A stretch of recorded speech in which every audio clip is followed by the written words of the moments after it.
Hey everyone, and welcome to a brand new video. Tonight we have 10 hours of horror stories, just the very best from the past month. I hope you all enjoy it.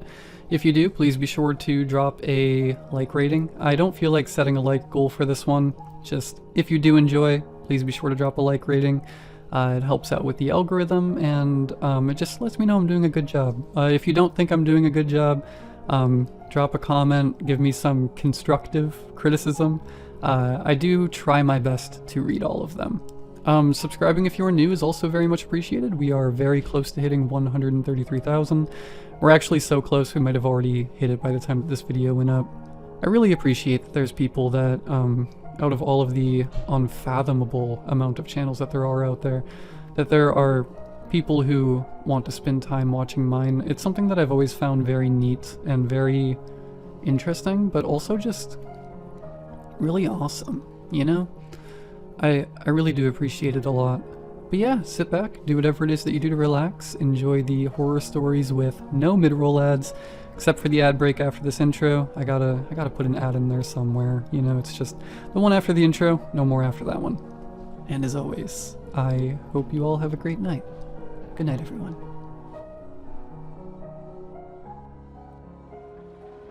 My friends and I wanted to do something big together before we all went our separate ways at the end of the summer.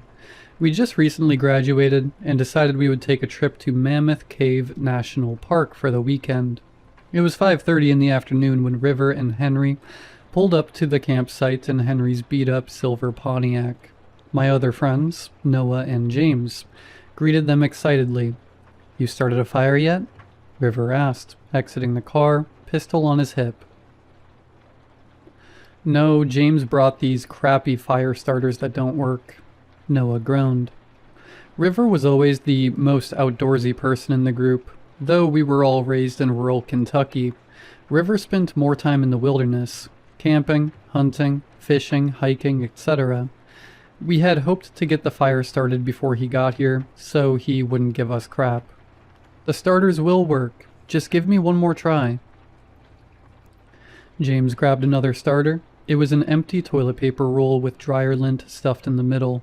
He hunched over the crumbling pile of sticks and dried leaves we made and tried to light it with a lighter. No luck. "How did you get this idea again?" I asked James. "My mom thought this would be a good idea. I don't know why they won't start. I figured the dryer lint would light right up." He went back to trying to start the fire. When he once again failed, he grunted angrily and tossed the starter into the forest. It flew about 50 feet, hit a tree, and then thunked onto the forest floor.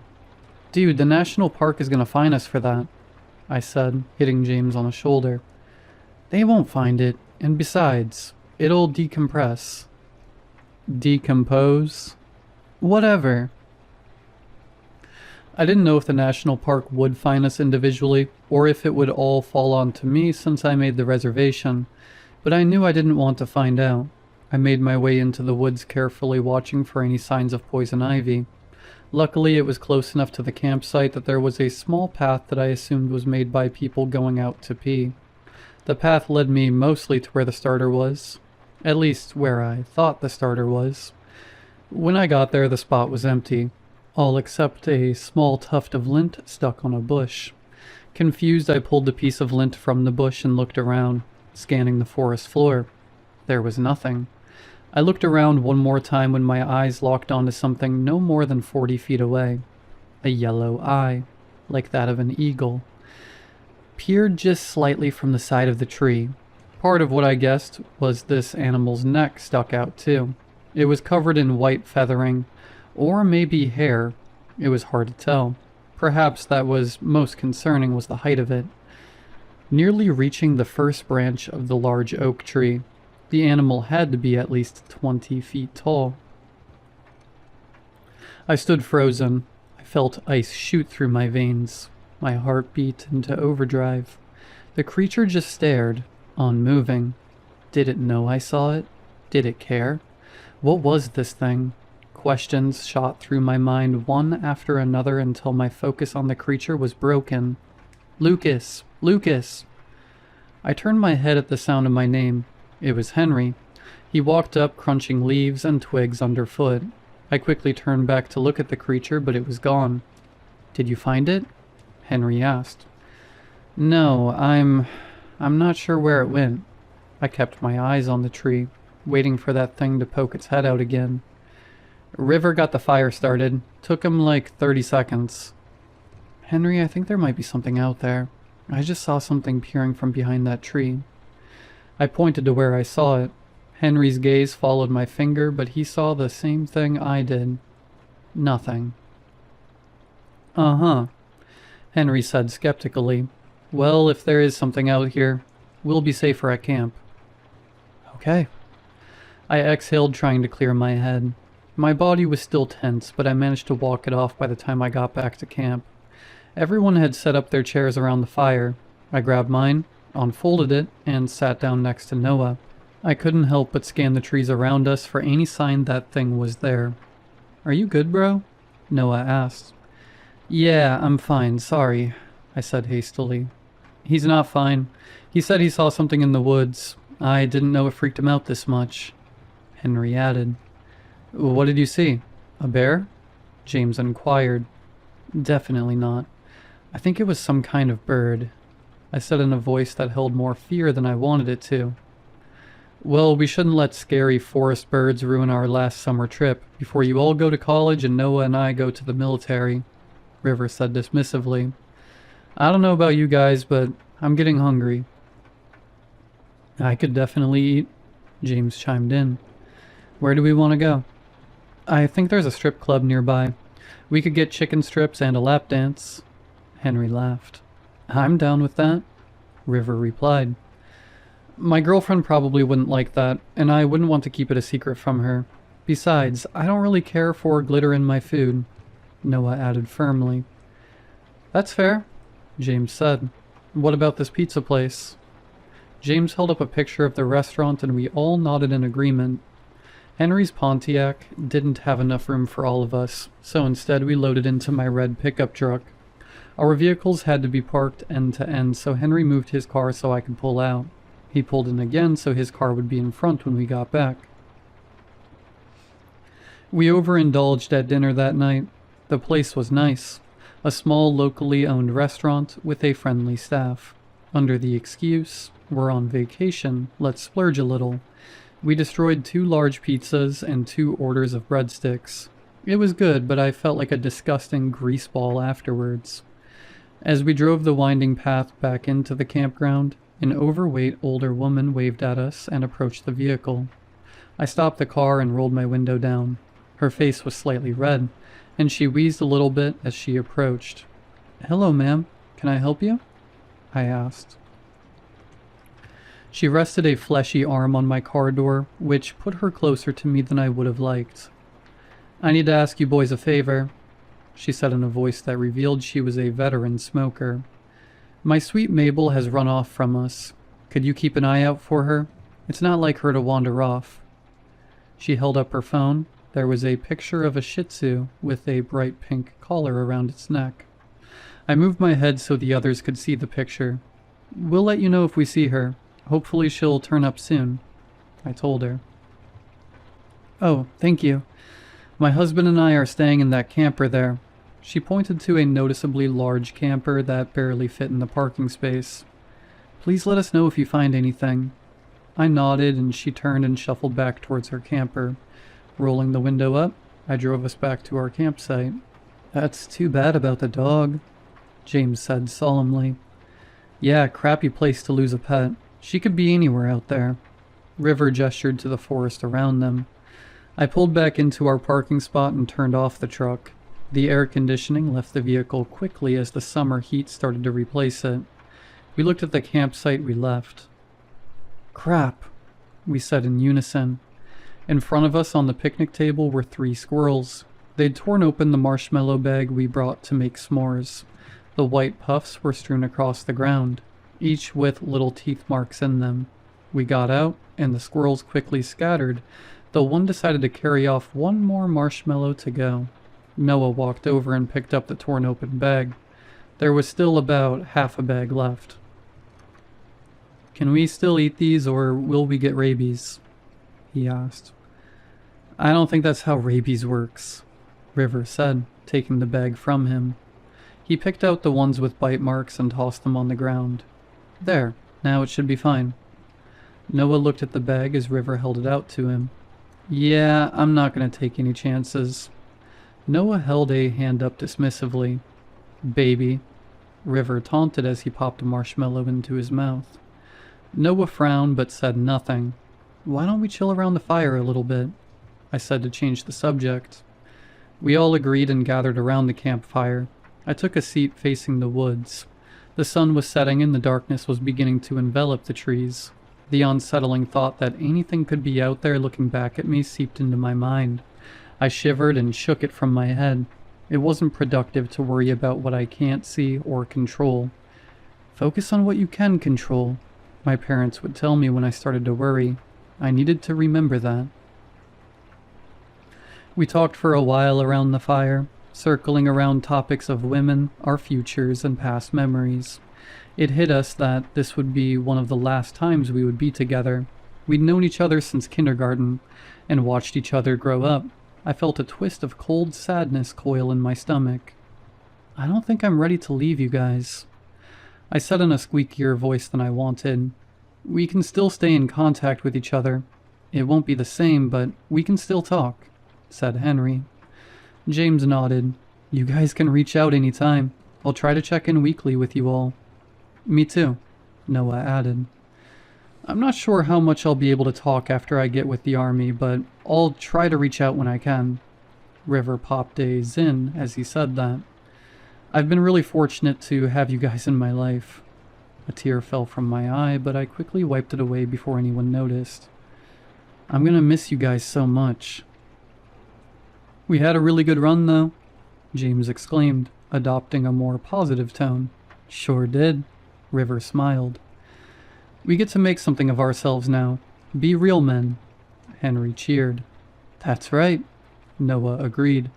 He stood up and grabbed 5 Mountain Dews from the cooler and passed one to each of us. Cheers to our future, he yelled. Cheers, we shouted in unison. My God, was it corny, but it lifted our spirits and the cold twist in my stomach lightened. It was now around 9:30 p.m. I excused myself from the restroom. I figured it was good to find the bathroom now so I wouldn't be searching for it in the middle of the night. In the distance, I heard the old woman who approached us earlier still shouting in the dark for Mabel to come back. Her voice was hoarse and weak even for a smoker. It was apparent that the poor woman hadn't stopped looking for the dog since the interaction they had with her. I walked the dirt trail to the restroom. It was a little off the path, but not by much. I could still see tents and campers through the trees. I walked into the men's room, and it was surprisingly clean. There were 2 urinals and 3 stalls. I found the stall furthest from the door and did my business. As I was about to open the stall door, I heard a bang on the door to the restroom entrance that made me pause for a moment. I listened. Silence. I finally exited the stall to see what made the noise. Approaching the entrance door, I put my hand on the handle when another hard bang rattled it. I felt the vibration of the strike travel from the door and up my arm. I let go of the handle and backed away. Whoever was on the other side was strong. Really strong. Another bang struck the door, and then another. How did they not know how to use a door? I thought. Were they drunk? The bangs only intensified. It was like a heavyweight boxer was trying to punch down the door. The noise fell into a rhythm. There was a clear and brief wind-up between each strike. What do you want? I finally gathered the courage to ask. Whoever was outside went crazy at that. The banging on the door became rapid, harsher and louder than ever. Then I watched the door handle jiggle. It turned down slightly and then straight up before being violently shaken. At that, I rushed back to the stall and locked myself in. For the first time, I thought it possible that the thing outside was not a who, but rather a what.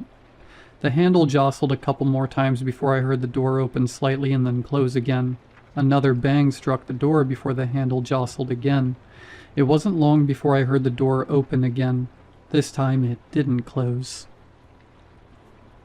I pulled my legs up off the floor and held my breath. I heard every beat of my heart in my ears. The door was pushed roughly against the wall with a loud clang. Instead of swinging back and latching, it thunked against something that prevented it from shutting. I heard dainty tapping footsteps on the concrete just outside the door. With a slow creak, the door was pushed open more. The creature I saw back in the woods came back to my mind. Whatever was entering the restroom at the moment did not seem remotely human, but also behaved like no animal I've ever heard of. I then thought about that missing dog and the possibility that she didn't run off. These thoughts swirled in my mind and caused my heart to pound harder against my rib cage. I heard a clacking sound like two pieces of wood being tapped lightly together. What was this thing? What was it doing? I didn't know, and I didn't care. I just didn't want it to find me. There was silence for about half a minute. Then the sound of something slowly sliding against the open door reached my ears. Then the door clicked shut again. It was maybe 15 minutes of silence before I gathered the courage to unlock the stall and walk out. It was another 5 minutes before I opened the door to the outside. I imagined some giant monster waiting outside to grab me the moment I walked out. But that's not what happened. I opened the door and immediately saw the peppering of dents covering it. It looked like someone had taken a hammer to it in a fit of rage. I looked over at the entrance to the women's restroom. It was entirely untouched. The possibility that that thing had stalked me on my walk and to the bathroom hit me. There was a reason why the girls' room was untouched. It had tried to follow me when I entered the bathroom. It was hunting. I wondered how close it got to me, and I didn't even know. I looked around. There was no sign of whatever just attacked the door. I inhaled and then immediately bolted back toward our camp. My legs felt like rubber, and my pace felt like the slowest I've ever run. On my way back, I heard someone calling out the name Michael. Has another dog gone missing? I couldn't worry about it. I needed to get my friends and myself out of here as soon as possible. As I ran back to camp, I realized the silver Pontiac was gone. I'd left the keys in the truck, so they must have moved it out of the way so they could get out. I prayed that Henry and River decided to go home, or were called back by their family. I ran up to the camp. James and Noah were sitting around the fire. "He's back," James said with a smirk. "We thought you'd fallen in." Noah laughed. I ignored what they were saying. "Guys, we have to leave right now," I said as I started grabbing stuff and putting them messily into a bag. Whoa, whoa, we have this place booked until Sunday morning. Why do you want to leave?" Noah protested. "You don't understand. There is something here hunting us. It tried to attack me in the bathroom and probably ate that lady's dog," I yelled in a panic. A worried look covered James' face. "Dude, you're scaring me. Are you okay?" "I saw it when I grabbed your stupid fire starter. I should have trusted myself and left then," I rambled. "We can't just leave. Henry and River are still here," Noah pointed out. I paused. "What?" "Yeah, they went to search the trail near the visitor center.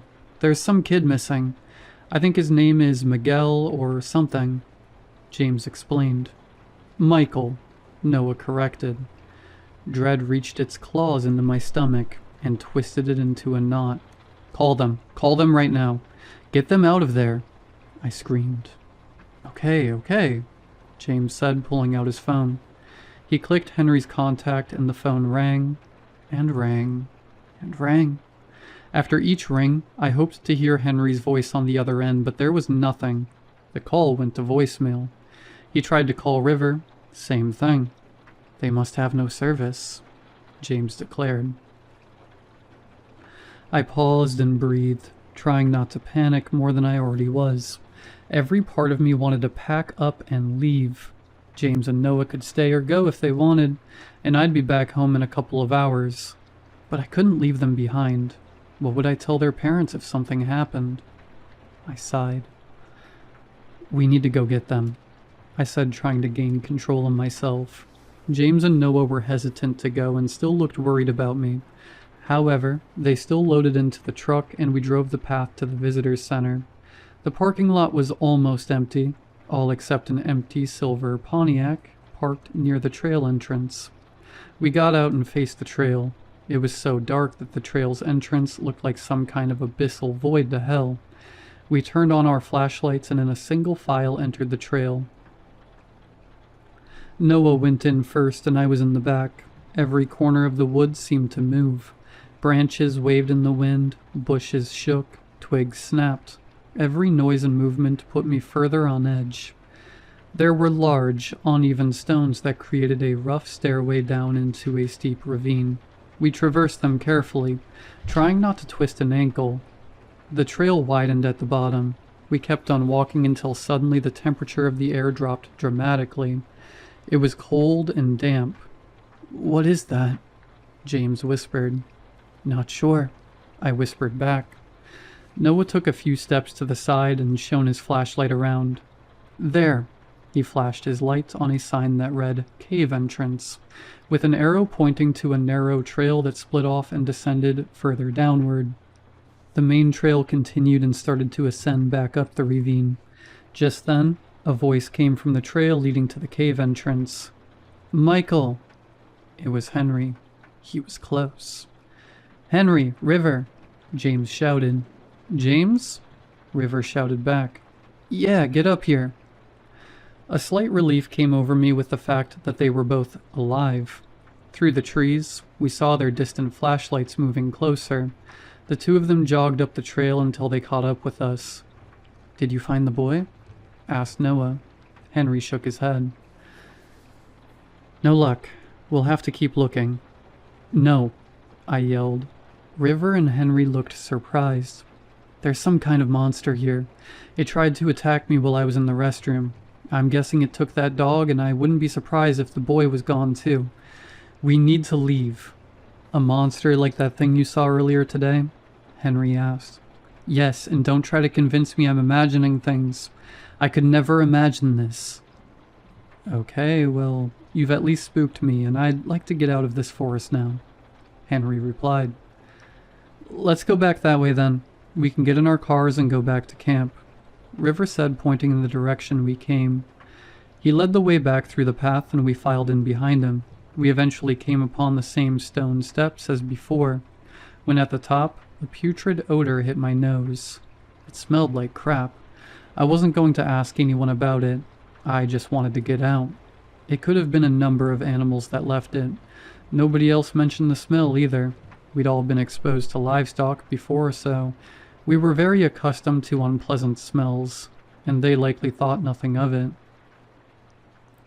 However, as I passed my flashlight over the trail, I found the source of the smell and I stopped as the rest of the group continued.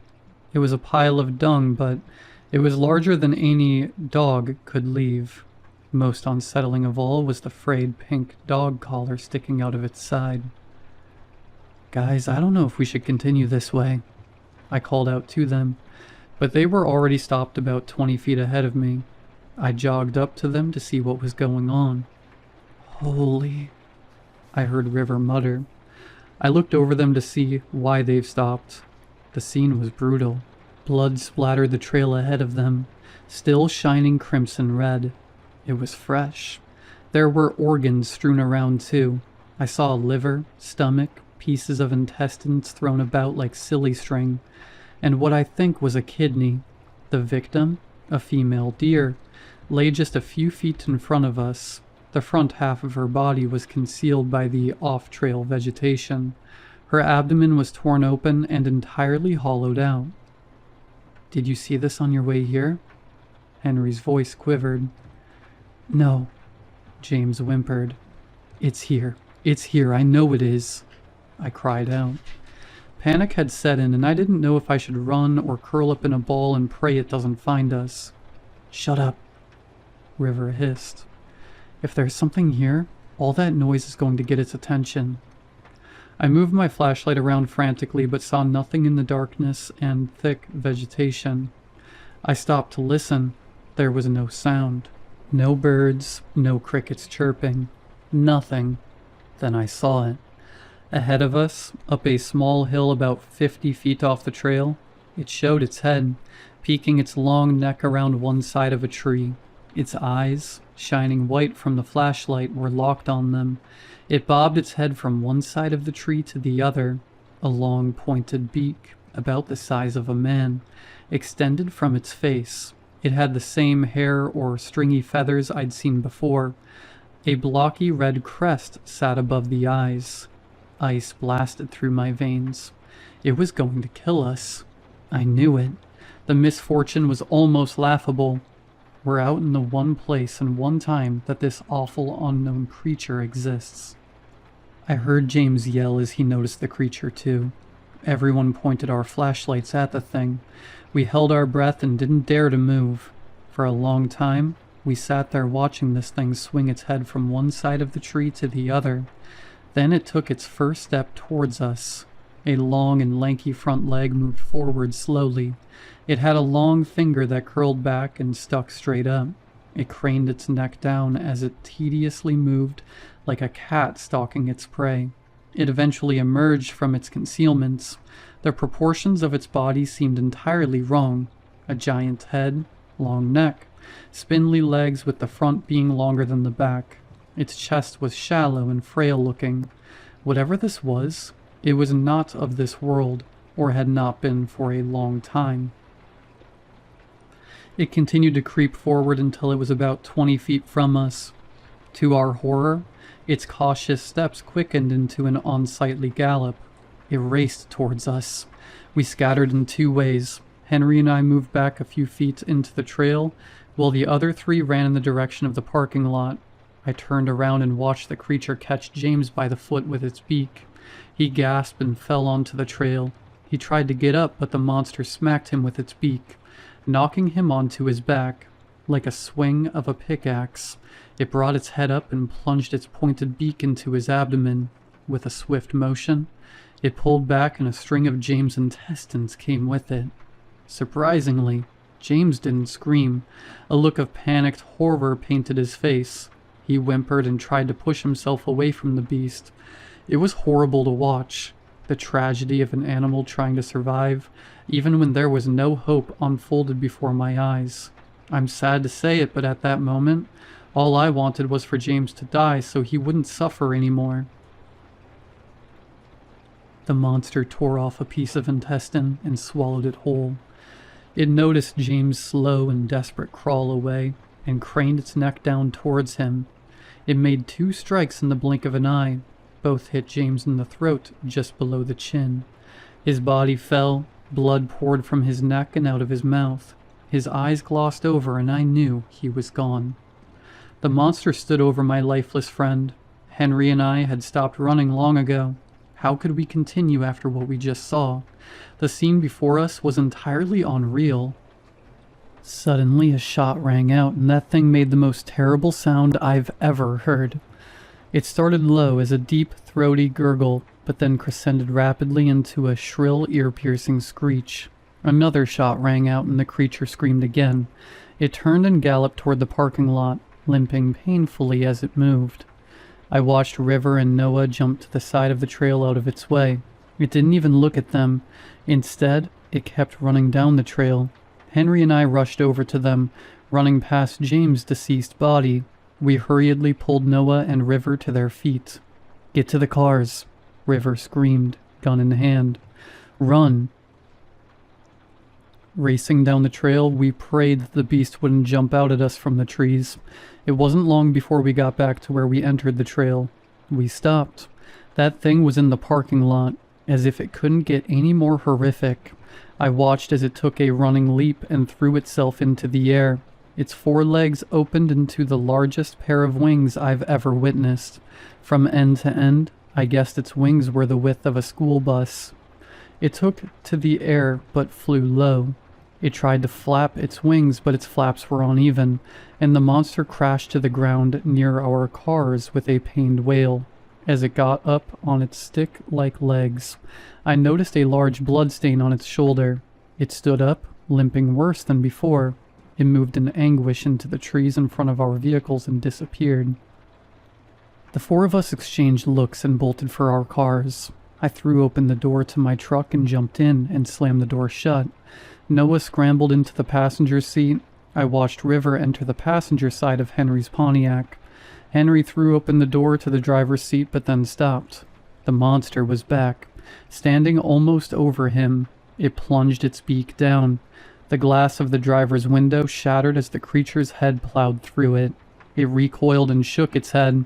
Henry took off back towards the trail entrance. The beast gave chase, slower and with a pained limp. It was still fast enough to start closing in on Henry. I exhaled sharply. I wasn't going to let another person die tonight. I turned to Noah. "Get in Henry's car." "What? Are you crazy?" he yelled. "Now." Noah scrambled quickly into Henry's car while keeping an eye on the monster at all times. He got in and shut the door. I threw the truck in reverse and pointed the front end at the creature chasing Henry in front of the tree line. I slammed on the gas and the truck rocketed forward. I felt the front end slam down roughly as it left the pavement and fell onto the grass. The monster turned its head, seeing the large vehicle barreling towards it. It left Henry and tried desperately to hobble away in the opposite direction. It wasn't fast enough. I turned the wheel sharply and caught the beast. It fell hard on the front end of the truck and fractured my front window. Then, with a loud bang, my truck collided with the solid trunk of a tree. My airbag deployed, which sent me roughly back into my seat. As it deflated, I exited the car. My chest was painfully bruised. My nose was bleeding and my head rang like a bell. I turned and looked at the damage. The front end of my vehicle was horribly damaged. It looked like it was trying to engulf the tree. Between the tree and the truck was the creature, horribly broken but still lashing what little parts it could move. One wing was crushed between it and the truck. The other stuck out at an odd angle and gave jerky movements. Its neck bent over loosely and its head hit the crumpled hood of the truck, blood pooling from its mouth. It opened and closed that terrible beak, but no sound came out. Its chest, lungs, and lower body were crumpled somewhere in the wreckage. As I watched its eyes blink and free wings flutter weakly, I was reminded of how James died. I found myself pitying the thing for a brief moment before I pushed the feeling away. It didn't feel right to give this thing the same emotion I'd given James. Henry, Noah, and River ran up to me shouting things I couldn't understand. My ears were ringing too loudly to hear anything. The last thing I saw was the red and blue lights of the emergency responders before I collapsed into darkness. I woke up in the hospital the next day. I had a concussion and had broken my nose and a few ribs. It hurt like hell for a while, but it wasn't anything too severe. Strangely enough, nobody ever questioned me or anyone about the events of that night. It wasn't until much later that I learned why. They already had their story. The news reported the events of that night as a wild black bear attack. For some reason, they covered it up. James' parents were told their son was mauled to death along with a Shih Tzu and a 12-year-old boy named Michael. For now, that's the story they will believe. Henry, River, Noah, and I didn't have it in us to tell them what happened. We'd sound crazy if we did. The cover-up did not go unscrutinized, however. For one, black bears were rare, if not unheard of, around Mammoth Cave. And two, fatal black bear attacks were almost just as unheard of. People wasted no time spinning theories about what happened that night. From Bigfoot, serial killers, and wild cave people. They landed on everything but the truth. I did some research of my own. After a Google search, I learned that the thing we encountered that night was called a Quetzalcoatlus.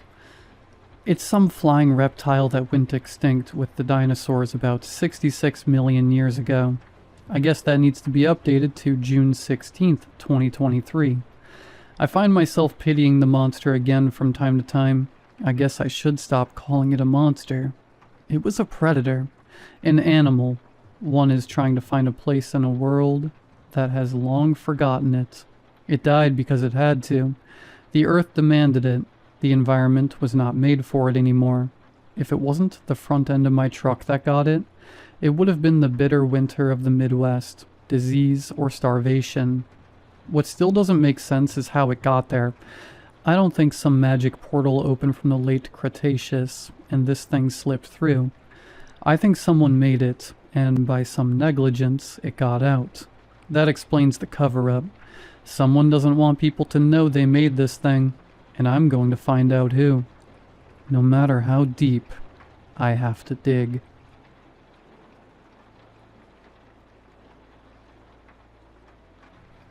I'm making this post because I can't sleep, or eat, or do anything in my day-to-day life anymore. I have tremors in my hands, a constant taste of pennies in the back of my throat, and a scar on my ribcage that opens when I press it.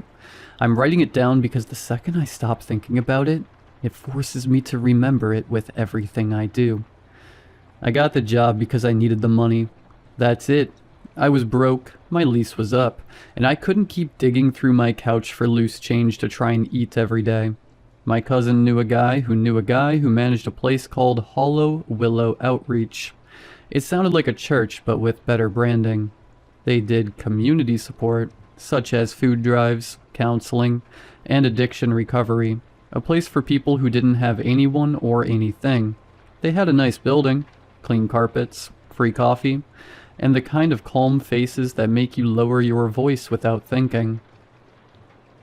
I showed up in a button-up that didn't quite fit right, and tried to act like I wasn't desperate for a couple bucks. A young woman at the front desk smiled at me too hard.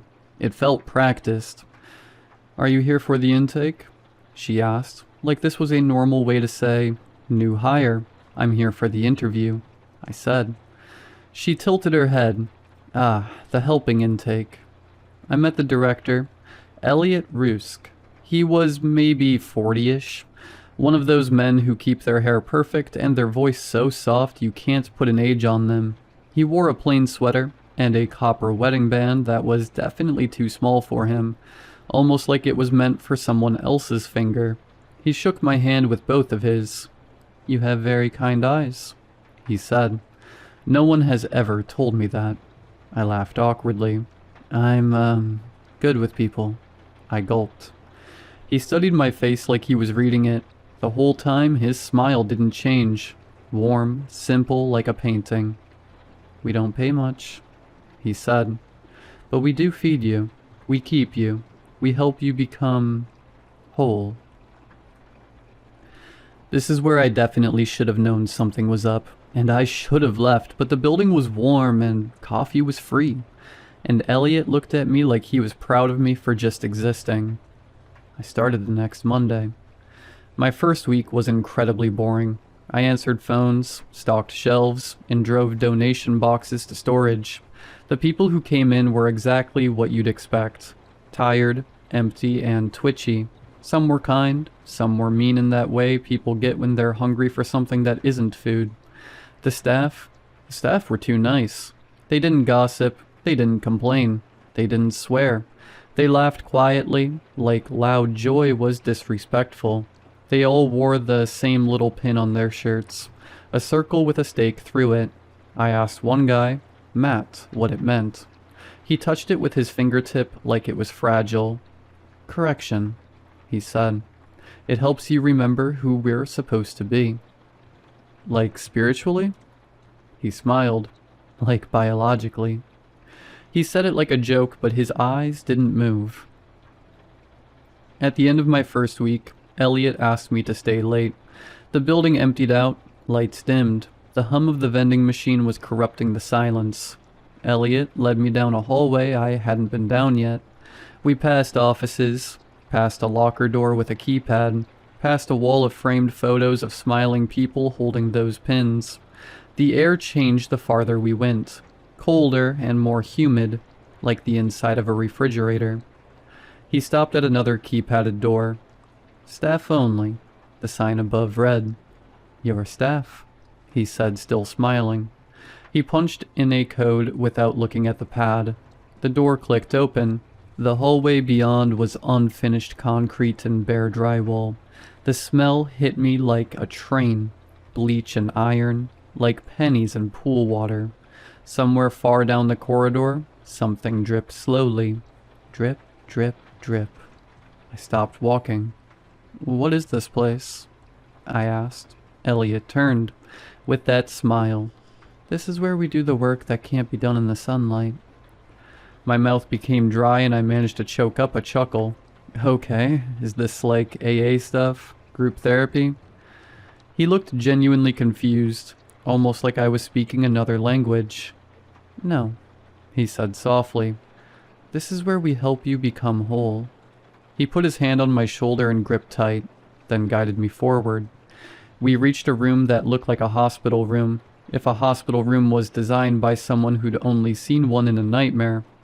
There were clean stainless steel tables, cabinets with glass doors, a rolling cart with instruments laid out neatly, scalpels, clamps, sutures, needles far too long to be used on anything human, and in the center, bolted to the floor, was a chair.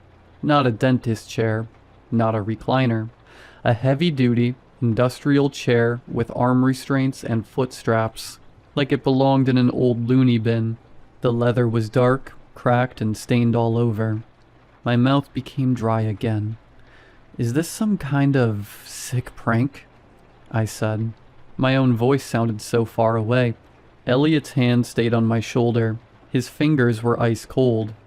We don't prank, silly, he said. We correct God's mistakes. He walked to one of the cabinets and opened it. Inside there were many jars. Not like mason jars with pickles. Thick glass jars with metal clamps, filled with yellow fluid. Chunky items floated in them like pale fruit. I saw what looked like a swollen finger, a slab of skin with black hair still on it, and a jar full of what looked like ears. My vision narrowed. I could hear my heartbeat like a war drum trying to thump its way out of my chest. Elliot? I said shakily, and I hated how small my voice was. What the hell is this? He closed the cabinet so softly it didn't make a click sound, like he didn't want to upset the jars. You've been living, he said, with gaps. What? He stepped closer. Everyone has gaps. We are all born misaligned. You can feel it, can't you? That feeling like something inside you is missing? That you're walking around every day with a cavity that can't be filled? I didn't answer. Because the sick part is, he wasn't wrong. I've had that feeling my whole life, like there's a hole inside me. Elliot smiled wider, and for the first time it looked strained. We fill the gaps, he said. We make people whole. He pointed to the chair. Sit. I couldn't move. His voice didn't change. Still soft, still kind. Sit, he repeated, and something in the air seemed to lean toward me, like the room itself was listening. I'm getting out of here, I said, even though my legs didn't move. Elliot sighed, like I disappointed him. I was really hoping you wouldn't fight, he said. You have very kind eyes. People with kind eyes make the best vessels. They don't hold on so tight. Vessels? I echoed because my brain was latching onto words. He nodded excitedly. For the correction. The next part is embarrassing. I don't like admitting it. I didn't get tackled. No one jumped out from behind a curtain and grabbed me. Elliot didn't start waving a gun around. He just looked at me and said, You're safe here. And my body started to work against me, like I was put into some kind of trance with those 3 words. I sat in the chair. I hate myself for it. I still do. The restraints clicked shut. One of the staff members came in, a woman, maybe 30. Hair pulled tight, same pin on her shirt. She didn't speak. She checked my wrists and ankles like she was tucking a child into bed. Wait, I said, trying to lift my arms. But they were already locked so tight any movement felt like the restraints would cut into me. Elliot leaned in close. His breath smelled like mint. Don't be afraid, he giggled. Fear makes the seam rough. What seam? The woman took a syringe from the cart. It had to have been the thickest needle. It looked like it belonged in an animal tranquilizer kit. I tried to jerk away, but the chair held tight. The more I pulled and moved, the more the metal restraints bit and cut. "Stop," I cried. "Stop, I didn't sign up for this. I'm calling the police, and when they get here, they will wipe that grin off of your face." Elliot stared into my soul with those dark green eyes and crazed smile. "Your phone is upstairs," he said calmly. The needle went into my arm. The cold flooded my veins. Not like numbing, like winter lake water. My fingers tingled, then went heavy. My tongue felt too big in my mouth. The room blurred at the edges, but the center stayed sharp. Too sharp. I could see every crack on Elliot's lips, every tiny scratch on the metal straps, and every speck of dust that floated into the light. I tried to scream, and all that came out was a wet moan. "Good," Elliot murmured. "You're still present. That's important." He pulled on gloves. The woman wheeled the cart closer. Metal clinked. Elliot picked up a tool, not a scalpel. Something shaped like a thin, curved hook with a handle, like a crochet needle from hell. "Where are you?" I tried again, but my words slurred. Elliot pressed his cold, long fingers against my sternum, right in the center of my chest, and I felt something in me respond. Not pain, not yet.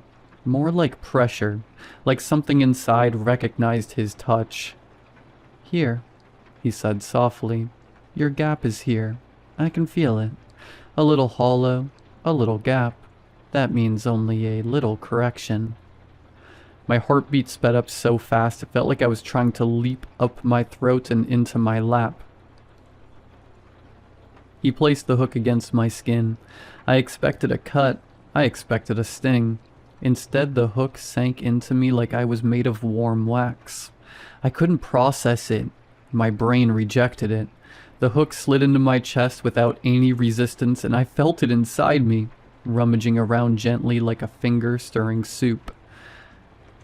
A sound came out of me that I didn't recognize as mine. A small, animalistic noise.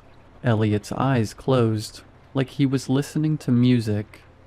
"There you are, silly," he giggled. "Do you feel it?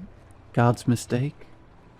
The hook rotated and caught onto something inside me. He tugged. My body responded not with blood but with movement. My chest skin bulged outward in a line, like something beneath it was being pulled toward the surface. It looked like a zipper being drawn from the inside. I could feel it, a tearing sensation, but not like ripping flesh, like separating two things that had been stuck together like old Velcro. Elliot continued to yank and pull. My sternum split. It didn't crack or snap. It was one straight line from the base of my throat down to my stomach. A seam appeared and parted. My skin peeled back in two neat flaps, revealing not organs, not ribs, but something else entirely. A cavity, a smooth, glistening interior, pale pink, lined with fine, vibrating hairs like the inside of a dog's ear. It pulsed. It breathed. It was waiting. I tried to throw up, but my stomach was strapped in. My mouth filled with saliva, and I swallowed it in with panicked gulps. Elliot smiled like a proud father. "See?" he said. "You were made with mistakes." The woman opened a cabinet behind him.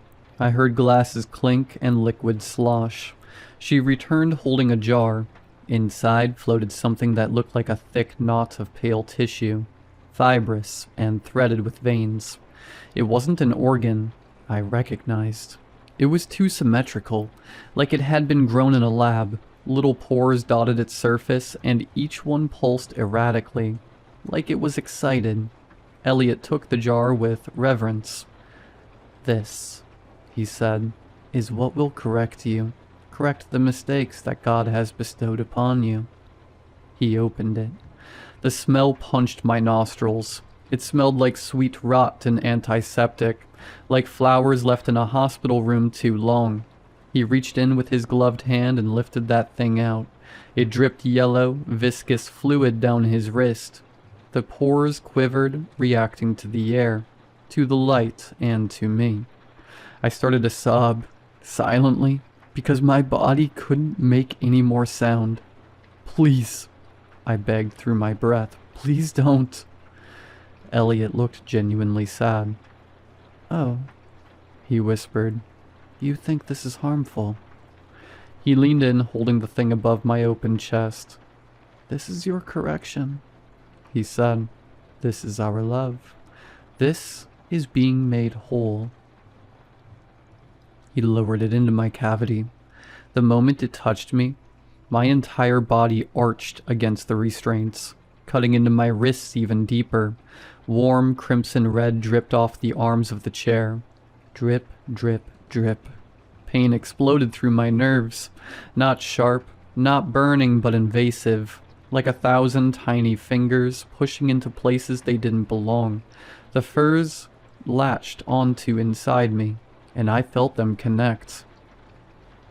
Suck. Fuse.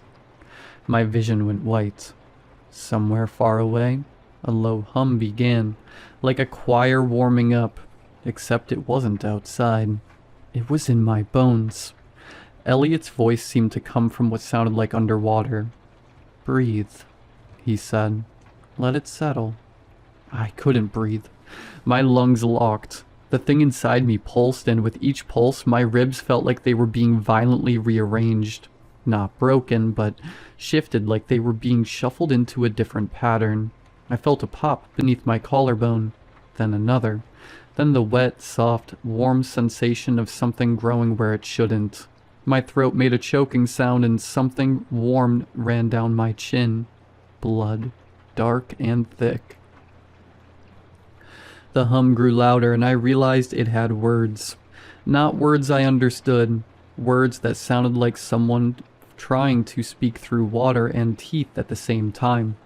Elliot stepped back, hands lifted, eyes shining. "Yes," he breathed. "Yes, you hear it." I heard it. I hated that I heard it, because underneath the pain, underneath the terror, there was a sensation like relief, like a pressure you didn't realize you were carrying, finally being let out, like scratching an itch you've had since birth. The thing inside me pulsed again, and this time my body responded automatically. My mouth opened, and I spoke. Not English, not anything I'd ever learned. A wet, layered sound came out of my throat, like two voices stacked on top of each other. I felt it vibrate in my teeth, in my sinuses, in the seam of my chest. Elliot's face went slack with joy, like he'd been waiting years for that very sound. The woman beside him bowed her head. Elliot whispered, "Welcome." I blacked out.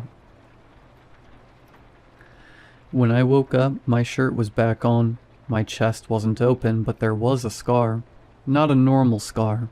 Thin and pale. Perfectly straight down the center of my torso, like someone had stitched me shut with invisible thread. I was in one of the upstairs counseling rooms on a couch with a blanket tucked around me, like I had just come down with a cold. A cup of water was on the table. Elliot sat across from me with his hands folded. I shot upright so fast my vision swam. "What did you do?" I said, and my voice was hoarse, scratchy, like I'd been screaming for hours. Elliot's expression was gentle, almost amused. "We helped you," he said. "You did beautifully." I clutched my shirt and yanked it up. The scar stared back at me. My skin around it looked stretched, slightly raised, like there was something underneath pressing outward. I pressed my fingers on it. It pushed back. Not like swelling, like something breathing. I scrambled off the couch, stumbling toward the door. It was unlocked. Of course it was. They didn't need locks. I clumsily ran through the building, out into the cold air, half expecting someone to tackle me, to drag me back downstairs. No one followed. The streets outside were normal. Cars passed. A man walked his basset hound. The sky was an ugly winter gray. I almost cried from how normal it all was.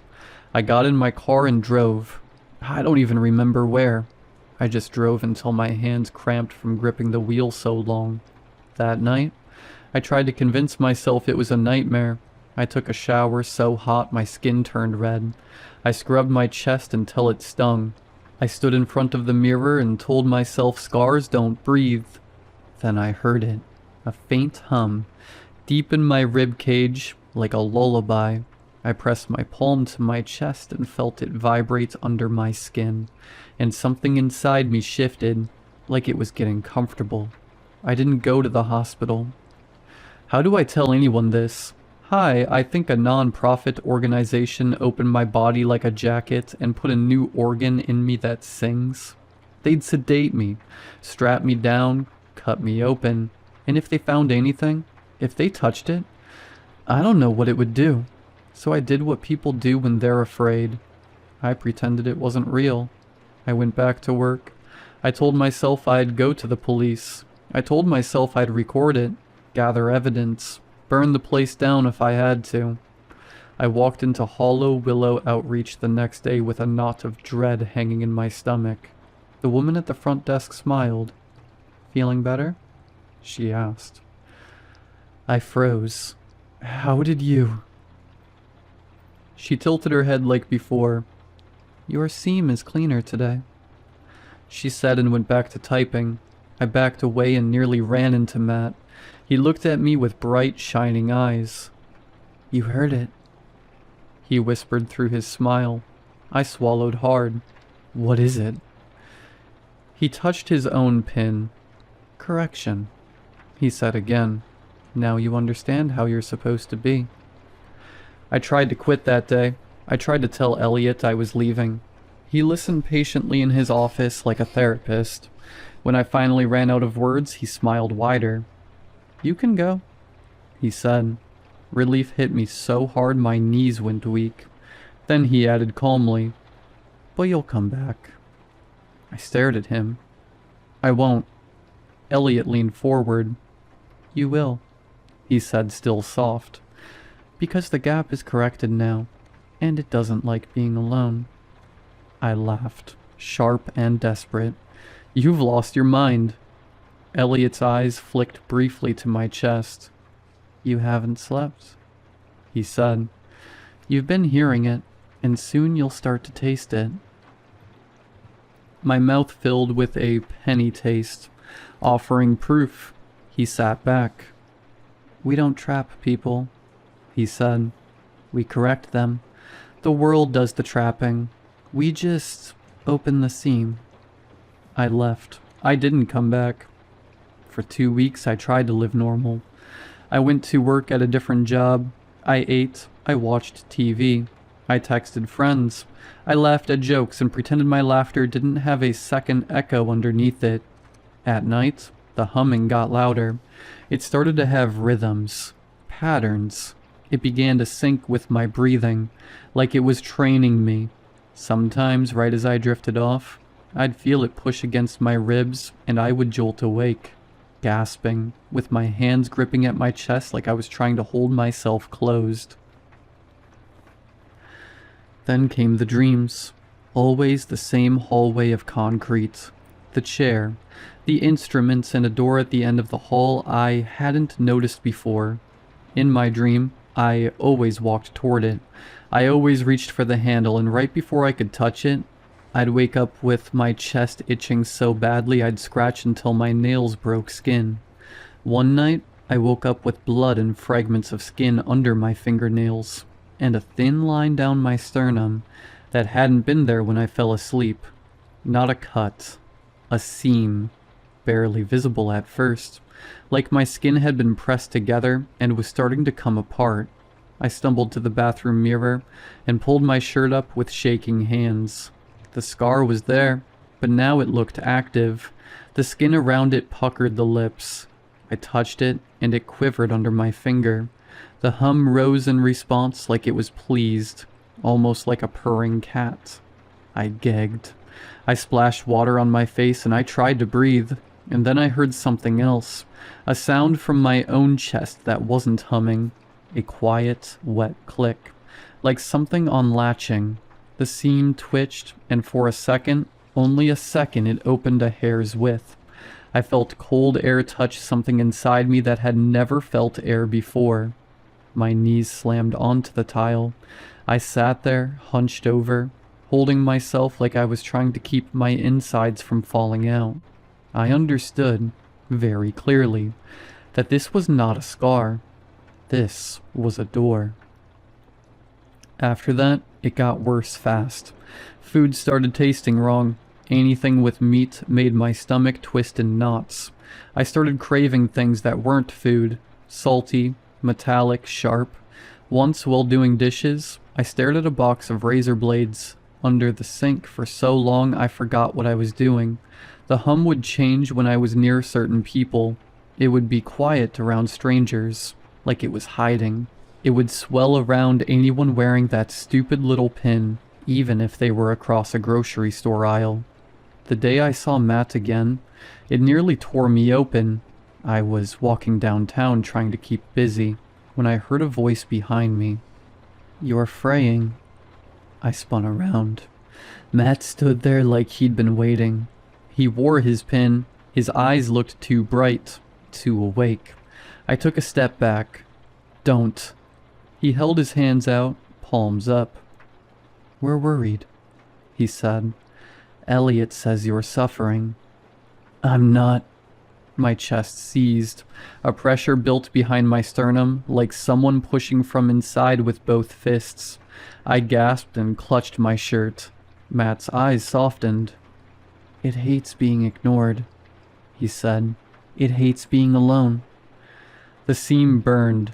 I felt the skin on my chest start to separate, not from an external cut, but from within, like it remembered how easily it could open. I stumbled backward, bumping into a lamppost. People around us didn't notice, or if they did, they looked away too quickly, like their eyes slid off me. Matt stepped closer.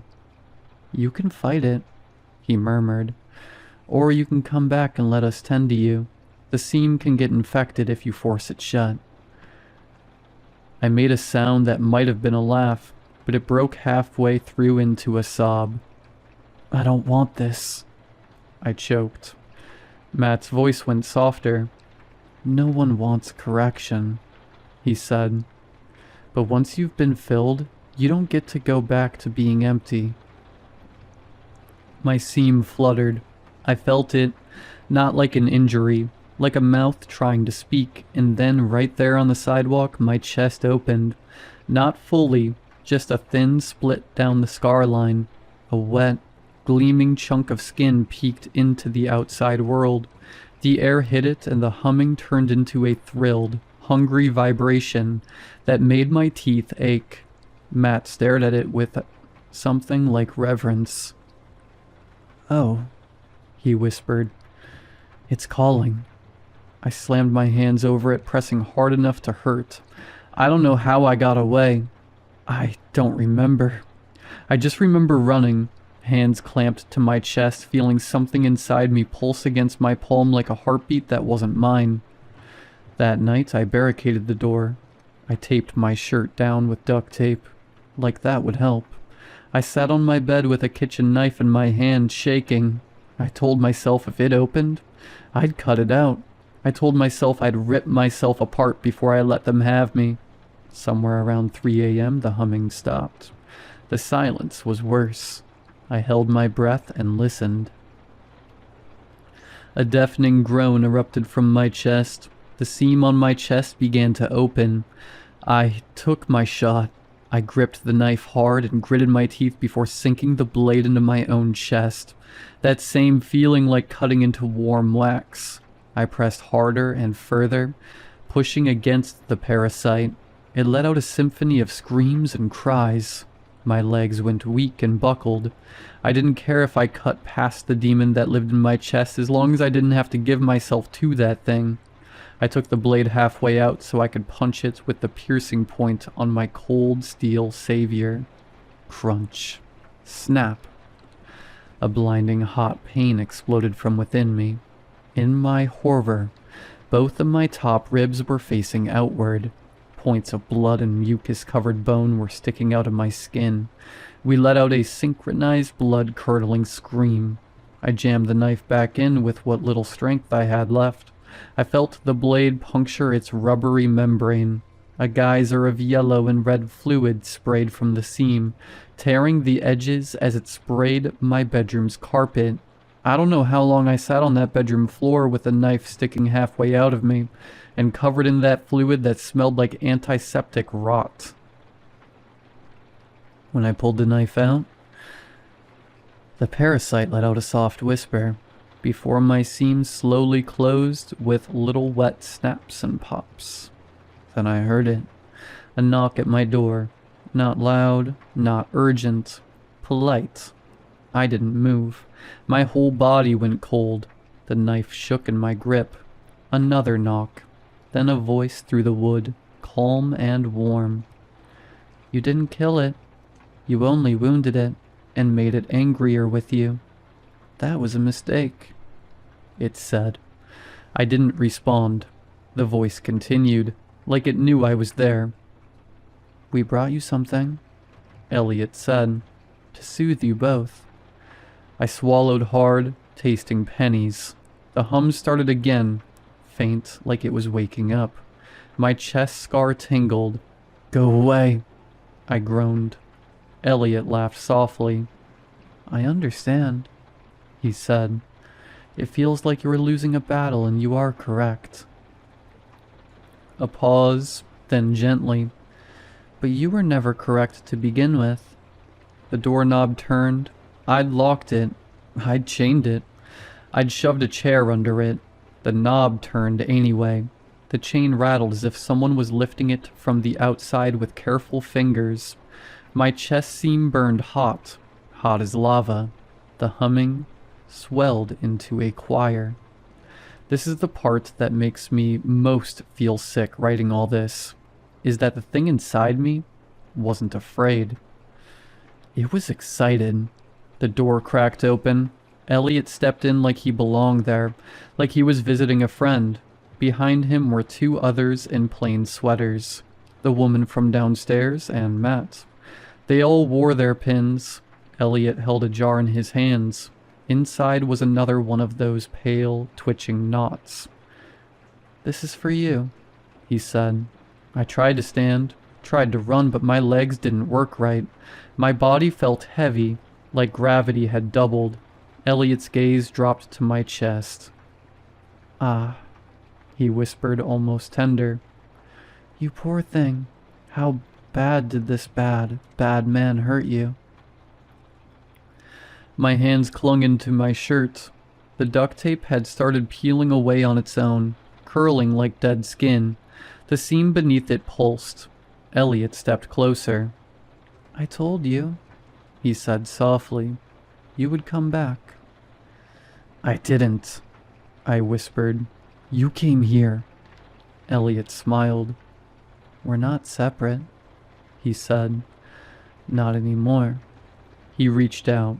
The moment his fingers touched my sternum, my chest opened like it wanted him. The seam parted wide, skin folding back neatly. The pale interior glistened, vibrating with hunger. I screamed, but it sounded wrong, layered like something else screamed with me. Elliot leaned in, eyes shining. You see? He whispered. It recognizes family.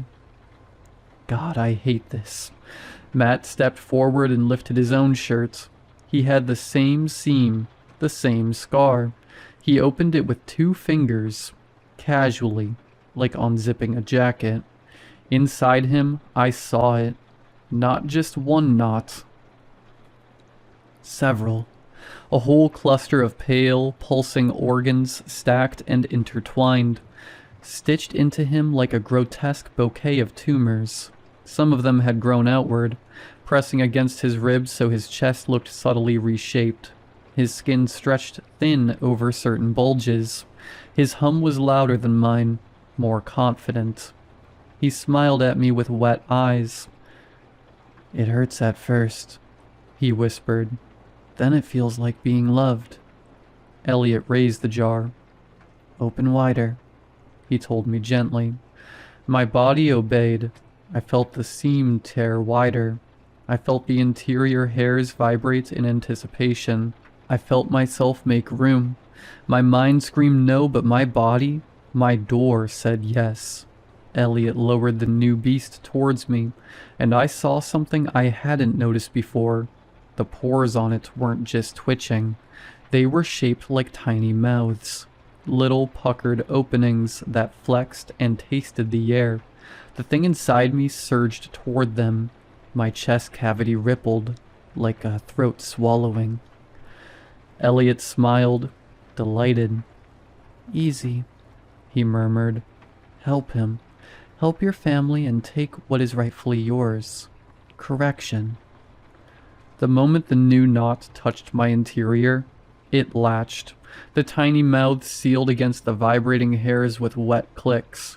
Pain flashed, sharp and hot, but underneath it was that horrible relief again, like scratching a lifelong itch until you bleed and you're still wanting more. I felt it connect, and then I felt it spread. Threads shot out from it, thin as hair but strong, burrowing into me. They wrapped around my ribs, around my lungs, around my heart like snakes seeking a rodent. Each thread pulled gently, firmly, rearranging me. I choked, gasping. Elliot watched like a proud artist. "Perfect." He laughed hysterically. "You're taking them so well." Matt stepped closer, voice shaking with excitement. "Do you hear it?"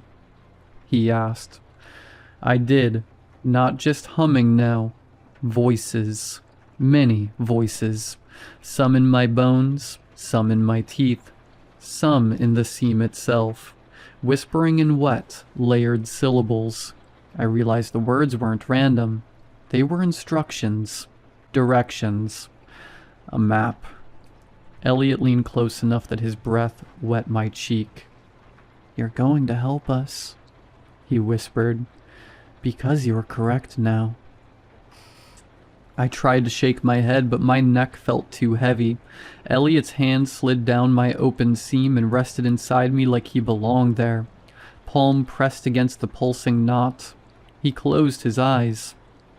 "I can feel it," he murmured. "It likes you. It's growing fast." Something under my left rib shifted. A bulge pressed outward, round and firm, like a fist pushing from inside. I screamed again. The bulge moved. It traveled under my skin, sliding upward like a thing crawling beneath a blanket. It reached my collarbone and stopped. Then it pushed. My skin stretched, went white, then split in a thin line as something sharp pressed out. Not bone, not metal. A pale, wet spike emerged, covered in clear mucus, like a tooth growing where no tooth belonged. Elliot opened his eyes and smiled.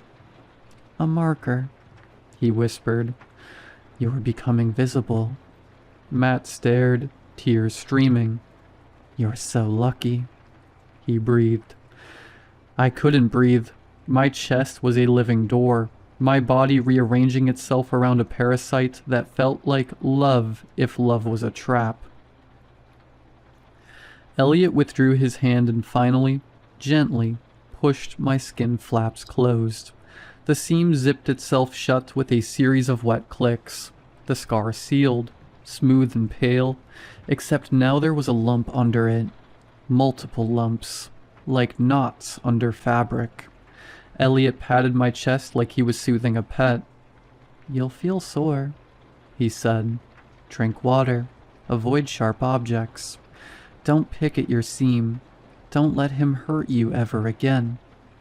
He stood, straightening his sweater, calm as ever. "We'll see you tomorrow," he said. Then they left, just like that.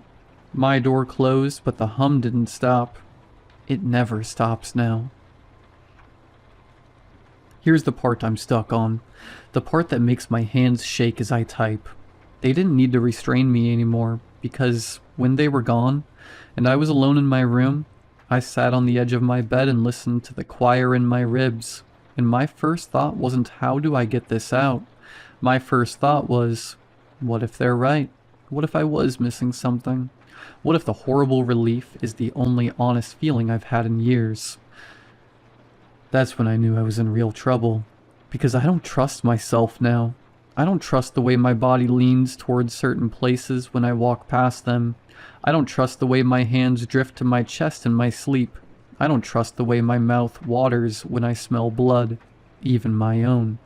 And I don't trust the thing inside me that's learning my routines. 2 days ago, I woke up with my shirt folded neatly on the floor. My scar was exposed, and there were fingerprints around it. Not mine. Small, damp prints, like someone with wet hands had pressed against my sternum and tested the seam. Last night, I found one of those pins on my kitchen counter. I don't remember picking it up. I don't remember going outside, but it was there. A circle with a stake going vertically through it. Correction.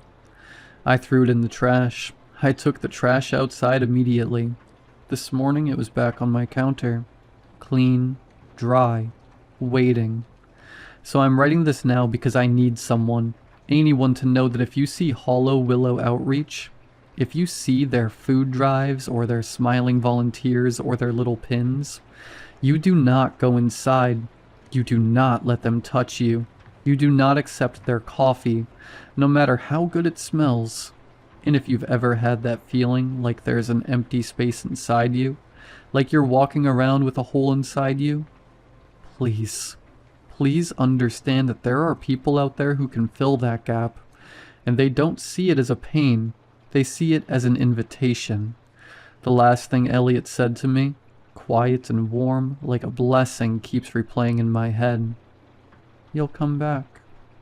The worst part is, I don't know if he meant me, or the things that are trying to slither and claw their way out of my chest.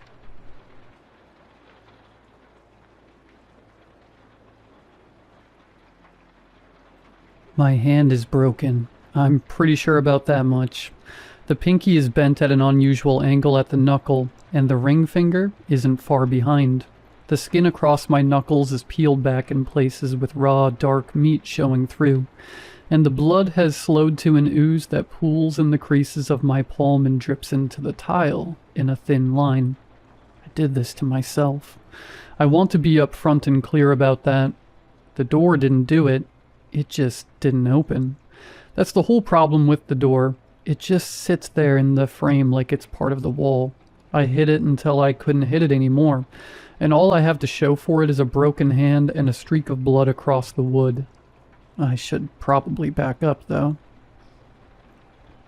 The name on the deed, not that I have a deed to anything anymore, not as of about 4 hours ago, is Franklin Dale Marin. I go by Frank. I'm 50 years old, which means I'm too old to be sitting on a bathroom floor in a diner I've never been to before. I'm too old for a lot of stuff. I'm too old to be running too, but that's what I was doing when I pulled into the parking lot of this place. I was running from Briarwood. Specifically, I was running from my wife, Diane. Or I guess she's not my wife anymore. Not really. Not after tonight, and from our house, and from the kid, our boy, Bryce. 11 years old and built like a fire hydrant. I had 4 suitcases in the back of my DeVille. That's it. 11 years of being a father reduced to 4 suitcases. A few folded 20s in my pocket, with 1 earmarked for gas. I was going to Cancun. That's what I'd been telling myself anyway, that my father was buried somewhere down there and I owed it to myself, and to him, to go find the son of or find the place, or just find somewhere that was a long way from where I was. Cancun. As if you've ever been to Cancun. As if you even know the old guy made it that far. The voice in my head has been doing that all night. I've just been ignoring it. I found this place. No sign out front that I could read. Just a blinking neon thing in the window that might have said open, or might have said something else. About 5 miles outside of Briarwood. Just 5 miles. I didn't even make it 5 miles before I needed a drink. The parking lot was almost full, which surprised me. The inside of the place was nearly empty, bar a few stools, a TV on the wall with the sound on mute, the captions on the screen reading, "Unseasonable heat wave expected to continue throughout the week." Seemed about right for Oklahoma. I ordered a Campari, then another, and another. By the fourth one, the bartender cut me off, and I folded face first into the crook of my arms and passed out on the bar like the kind of man I always swore I wouldn't become. I dreamed. I don't want to talk about what I dreamed about, but it had to do with my father and a fire poker, and a sound I've only heard one time in my life. The sound of something going into something it shouldn't. You know the sound. Or you don't. I woke up and my neck ached, and there were more cars in the parking lot than when I'd come in, which made no sense, and the bar had fewer people. I didn't think about either one of those things hard enough, and that was a mistake. I asked the bartender for the bathroom. "Pass the machine," he said. There was a jukebox at the end of the bar, dark and not running, the kind with actual discs in its belly. I could see my reflection warped in the glass of it. 3 of me. If I tilted my head right, left Frank with the soft jaw, center Frank with the turned down mouth, right Frank with the gray at the temple, and none of them looked like somebody who was on his way to a better life. There was a smear on the side of the jukebox. Ketchup, maybe. Maybe not. The hallway smelled like mop water and urinal cakes. The bathroom door said "Gents" in stenciled paint. I shouldered it open. 1 stall, 1 urinal, 1 sink, a mirror, a warped little postage stamp of a thing, glued, crooked above the basin that showed me only the middle slice of my face, eyes, nose, and the top half of my mouth. My eyes were bloodshot. The light overhead buzzed and flickered and buzzed some more. I stood at the urinal and couldn't go. My body does that sometimes when it thinks something is watching. I stared at the tile. Some joker had scratched a pair of tits into the grout. Underneath, in block letters, "Call Megan for a real good time," and a phone number. Megan. I knew a Megan once. 17 years old. Worked the overnight intake desk at Briarwood Hospital back when I was the night janitor. Skinny girl, hair always a different color. Laugh like a cancerous grandma. She smoked out back with me on breaks, leaning against the dumpster, and one night she said, "Why do you always smell like cherry pipe tobacco if you don't smoke a pipe?" And I said, "My father did," and she just nodded, as if that settled it. She OD'd in the ER bathroom that same summer. I mopped around the chalk outline. The bleach pruned the skin on my hands for a week. You tell yourself you ain't responsible, but you remember every kid who dies within 50 yards of your mop, don't you?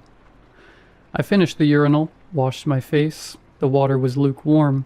Warm. Even, and I splashed some of it on my face and got some in my mouth without meaning to and wiped my hands on my slacks. I looked at myself in the mirror, just the middle slice, eyes and nose and the crease of my mouth. "You look like hell," I told Mirror Frank. "Right back at ya." Mirror Frank said.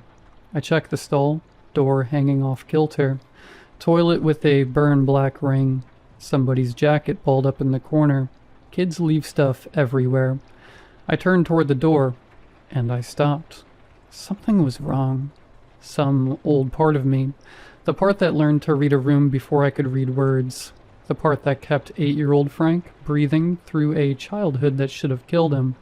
That part went quiet and cold and knew before the rest of me did. The buzz of the light was gone.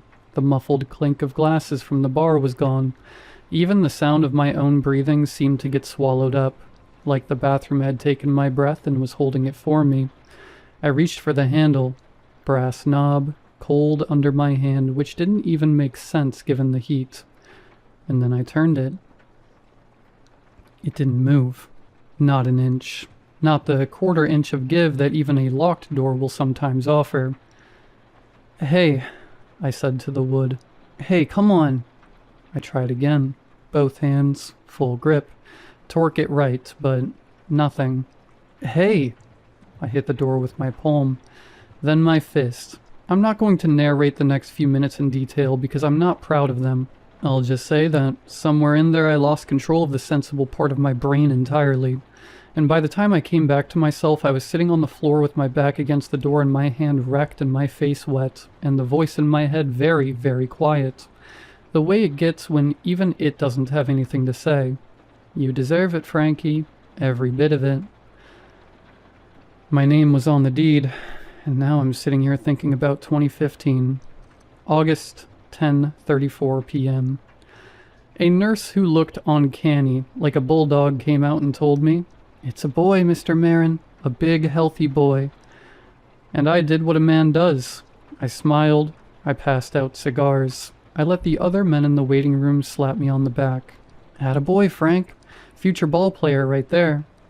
But later, standing alone in that puke-green hospital hallway, the thought surfaced like something dead floating up from deep water.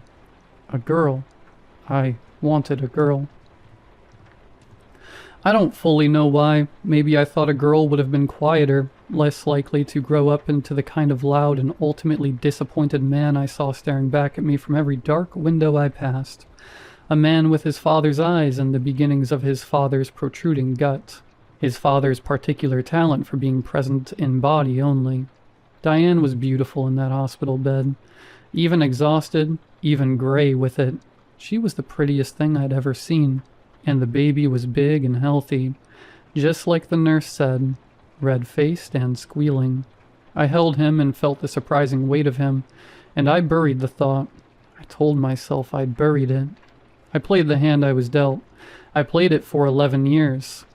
You call that playing? You were somewhere else the whole time, Frankie. Even when you were in the room. I think about the night I left. 4 hours ago. Though it feels like longer from down here on the floor. Diane was in the doorway crying. Still the prettiest thing. With Bryce at her hip. Half a boy, really. And more skin than anything. 11 years old and sad in a way that no 11-year-old should be. But he wasn't crying. That washed-out stare he'd had since he was 2. The one that made something cold move up my spine every time I felt it on me. He already knew. I could see it on him. He knew his father was going, and he knew his father had been gone long before tonight. I thought, sitting in the cruiser in the driveway with my hands on the wheel, and the keys not yet in the ignition. I thought, maybe I got my wish after all. I looked at Bryce through the window, at my sad and gentle boy who was so unlike the other boys in town, so unlike the boy I was at that age, and the thought came up like bubbling poison. A girl. I wanted a girl. And maybe that's what I got. I'm not going to defend that. I'm not going to dress it up. That's what I thought, sitting in my car in my driveway, about my 11-year-old son who was watching me leave him. I drove away. Figured a neighbor would call someone. Figured Cancun sounded warm and final and far. And that was enough. You are a filthy man, Mr. Marin. A filthy, filthy man. I know. The dripping won't stop. The faucet has been dripping since I got in here. I think. I don't know anymore. And each drop hits the basin like a little bell. High and clear and maddening, and I keep watching it. Gather, swell, detach, fall. Gather, swell, detach, fall. Or the water, Frankie. Don't forget about the water. I've been trying not to think about that. About the water I got in my mouth when I washed my face. About the fact that something in my stomach has been nodding and on-nodding ever since. And twice now I've had to grip the sink and ride out nausea that crests and passes and comes back worse. The light is doing something too. Flickering. On, off, on. And in the dark between the flickers, just for a half second, just long enough that I can't be sure, I see shapes that aren't there when the light is back on. Or maybe they are there. Maybe I just can't see them when the light is on. The little window above the stall is prison-sized, way too high for me to reach. But I can see sunlight coming through it, which means it's still the same day, which means I haven't been in here as long as it feels. I look at my hand. The blood has dried in the creases of my palm. The broken fingers have swollen up thick and purple, and I can't flex them without the kind of pain that makes your vision go white at the edges. I look at Mirror Frank.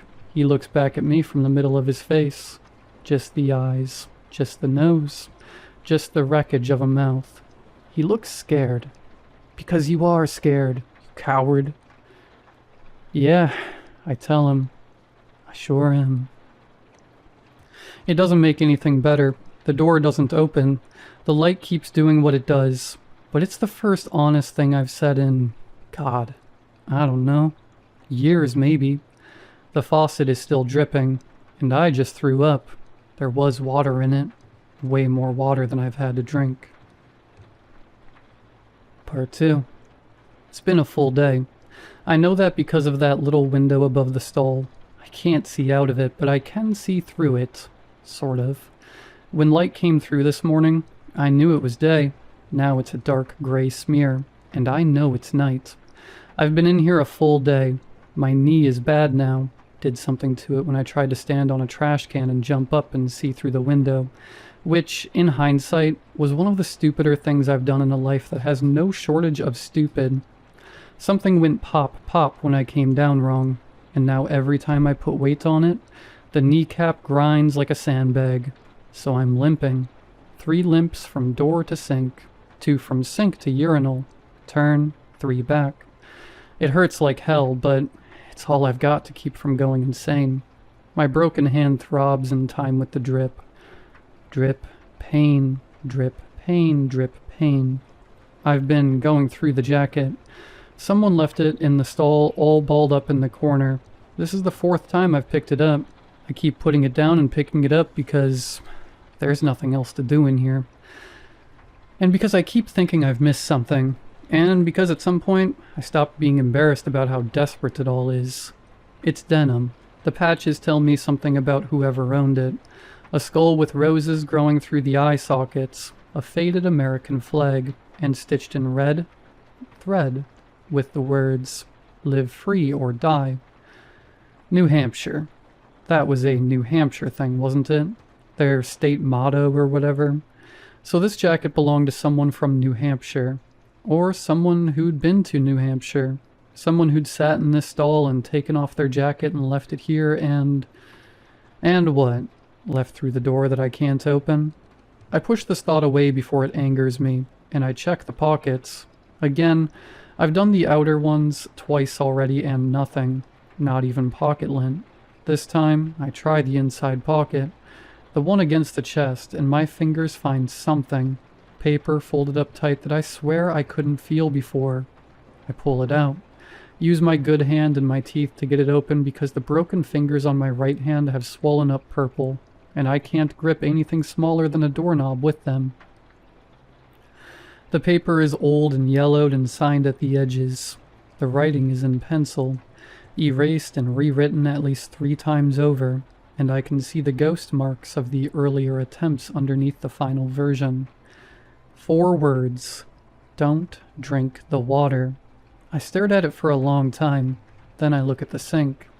Gather, swell, detach, fall. I already drank the water. I want to be clear-eyed about that. Not on purpose. I splashed on my face last night when I first came in, and got some in my mouth. Just a little. Maybe more than a little. I rubbed my eyes with wet palms.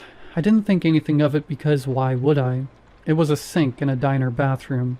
It was just water. After you drank it, Frankie. After you took it inside you. My stomach has been doing something since then. Not pain exactly. More like a slow churning. Something that crests and recedes and crests again. Worse each time. My head feels stuffed. Thoughts moving like they're wading through a ocean current.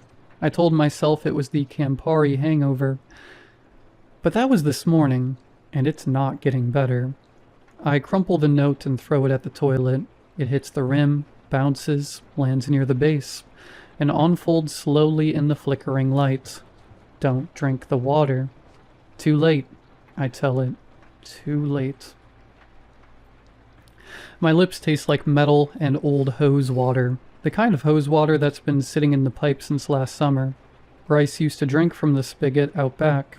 and Diane would scream about parasites, amoebas, brain-eating microbes, and Bryce would just look at her with that patient, untroubled look as if he'd already made his peace with the world, and everything in it. That look that used to make me want to shake him and scream, "Get mad! Throw something! Be a boy!" I never said it out loud. I want that on record. I never laid a hand on that boy either, which is the one thing I've got over my own father. Some nights it was the only thing, but the voice in your head doesn't have to come out of your mouth to do damage. Kids feel the shape of what you're not saying. Bryce always did. Who made him that way, Frankie? Who taught him that staying small was how you stayed safe? I went to the toilet for water. I want to be honest about this too. I'm trying to be honest about things. It seems to be the one new habit I've picked up in here. I went to the stall and I leaned over the bowl and I looked at it. There was a hair floating on the surface. One long, dark strand of hair. It made me think of Megan, on the ER floor with her hair fanned out around her, arms stretched wide like she was trying to make a snow angel. I didn't drink from the toilet, but I thought about it. That's where I'm at. That's what a day in this room has done to me. My throat feels like I swallowed a fistful of sand. My tongue sticks to the roof of my mouth when I talk, and I've been talking more than I should.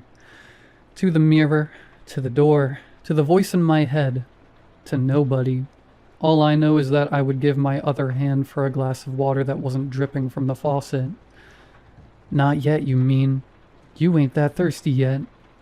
The lights went out. Just for a moment. 12 Mississippi. I counted.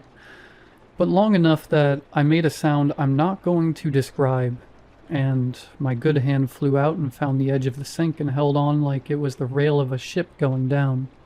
The dark in here isn't regular. It's the kind where you can't tell if your eyes are open or closed, or even where your hands are, even if they're right in front of your eyes. When the light came back, I said, "See? Power surge. Just a hiccup." Out loud to nobody. My heart didn't believe me for about 10 minutes. I stopped pacing eventually and went back to the door. I don't know why I keep going back to that door. It hasn't changed, and it will not change. The knob is a decoration on a wall, but I keep going back the way your tongue keeps finding the socket of a pulled tooth, compulsively unable to help itself. I press my palm over the bloody smear on the wood, the streak I left last night when I split my knuckles open, and I pressed hard and I said something I swore I would not say. I said, "Please." I said I got the message. I'm a coward. You win. Just let me out and I'll call them. I'll go back. I'll send them money. You're bargaining with the bathroom door, Frankie. The voice was right. I stopped talking. And then I felt it. Through my palm, I swear I felt the faintest pulse, like something on the other side shifting its weight or leaning in, an ear pressed to the panel, something like that. I yanked my hand back. "Who's there?" My voice came out louder than I meant it to. "Hey, who's there? Open the door." Nothing. I pressed my ear to the wood and it was ice cold, colder than it had been just a second ago. Cold enough that the cartilage of my ear stung. I held my breath. I listened past the blood in my own head and the drip behind me, and a sound. Something between a grunt and a groan, muffled by the wood. It went on for a few seconds, then stopped. Then the faucet dripped louder. Gather, swell, detach, fall. I'm sitting with my back against the door now. I can feel the cold of it through my shirt. The light is doing its thing overhead. Buzz, flicker, buzz. And I'm looking at the note on the floor by the toilet. My tongue is leather. My hand is a thing that happens to be attached to my arm and occasionally reminds me it's there. By turning the pain up so much I can feel it in my teeth. I keep thinking about Bryce. I took him fishing once. He was 5, maybe 6. Drove us out to Lake Pemberton with 2 rods and a tackle box my uncle had given me, and a cooler full of beer that I told myself I wouldn't drink all of, but did anyway. We sat on that dock for 3 hours, and Bryce didn't complain once. Not once. About the heat, not about the boredom, or about the fact that we weren't catching anything. He just sat there, fat legs dangling over the water, holding his rod the way I showed him, patient as a saint. We caught nothing. Not a single fish. I was furious. But not at the lake or the bait. I know that now, and I think I knew it then, but at Bryce. At the way he just accepted it. The way he reeled in his empty line at the end of the day and said, in that gentle voice of his, "That's okay, Dad. Maybe next time." I wanted to grab him by the shoulders. I wanted to scream at him to be angry about something the way a normal boy would be angry. I drove us home in silence instead. He sat in the passenger seat with his hands folded in his lap, and I thought, and I remember this clearly, I remember it the way you remember things that haunt you. I thought, this is what I'm stuck with. And whose fault is that? Who taught him that staying quiet kept him safe? Who was it that made the room go cold every time he walked in? Who made him practice being invisible? The grunting is starting again, from the other side of the door, and not quite human sounding, and not quite not. I don't move toward it this time. I look at the notes. I look at the sink. I notice the scratches on the wall when the light steadies for long enough. They're on the tile to the left of the urinal. Down low, some. Scratched in with something hard and thin. A key maybe, or a belt buckle. Not too sure, but something with a point and a lot of time. 3 uneven lines that got smaller toward the bottom. Help me, please. I'm sorry. I stare at them for a long time. I wonder if whoever wrote that had a son, if they'd left someone behind the way I left Bryce and Diane. Driven away with a trunk full of suitcases and a story about Cancun to paper over the part of their brain that knew better. If they'd sat on this same floor and thought, I'll call later. Someone else will handle it. It's not my problem anymore. And I wonder. And this is the thread I can't stop pulling. Whether they regretted it, wherever they are now. Or whether they just died in here, still convinced they'd made the right call, that it was for the best, that some people aren't cut out for the life they ended up with, and there's no shame in admitting it. Like you, Frankie? Here is something I have never said out loud. My father was a mean, vicious man. Bloodshot at 10 in the morning, the kind of drunk who'd beat you bloody for breathing too loud, for existing in a way that reminded him of his own failures. I swore I would never be that, never raise a hand to my kid, never make my son afraid, and I didn't. But maybe that was worse. Because instead of fear, I gave Bryce something arguably worse. Indifference. That creeping kind. The kind that hardens over years until one day you realize you can't remember the last time you looked at your son and felt anything other than a dull resentment. A resentment that he existed. A resentment that he was soft. A resentment that Diane loved him so easily when it cost me everything just to be in the same room as him. A resentment that I was supposed to love him too. To perform it. To take this sad and gentle creature the nurse had put in my arms. And feel what a father was supposed to feel. You wanted a girl because you thought a girl would be easier to ignore. Admit it, Frankie. A girl would have been Diane's problem. But a boy you had to shape. A boy you had to turn into a man. And you couldn't do it. You didn't even try. I close my eyes. When I open them, I'm still here. I go back to the door because there's nowhere else to go. I press my forehead against the wood. It's warmer than it should be. Or I'm colder than I should be, which is more likely. The cold has been coming up through the tiles all day, into my shoes, into my ankles, like the floor is slowly drinking me down. October in Briarwood does this. Hot one day, cold the next. And the year we didn't replace the furnace filter, Bryce got bronchitis for 3 weeks, and I told Diane it built character, and she looked at me like I'd said it in a language she didn't speak. I breathe slowly. Breathing fast makes the room tilt, I noticed. My breath fogs the wood. I watch it 3 puffs. 4. Little ghost clouds blooming against the chipped brown paint. There and then gone. There and then gone. And I count them because counting is something to do, and I have almost run out of everything else. Then I push away and do the inventory. Stall, urinal, sink, mirror, jacket, light. That's it. That's the whole world. The light buzzes. Then it goes out. I make a sound I am going to decline to describe. My good hand finds the sink edge by muscle memory, and I hold on.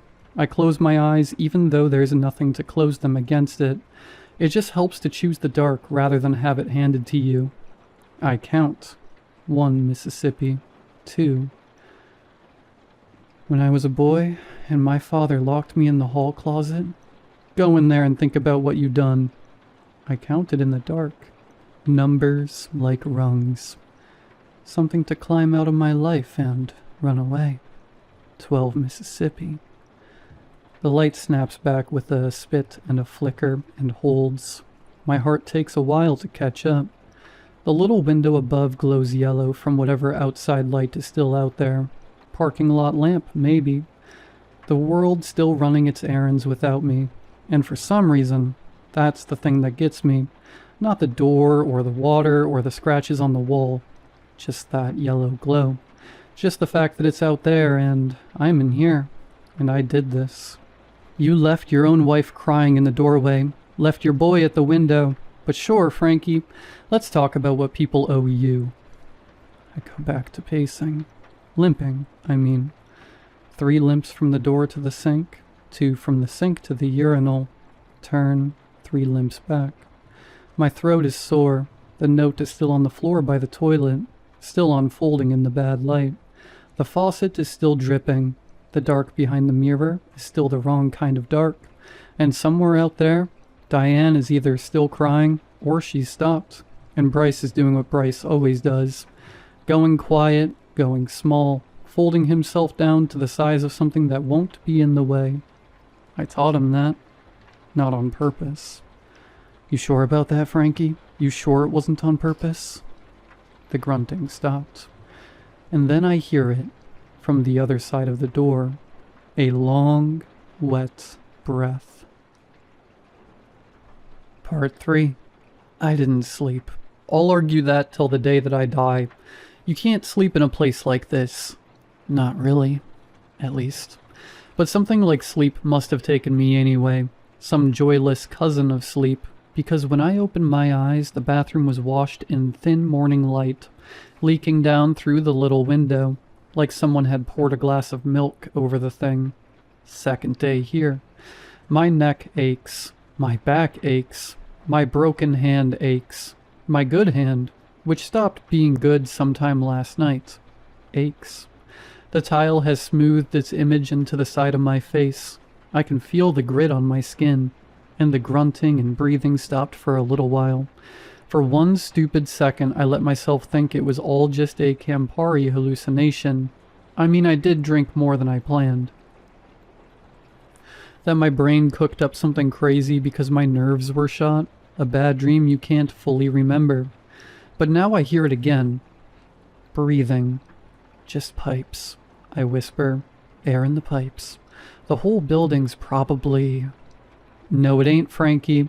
Pipes don't got lungs. I back up until my calves hit the urinal. I keep my eyes on the knob like it might soften under a hand I can't see and turn.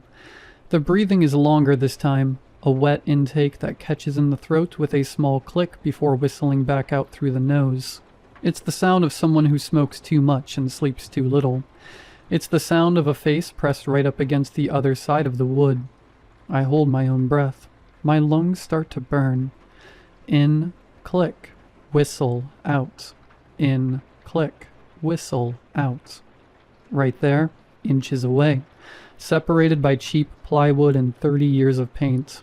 I get on my hands and knees. My body just does it, moves low.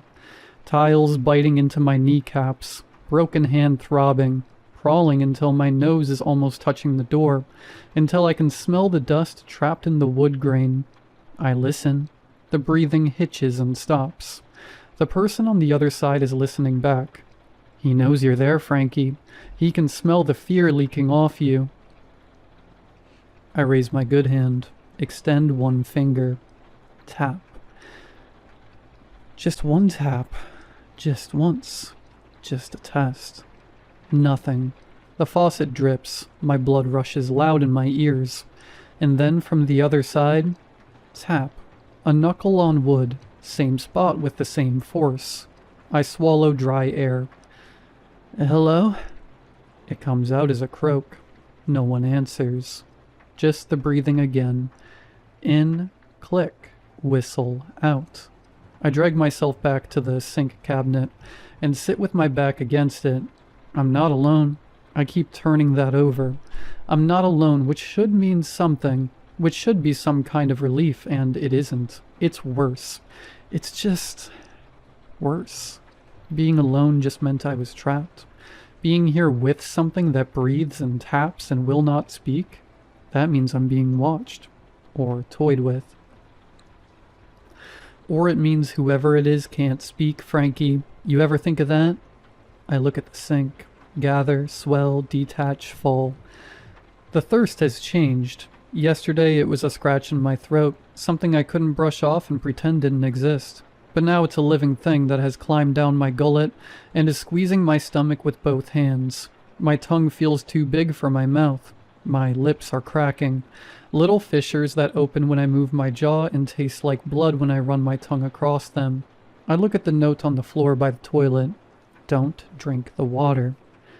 Screw you, I tell it. You don't know. You ain't here. But they were here, weren't they? They left the jacket. They left the note. They left that piss stain on the floor. They left everything behind. And they're not here anymore, Frankie. And you might want to think real hard about what that means. I grab the edge of the sink and haul myself up. The right knee pops, and it's a sound like a bone breaking. Wrong, and I ride the nausea with my teeth clamped and my eyes watering. I don't cup the water in my hands this time. I don't want to feel it on my skin. That felt too civilized, and civilization checked out around the time the door locked. And I realized, really sat with the fact that I might not see Diane again. Don't lie, Frankie. You weren't ever going back, no way, no how. I bend my head, put my mouth directly under the tap, and I twist the handle. The water hits the back of my throat like a tidal wave. Cold, shockingly, bitingly cold. And I gulp it down, swallowing air and water and spit. Choking, sputtering, drinking like a dog, drinking like a man in a desert. I drink until my stomach distends and aches, until the cold makes my teeth hurt and my brain seize. I pull back, gasping. Water drips off my chin and onto my collar. Oh, God, I say. Ah, oh, sweet baby Jesus. It's the best thing I've ever tasted. Then the aftertaste hits. It blooms in the back of my tongue a second later. It tastes like the way the bog water smelled when I took the kid fishing. I wipe my mouth. I look at the water swirling down the drain. It was no longer brown, which was a sort of relief. But as I watch it swirl away, the room seemed to stretch. Just for a hair. I blink and the sink looks normal again. Or, no, not normal. Not exactly. The drain spun too long, like the whirlpool was taking its sweet time, as if the water didn't want to go, as if it was being swallowed by something deeper than just rusted pipes. The chill in my stomach turns. Something thick drags itself down behind my ribs. Oh, hell, I whisper. Shouldn't have drank it, Frankie. Boy, you shouldn't have done that. I back away from the sink and hit the wall. I don't remember it being that close. I press my palm to the tile and try to breathe slowly, the way the doctor told me when the palpitations started 3 years ago, and I told Diane it was nothing, and she didn't believe me, and she was right. I close my eyes. I open them again. The grout lines between the tiles are curving inward, or they were always curving, and I'm only now seeing it, bowing towards the center of the room. I put my hand to my forehead. Hot or cold, I genuinely cannot tell which. Sit down. I say it out loud. Just sit. It's water. It can't be. But instead of sitting, I grab the trash can again to try to see outside. I needed to see outside, to get someone's attention so they could let me out. I dragged it across the tile and the wheel screamed the whole way, loud enough that I almost stopped due to the pain in my ears. But only almost. I pushed it against the wall and climbed up. I steadied myself and went to jump, but the plastic lid bowed under my weight, and my foot slipped. I came down hard, and the right knee twisted sideways, and then it buckles out from under me like cardboard, pain detonating up both thighs, and the room swims, steadies, swims. I'm sweating. I'm shaking cold. The distinction between the two has stopped meaning anything. I try to crawl back toward the stall, and I cannot move my right leg. Have to drag it.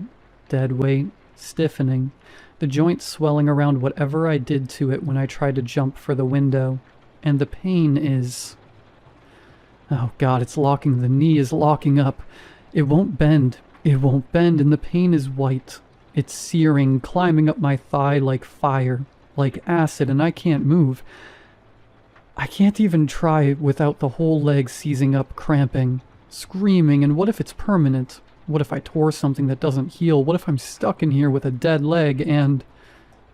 The thought snaps off.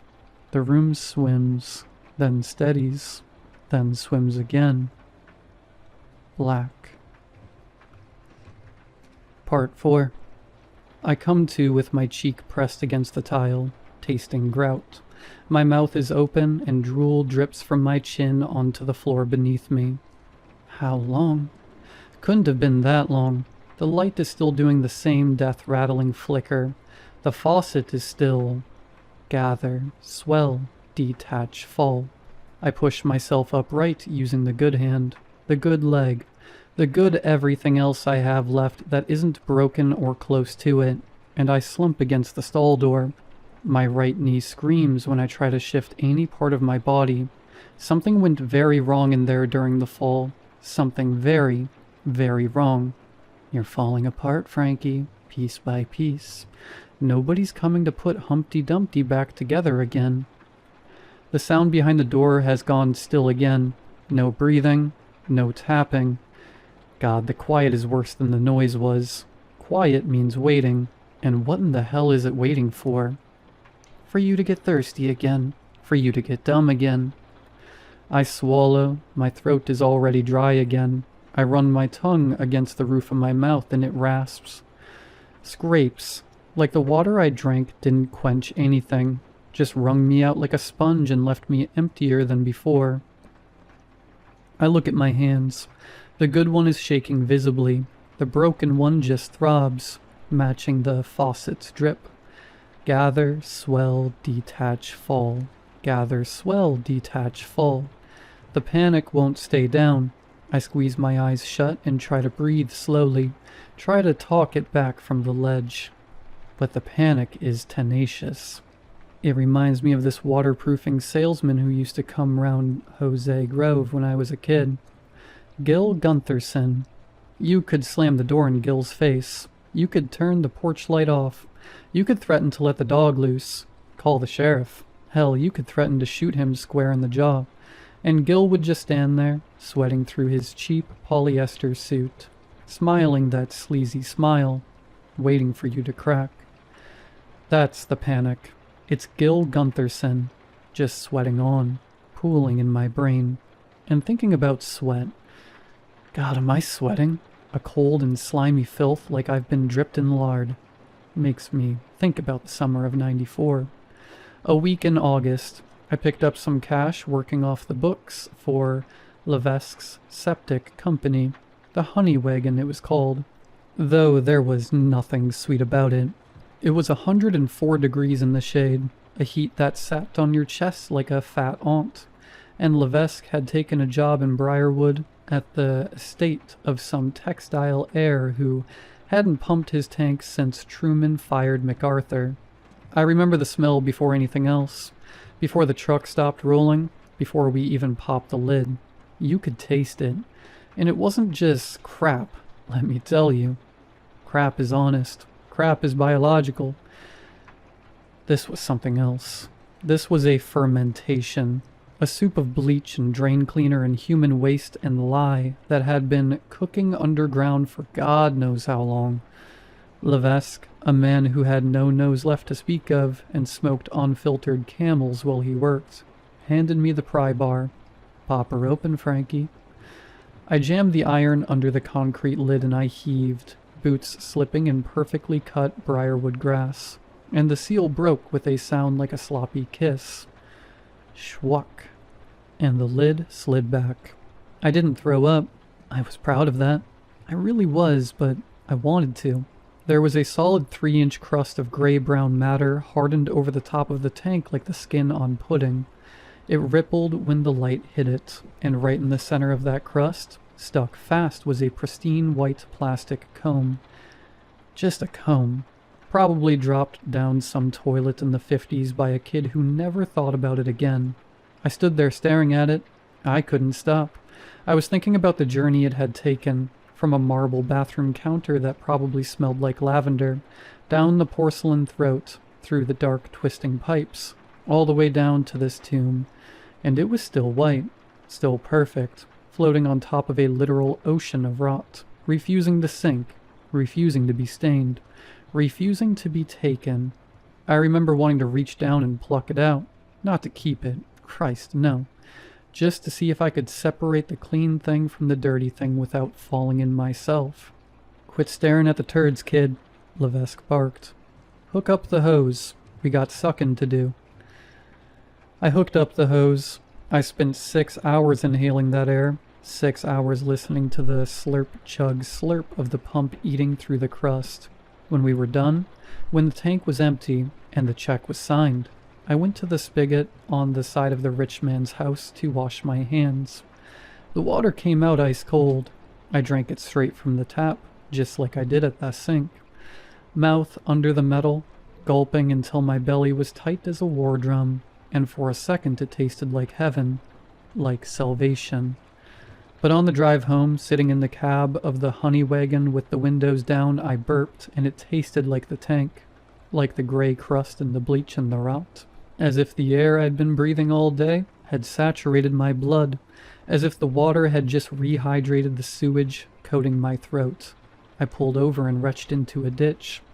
But the taste didn't go away, stayed with me for a week. Every time I drank water, I tasted the crust. Every time I swallowed, I felt that white plastic comb bobbing somewhere in my stomach. And you taste it now, don't you, Frankie? I do. I taste that comb. The water from the bathroom sink is sitting in my gut, heavy and sloshing, and the aftertaste is rising back up my esophagus. Not the septic tank, exactly. Though it's got hints of that, yeah. It tastes like wet fur. Shouldn't have drank it, I mutter. I squeeze my eyes shut and try to push the image of the white comb out of my head. But the image changes. It's not a comb anymore. It's a hand. A small, unformed hand, floating on the surface of the black water in my stomach. I gag, a dry heave that bends me double, but nothing comes up, just air, just the taste of wet fur. And then the breathing starts again from the other side of the door. It sounds more like a machine now, an EKG hissing behind the wood. I push myself upright, back sliding up the stall until I'm sitting straight, legs splayed out on the checkerboard floor. The movement makes my head swim, but I ignore it. Something new has arrived, louder and more demanding than the thirst or the fear. The itch. It starts in my fingertips, the good ones, of course, and crawls up my wrists, tightens the skin around my jaw. I pat my shirt pocket, flat. I pat my pants. Nope, nothing but car keys and a gum wrapper. I need a smoke. I need a smoke so bad my teeth hurt. Other things hurt too. All of me hurts. But the need for a smoke has climbed on top of the rest of the pain and is now running the circus. My eyes go to the jacket on the floor by the toilet. Check it again, Frankie. You checked the inside pocket. You didn't check the insides. Maybe our New Hampshire friend had the same filthy habit as you. I don't hesitate. I crawl over to it, dragging my bad leg, moving like a crab. I've checked every pocket on this thing like it's got a winning lottery ticket in it. Outer pockets, inside pocket. Even turned it upside down and shook it, but I never checked the bones of it. The denim is stiff with road grime and something that might be bird crap. I bunch the front of it in my good hand and start feeling at the lining with my fingers, digging along the seams, pressing, feeling for anything that doesn't belong. "Don't hold out on me," I whisper. "Be a pal. Come on, be a..." My fingernail catches a loose thread near the inside hem. I pull. The thread pulls back. The seam opens just enough to make a dark little mouth in the lining, and inside it, I feel a crinkle. My heart jumps so hard it makes the room tilt. I hook 2 fingers into the tear and dig around, fishing blind inside the jacket's guts, and then I pull something free, a soft pack of Pall Malls. Crushed and bent nearly in half, sweat soft and lived in, but they're here. I shake it, not empty. "Thank you," I wheeze, and the wheeze turns into a laugh that turns into a hacking cough. I fish out a cigarette, crook it into a V shape, tobacco shedding from the tip, but smokable, and I stick it between my lips. The taste of unlit tobacco is the single most real sensation I've had in 2 days. Then I go back to the tear. If someone hid cigarettes, they hid the fire too. I reach inside again, feeling deeper this time, and my fingers close around something small and hard. Pink disposable Bic. Almost empty. I flick it. Sparks. No flame. Nada. I flick it again. Sparks. No flame. Nada. "You piece of..." I shout. "You're getting desperate, Franklin." Third time, shielding it with my broken hand. The knuckles flaring as I curl them into a cup, but I don't care. I need this. I need to fill my lungs with something that isn't mildew, crap, and fear. Flick. A tiny blue-orange flame coughs to life. I lean in and suck hard. The tip of the Pall Mall goes cherry red and I inhale, and the smoke hits the back of my throat like a freight train, harsh and full body, and I hold it there and let it burn and let it coat the taste of the wet fur and the Campari, and I blow a long gray cloud up toward the ceiling. There it is. That's the stuff. Now you're a king again. I lean my head back against the toilet tank. The nicotine rush makes me lightheaded, but it also makes me feel mean, gives me my edge back. I'm not a trapped animal anymore. I'm a guy having a smoke and a John. I'm Franklin Marin, and I don't take crap from anyone. "Hey," I shout at the door, my voice feeling stronger now, raspy with smoke. "You hear that? I'm having a smoke on the John. Getting comfortable. You think you can wait me out? I got nowhere to be, pal. I got all night." "Wait." The sound doesn't change. I laugh. It's a jagged and ugly sound. I reach back into the jacket. If New Hampshire had smokes, maybe he had something else. A flask, maybe. I check the outer pockets again anyway. Empty. I check the inside pocket again, even though I already know better. Then I go back to the jacket's guts. I dig 2 fingers in and pull out a cracked leather wallet. I flip it open. Don't look at the ID first. I go straight for the cash slot. 1 $5 bill. Cheap, I mutter, and shove the bill into my own pocket. Then I look at the license. I squint in the flickering light. On, off, on. I squint harder. The cigarette falls out of my mouth. It lands on my thigh, burns through my slacks, sears the skin, and I don't feel it. I just stare at the little laminated card. That isn't my birthday, and the photo isn't me. At least, not yet. It's an older man. Gray beard with hollowed-out cheeks and eyes like 2 cigarette burns. A man who looks like he's been starving for a very, very long time. But the name is right. And the address? It's correct. I throw the wallet. It hits the floor and lands open, that starving face staring up at me from the checkerboard tile. No, I whisper. That ain't right. I scramble backward until I hit the sink cabinet. I look at the jacket in my hands and throw it too. It hits the wall with a soft whump and slides down. It's a trick, Frankie. Someone's messing with you. The bartender. They stole your wallet and made a fake. But my wallet is in my back pocket. I can feel the lump of it. I reach back, pull it out, and open it.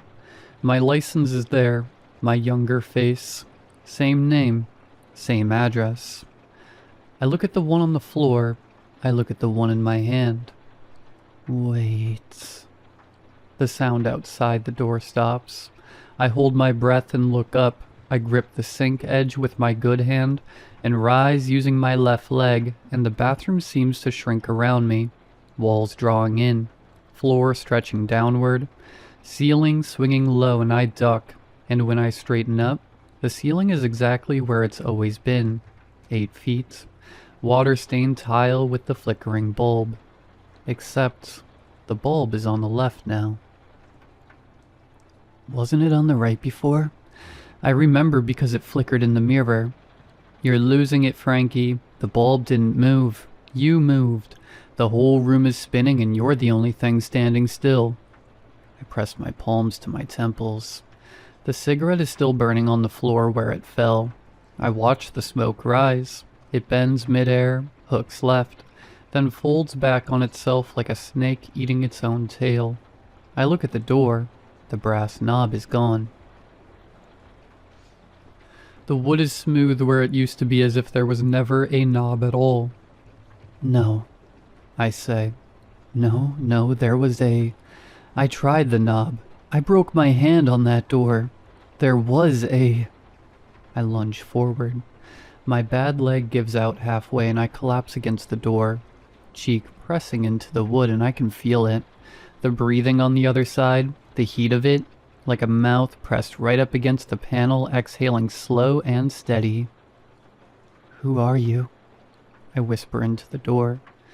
The breathing stops, and then from the other side, who are you? I shove myself back so hard I fall, land on my ass, broken hand cracking against the tile, and the pain is white. The pain is immediate, and I curl around it, fetal, rocking, gasping, tears running hot down my face. When I look up, the door has a knob again, a different knob, glass or crystal maybe, faceted, like something from a fancy hotel or a funeral home, and inside it, suspended in the glass like a fly in amber, is a tooth. A fat, human molar. I stare at it, it stares back. That's your tooth, Frankie. The one you lost in '09 when you slipped on the ice outside the mill. You spit it into your hand and just stood there like an idiot, blood on your chin, thinking, I am falling apart. You remember that? Screw you, I still got all my teeth. I run my tongue over them. All there, all 32. Minus the wisdom ones they yanked in the service. But I look at the crystal knob with the tooth inside it and I start to remember. Not all at once. Memory doesn't work that way. Not in here. Not anymore. It comes in pieces like pulling a nail out of rotten wood. The smell first, ammonia and pee, and that under-smell of wet fur. Then the sound. The drip. Always that drip. Then the feeling. My hand on a door. Pounding. My voice hoarse from yelling. I've been here before.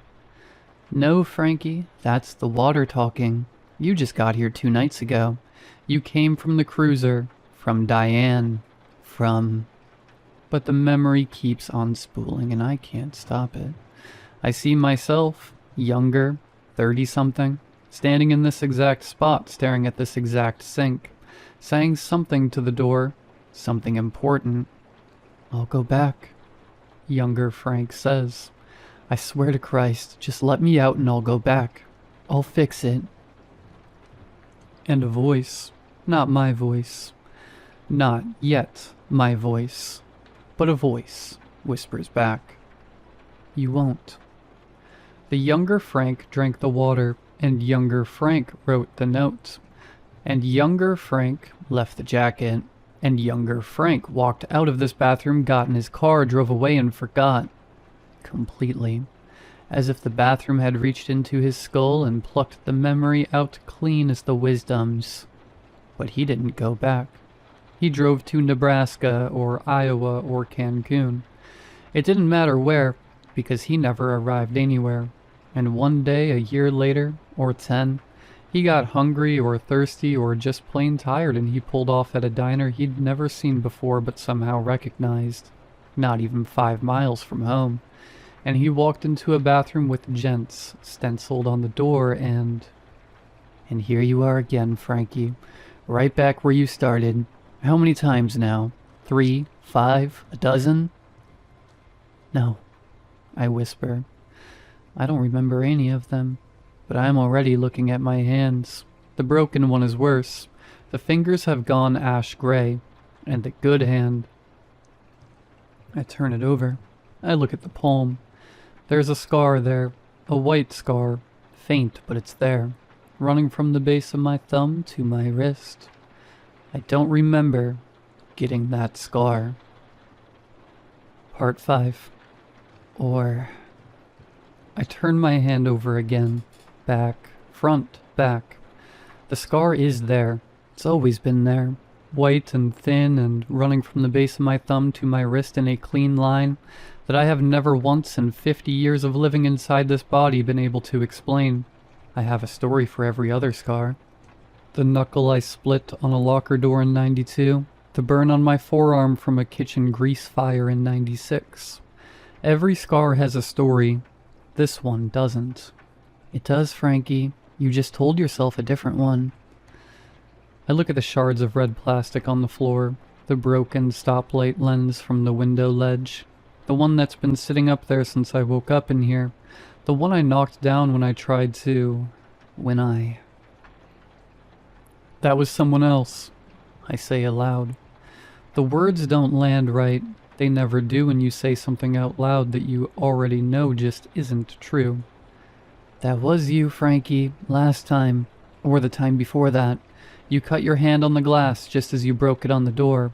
You keep hurting yourself the same way, over and over, because you never learn, Frankie boy. No, just messing with me. You never learn.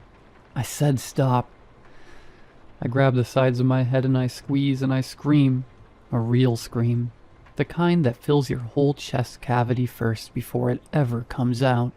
Until saliva floods my mouth and my vision goes black at the peripheries and I have to let go just to stay conscious. The bathroom keeps existing around me, uncaring and as patient as a headstone. My breath comes back in pieces. I wipe my mouth with the back of my good hand. It's shaking. Has been shaking for... God, how long now? Hours? Maybe longer? Maybe it's been shaking my whole life and I only just noticed because there's nothing left to do in here but notice things. You're losing track of time, Frankie. That's what the water does. Time gets slippery, slides right through your fingers like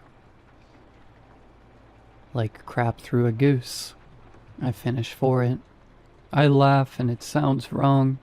More of a wheeze or a gag or something a sick animal makes when it's trying not to keel over and die. I look at my hands. The broken one is much worse. The swelling's gone down some, which should be a good sign, but it isn't. Because the color underneath is all wrong now, turning a deeper gray purple, that shade of old bad meat. I try to wiggle my pinky. Nothing. I try again. I send the signal down deliberately, the way you do when you're concentrating so hard on a physical task you can almost feel the individual nerves like wires. Move. Move, you son of a... Move. Nada. It's dead, Frankie. That finger's dead. Rest of the hand'll follow. Gangrene sets in fast when you're sitting in your own piss. Give it another day and you'll start smelling it. That rot. You know the one. I do. I worked a double at Jose General in '05, maybe '06. The years blur together when I try to look at them directly, mopping the 3rd floor. It was August, specifically. The end of August, so it was the kind of heat that doesn't quit at night anymore. They wheeled someone in from a car accident on Route 9, someone who'd been sitting in a vehicle for 3 days before anyone noticed the car pulled off in the breakdown lane. 3 days in August. The smell got into the ventilation system, into the walls, into the fibers of my uniform, and I drove home with the windows down the whole way, and it didn't matter. Diane made me strip on the porch, made me hose off in the backyard, in the dark like a dog, before she'd let me cross the threshold, and even then, she kept a window open. I remember standing in the backyard in the dark, wet from the hose, watching the yellow light in the kitchen window, and thinking about how far away it looked, just how small everything seemed. That's not the smell you're thinking about, though, is it, Frankie? I clench my jaw. It is. It isn't. You're thinking about the other one. That one from the trunk.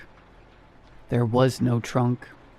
The cruiser, summer of '05. You remember, Frank. You remember what you put in there. You remember how long it took before you... I press the heels of both hands against my eyes until I see stars. There was nothing in that trunk. I shout. Nothing. I didn't. But you did. And you remember the drive. How long did it take, Frank? 2 hours? 3? All the way out to the quarry with the windows down. Trying to air it out.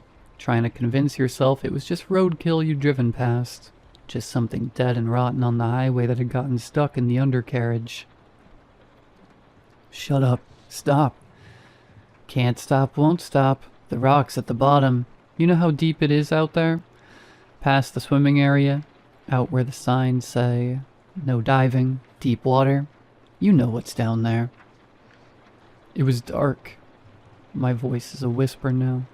I couldn't. It was dark, and I couldn't see what I was... My breath is coming in more rapidly now. My chest feels too tight, and I can see it. Can see myself standing at the edge in the dark. The splash so small, so quiet in the loudness of the night, swallowed up by all the black water. No, that was someone else. That was a dream, or that was... You wore gloves, the yellow ones, Diane's kitchen gloves from under the sink. You remember putting them on, Frank. You remember how the rubber smelled. You drove back and you threw them in a dumpster behind the hospital. Behind your hospital, Frankie. Where you mopped floors and told yourself lies about being a decent man. A good man. And then you went home. And you told her you'd been working late. I was working late. The words come out flat and dead. I had a double. I was mopping the 3rd. The 3rd floor, yeah, you've said that. You've been saying it for over 20 years. Said it so many times you almost got there. Almost made it all the way to believing it. But sometimes late at night when Diane's lying there pretending to be asleep, and you're staring at the ceiling, you smell it again, don't you? That trunk smell. That 3 days in August smell. My good hand moves to my throat. The air in here feels wrong and I can't catch my breath. It was an accident, I say. Was it? It was. Which time? My eyes snap open. Which what? You heard me, Mr. Marin. Which time was an accident? The first one, or the second? Or was it the 3rd? The 4th? The 5th? I don't... There wasn't. There was one. There was only ever one, and it was an accident. It was dark, and I couldn't... The splash was small, wasn't it? The air goes out of me. You always think about the splash, but not the drive or the gloves, not the weight of it. Though that surprised you too, didn't it? Just how light. You think about the splash because it was small, because you expected something bigger, and the smallness of it was the thing you couldn't. The thing you'd never been able to. Stop. The second one was quieter, though. Stop. The third one? You didn't even get out of the car for. You just opened the trunk and... Stop it. Stop. There was only ever... The shoes, Frank. I make a sound I have never heard myself make before in my entire life. Something that isn't a word, but rather comes from a place in me I have spent 30 years building walls around. You keep the shoes. Did you know that? Every time you come back here, the water shows me the shoes. Little things. 2 pairs with Velcro straps. One with the laces tied in a double knot, the way a mother would do it. Still in the trunk of the cruiser. In that locked metal box under the spare tire. You told Diane you kept the jumper cables in. You remember exactly where you put them. And you don't know why you kept them. And I think, if you were honest, if you could be honest about even one thing in your miserable life, you would know exactly why you kept them. I'm on my hands and knees on the tile, and I do not remember getting here. I can feel the cold of the floor through my palms, and my dead hand is screaming and I cannot breathe. I cannot get air in past whatever is sitting on my chest. Whatever has been sitting on my chest since 2005 or 2006 or whenever it was the first time I drove out of the quarry with Diane's yellow kitchen gloves on my hands and told myself lies in the dark. They were already... The sentence collapses. Go on, Frank. Finish it. Just once. Say what you did. Not to me, I already know. Say it to yourself. Say it out loud and proud in a room where there's nobody left to protect you from it. I open my mouth, but nothing comes out. 50 years and not a single word comes out. That's what I thought. And then, silence. The faucet drips, gather, swell, detach, fall. I am on the floor of a bathroom in a diner I don't remember pulling into, with a dead hand and a scar I can't explain, in a locked metal box under a spare tire, and I have been a lot of things in my life. A son, a husband, a father, a janitor, a coward. But I have never said the word out loud. Not once. Not in 50 years. I don't say it now. And from the other side of the door comes a sound I haven't heard before. Weeping. Quiet. Decades-old weeping. The sound of a person who ran out of hope so long ago that they don't even remember what hope felt like. I know the voice. I have always known the voice. I press my back against the wall and I pull my knees to my chest. And I sit there while the person on the other side of the door cries, and I do not move. And I do not speak. And the faucet drips in the silence. Gather. Swell. Detach. Fall. Part 6. The final part. I know the voice because it's mine, not my voice as it is now. All ragged and cigarette ruined and 50 years of crappy decisions worn into the grit of it all. But my voice from before, the voice I had when I was young enough to still believe that wanting to be a decent man was the same thing as being one. Younger me. 30-something me. The one who stood in this exact spot and made a promise to a door, and then broke it so completely that he forgot he'd ever made it. He's been in here since then. The thoughts all arrive the way the worst of them always do, as a fact you've known for a long time and have simply chosen to ignore. He's been in here since the last time, since the time before that. Every version of me who ever walked through that door and drank the water and could find his way out has been here, stacking up on the other side of that wood like sediment, like the gray crust on Levesque's septic tank. Adding another layer every time the man on this side of the door decides to get back in his car and drive away and forget. I did this. Me. I did this to myself. Came back and came back and came back because I never actually left. You can't leave a place you never stopped running from. And I have been running from the quarry and the yellow kitchen gloves and the sound of the black water when it's swallowing something. And I have been running for over 30 years. And the running looked like Nebraska and Iowa and a diner off Route 9, and another diner, and another. And every time I ended up here, right in this room, in front of this mirror, looking at a man I almost recognize, but will never be able to. I'm sorry, I say. And it wasn't even to the thing behind the door, but to them all. To the version of me who stood here before with his hand bleeding from the stoplight lens and wrote, "Don't drink the water," on a piece of paper and left it in a jacket, knowing he wouldn't remember why, knowing the next man in this room would look at it and hesitate and drink it anyway, because that is what I do. I read the warnings and then decide I know better. I decide my crap doesn't stink after all.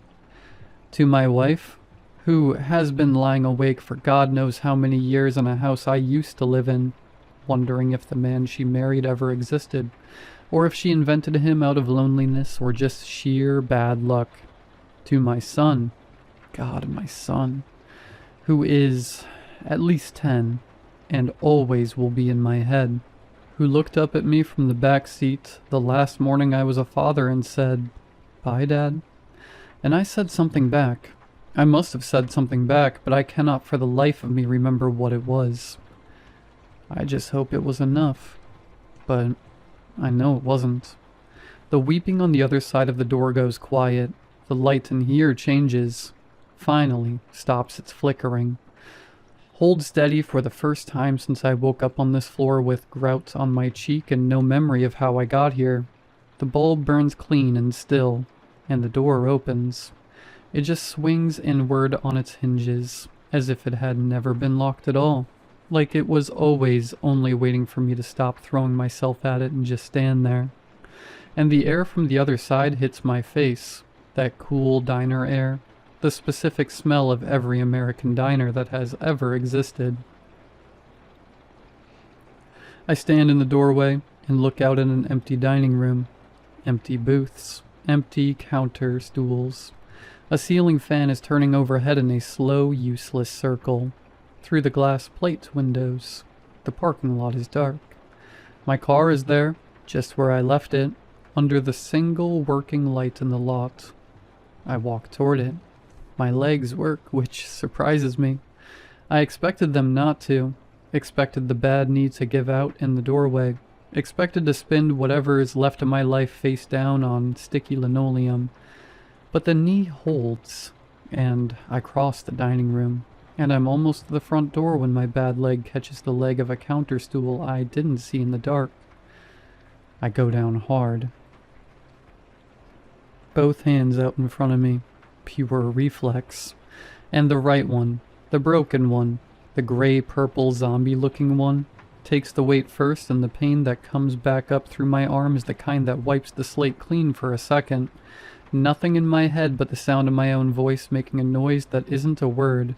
I wrench sideways as I fall and catch myself on the edge of the counter instead, my good hand slamming flat against the formica, and there's something on it. A coffee mug someone left handle out at the edge, and the handle catches the meat of my palm and opens it up clean, and I know before I even look at it that it's bleeding. I can feel the hot crawl of it on my wrist. I lie on the floor for a moment. Both hands are ruined now. One dead, one bleeding. Probably some kind of poetry in that. I push myself up with my elbows, get to my knees and then my feet. I look at my good hand. The cut is deep, running diagonal across the palm, already sheeting red. I press it to my shirt without thinking. Add it to the list of things to deal with in the morning. The list is getting really long. I push through the front door, and the night air hits me, and it is cold, and clean, and real. I stand in the parking lot for a moment, and I notice that I don't remember what I came in here for. I needed to use the restroom, I think. Yeah, long drive. Needed to stretch my legs. I look down at my hands. The right one is wrapped in what looks like an old shirt, tied off at the wrist, fingers swollen and the wrong color, and the left one has blood on it, seeping through where I'm pressing my palm to my knees. I must have caught it on something on my way out. I should get both of them looked at. I should. I was going somewhere. I was driving somewhere. I stand next to the car and try to find the shape of the thought, and it isn't there. That's just the hum of the highway somewhere beyond the trees and the cold. And my own breath fogging the air in small, pale clouds. I had a reason for being out here. There was something I was thinking about on the drive. Something important. Something about a house I used to know. A boy. I reach for it, but it slides away like trying to catch the drip before it detaches from the faucet. Gone. I get in the car. I drive. I don't know how long. The radio plays something I don't listen to, and then static, and then something else. The dark opens up ahead of me and closes in the rear view and opens up again. Pine trees and the occasional light from a house set back from the road. Lives I'll never know anything about. Whole worlds running parallel to mine with no idea I even exist. There's an exit sign I pass. There is, somewhere in me, an instinct that wants to take it. Wants to drive to a house I may or may not still have a key to. Wants to knock on a door at whatever hour this is and stand there in the dark and say something to the woman who opens it. I don't know what. Something. Something that starts with her name and ends with, I'm sorry, probably. But I pass the exit. I'm tired. That's the thing. I am so profoundly, structurally tired that the tiredness has stopped feeling like tiredness and started feeling like whole body fatigue. I need a drink, and then I need to sleep in a bed somewhere, and then I need to get these hands looked at in the morning, and then I'll think about that house. I think about everything in the morning when I'm not so tired. I always do my best thinking in the morning. I pull off at the next exit. The diner is a quarter mile from the highway, the kind of place that exists in every small town all across the world, with its big neon sign in the window and gravel in the lot. A pickup truck I don't recognize. An old sedan. A closed sign in the window of the barbershop next door. I sit in the car for a moment. The name of the diner is something I don't look at. The neon in the window is a color I don't register. I need to use the restroom anyway. It's been a long drive. I get out of the car. Inside, it smells like everything I expected. Beer and fried food and decades of spilled drinks absorbed into old wood. Honest smells. The smells of ordinary people having an ordinary night. A woman at the bar turns to look at me when I come in. The bartender, young, with a face I probably won't remember by morning, looks up and nods. His eyes drop to my hands. A flicker of something. He doesn't say anything about it. Restroom? I ask. Back of the house, he says. Already looking back down, past the jukebox. Hang a right. I nod and start walking. The jukebox plays a song I recognize from somewhere I can't place. The hallway past it is narrow, the kind that forces you to turn sideways if someone's coming from the other direction. And at the end of it, there are two doors. One on the left, one at the end of the hall. The one at the end of the hall has a word on it. Gents. I put my hand on the knob. The cut in my palm presses against the cold brass. It stings, but I turn it. The door opens. And that was 2 days ago. Or 3. I'm not really sure anymore. The light has been flickering and the faucet won't stop dripping. My right hand has gone a color that hands aren't supposed to go. And my left one is crusted shut where the cut stopped bleeding sometime yesterday. The door doesn't open. I've tried the window.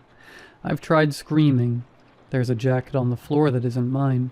Some old denim with a patch on the shoulder that says something I can't read in this god-awful light.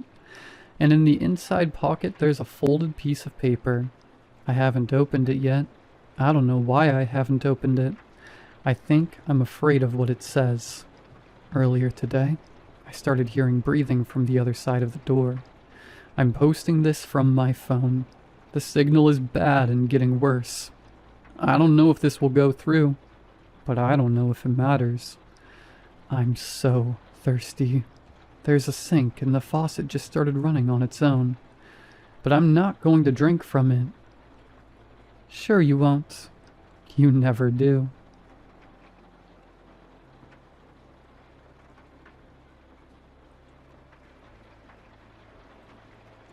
We met at a pool party. I remember that day clearly. It was in the middle of an unforgettable heat wave. Elfie smiled at me from across the pool, and the rest was history. Not only was he gorgeous and completely unaware of it, but he was also a fantastic listener. No matter who he spoke to, he listened intently. He was never just waiting for his turn to speak, never just nodding absent-mindedly. He absorbed every word, eyes bright and understanding. Later, when I told him that was one of my favorite things about him, he smiled and said, "Most people just want to be understood. It isn't difficult if you pay attention." He has always paid attention. Even in early months of our relationship, he remembered everything. How I take my coffee, which side of the bed I prefer, that I can't sleep without my bedside fan or my childhood teddy, Scrappy. There had always been a quiet predictability to our life together. We'd wake up at the same time each morning. I'd shower first. He'd make coffee. We'd meet in the kitchen in the soft light of dawn before the day properly began, moving around one another with the ease that comes from long-term familiarity. Sometimes we'd talk, sometimes we wouldn't. Silence never felt uncomfortable. Then came the shift. He was handing me my morning coffee. Milk and 2 sugars, right? I laughed because I thought he was joking. We'd been together for 9 years, married for 4, and I'd never taken sugar in my coffee. Not once. "No sugar, you're sweet enough," he'd say. We had both been sleeping a little less than usual lately. I put it down to nothing more than a brief moment of forgetfulness because of tiredness. I kissed him on the cheek, took the coffee, and told him not to worry about it. Then he started watching me sleep. Now, I've always been a light sleeper. A change in temperature or a shift in the light will wake me. For years, that sensitivity never bothered me. If I woke in the early hours and turned my head, I'd find Elfie beside me exactly as expected, fast asleep with one arm tucked beneath the pillow, breathing deeply. Recently, though, I'd turn to face him and find him already awake, not moving. Not on his phone, doom scrolling, just simply lying there, looking right at me. The first time it happened, I smiled at him, still half asleep, and asked what he was doing. "Couldn't sleep?" he said. "Did I wake you?" "No," I told him, and reached for his hand beneath the covers. But it kept happening. Not every night, but enough for me to pick up on it. Each time, the explanation was reasonable. He'd woken early. He'd had something on his mind. He hadn't wanted to disturb me by getting up. Although it made sense, it kept me up at night. There was something about the way he was watching me that bothered me. It wasn't intrusive or intense. If anything, it was gentle. The same attentive expression he'd always worn around me. But lying there in the dark, meeting his eyes before either of us had fully entered the day, I had the faint, disorienting sense that something was off. I just couldn't put my finger on what. Even with minimal sleep, life continued, as it does. The usual routine of work, dinner, and an evening lounging on the sofa. All the normal things. He became more perceptive than ever, more aware of my moods, quicker to anticipate what I needed before I asked. It felt, on the surface, like a deepening of the same gentle love he'd always shown me. Which is why when I'd catch him staring, I'd tell myself it was nothing more than a look of admiration. And, for a while, I had no reason to believe otherwise. With time, the staring crept its way into the daytime, too. I'd be washing the dishes, and would catch him in the reflection of the kitchen window, standing behind me, still as a statue, just watching me. I'd turn around and he'd spring back to life, tending to whatever menial task had previously garnered his attention. He also started repeating things I said. It would happen hours after the initial conversation, sometimes even the next day. He'd do it casually and in a slightly altered context, as though the words had occurred to him independently. One afternoon I mentioned that the air in the house felt strangely heavy. It wasn't a particularly unusual observation, just something I had said without thinking as I opened a window. At the time, he'd simply nodded. But then later that evening, as we sat on the sofa scrolling through Netflix, he looked around the room and said those exact words. "The air feels strangely heavy." I waited for a sign that he was joking, that he was deliberately echoing me, but instead, he looked mildly contemplative, like the thought was completely his own. When I asked what he meant, he shrugged. I know it might not sound like much, but I can't express how unlike Elfie these behaviors were. There were other changes too, like slightly delayed responses. I don't think anyone else would have picked up on it, but I knew my husband like the back of my hand. He was changing. If I laughed, he laughed, but a little too late. If I frowned, he frowned, but after a pause. It felt like he was mirroring me, as though without my lead, he wouldn't know which emotion to express. One evening, after a particularly shitty day at work, I relayed my frustrations to him. It was nothing dramatic, just office politics, the sort of thing we'd discussed 100 times before. As I spoke, I watched his face. For a brief moment after I finished, his expression remained completely neutral. Then, as if remembering what should come next, his features arranged themselves into sympathy. "That sounds frustrating," he said. The words were correct. The tone was correct too, and yet for reasons I couldn't properly justify, I felt uncomfortable. Enough was enough. I decided I would call him out on it, hoping to clear things up to stop me feeling so on edge all the time. "You've been a bit different lately," I said one day as we cleared the dishes, hoping I didn't sound too accusatory. He looked up at me, his expression blank. "Different?" The word hung between us for a moment. I felt a flicker of embarrassment, wondering if maybe I shouldn't have said anything. I opened my mouth to soften the blow, to explain that I hadn't meant anything serious by it, but he spoke first. "I'm sorry if it feels that way. Work's been taking up more space in my head than I realized." His voice was warm, reassuring, just like always. I nodded, already prepared to let the matter go. But then, in that same even tone, he continued, "You've seemed a little on edge yourself recently." "What?" I said, surprised. "I assumed that maybe you were just tired. You haven't been sleeping properly." He was right. I hadn't. With a small, sympathetic smile, Elfie stepped closer, resting his hand lightly against my arm. "You've been noticing things more, haven't you?" I nodded. Sometimes when you focus on the little things too much, they start to feel bigger than they are. I contemplated his words. It wasn't until that exact moment I considered maybe I had been the problem all along. The conversation began with me expressing a small uncertainty about him, but now I was questioning myself instead. "Yeah," I eventually replied. "Like you said, I'm probably just tired." From then on, I deliberately tried to stop noticing things, telling myself that it's easy for ordinary behaviors to appear unusual if you examine them too closely. So instead, when he paused before responding, I'd tell myself he was just thinking. When I caught him looking at me from across the room, I assumed he was just admiring me. When small details slipped, like a forgetful moment or a repeated phrase, I let them pass without comment. This worked at first. The house felt calmer, but underneath that calm ran a thin, persistent awareness that I was working quite hard to maintain it, that I was adjusting my own perception, so that nothing he did would seem unusual enough to question. I snapped out of that mindset one evening when he did something so strange and out of character that I just couldn't ignore it. I'd been brushing my teeth when I caught him staring again. I spun around and met his gaze, expecting him to smile or say something. He He didn't move, he didn't break eye contact. He just stood there, hands by his sides, head tilted slightly, staring. Something about his eyes bothered me.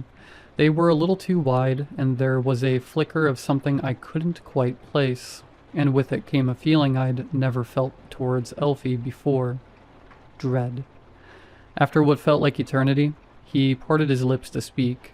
"You've been brushing your teeth for a while now. Everything okay?" How long had he been standing there? He walked towards me, eyes unblinking. Instinctively, I took a step back. He noticed and let out a chuckle, seemingly amused by my uncertainty. I tried to stand my ground as he approached me further, but my body flinched as he raised a hand to my shoulder. Another chuckle. "Come on, darling. Let's go to bed." My heart sank.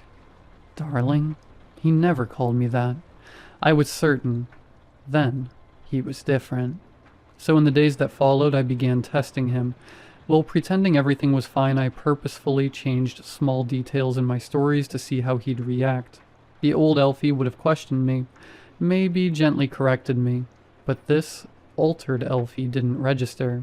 Or if he did, he didn't let on. I spoke about the day we first met, describing it as a snowy day in December. He didn't correct me, so I kept going. I talked about wearing a brown fur coat when we passed each other on the street. I told an entirely fabricated story, watching him closely, waiting for him to burst out laughing or call me out on my BS. But he didn't. He listened without interruption, smiling softly.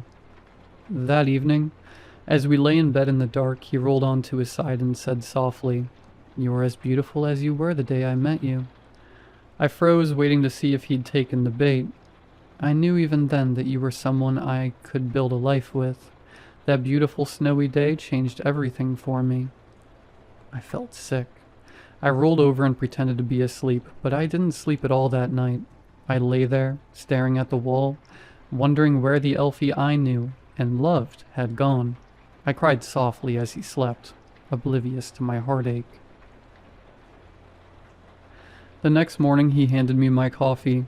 "2 sugars," he said, "extra sweet just like you." I set the mug down on the counter, a little too forcefully, startling him. "We didn't meet in December," I said flatly. "It was August, during that awful heat wave, remember?" He looked up at me confused. "No," he said slowly. "It was definitely December. It was snowing. You were wearing that brown fur coat." I scoffed and shook my head. "I've never owned a fur coat in my life. You know I hate fur." He held my gaze, as if waiting for me to correct myself. "Are you sure?" "Absolutely sure," I snapped, grabbing the mug and pouring its contents down the sink. "And I don't take sugar in my coffee." "Yes, you do. You always have." "2 sugars, sweet like you. Are you feeling all right?" "No," I snapped. "No sugar. I'm sweet enough." We stood in silence, waiting for the other to cave. "Sorry," he muttered eventually. "I've been a bit forgetful recently. I'm sure you're right." He looked genuinely sorry, and I felt a pang of guilt. He hadn't raised his voice. He hadn't said anything unkind. And there I was snapping at him, slamming things about. Something I never did, not even on our worst days. I had acted out of character, and the irony of that was not lost on me. I exhaled deeply, the fight draining out of me as quickly as it had arrived. "No, I'm sorry," I said quietly, unable to meet his eyes. "I shouldn't have snapped like that." He accepted my apology and kissed my cheek before leaving for work. Once again, I couldn't shake the creeping suspicion that perhaps this really was all my fault, that I was the one distorting ordinary moments into something they weren't. I felt like I was losing my mind. That evening, I would doubt my sanity once again. I was getting ready for bed, only Scrappy wasn't on the pillow where I'd left him. "Elf?" I called, tearing apart the duvet and searching under the bed. He appeared in the doorway, wearing a pair of blue pajamas I'd never seen before. He normally slept in his boxers. I can't find Scrappy," I said, putting the pajamas to the back of my mind. I've looked everywhere. I was met with the blank stare I was becoming all too familiar with. Scrappy? I repeated. I can't find him. Elfie pointed to the cupboard. Why is he in there? I asked. You put him there. What? No, I didn't. Yeah, you did. You definitely put him in there this morning. I watched you do it. I tried to think back, but all I could remember of that morning was Elfie's sorry expression, and the guilt I'd felt for accusing him of being different. The dull ache pulsed behind my eyes, so I closed them, pinching the bridge of my nose. Maybe he was right. Perhaps I'd accidentally tidied Scrappy away. That didn't feel right to me, but it wasn't entirely impossible.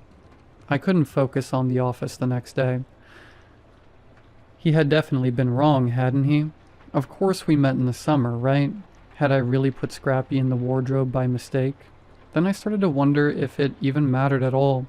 I eventually concluded that perhaps it didn't, and once again, I was prepared to let it all go.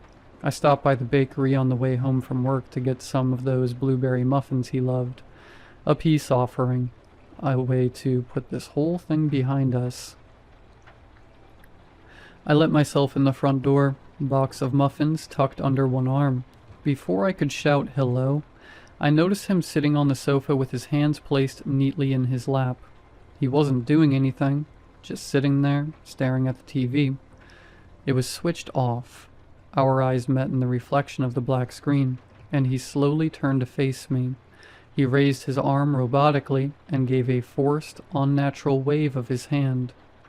You bought muffins. His voice was devoid of emotion. Chocolate? Blueberry. Oh. His mouth formed a thin line, and he slowly turned away from me. I thought they were your favorite, I said to the back of his head. I'm allergic to blueberries. I stood there dumbfounded. He absolutely was not allergic to blueberries. He wasn't allergic to anything. Anger surged through my veins, and I bit my tongue. He was messing with me.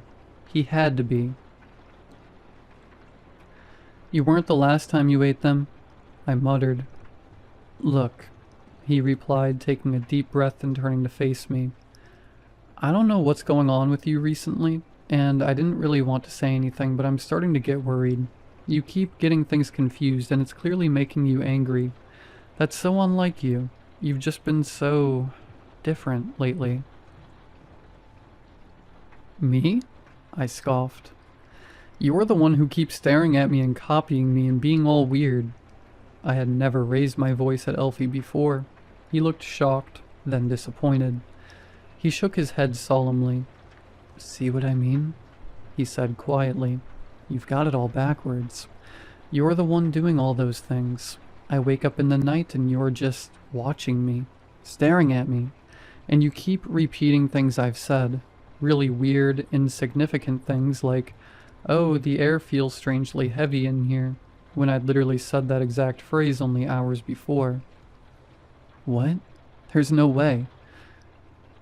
That couldn't be possible, could it? My heart began to thud and my head spun, causing me to stumble backwards. Elfie jumped up and rushed over, offering me his arm. I took it, trying to swallow the sickness that was creeping up from the pit of my stomach. Let's talk about this later, okay? He said softly, before kissing my forehead. Why don't you go take a nice bath? We can both take a moment to cool off, and we'll have a chat this evening. Sound good? I nodded. I took myself upstairs, locking the bathroom door behind me. For a while I just stood there, hands clutching the edge of the sink as I stared at my own reflection. The skin under my eyes was puffy, almost purple. I tried to slow down the sudden, shallow rhythm of my breathing. How could I possibly be the one in the wrong? I was certain that blueberry muffins were his favorite. We'd had blueberry cake at our wedding, too.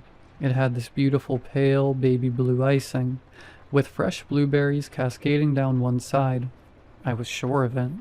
I made a mental note to dig out the photo album later and prove it to myself. I turned the taps on, letting the bathroom fill with steam as thoughts whirred around in my mind. I squeezed my eyes shut as a sharp, pulsing headache pressed behind my temples. I shifted my focus to the sound of the rushing water, waiting for the pain to fade into a dull ache. When I opened my eyes, the water had nearly risen to the rim of the tub.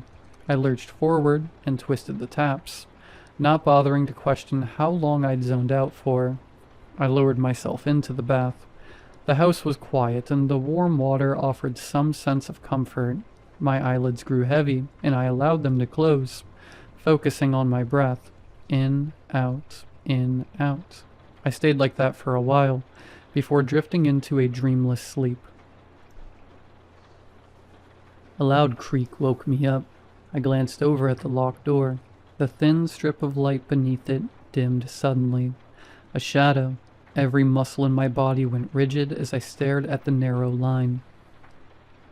Someone was standing there, right on the other side of the door, not moving, not knocking, just there.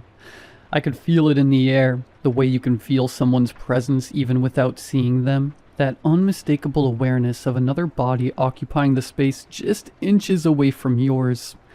Seconds dragged past, heavy and distorted. My heart pounded.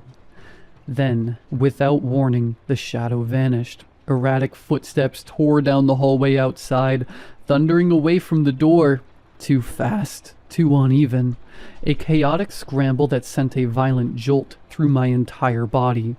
I flinched so hard that the water sloshed over the side of the tub. The sound stopped as abruptly as it had begun, leaving behind a suffocating silence that pressed in from all sides. Had that really just happened? Had I been dreaming? In a daze, I reached for a towel and dried myself off. In the bedroom, I put on my pajamas, grabbing Scrappy from the bed and pulling him close to my chest.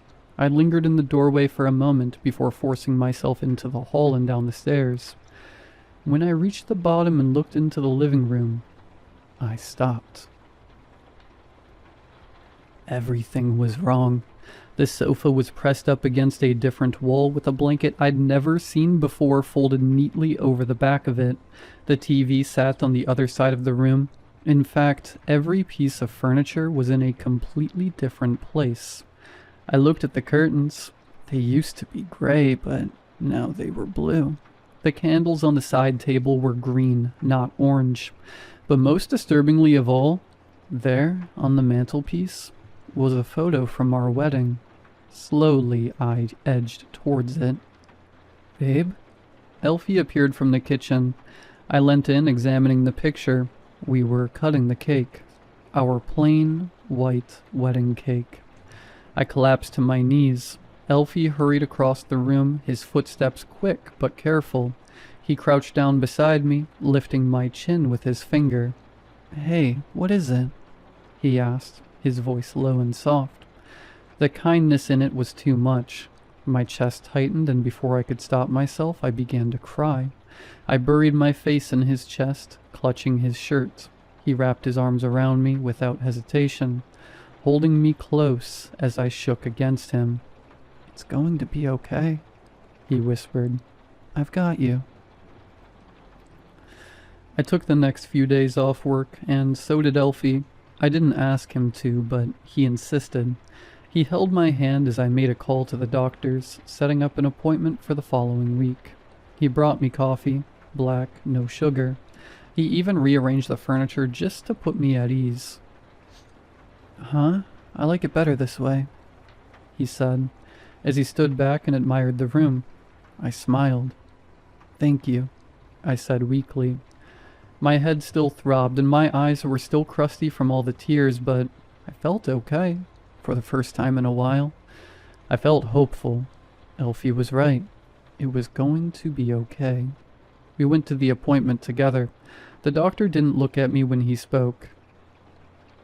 "Stress," he said, tapping something into the computer. "And exhaustion. Very common." He printed the prescription and handed it to me. "These will help you sleep. Deep sleep. That's what you need." Elfie squeezed my hand with a reassuring smile. The first week of taking the tablets was bliss. I'd pop a pill and fall asleep within minutes. And it was a good sleep, too. dreamless like I was dead to the world. But nothing lasts forever, apparently, as sometime during the second week, I started feeling the side effects. I kept having these awful nightmares. In them, I'd wake up to find Elfie acting strangely. In one dream, he was completely naked and hunched over, his mouth hanging open in a wide, unnatural smile that stretched the skin of his cheeks. In another, I rolled over in bed to find him staring at me, his eyes so wide I could see the whites all the way around the irises. Every time I'd squeeze my eyes shut, willing the dream to end. Eventually, I'd fall back asleep and wake up sometime later in a cold sweat. I'd tell Elfie about the nightmares each morning. He'd listen, frowning, equally as disturbed by them as I was. He suggested that perhaps my brain was just adjusting to the medication, that eventually the dreams would stop. "I hope so," I said. "I don't know how much more of this I can take." "They're not real, remember? Just dreams." I nodded. "Just dreams." That night I awoke suddenly, heart thudding. I sat up. The bedroom door was slightly ajar, and at the end of the hallway something moved. He was there on all fours.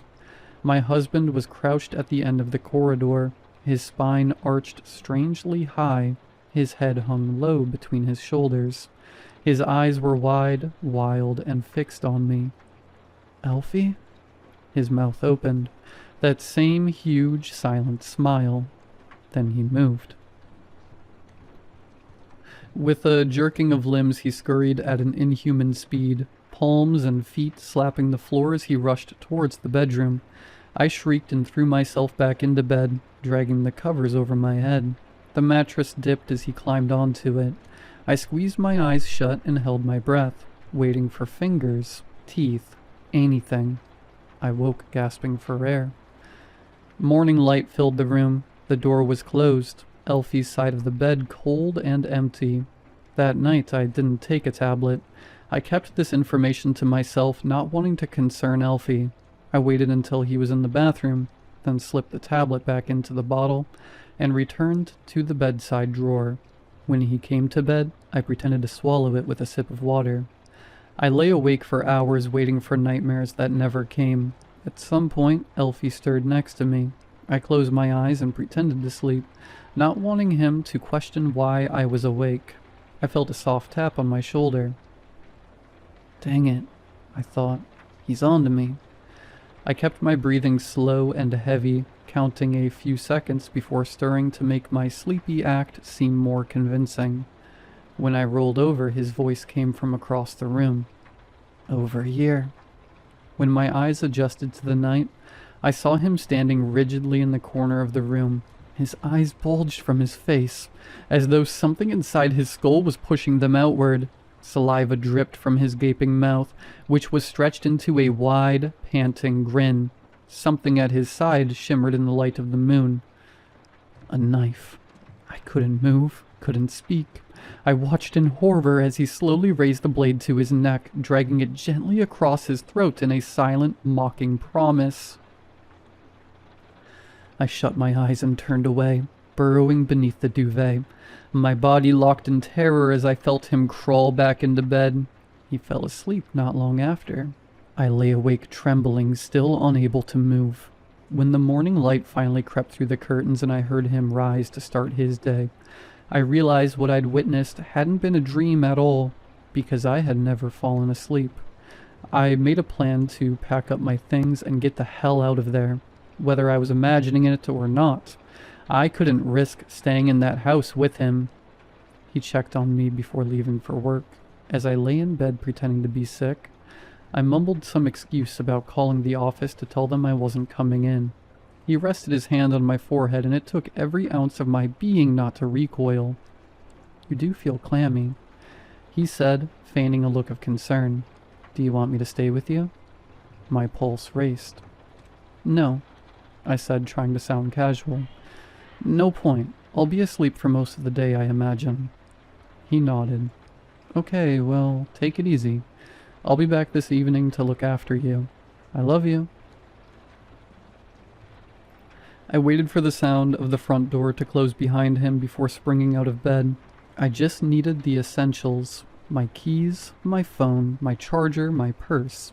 I'd figure the rest out later. I shoved my things into a bag and hurried down the stairs. Scrappy. I ran back to the bedroom. He wasn't on the bed. He wasn't under it. The wardrobe.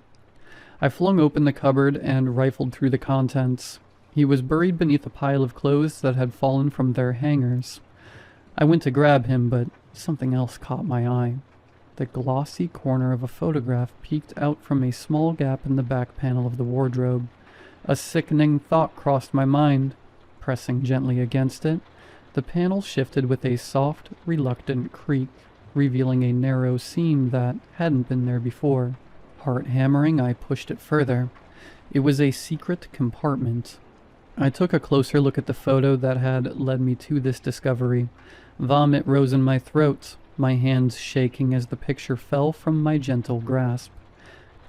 It was us on our wedding day, cutting our cake. Our blueberry cake. Reluctantly, I leant forward, peering into the compartment. Our photo albums were back there, but they looked different. I pulled one out and opened it. On every page, sticky notes clung to the photographs, frantic arrows, underlines, suggestions. The notes didn't describe our memories. They dissected them, speculating how each image could be changed, reframed, and made to say something else entirely. There was a picture of us in the living room when we first moved in together. The furniture was exactly where I'd remembered it being. A cold, sharp dread settled in my chest as the pieces fell into place.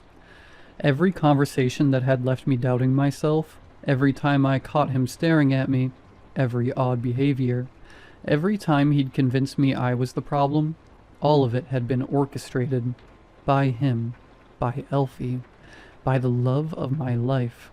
The slow erosion of my sanity hadn't been accidental.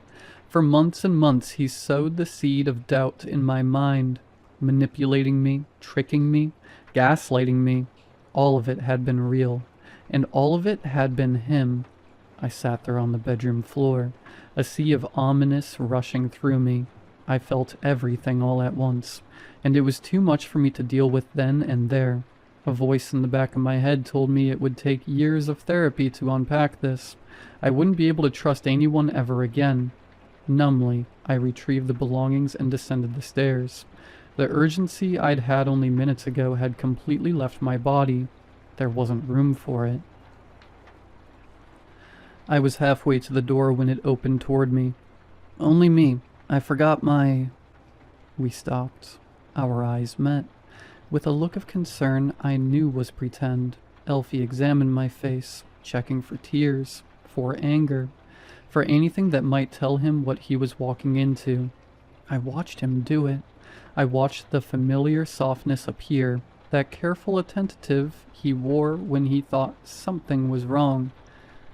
Then he saw it. He saw that I knew. His concern vanished in an instant. It was as if a switch had been flipped behind his eyes, the warmth replaced with something icy and cold. "You figured it out," he said. I didn't shout. I didn't cry. I didn't run. I simply looked back at the stranger in front of me, the love I once had for him non-existent. "Why?" I asked. "Why did you do it?" He shrugged. "No," I said. "I need an answer. It's the least I deserve." His eyes were steady and clear but eerily empty, as if nothing human stirred behind them. Because I could. And that was it. All that he'd done, all that he'd put me through. There was no reason, no master plan. It was all for sport. I pushed past him, door closing behind me as I headed for my car. I sat with my hands on the wheel as I stared back at the house we'd shared together. It was nothing more to me now than a pile of bricks. While reversing out the drive, unsure of where I was going, a realization hit me. I understood with a cold and final clarity that the most terrifying part wasn't what he'd done. It wasn't why he'd done it. It was how easily he would go on living now, untouched, unbothered, while I gathered the scattered pieces of my mind he had so carefully, deliberately broken just because he could.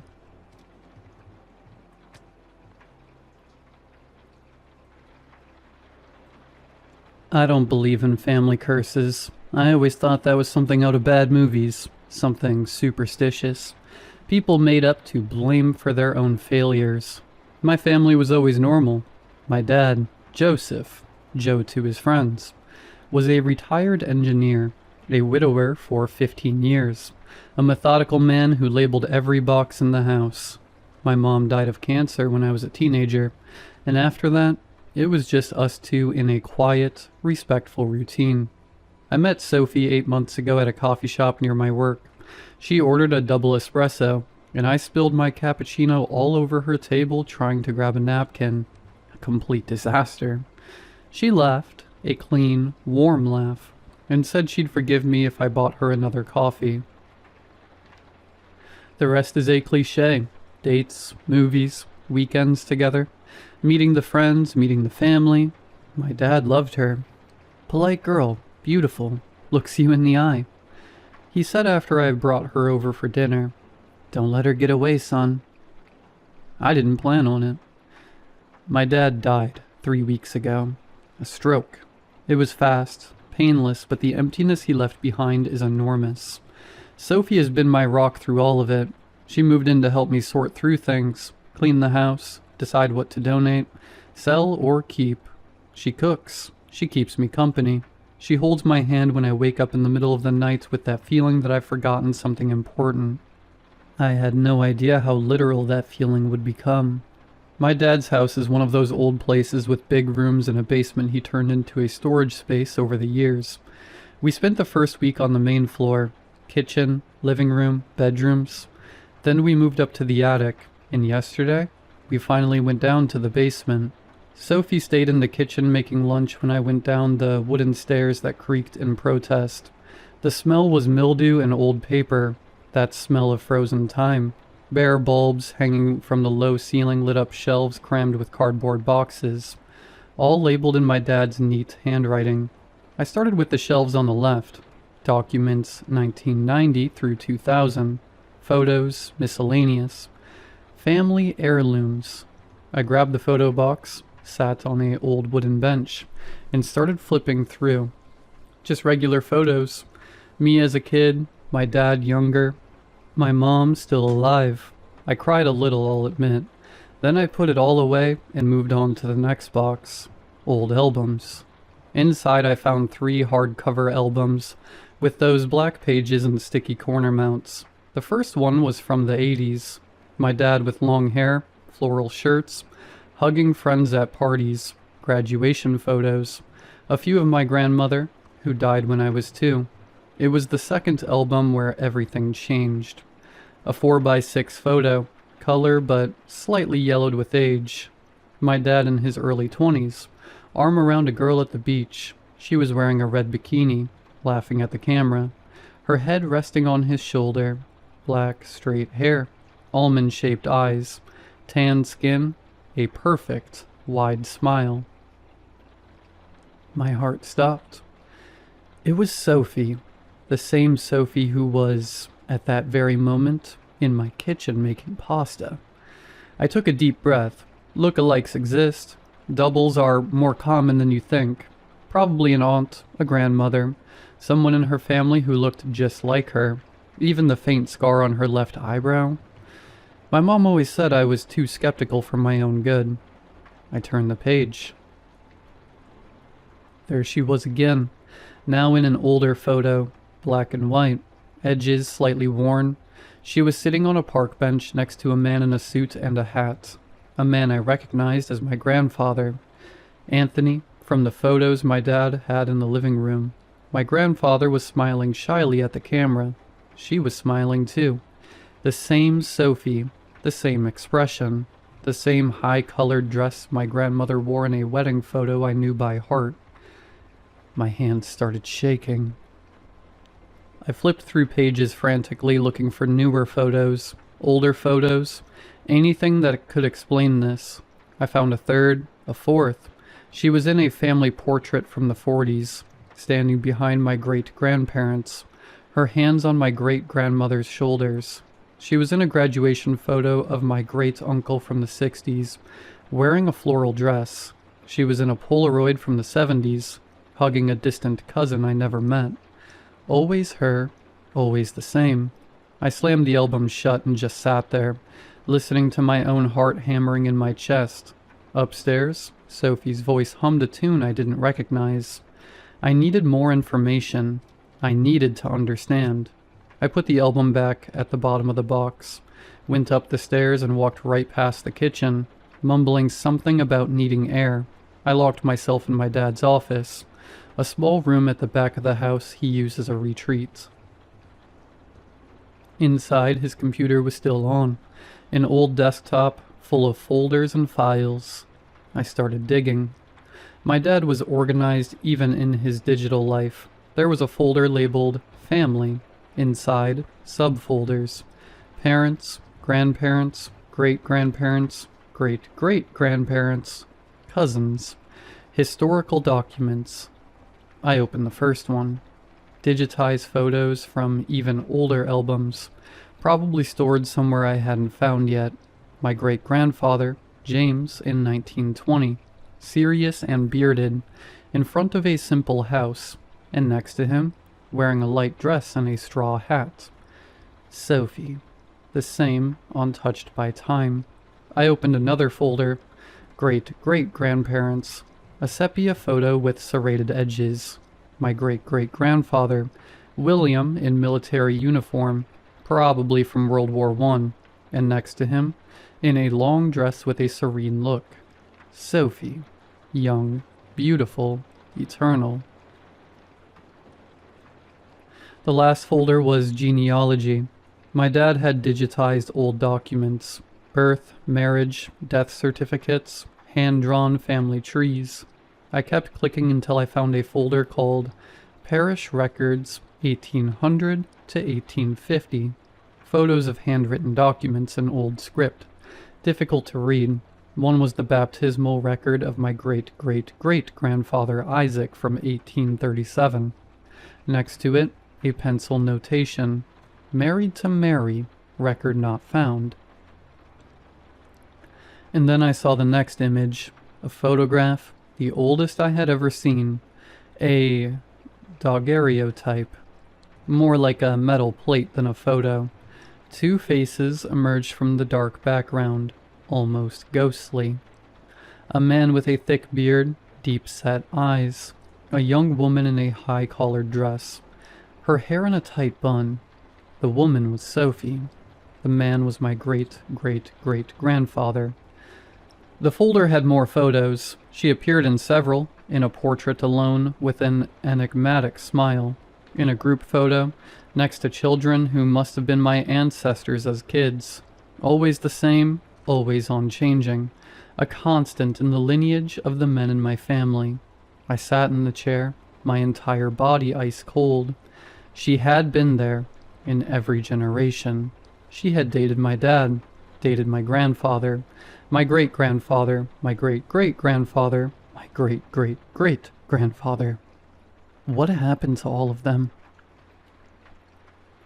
A horrible idea started forming in my mind.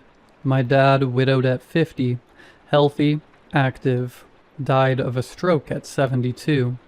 Normal? Maybe. My grandfather, Anthony, died of heart complications at 58, according to my dad. I never looked into it.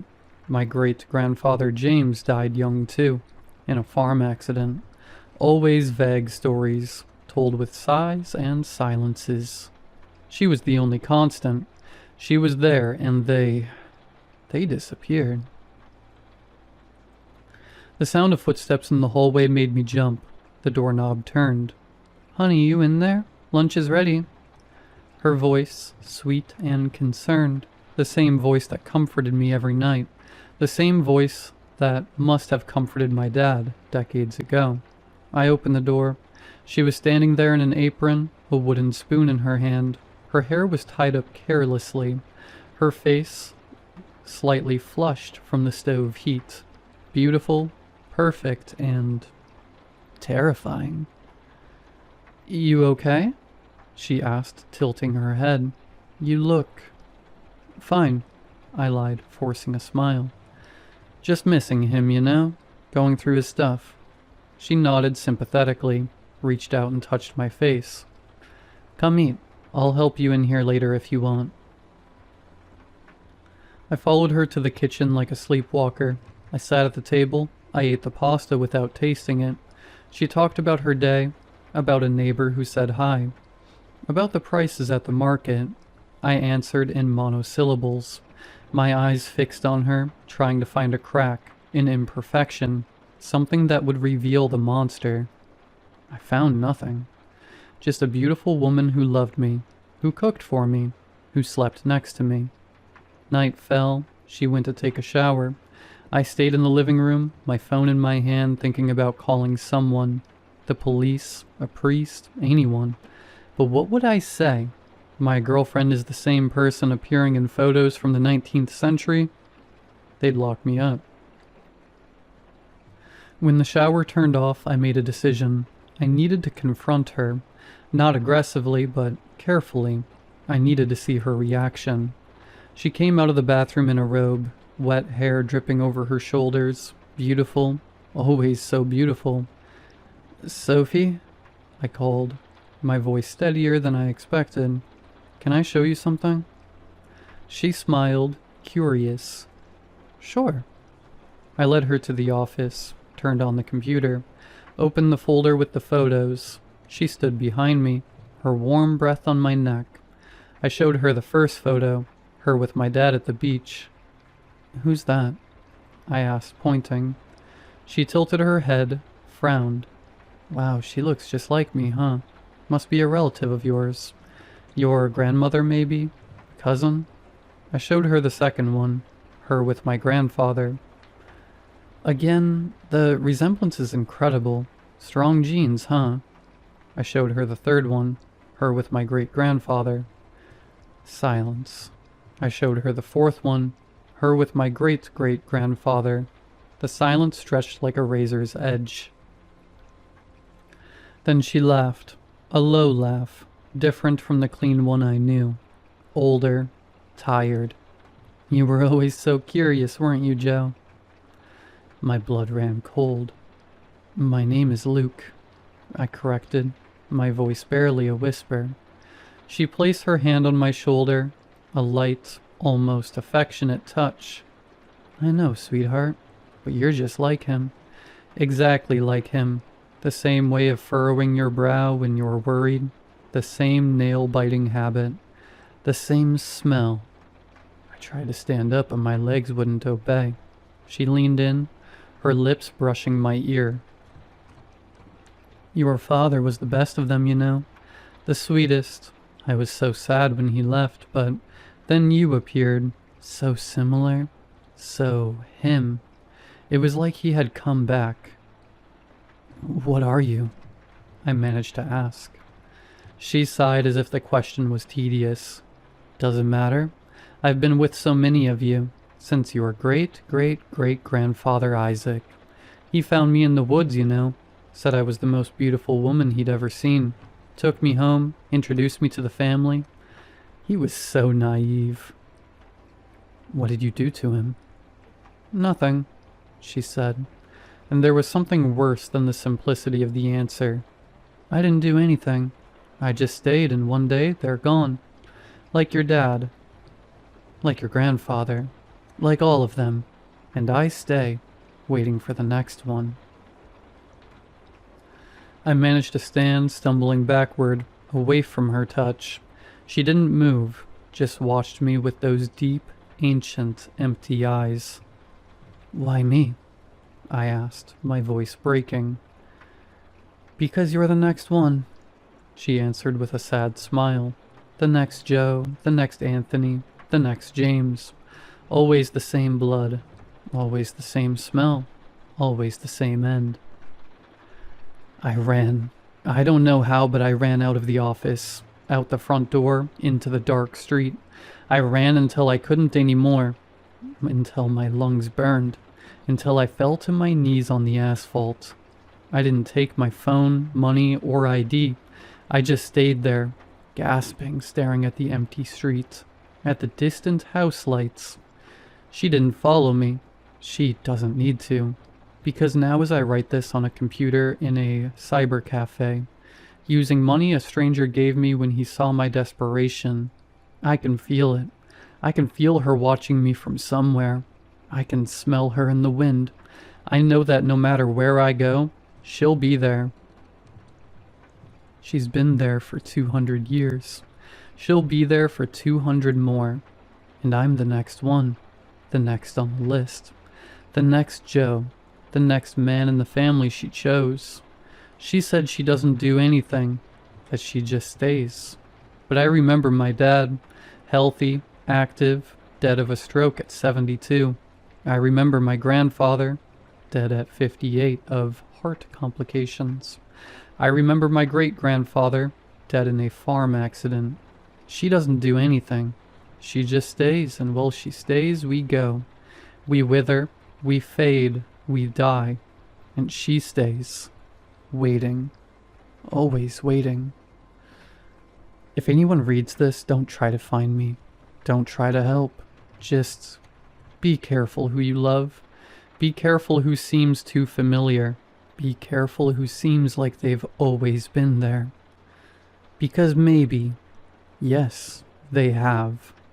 And maybe, they're never leaving.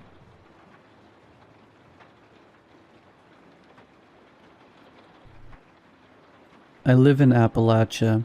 I've always lived here. I've always been aware of the haints that are my neighbors. They are aware of me too. When I was young, they used to terrify me. Eyes within the trees, whispers that sound like human voices mixed with the howling sounds. When the birds go silent, you become acutely aware of the fact you are trespassing on your neighbor's property, and you are not welcome. Unlike people, haints don't use guns to defend themselves. As I grew older, I grew a deep appreciation for them. This has been their home much longer than it has been mine. The Appalachian Mountains are older than we can dream of, older than bones and even the sea. When you're quiet and still, you can speak to the bones. The ground itself talks in a voice with no sound, communicating to your soul, not your conscious mind. When I first bought my own property with my husband, I made it clear to the haints I was going to inhabit this property as it was my own. I gave them gifts of milk and sugar, woven baskets and carved charms set with the intentions and phrases my mama taught, passed down from the 10 generations my family had lived here. When I set my wards, nails taken from the corner boards of my house salted and blessed with my own blood. My husband isn't from here originally, so he thought it was a bit of an extreme response. But he didn't protest. He declined my offers to add him to the wards. I wasn't pleased with that. I'd no intention of forcing him, though. He didn't believe my stories for the first year. It wasn't until the things in our house would go missing, only to be shortly returned after I served up honey milk to the haint living with us, that he started to believe. He never confirmed it aloud, but the change in his disposition was clear. He began to fear the things in the woods. I told him time and time again there was no fear to be had, as long as we respected them the same way they respected us. Yet he still refused to be out past sundown. We no longer hosted bonfires or watched the fireflies after the trout-bellied sky sank beneath the horizon. I understood the fear he held, the paralysis of realizing you are being watched cautiously by things beyond your comprehension. The apex predator is aware you are stepping on its territory, and it may pounce at any moment. It wasn't until the screams started that I became nervous as well. I'd heard the screams before, almost woman-like, yet oddly inhuman. It had been many years since I'd felt the dread they inspired, the need to flee. My husband froze, still as a rabbit on its haunches, waiting to see what the hound will do. I guided his arm inside and locked the door, salting the windows and door. I was confident in my wards, but that did not mean I was somehow stronger than whatever this was. As far as I knew, The wards could be completely useless. The haints run by their own rules.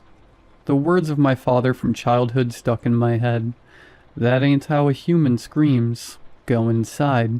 He said it with such a serious face, as if he was warning me, not just keeping me away from a fox or a mountain lion. When we heard the deer screaming in agony 2 days later, his eyes darkened and he turned his back to the woods with resolve. He kept the shotgun by the door for a month after that, something I was now doing too. We lived that way for 6 months. This haint, unwilling to live amicably with me like so many others, terrorized my husband the most. He woke up screaming most nights, some night terror breaking his mind slowly but surely.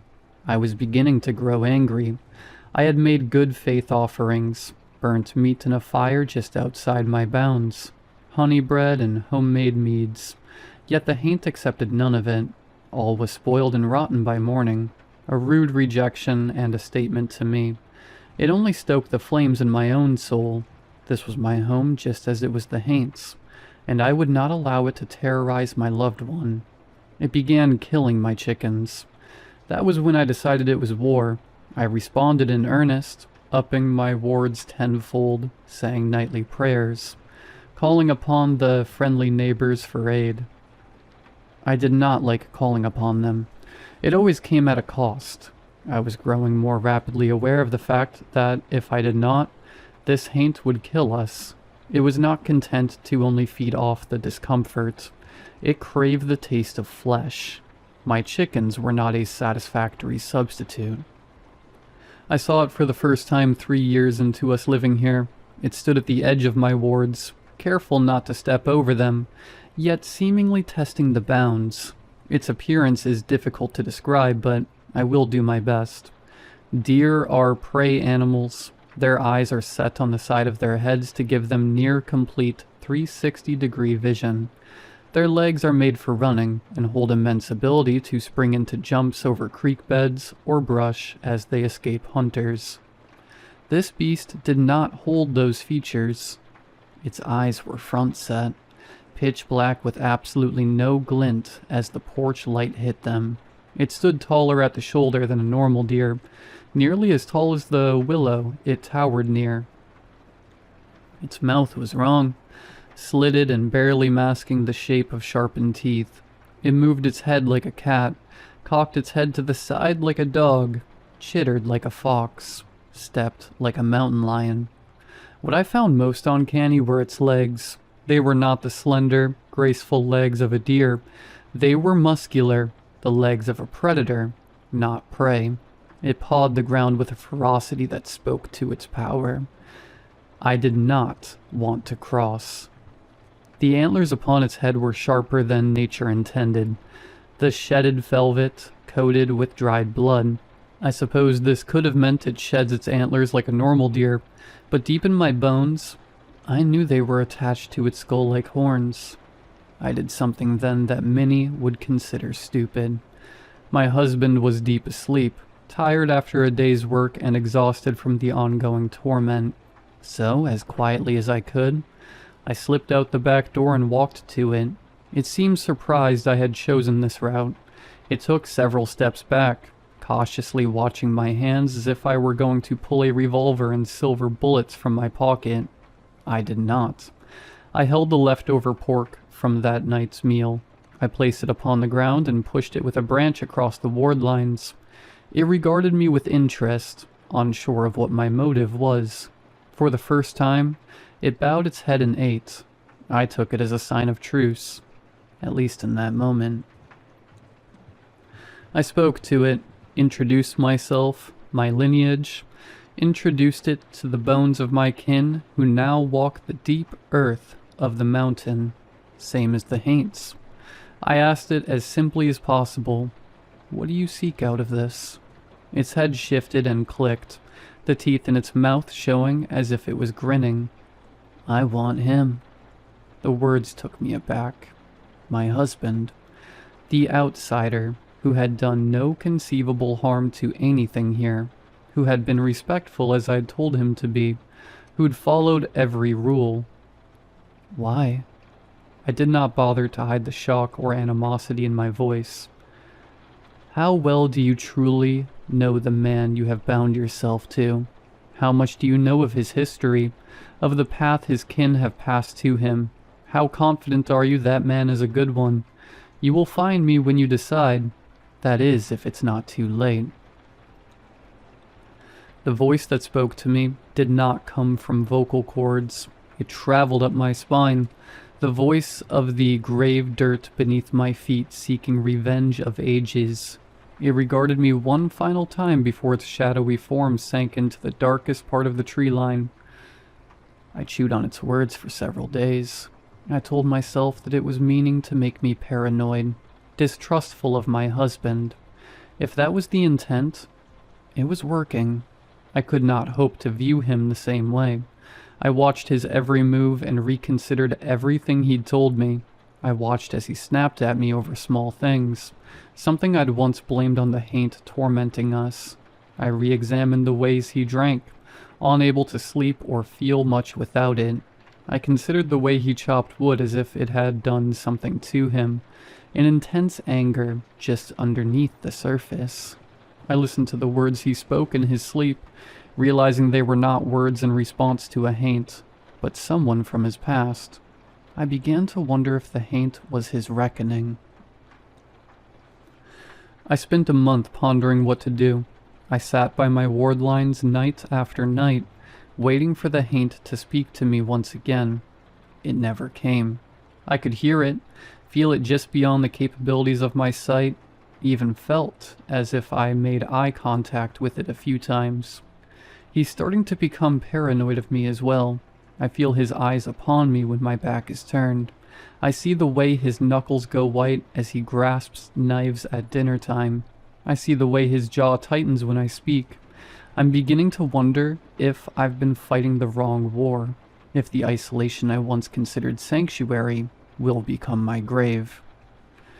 I broke my ward last night. It was on pure impulse.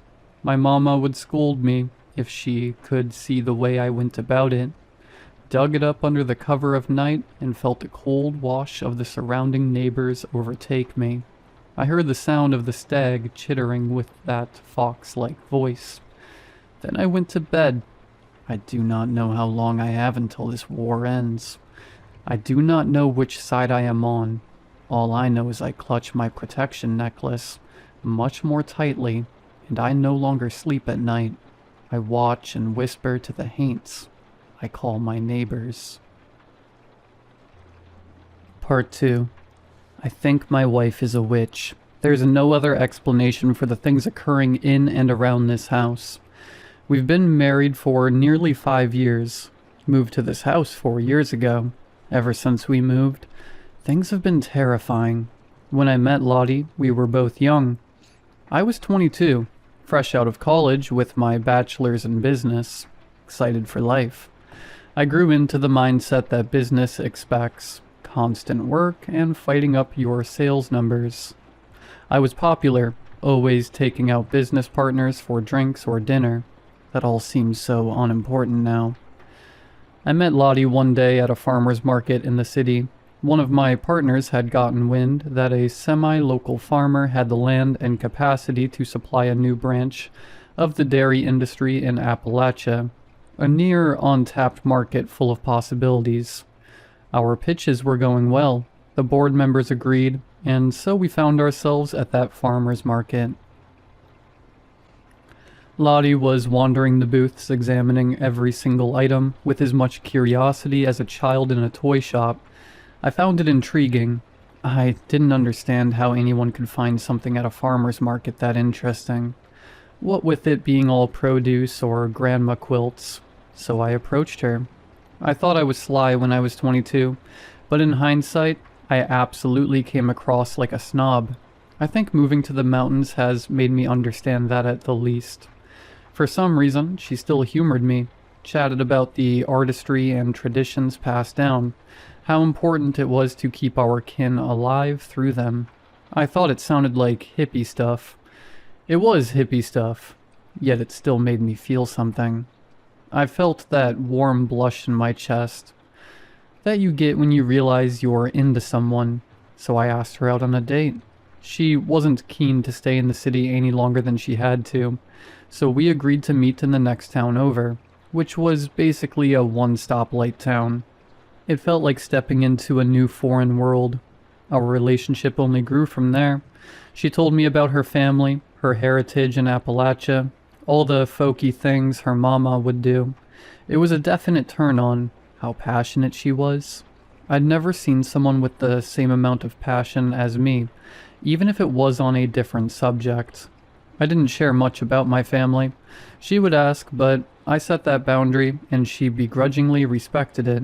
I didn't want to relive any of it or subject her to that knowledge. So she agreed. We got married after 2 years of dating. Then we bought that house a year later. She talked me into living in the mountains. I didn't want to. I wanted to live in one of those tiny towns where I could easily drive to work.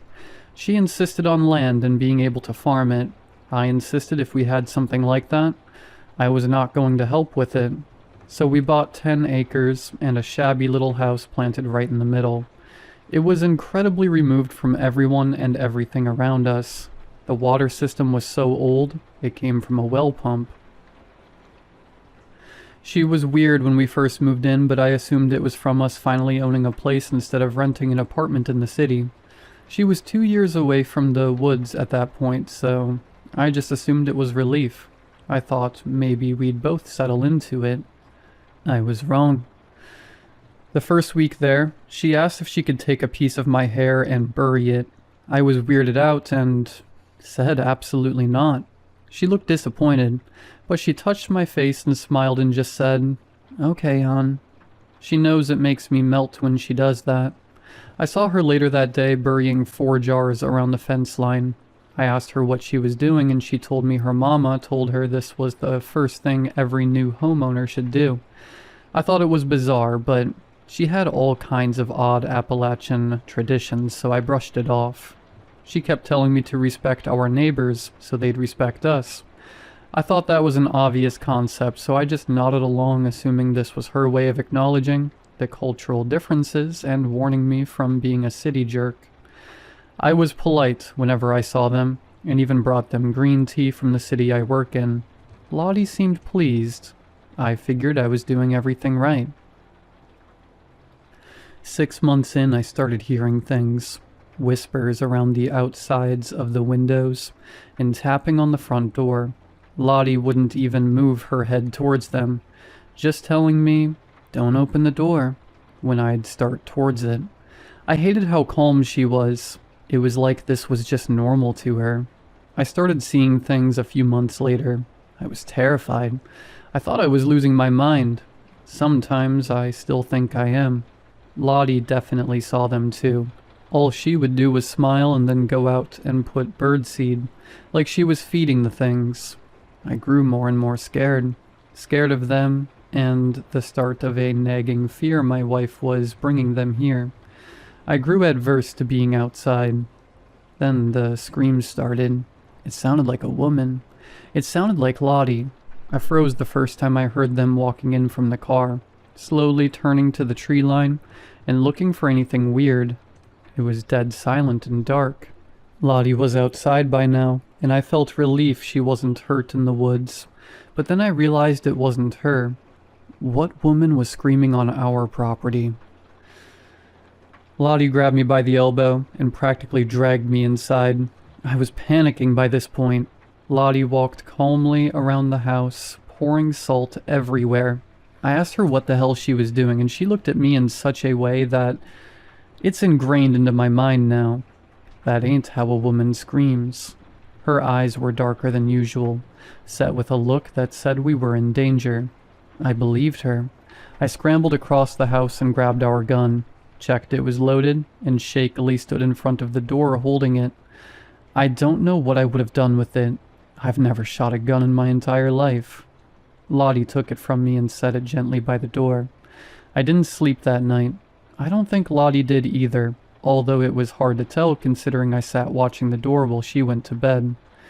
Lottie's chicken started going missing.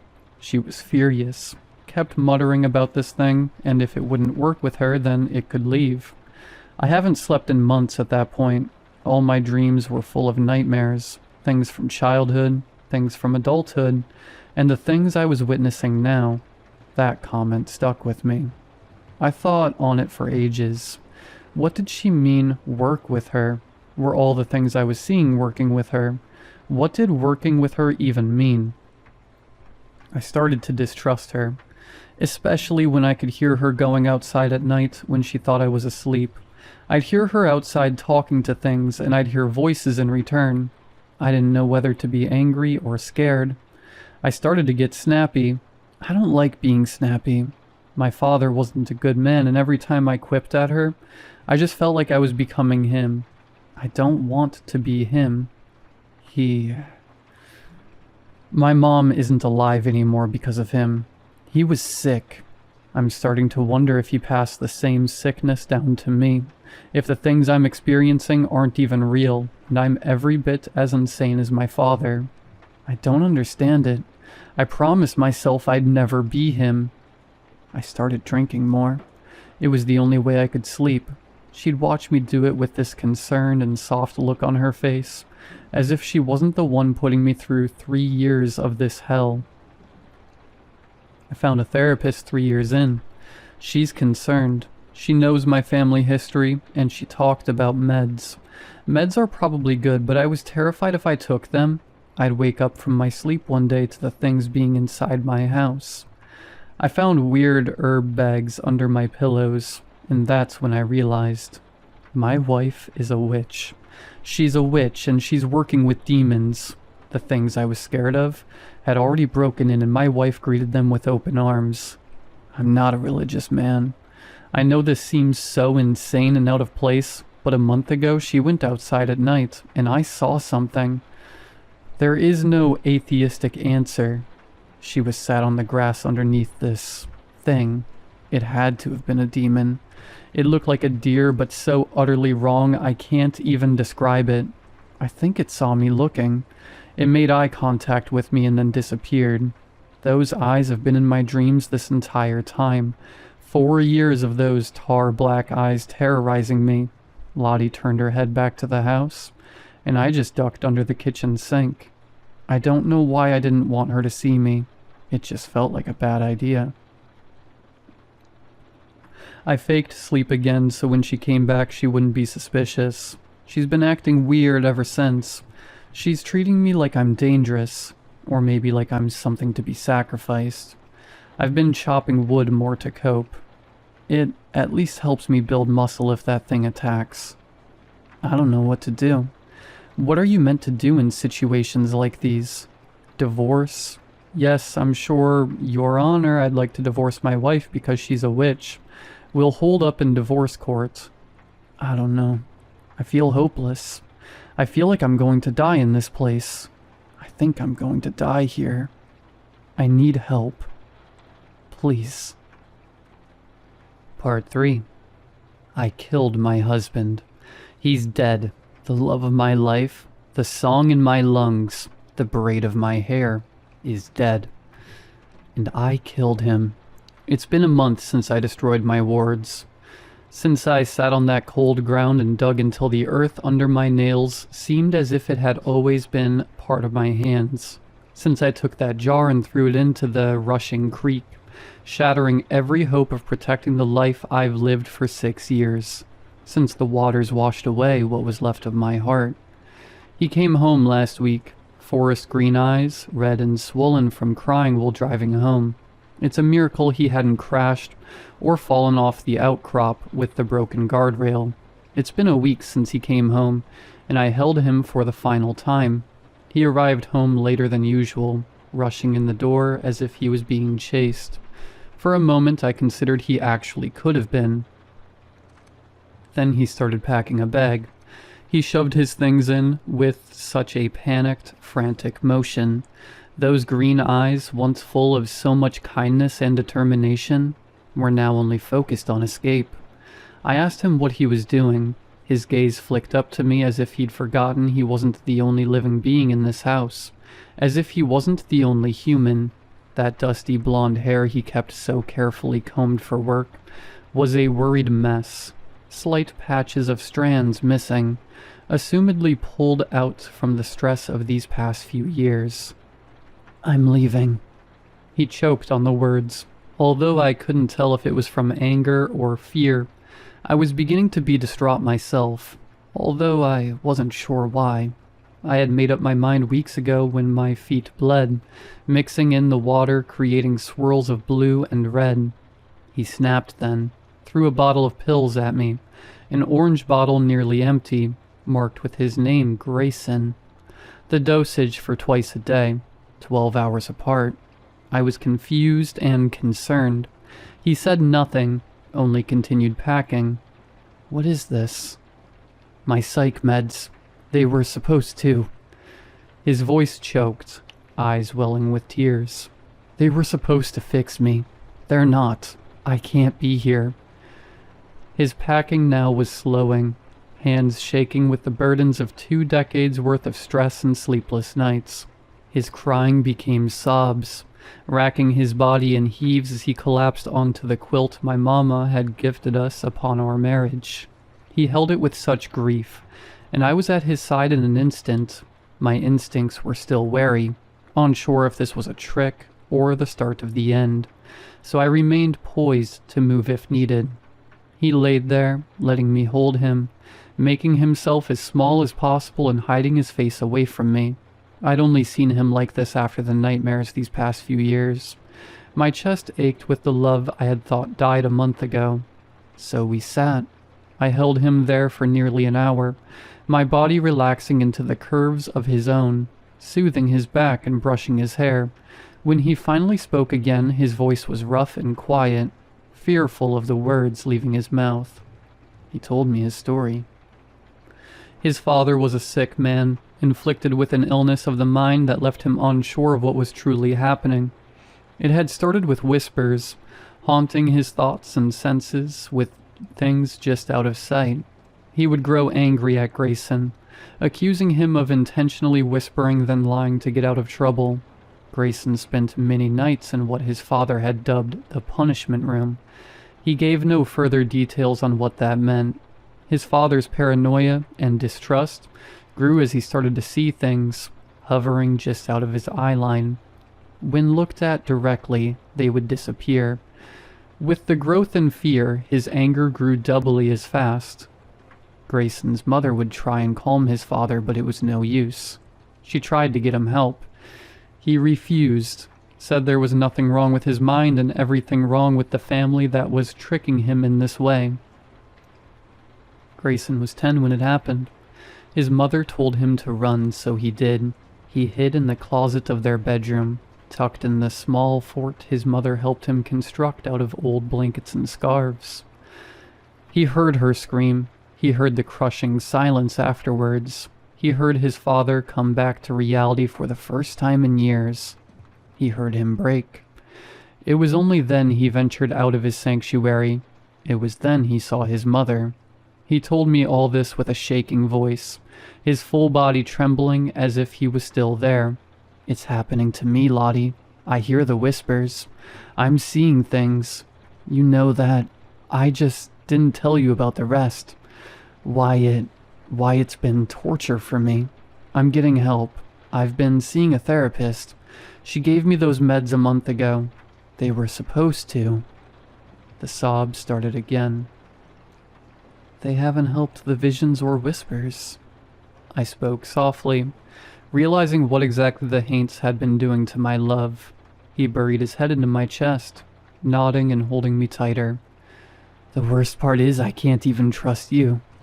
He held me tighter then, as my heart rate rose and fear gripped me in its cold, ironclad hand. He reached under the pillow and pulled out a little bag I'd placed there 2 years ago. He sat up and held it, his eyes saddened and uncertain, fear creasing his forehead. I laughed. I laughed hard. The type of laugh that makes your breath go short and your stomach hurt. "Loretta May, this isn't funny. I know what you've been doing. I know this is some kind of witchery and you've been going outside at night and talking to those things. I know you see them. I know that." He stopped as I cut him off. Grayson, open the bag and smell it. What? Open it and smell it. I don't get it. What's the smell got to do with anything? Laughter racked my body again. It's lavender. So? The smell helps you sleep. He looked at me shocked, as if he'd just discovered the concept of flowers being a soothing scent. Also, I'm not talking to anything at night. I'm praying and walking the property to make sure everything is alright. His expression held a disbelief hard to describe. He looked at me as if his entire worldview had just been scratched out with black ink and rewritten. I continued laughing before he laughed along, and fussed that it wasn't funny. He was really scared I was a witch cursing him, and this was somehow the cause of his nightmares. We laughed deep for nearly 20 minutes, making jokes at the other and stealing kisses. It felt as if we were newlywed again. After we both managed to calm down, I explained to him in more detail the traditions that had been passed down to me. He understood my superstitious nature, but had never quite grasped why it was important. He listened in silence, seriousness creasing his furrowed brow, deadly still. I explained the nature of the haints, how he wasn't crazy, and they were there. I asked him how he hadn't realized this when I spoke about the neighbors, and he looked at me flabbergasted. I thought you meant our actual neighbors. You're telling me I've spent hundreds on green tea for them these past few years and it wasn't even those neighbors? Laughter racked both our bodies again. I was surprised how well he was taking this, all things considered. My shining boy smile had finally returned, full teeth showing, his second tooth on the left crooked as always. I didn't realize how much I had missed that smile. I worked so hard to bring it back, yet it was all for naught. We talked for another few hours after that before exhaustion finally claimed his poor body. He fell asleep on my chest, and for once, no nightmares haunted him. He slept deep and comfortable, hugging my waist as if he never wanted to let go again even in his dreams. I watched and held him for a long while, thinking back on all the time we had spent loving each other. I thought long and hard about the pains he'd endured, being subjected to a culture so foreign to him. He'd never even considered the folk tales may be true and guide our every moves. It was then I remembered the stag haint's words. More so, its lack of words. It hadn't suggested things about Grayson. It had planted seeds of doubt deep in my mind and chest, so much so that the wards that had kept it off this property for 4 years were now lying destroyed in cleansing water. I leapt from bed, scrambling to find more jars and anything that could keep the house safe. Grayson woke with a start, following me around the house confused and disoriented. My wards are destroyed. His face paled, asking me what I needed, if we should call my mama, what to do. I ordered him to salt the windows and doors. We both went deadly silent when we heard the scream. Grayson scrambled faster to salt the doorways, falling back as tapping began on the front door. My hands hurried as fast as possible, shaking as I pressed a knife against my left and grasped at the pane. I bled into the jars, Grayson trying desperately to staunch the blood as I scolded him off and told him to let me work. I sealed them, prayed over the lids, and took off running towards the back door. He was yelling at me, my sunshine, begging me not to go out there while it was so nearby. My mind had one focus, and it did not involve my safety. It wanted him. I dashed to the fence line, clawing a shallow hole in the ground and shoving the first jar down. The ground underneath my feet was warm and pulsing, living with the spirits of my ancestors and neighbors who had accepted my invitations to be friendly. As I ran to the next corner, the ground almost pushed me, pumping my feet faster than I thought possible of a human body. The ground was already open in the second corner, pulling itself apart with a wet squelch. I screamed a thank you, shoving the jar hard and fast downwards as the ground ate it whole. I was about to run to the next when I saw him. Grayson was in the yard, shouting for me to run. He had that silly shotgun my father passed to me, holding it tight as if he wasn't a city boy who couldn't fire a BB gun. Above him stood the stag. It was no longer on all fours, nor had it retained the grace of a deer. It was undoubtedly the same beast. Its jaw was unhinged, rows upon rows of sharp, serrated teeth lining all the way back into the maw. I realized then that it hadn't spoken to me in words, due to the fact that the teeth continued deep into the dark abyss. The guttural scream echoing from its too long neck was wet, wheezing, and horrifying. I froze. Grayson raised the gun. He got off one shot before it descended on him. The world felt as if it was now in slow motion. I became unstuck as the ground beneath me lurched, forcing my feet forwards. I took off in a run towards the haint, towards my darling, knowing there was nothing I could do, but I'd be damned if I didn't try. I grabbed its terrible arm, feeling in my hand like sandpaper mixed with the wet feeling of a bloated body. It knocked me backwards, leaving a deep gash in my chest. I stumbled up, running back yet again, determined not to let this thing win. Its head snapped to me, closing back to almost be the deer it had met me as on that fateful night. It laughed at me. I could feel it laughing. "You made your decision. You have found me, Loretta. It is too late." I did what any Appalachian woman would do in that situation. I punched it in the face. My hook caught it across the nose, the surprise sending it falling backwards. The ground moved yet again, pushing it further back. "It's Lottie." It laughed again in indignation. "We will meet again." And then it was gone. I held my boy. I held my love. I held my sunshine, my starlight, the water that gives the world life, those green eyes as deep as a forest in high summer. I begged him to stay, screamed for help, begged some more. He touched my face and smiled once. He smiled that wide smile, all his teeth on display, his crooked tooth now chipped and bloody. Then he was gone. My human neighbors must have heard the commotion and called the sheriff. He had to pry me off Grayson. I couldn't breathe, couldn't see anything other than how his eyes no longer held the light of half my soul. It's been a week.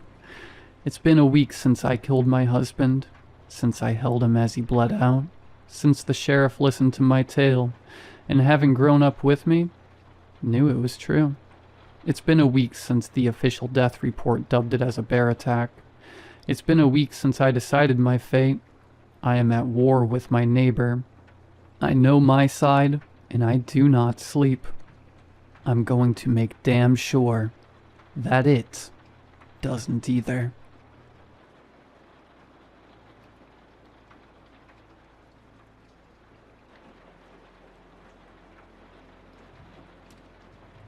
So, I bought a new phone recently, and they had a new ad-supported plan.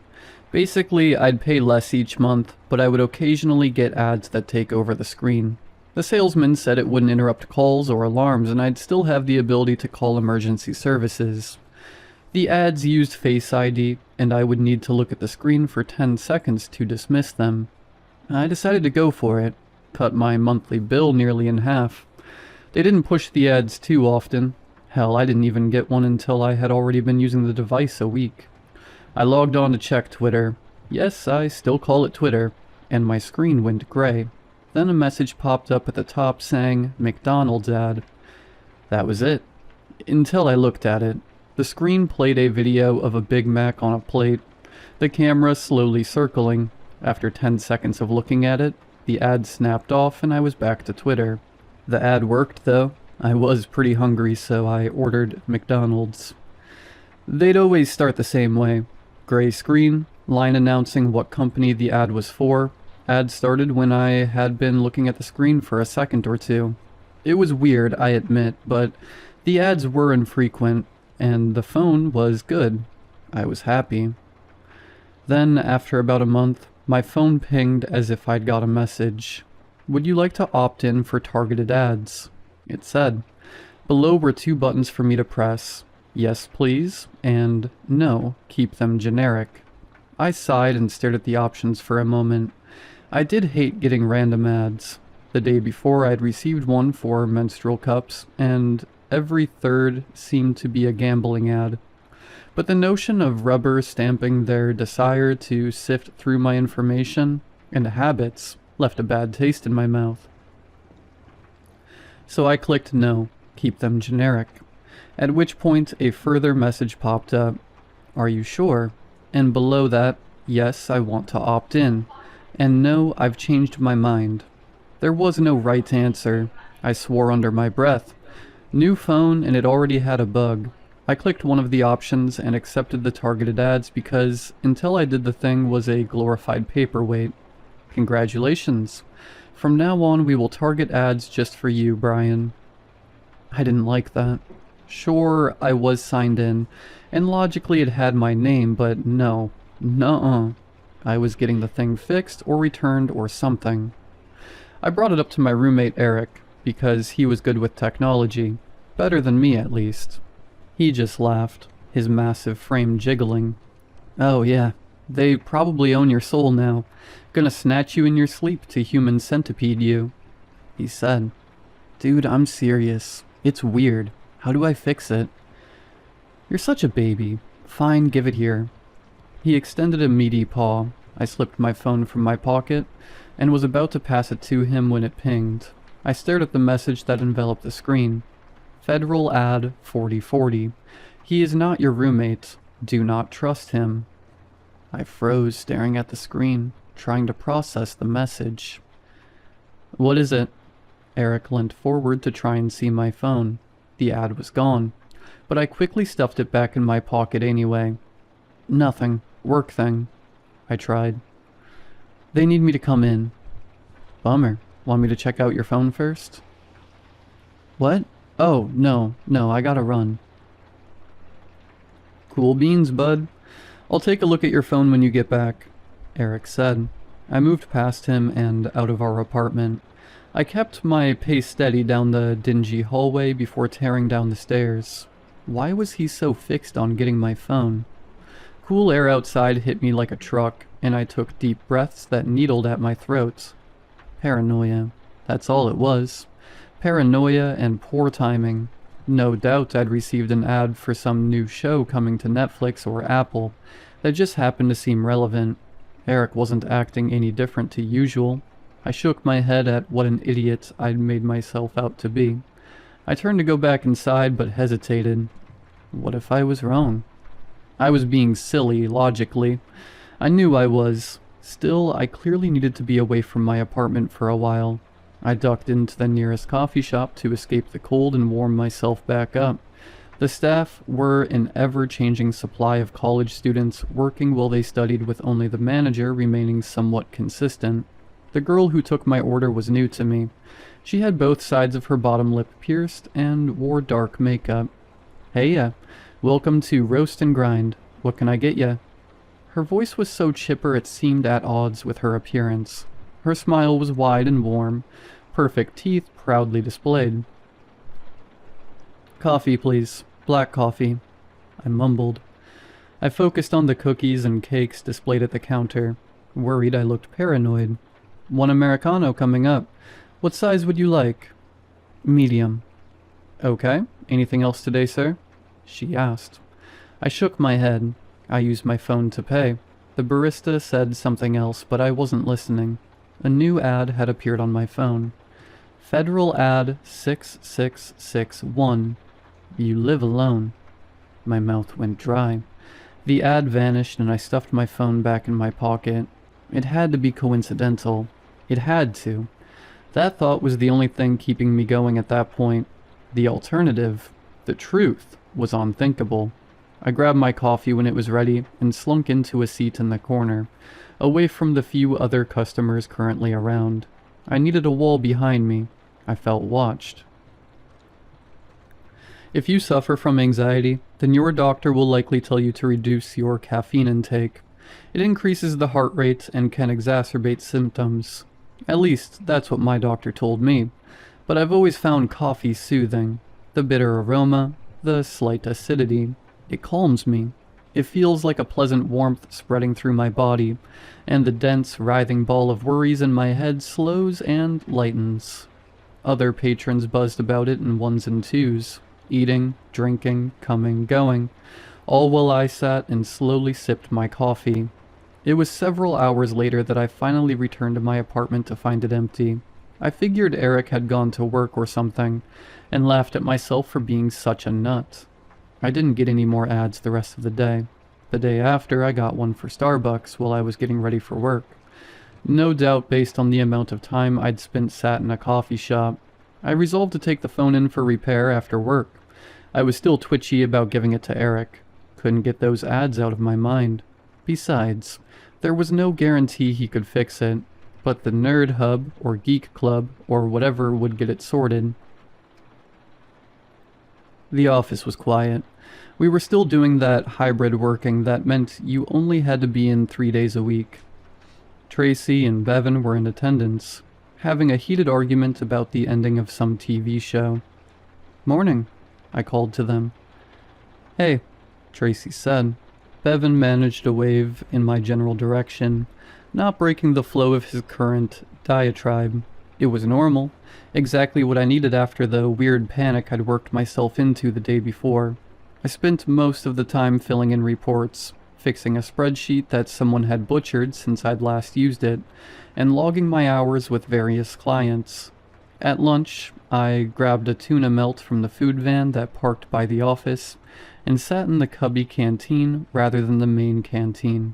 It was a small room that was probably meant for meetings, but no one used it, so our team had seized control and stuck a mini fridge and snack bar in there. Bevan virtually threw himself into the seat opposite me, flicking his hair from his eyes.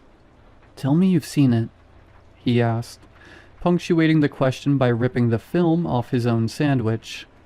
"Seen what?"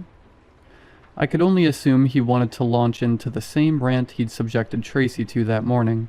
Before he answered, my phone buzzed. Federal ad 1343, 1343. The recursions exist to stabilize. The recursions exist to stabilize. The message filled the screen and began scrolling before it winked out. Bevan was staring at me. Clearly I'd missed the name of whatever show he was talking about. "Have you heard of a show called Federal?" I asked. I figured he was up with popular shows, and that was probably the name given how other ads had displayed. Bevan looked annoyed for a moment, before his desire to be the source of media knowledge won out, and he started thinking. No. What's it about?" Well, I don't know.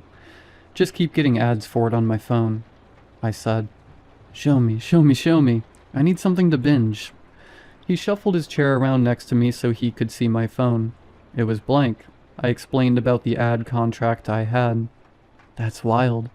I know they did something like that for Pluribus, so it's probably Amazon or something scrambling to catch up. I'ma definitely look it up." The day ended. Bevan and Tracy both packed up and left, and I sat at my computer. Something at the back of my mind I couldn't quite place. I finished up the report I was doing and finally shut my PC down. Just had to check and make sure the phone place was still open, and I hadn't missed it by not going to lunch. Before I got a chance, my phone rang. Mom displayed on the screen. "Hey Mom, sorry. Was I supposed to call?" No, I was just reminiscing. I was in your old room today, dusting. Your father says I need to leave the dust be. It isn't worth my back," she said. I smiled. They'd turned my old room into a spare bedroom. Mostly the same furniture, just no longer decorated for a 16-year-old boy. Anyway, I was moving things around to dust and I found an old Polaroid on the shelf. It's a picture of Maxie and I thought you might want it. Maxie was my first dog. Well, she was my parents' dog. They'd had her 2 years when I was born, and the stubborn mutt stayed with me until I was 15. It was pretty good going for the Beagle Terrier Retriever that she was. She'd adored me, and seemed to think I was her puppy. "Yeah, that'd be really nice. I'll swing by this weekend," I said. I could feel my eyes well up as I remembered her. My parents had had dogs since then, but They weren't Maxie. Okay, honey. You be safe. I love you. Love you too, Mom. I hung up and was content to let my mind drift to thoughts of Maxie when an ad popped up on my phone. Federal ad 3991. Do you remember your mother's voice? Are you certain that was her? I dropped my phone. It clattered loudly against my desk before tumbling to lie on the floor. I took deep breaths. In through the nose, out through the mouth. Stomach breaths, like my therapist had suggested. Coincidence. That's all it was. My heart slowly steadied and I felt calmer, but I continued the breathing exercise to settle myself. I still had a hint of trepidation when I picked up the innocuous device that was causing me such attacks. I checked that it still worked, and that it didn't have another unpleasant advertisement for me. It showed my normal lock screen. Starry night. Peaceful. I tucked the phone into my inside pocket and packed up my things. I decided to go straight home and curl up away from everyone for the night. The phone could be dealt with tomorrow. Poppy synth music floated down the hall from my apartment, and I slipped in to find Eric splayed on the recliner watching some weird show. Hey, he said, obviously hearing the door because he didn't turn from the TV. Ordered pizza? Cool, thanks, man. Let me know the damage. I'm gonna lay down. I said. He gave me a thumbs up, still engrossed in his show. He never asked for or accepted any money for the pizzas. I must have owed him a fortune.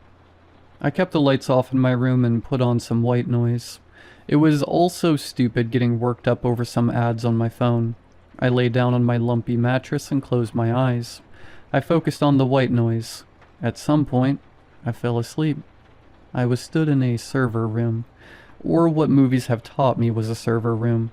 Racks of gray computers, sprawled endlessly in a white room bathed in blue light. I took a step and the sound echoed all around me. I waited for the responding sound of pursuit. Nothing. I moved around the technological labyrinth, ever mindful in case a mechanical minotaur awaited me. The tiled floor beneath me became metal grating. Blue light reflected in the dark pool of water, revealed beneath the grates. A red light's flickering reflection guided me forward to the heart. A laptop, old and boxy, sat on a tray. A bright yellow cable dangled from it to the floor. The red light came from the nearby server, next to a port that matched the connector on the cable. Instinctively, I grabbed the cable and reconnected it. The laptop beeped happily. Then a current surged up through my feet and raced along my body. I lost control of my legs and should have toppled, but the electricity kept my muscles in place. The sensation vibrated through me, accelerated. My arms cramped and curled on the verge of tearing free. I could feel my heart, feel it quivering. My vision fuzzed at the edges. The laptop beeped, and before my eyes burst, I just managed to make out the text that appeared. Federal Ad 8065. The dreams can be fatal. My eyes burst open and I sat up in bed gasping. My phone was beeping, and when I looked at it, the same message from my dream was displayed. My heart struggled to regain composure after the dream. I went to stand, but an intense pain stabbed at my feet. Peeling off my socks revealed red welts on the soles of my feet arranged in a grid. Gingerly, I touched one of the welts, not entirely believing the evidence of my eyes. The lightest touch sent a shock racing along the lines. A knock at my door drew me away from the whirlpool my thoughts were drowning in. Eric opened my door a moment later, proffering a pizza box like it was a holy relic. "I bring pizza," he declared. "Hey, what happened to your foot?" "I don't know." "Man, looks like you jumped onto a steam vent. Put some Neosporin on it. Don't want to catch an infection." He handed me my pizza and left before returning a minute later to toss a tube of Neosporin Plus onto my bed. "Thanks, Eric. I'm having the weirdest week," I said, reaching for the ointment. He gave me an understanding nod and closed my door. I decided to eat my pizza before applying the ointment because there was no way I'd make it to the bathroom to wash my hands, and I didn't want Neosporin pizza. The next day the lines were faded and, well tender, I could place my weight on them. After a sleepless night of speculation, I still wasn't sure if the ad had saved my life, or been the thing trying to kill me. Either way, I decided to leave my phone at home and head to work without it. It was just me, Tracy, and Bevan in the office again. They seemed to be rehashing the same argument as yesterday, so I left them to it and moved to my desk. Irritatingly, there had been some technical issue, and I had to replicate a lot of the work I'd done the day before, not before spending an hour in a tedious call with IT. However, which culminated in them informing me they couldn't recover any of it. I was relieved when lunch finally came around, and I could grab a sandwich from the truck. I had barely sat down when Bevan swept into the seat opposite me. He flicked his head to move the hair from his eyes. "Tell me you've seen it," he said as he tore open his sandwich. The words gave me an odd feeling, tickling a memory. My phone pinged, and I pulled it out of my pocket. It was an ad. Federal Ad 1343, 1343. The recursions exist to stabilize. The recursions exist to stabilize. The sentence went on and on, scrolling up my screen. I dropped my phone like it was on fire and darted away from the table. "Whoa, geez, Bry Guy, you okay there?" Bevan asked. He had paused mid-bite to follow the trajectory of the phone as it bounced off the table and sailed onto the floor. I didn't reply, just took a wide circle around the device and darted out the door. I had left my phone in my room. I remember leaving it, but there it was in my pocket. The same message as yesterday. Only then did I realize it was all the same. Everything at the office was the same.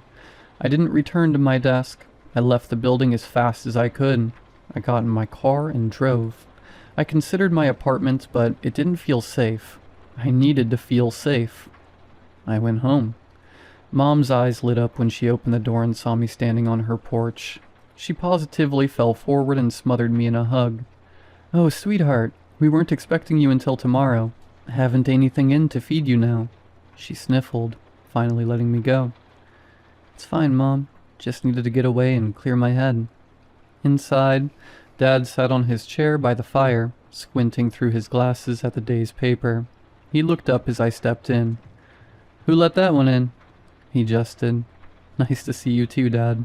I dropped onto the couch. It's almost supernatural the way you can slip back into an earlier part of your life. I'd moved out 15 years ago, and didn't see my folks anywhere close to enough.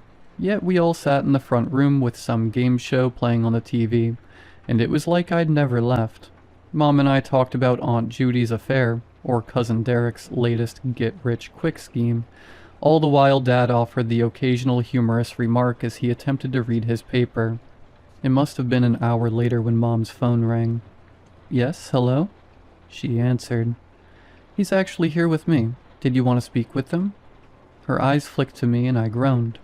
I shook my head frantically, but Mom held out the phone. "Hello?" I said, having reluctantly accepted the phone. There was no reply. "Hello?" I tried again.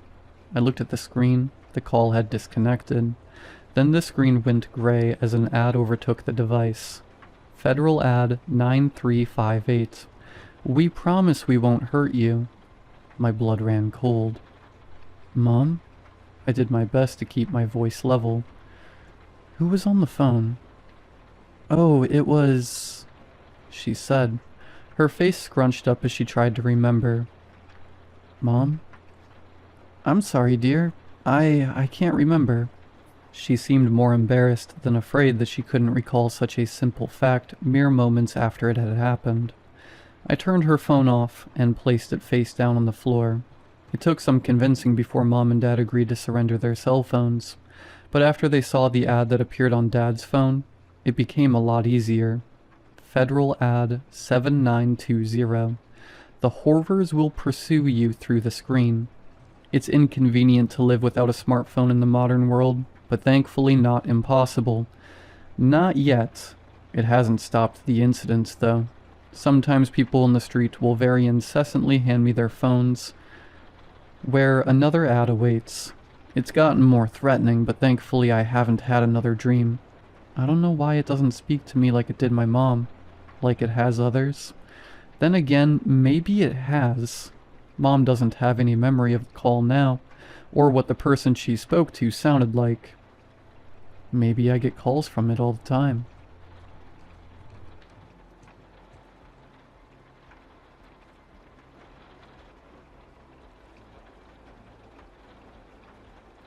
You ever have a memory you wish you could just burn out of your skull? One of those memories that make you sick to your stomach? One that feels like a dream you can't wake from? I wish it was a dream. I wish I could go back to that weekend when the only thing I was worried about was Rico's cheap combos in Street Fighter. But the air in Detroit is heavy with things that aren't supposed to be there. This is how it started for me. This is what I want to forget. You know that feeling when you're being watched, but the person watching you is a mile away? That was Faircrest at dusk. I was sitting on the floor of my friend Rico's living room. The SNES was humming, the TV screen throwing jagged blue and purple light over the walls. Rico was leaning so far forward he was practically inside the tube, his tongue poking out the corner of his mouth. "You better not hit that cheap move again, Rico," I warned. My thumb's aching from gripping the controller too hard. "You're just mad 'cause you're losing, Ant," he shot back, a wicked grin splitting his face. "I ain't losing. The controller's sticking." "You're going to lose," he cackled. On the screen, Blanca let out a digitized screech and electrocuted my character into a pile of pixels. I groaned, dropping the controller against my chest. Man, that character is broken. Rico didn't even look up. Life's broken, man. Adapt. Behind us, Rico's older sister, Rochelle, was sprawled across the couch. She had a textbook open, but she'd been staring at the same page for 20 minutes. She kicked Rico's shoulder with a socked foot. "You two sound like you're arguing over rent money. Keep it down before Ma hears you." "If it was real money, I'd be a millionaire," I joked, though my heart wasn't really in it. I looked toward the window. Outside, the sun was sinking, smearing a bruised orange light across the abandoned field next door. During the day, it was just a dump. Broken 40-ounce bottles, waist-high weeds, and the empty patches of dirt where the city had ripped out 3 houses years ago. But at night that field looked wider. It looked like it was stretching. The house was sitting right there on the edge of the property line, the one the city missed. It was a rotting, 3-story Victorian that leaned to the left, like it was trying to whisper something to the house next to it. No one lived there. No one even tagged it with graffiti. Even the crackheads stayed clear. "Yo, Aunt," Rico said, snapping me out of it. "You're staying the whole weekend, right?" "Yeah," I said, pulling my eyes away from the dark window. "My mom said it's cool. She said Rochelle is scarier than most dudes anyway. So if your mom does have to leave for something, I'd be safe." Rochelle smirked, her eyes still on her book. Accurate. I've known Rico and Rochelle for what felt like forever. We went to the same school. Our moms were even friends, and they both have the same name, Michelle. The mood was perfect. Simple. The rattle of the box fan, the smell of fried chicken from down the block, and the low-frequency hum of the city. Then, the knock came. It wasn't a normal knock. It was hard, rhythmic, and confident, like whoever was out there was already stepping inside in their mind. Rochelle sighed, moving to the door. "Watch, it's the whole circus."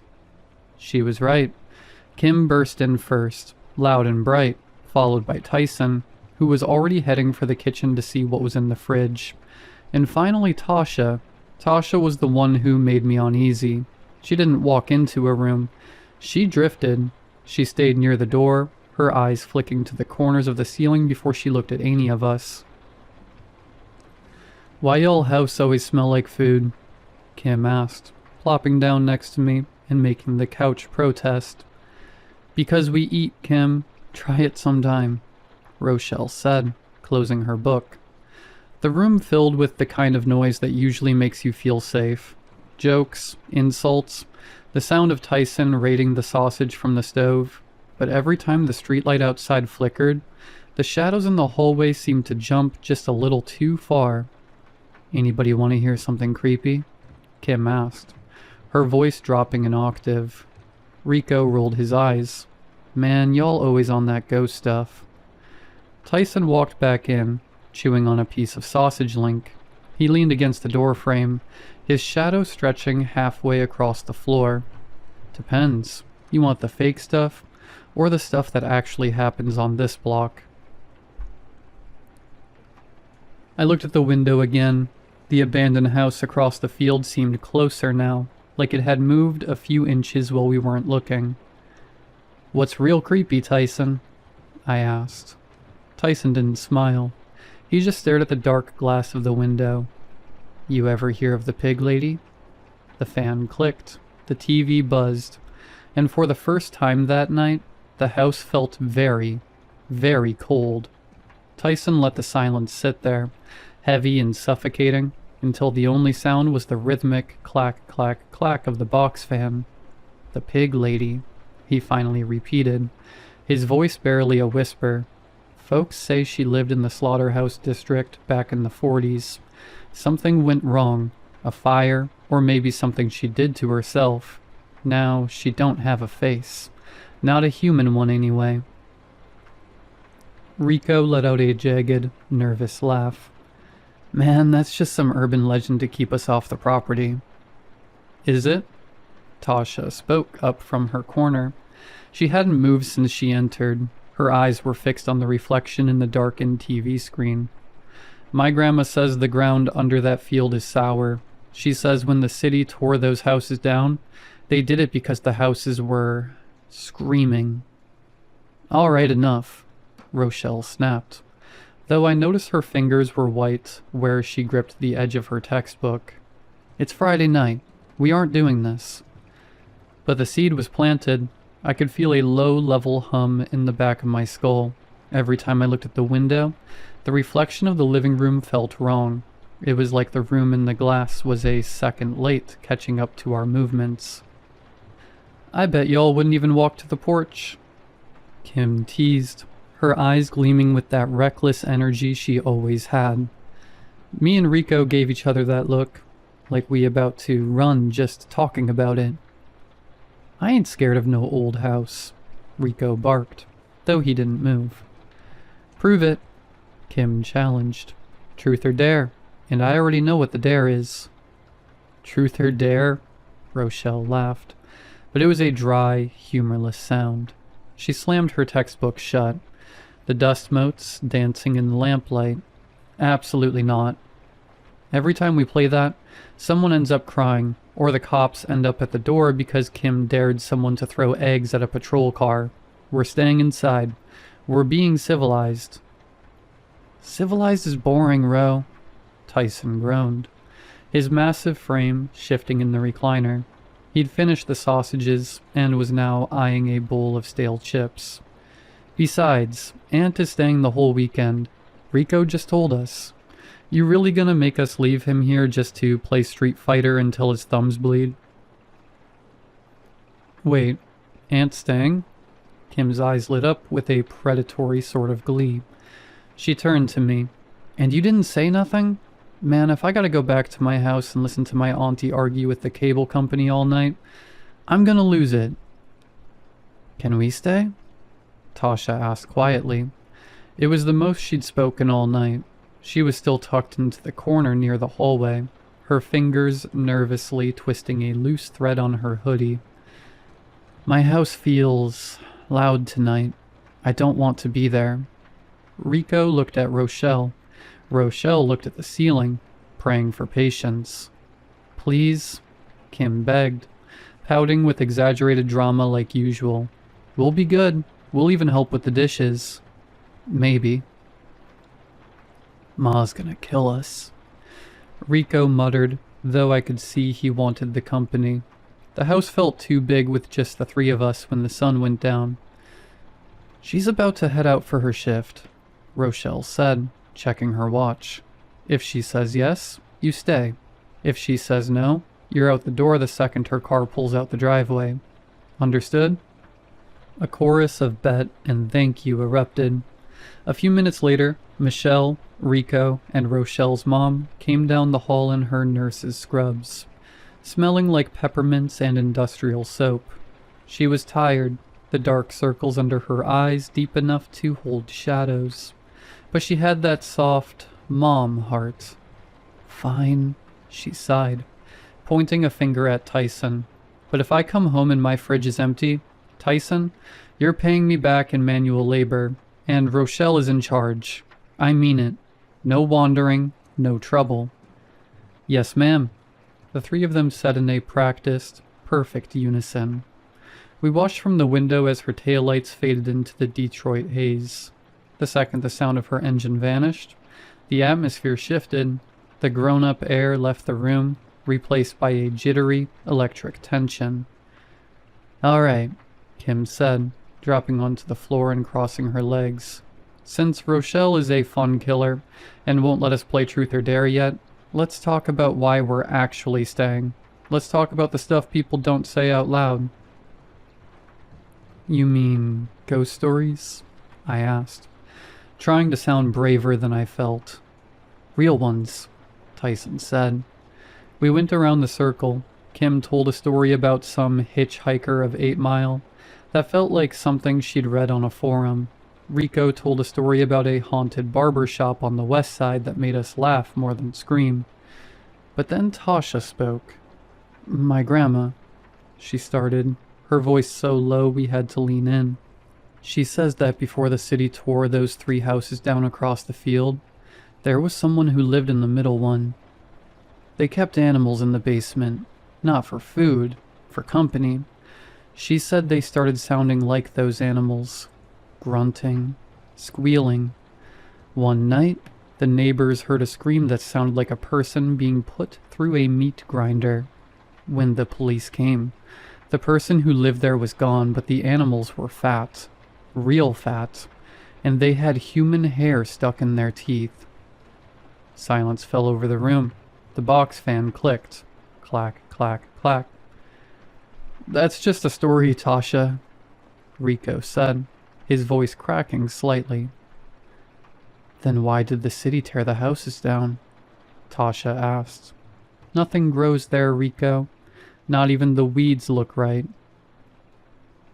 Man, whatever, Tyson said, clapping his hands together to break the spell.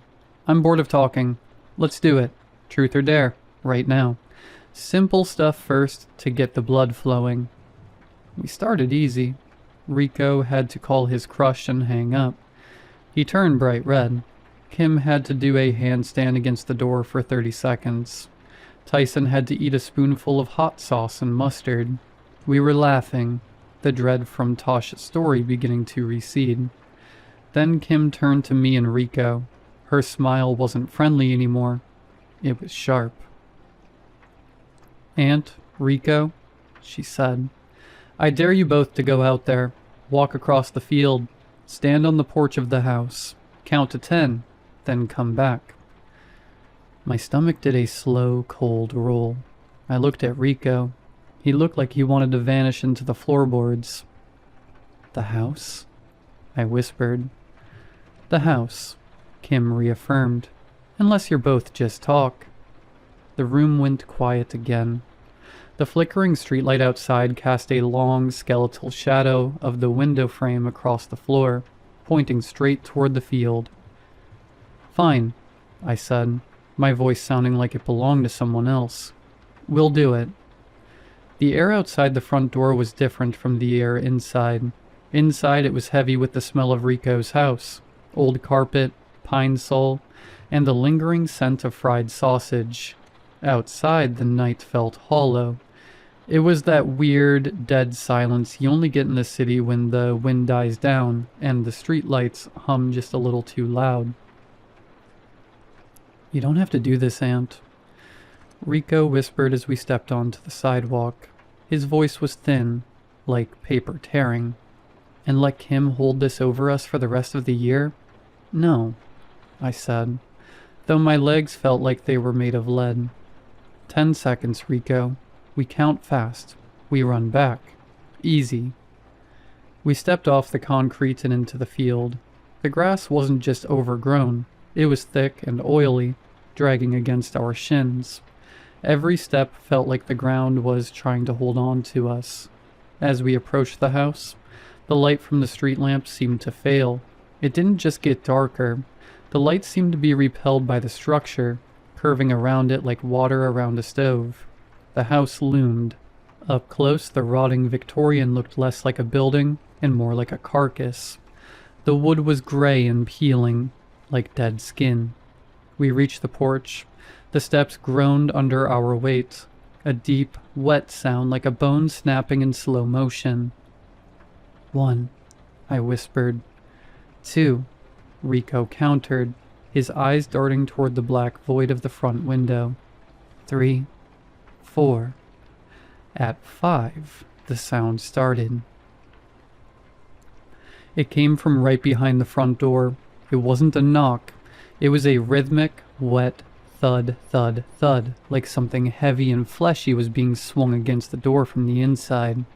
Then a long rattling breath, congested, bubbling with fluid, followed by a sharp, guttural sound. Rico didn't even wait for 6. He spun around and bolted. I was right on his heels, my heart hammering so hard it felt like it was going to burst through my ribs. We scrambled back across the field, the weeds hissing against our clothes, until we burst through Rico's front door and slammed it shut, sliding the deadbolt home with a frantic click. "Whoa, whoa!" Tyson laughed, jumping back from the door. "Y'all look like you saw the devil himself." "Something was in there," Rico gasped, doubled over with his hands on his knees, his face the color of ash. "Something big. It hit the door. It sounded like an animal." Kim crossed her arms, a skeptical smirk on her face. "It was probably a stray dog or a squatter. You didn't even stay for the full 10 seconds. I was watching through the window. You hit that porch and turned tail in 5. "It wasn't a dog, Kim," I snapped, my hand still shaking. "I'm telling you, it was right there, right behind the wood." "You guys didn't do the dare right," Kim insisted, shaking her head. "A dare is a dare. If you don't finish it, it doesn't count. You're officially the biggest scrubs." "Scrubs?" Rico bristled, his fear suddenly turning into defensive anger. "We went out there. I didn't see you moving toward the door. You're sitting here acting tough behind a locked deadbolt. You're the chicken, Kim. You and Tyson and Tasha." "I ain't no chicken," Tyson growled, standing up. "I'll go right now." "Then let's go," I challenged, the adrenaline making me reckless. "Since you're so brave, Tyson, let's all go. If it's just a squatter, then 6 of us can handle it." "No," Rochelle said firmly, standing up from the couch. "Nobody is going back out there. Ma said stay inside." "Oh, come on, Ro," Kim teased. "You scared too? The big, bad babysitter is afraid of an empty house?" "I'm not afraid." Rochelle narrowed her eyes. "I'm being smart." "You're being a scrub," Rico chimed in, emboldened by my side. "A total scrub. Just admit you're terrified of a pile of old wood." The bickering went on for 10 minutes, the kind of circular, ego-driven arguing that only happens when you're trying to prove you aren't the weakest link. Eventually, the pressure shifted. The room felt smaller, the air tighter. Maybe it was the peer pressure, or maybe it was something pulling at us. But the decision was made.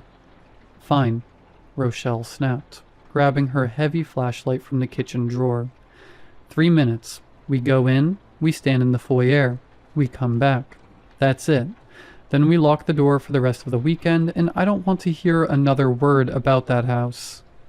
We walked out as a group this time, the 6 of us, shoulder to shoulder. As we crossed the field, the temperature dropped. Not a breeze, just a sudden, bone-deep chill. Tasha stopped at the edge of the dirt. "I don't like this," she whispered, her eyes fixed on the upper windows. The house? It looks different from here. Like, it's taller.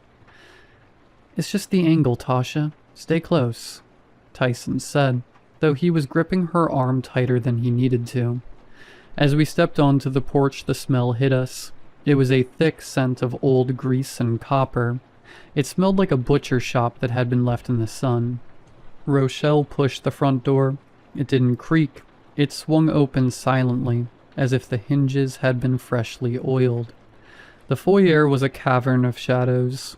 Rochelle's flashlight beam cut through the dark, revealing peeling wallpaper and a floor covered in a thick layer of gray dust. Except for the center of the room, the dust there had been swept away, leaving a clean, circular patch. "See?" Kim whispered, her voice wavering despite her bravado. "Nothing here, just an old creak." It came from above us. A slow, heavy footstep, then another. Thud, thud, thud. "Someone's upstairs," Tyson whispered, his voice dropping an octave. I looked toward the back of the house. In the kitchen I saw a shadow move. Not a person-shaped shadow. It was too wide, too low to the ground. It darted across the doorway and vanished. "Did you see that?" I asked, my throat dry. "See what?" Rico asked, but he was staring at the hallway mirror. "Aunt, look at the mirror." The mirror was cracked, a jagged line splitting it in half. In the reflection, the hallway behind us wasn't empty. There were shapes, pale, blurred faces peeling out from the darkness of the dining room, but when I turned around, there was nothing but shadows. "I feel sick," Tasha said, her breath hitching. "The walls, they're vibrating." She was right. I put my hand against the foyer wall. It wasn't solid. It felt like it was pulsing, a slow, rhythmic throb that matched the heavy footsteps upstairs. Suddenly, the silence was shattered. Crash. A sound like 1,000 panes of glass shattering exploded from the basement. It was followed by a horrific, metallic screech, the sound of iron being twisted and torn apart. The entire house shuddered, the floorboards bucking under our feet. "Get out!" Tyson screamed. We didn't need to be told twice. We scrambled for the door, tumbling over each other in a blind panic. We didn't stop until we were back in Rico's living room, gasping for air, the sound of that basement crash still ringing in our ears like a physical bruise. We slammed the door and locked it, but as I looked at the wood of the door, I realized something. The thudding from earlier hadn't stopped. It was just quieter now. The living room felt different when we burst back in. It wasn't just that we were spooked. The space itself felt like it had been violated. The warmth was gone, replaced by a damp, stagnant chill that seemed to seep out of the vents. "Did you hear that? That wasn't no squatter," Rico yelled, his chest heaving. "That sound in the basement, that was metal, like someone was ripping the furnace out of the floor." Tyson slammed his back against the front door, his eyes wide. "I'm telling y'all, I saw something in the kitchen. It was too big to be a dog. It was like gray and slick." "Y'all are just tripping now," Kim snapped, though her hands were shoved deep into her pockets to hide the shaking. "Fear makes you see stuff. Adrenaline, man. We went in, we got scared, we ran. That's it. It's over." "It's not over," Tasha whispered, sitting on the very edge of the couch. "I can still feel it, like a ringing in my ears." We spent the next hour bickering, trying to rationalize the irrational. Rochelle was pacing, her face set in a hard mask of big sister responsibility. "Everyone just calm down," she commanded. "It's 11:30. We're inside. The door is locked. We are fine." She walked over to the coffee table where she'd left her schoolwork. She paused, her brow furrowed. "Wait, "Where's my trig book?" "You probably left it in the kitchen," I said. "No, Aunt, I left it right here, on top of my notebook." The book was gone, not just moved. Gone. We checked under the couch, the kitchen table, even the bathroom. Nothing. It was like the house had simply swallowed it. Beep, beep, beep. We all jumped. The sound was coming from the kitchen. We scrambled in to find the microwave running. The timer was counting down from 99.99, and the turntable was spinning empty. "Who touched the microwave?" Rochelle demanded. "Nobody's been in here," Rico shouted, hitting the cancel button. The machine died, but the smell of burnt popcorn and old copper, the same smell from the house, wafted out of the vents. A minute later, Kim went to the bathroom to splash water on her face. We were all still in the kitchen when we heard the scream. It wasn't a scary movie scream. It was a genuine, throat-tearing shriek of pure terror. We found her collapsed on the bathroom floor, pointing at the vanity mirror. "His face," she sobbed, clutching Rochelle's waist. "Tyson, I looked in the mirror, and Tyson was standing behind me, but he didn't have no eyes, just black holes and hair, long black hair coming out of his mouth." Tyson looked at his own reflection. He looked normal, terrified, but normal. "I'm right here, Kim. I didn't even leave the hallway. It's the house," Tasha said, her voice dead and flat. By 1 a.m., we tried to force a sense of normalcy. Rico popped a VHS of Teenage Mutant Ninja Turtles into the player. "Just watch the movie," he muttered. "Focus on the turtles. Focus on New York, not Detroit." We huddled together on the floor and the couch. For 20 minutes it worked. Michelangelo was making jokes about pizza, and we were actually starting to breathe again. Then the screen glitched. High voltage static tore across the image, turning the green of the turtles into a sickly, bruised purple. The audio slowed down, the voices dropping into a deep, demonic growl. The scene shifted. It wasn't New York anymore. It was a grainy, black and white shot of a basement. Rico's basement. I saw the stairs, the ones we had walked past 100 times. A figure was huddled in the corner, wrapped in a tattered floral dress. She was hunched over something, her back to the camera. Then she turned her head. It wasn't a face, it was a snout, wet, pink, and twitching. The screen snapped back to the movie. Leonardo was swinging his katanas. Did y'all see that?" I asked, my voice trembling. "See what?" Tyson asked, though he was gripping the armrest so hard his knuckles were white. "It was just a tracking error. Old tape, Aunt. Just an old tape." Around 2:30 a.m., screams started outside. They were distant at first, echoing down the block. It sounded like someone being chased, or maybe a drunk losing their mind. "Just crackheads," Rico whispered, though he didn't sound convinced. Block is always loud on Fridays. But the screams didn't move past the house. They stayed right outside the window. And then they changed. They didn't sound like screams anymore. They sounded like someone trying to imitate a human voice. A high, mocking, "Help me, please help me," that ended in a wet, rhythmic snorting. We decided to sleep in a pack in the living room. Lights on, TV on mute. Sleep was a joke. I'd drift off for 10 minutes only to wake up because I felt something brushing against my hair. I'd look up and see a shape, a tall, hunched shadow, standing by the coat rack. But when I rubbed my eyes, it was just the coats. "Aunt?" Rico whispered from the floor beside me. "Did you say my name?" "No, man." Someone whispered, "Rico, right in my ear," he said, his voice shaking. It sounded like my mom, but wrong, like she was talking through water. At 4 a.m., every light in the house, the lamps, the overheads, the porch light, snapped on at once. The glare was blinding. We all bolted upright, shielding our eyes. A second later, they all died.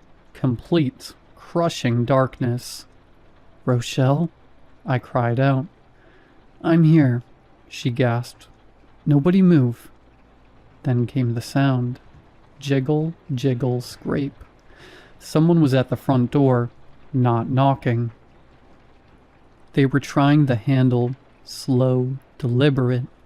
Then the sound of a key, or something like a key scraping against the lock. Scritch, scritch, scritch. Tyson grabbed a baseball bat from the corner and crept toward the door, his breath shaky. He looked through the peephole. He stayed there for a long time, frozen. "Tyson?" I whispered. "Who is it?" He backed away from the door, his face completely bloodless. "Nobody," he whispered. "There's nobody on the porch, but the handle is still turning." We watched as the brass knob twisted all the way to the left, then all the way to the right, over and over, for 20 minutes. None of us slept after that. We sat in the dark listening to the house breathe. When the first gray light of Saturday morning finally bled through the curtains, we weren't relieved. We were exhausted, frayed and haunted. We looked at each other in the morning light. We looked like we'd aged 10 years. Tasha was staring at the wall, her eyes unfocused. "It's Saturday," I said, trying to find a spark of hope. But as I looked at the front door, I saw something that made my heart stop. On the inside of the door, right above the deadbolt, were 3 deep, vertical gouges in the wood, like claws had been trying to get out. "Look at the door," I whispered, my voice sounding like I'd swallowed gravel. The others crowded around. Rico reached out, his fingers hovering just inches from the 3 deep, jagged gouges in the wood. They weren't just scratches.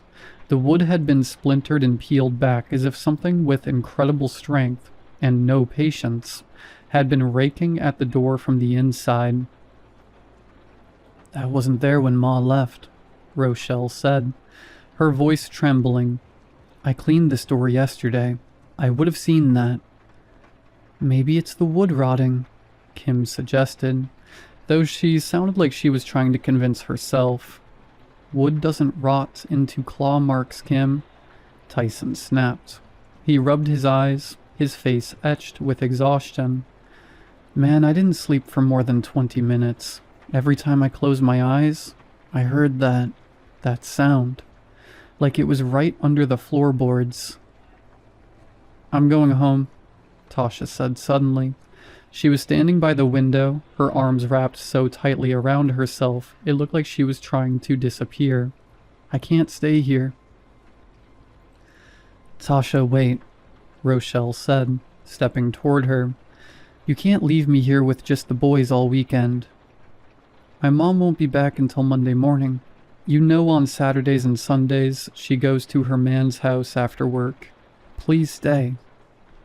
"Yeah, girl," Kim added, throwing a subtle, playful look my way, then felt completely out of place given the gouges on the door. "I didn't say I was going home. If Aunt is staying, I'm staying. We just need to reset, get some fresh air, get away from this block for a minute." Tyson nodded, leaning his head against the wall. "If Aunt is in, I'm in. Rico's mom already said it was cool. We just need to move around. I feel like I'm stagnant in here." Tasha looked at all of us, her gaze lingering on the field outside. She sighed, a long, defeated sound. "Fine, I'll stay, but I need to get clothes. And my toothbrush. I can't stay in these clothes for 2 more days." "Me too," Kim and Tyson said in unison. "I'm starving," Rico groaned, his stomach letting out a loud growl. "Let's hit the Coney Island down the street for breakfast. I got some money left." "I can pay." "We can pay," I added. "Then we'll hit Tasha's house first since she's the closest. Then the rest of y'all." Wait, Rochelle said, ever the general.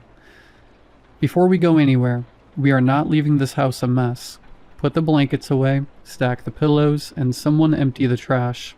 If Ma comes home to a wreck, we're all dead, ghost or no ghost. We spent the next half hour in a blur of forced productivity.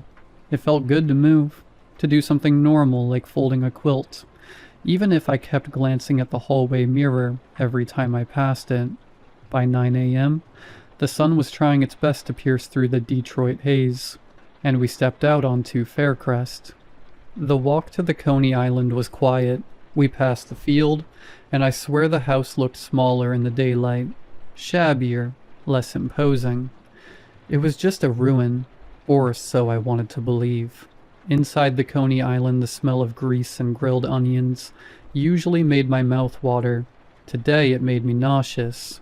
We sat in a red vinyl booth that had seen better decades. A waitress with a tired bun and a name tag that said Doris walked over, her notepad ready.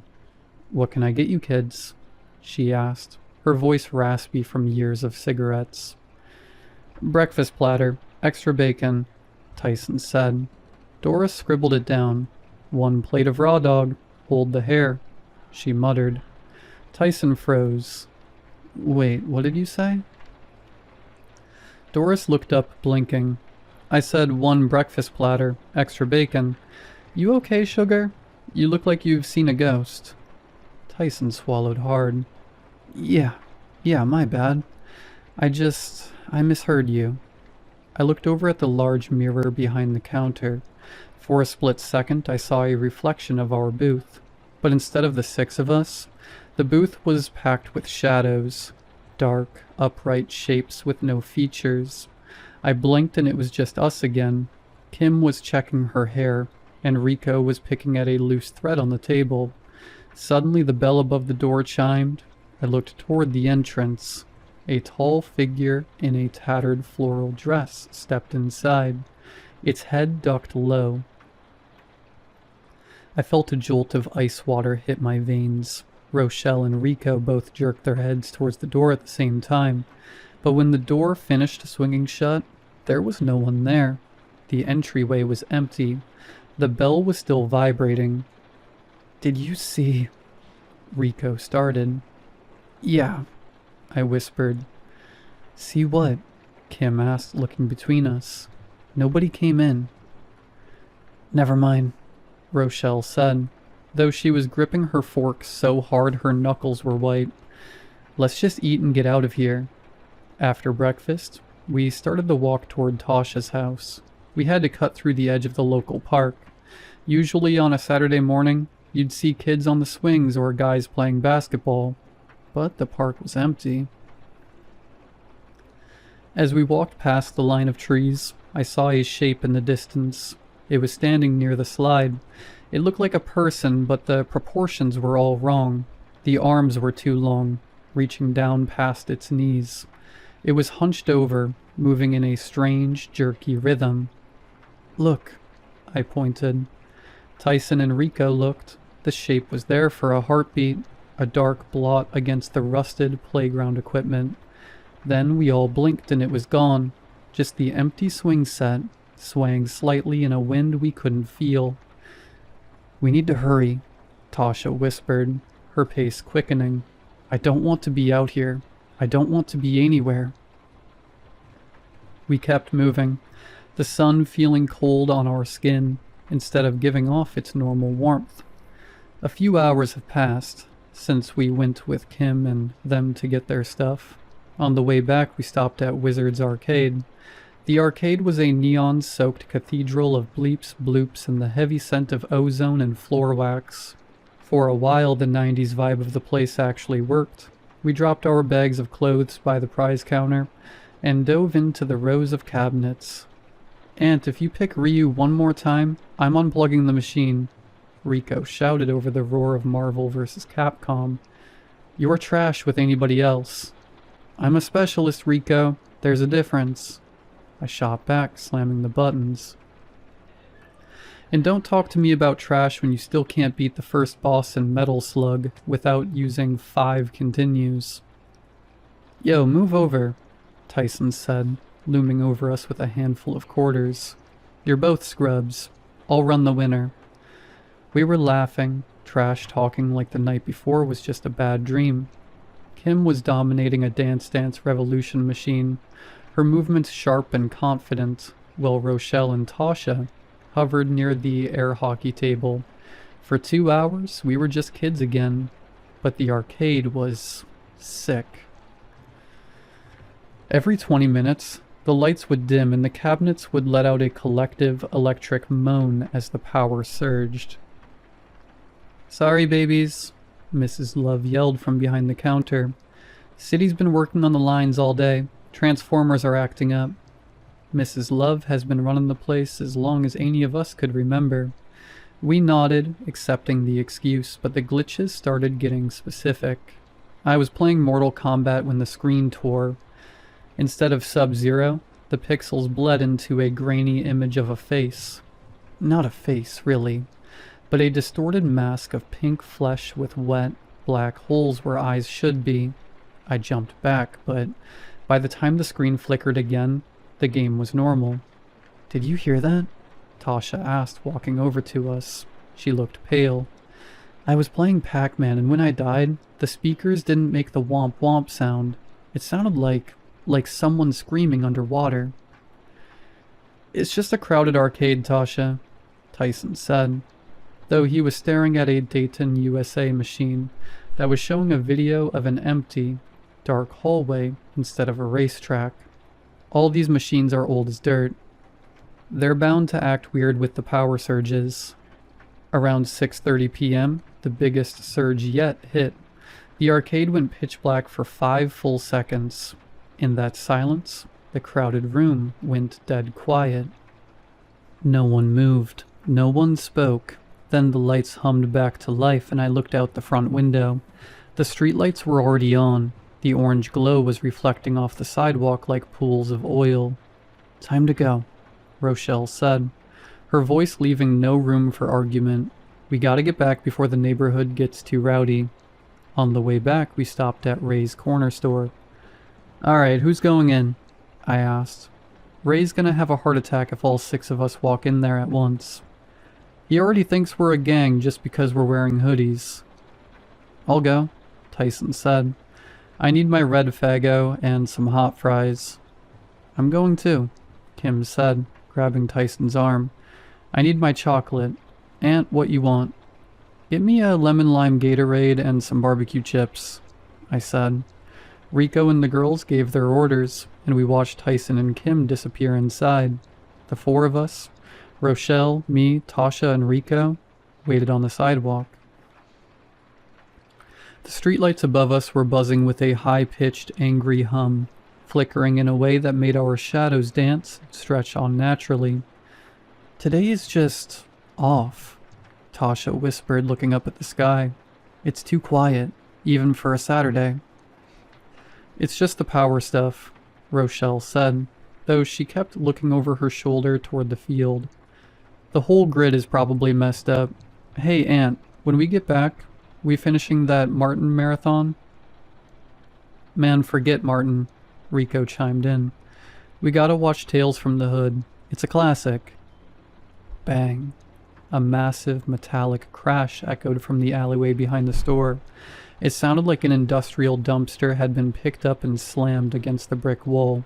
We all jumped, Rico nearly tripping over his own feet. What the hell was that? I hissed. A second later, a scruffy-looking guy stumbled out from behind the trash bins, muttering to himself and kicking a loose can. He didn't even look at us as he wandered off down the street. Just a crackhead, Rochelle sighed, her hand over her heart. My God, we are all on edge. Tyson and Kim kicked the door open, laughing and carrying 2 plastic bags overflowing with junk food. Kim walked straight up to me, pulling out my Gatorade. She leaned in close, giving me a smirk and a quick wink. Here you go, Spec Ops, she teased, her eyes lingering on mine for a second longer than usual. Don't say I never did nothing for you. we turned on to Faircrest, the bags of snacks crinkling in the quiet night. But as we got within 50 yards of the house, the atmosphere curdled. Every dog on the block started barking, not the usual mailman is here bark, but a frantic, terrified howling. It was a chorus of desperate sounds coming from backyards and porches all down the street. It felt like they were all facing the same direction. They were barking at the field. We stopped at the edge of Rico's porch. The dogs were losing their minds, their voices raw and strained. We stood there for a long beat, looking at the empty lot next door. The house wasn't very visible in the dark, just a darker shape against the black sky. "Inside," Rochelle whispered. "Now." We didn't argue. We stepped inside and locked the door, but for the first time, the locks felt like they were made of glass. The transition from the arcade's neon buzz to the suffocating quiet of the house was jarring. We put on Martin, and for a while, the slapstick comedy and the canned laughter acted like a shield. We were laughing, shoving barbecue chips into our mouths and acting like we weren't all hyper-aware of every floorboard that groaned. But Tasha? She wasn't laughing. Every few minutes her head would snap toward the window, her eyes fixed on the black void where the field began. Around 9 p.m. the house phone rang, the sharp, old-school trill making us all jump. "Hey, Ma," Rochelle said, her voice instantly shifting into responsible daughter mode. We heard the muffled, scratchy voice of Michelle on the other end. "Yeah, we're good. No, nobody's been outside. Okay, yeah, the dresser? Got it." She hung up and looked at us. Ma said we can order pizza. She left money in her room. The argument over toppings was the most normal we had felt in 48 hours. Meat lovers versus pepperoni. Thin crust versus thick. It was a beautiful, mundane distraction. By 10 p.m. the pizza guy arrived. Rochelle paid him through a cracked door, her eyes scanning the dark porch before she snatched the boxes and slammed the bolt home. We swapped over to Tales from the Hood. The irony of watching a horror movie wasn't lost on us, but it felt like we leaned into the fear. Maybe it would stop sneaking up on us. Around 10:30 p.m., the sky finally broke. A low rumble of thunder vibrated the floorboards, followed by a torrential downpour that turned the windows into blurred, weeping sheets of glass. The lightning was sudden and violent. During one particularly bright flash, the light hit the TV screen just right. I saw a reflection in the glass. Someone standing right behind the couch. A tall, hunched shape with a thick, fleshy neck. I whipped my head around. Nothing but the wall and the coat rack. I looked at Rico. He wasn't watching the movie. He was staring at the window, his face illuminated by a jagged streak of lightning. "Aunt," he whispered, "I swear I just saw a light in the house, like a candle moving past the upstairs window."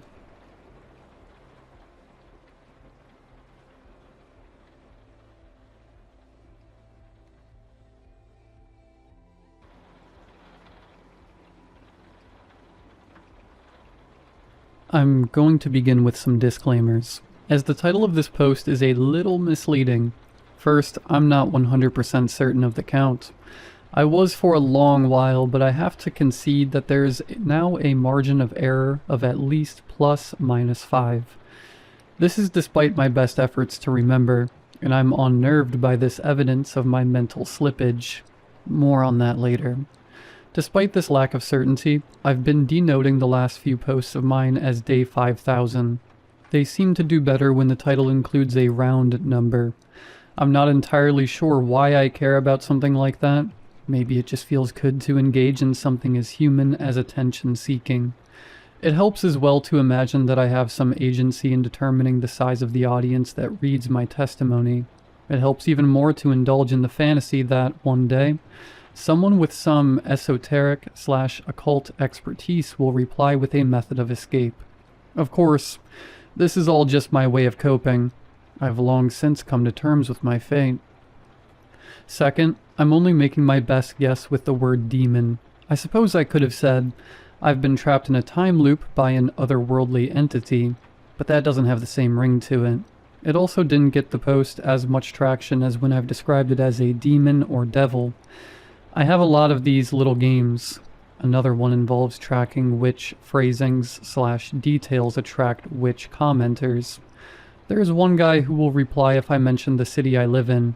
Another will only say anything if I lie, and write that I've been trapped for 1,000 years. Novelty has become a rare resource necessary for my survival, so please excuse any random detail in this post as part of my regimented sanity protocol. As I was saying, I have no idea if my captor is actually a demon or anything of that sort. That being said, I don't think the term is entirely off base. I'm not religious, especially not anymore, but this thing definitely fits the description of what I'd imagine a demon would look like and act like. I've thought long and hard about it, and demonic parasite is the best explanation I can provide for the identity of the creature standing at the corner of my room right now. But I'll never know for sure. It could be an alien, or a ghost, or some escaped laboratory experiment for all I'm aware. It's not like it would tell me. It's only spoken a handful of times, none of which have made me believe that it has any intention of explaining itself to me. I know even less about how it found me and trapped me in the loop to begin with. I didn't explore some ancient abandoned temple and get cursed. This isn't the tragic result of some Faustian bargain with a cryptic stranger, or the ironic backfiring of a monkey's paw wish. In fact, I've always held it as a vague rule not to mess with things that I don't understand. I'm a cautious person by nature, and had gone through life taking any opportunity I could to reduce risk, or avoid getting caught up in anything dangerous. But it didn't mean a thing in the end. The only explanation I can provide as to how I've ended up here isn't an explanation at all. It's a brute fact. I am profoundly unlucky. I've spent years thinking about that day, about this day, and haven't been able to pinpoint anything at all that, if I had changed, would have saved me from this fate. My getting sealed away in time was just a freak accident, no different than a plane crash or a tsunami. If creatures like this exist, and they do, it means that some unlucky guy is going to end up in their line of sight by sheer happenstance. I can only imagine that I was standing on some extra-dimensional psychic fault line in the wrong place at the wrong time, and have now been swallowed whole by something awful. A child sticking out their tongue during a snowstorm is bound to catch at least one snowflake, even if millions of others will find the ground safely. I suppose the snowflake melts quickly, sparing it from a fate like mine. A lot of the beginning is getting hazy, but I still remember the first loop very clearly. I actually didn't notice anything was wrong for the first few hours of the day. I woke up pretty early, so I guess my head was still foggy enough that I didn't recognize that the date on my phone was the day prior. On my morning commute to class, I began to squint while admiring the sunrise through the window across from me on the train. The way the sun reflected off the water looked oddly familiar, like I had seen it in a dream or a movie. This vague déjà vu only hardened into quiet terror once I arrived at the library. As a grad student, I was there to get some work done on my thesis prior to my first class of the day. Upon opening the document, however, I was met with none of the additions I had made the night prior. Terrified that I had lost all of my progress, I checked the edit history, only to find that the most recent edit on the document was the night before last. Before I could react properly to this, I was interrupted by my friend John walking towards me. "Back here so soon? You really can't keep burning the candle at both ends like this," he said with a smirk, pulling up a chair next to mine. "I suppose I can keep you company." My eyes widened in shock as I turned my head to slowly face him. He had said this yesterday. This had happened yesterday. This moment, this exchange, those words in that order. My heartbeat slowly started to quicken as I mumbled something barely coherent and motioned to get out of my seat. After making a beeline for the door to get some fresh air and calm down, I took some deep breaths before checking my phone. 8:37 a.m., February 24th. Those deep breaths were of little use as I began to hyperventilate. Today was supposed to be the 25th. I knew that with more certainty than I might have for other days, because the 25th is my father's birthday. I had spent the night prior editing a video of all of my family members wishing him a happy birthday. I was supposed to send it sometime today, but today was yesterday. I collapsed to the ground, my body revolting against this disgusting truth. Through ragged breaths, only one thought kept racing through my mind. This cannot be happening. But it was happening. I spent the next few hours fighting off a psychotic break as I made my way through the crowded city, asking people periodically for the date. It was February 24th each time without exception. Every instance of confirmation worsened the stinging, restrictive feeling deep in my chest. I eventually resolved that this might just be a solitary glitch in the Matrix type of occurrence. This was a lone hiccup, and I'd get to rejoin the flow of time upon waking up tomorrow morning. Those dreams were crushed when I woke up the following February 24th, holding my head in my hands for hours after checking my phone. This is when things start to get blurry. I remember my first few months in broad strokes, but the details are starting to fade. I know that my first stage of grief is the face of eternity. Denial consisted of determining what lesson I needed to learn in order to free myself from what I still believed was some cosmic punishment. I meditated, went back to church, called old girlfriends, anything I could think of that might lead to some form of reconciliation. None of it did a thing. After a while, believing that I could somehow free myself through my own efforts, became an overbearing curse instead of a beacon of hope. I instead began to give myself over to the loop, exploring the new avenues for entertainment that had opened up for me. I'd find out exactly which strings of words would make John, my professors, or eventually even the girl sitting next to me on the train laugh, cry, or fall in love with me. I found out how to convince them I was stuck in a loop, and got a sick sense of catharsis watching their faces twist into warped expressions of horror and grief. It felt a little gross at first to know more about these people than their closest loved ones, but I got over that moral hang-up. I got over a lot of moral hang-ups. Swimming in deep time will do that to you. My entertainment in those early months and years extended far beyond exhausting every dialogue option with the people in my path. My body resetting every day meant that I could try whatever drugs I wanted without building up any sort of tolerance or chemical addiction. The fear of overdosing wasn't a limiting factor either, as any time I did, I would just wake up in my bed at the start of another February 24th. I had to have spent at least 6 months trying heroin for the first time. I look back fondly, if not foggily, at those days. Instead of running up against addiction, it was boredom that curtailed my drug use. It was a surreal experience to look at a heroin needle with nothing but apathy in my heart. I must have been the only human alive to have ever gotten tired of hard narcotics. Hedonism is just escapism at its core, and escapism is only worth anything when there's a reasonable belief that you could actually escape whatever you're trying to avoid. With no such possibility available to me, even the most seemingly adrenaline-filled activities would eventually become dull and even annoying. Maybe some of you could shoot up for eternity, but I got sick of it. I got sick of violence, too. You can only throw a haymaker at your professor during the middle of class, or assassinate the mayor so many times before you become desensitized and over the whole thing. Humans are inherently drawn towards meaning, and the more time washed over me, the more I realized that this overcast day in February had absolutely none to offer me.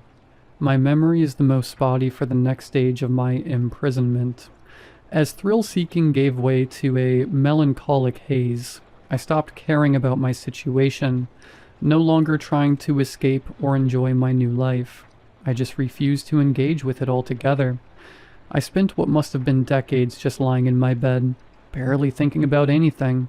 Do you know what it feels like to go that long without any desire to eat food? Without the faintest urge to lift your head off your pillow? I was already dead to the world the moment I became trapped, but I was now thoroughly dead to myself. I had tried offing myself before I became voluntarily bedbound, but every 500-foot free fall towards the concrete ended the same way, with my alarm jolting me awake as I let out a guttural scream. This was my next best alternative.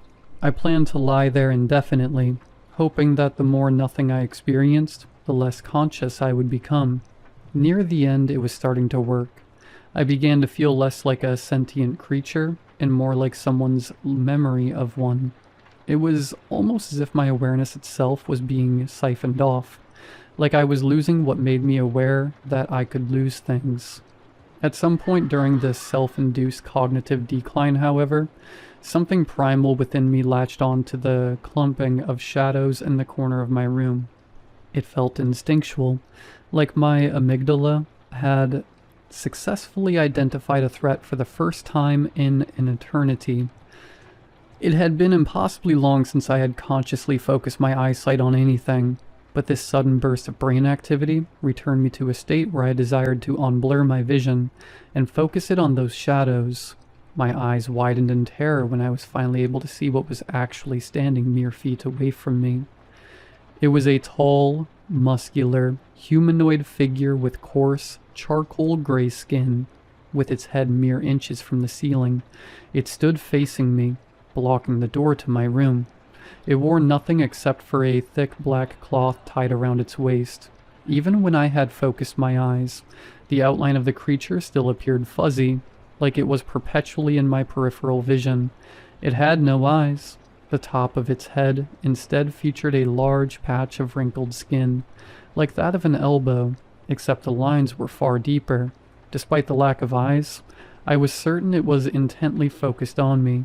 It had no nose either, only an enormous ear-to-ear smile revealing rows of ragged black teeth. It drooled out of its grinning mouth, thick strands of saliva hanging from its lips. It must have realized I was looking at it, as it let out 4 words in a quiet, breathy voice. "Go back to sleep." Although its words were barely whispered, it was like each one penetrated my soul with unadulterated malicious intent. I knew why it was drooling. I understood right then and there that this was a predator, and I was its prey. I didn't listen to its command. I don't think I could have even if I wanted to at this point. The influx of shock and sensation coursing through my body after ages of nothingness felt like a bucket of freezing cold water on my entire nervous system. I sat there, frozen, eyes widened in horror and fixed on this thing. But as I stayed laser focused on the creature, it started to become more and more blurry. It was like it was dissolving the longer I stared at it. This continued until it became nothing more than the odd clump of shadows I had originally identified. After remaining on my bed for what felt like hours, I finally gathered the courage to walk through them. Nothing happened. I started to live again after that first encounter. I wasn't completely sure why. Maybe because escapism came back into fashion once I had an experience I would do anything to forget. I tried to imagine that it was just a consequence of my mind melting, that it was merely the death rattle of my subconscious. But deep down, I knew the truth.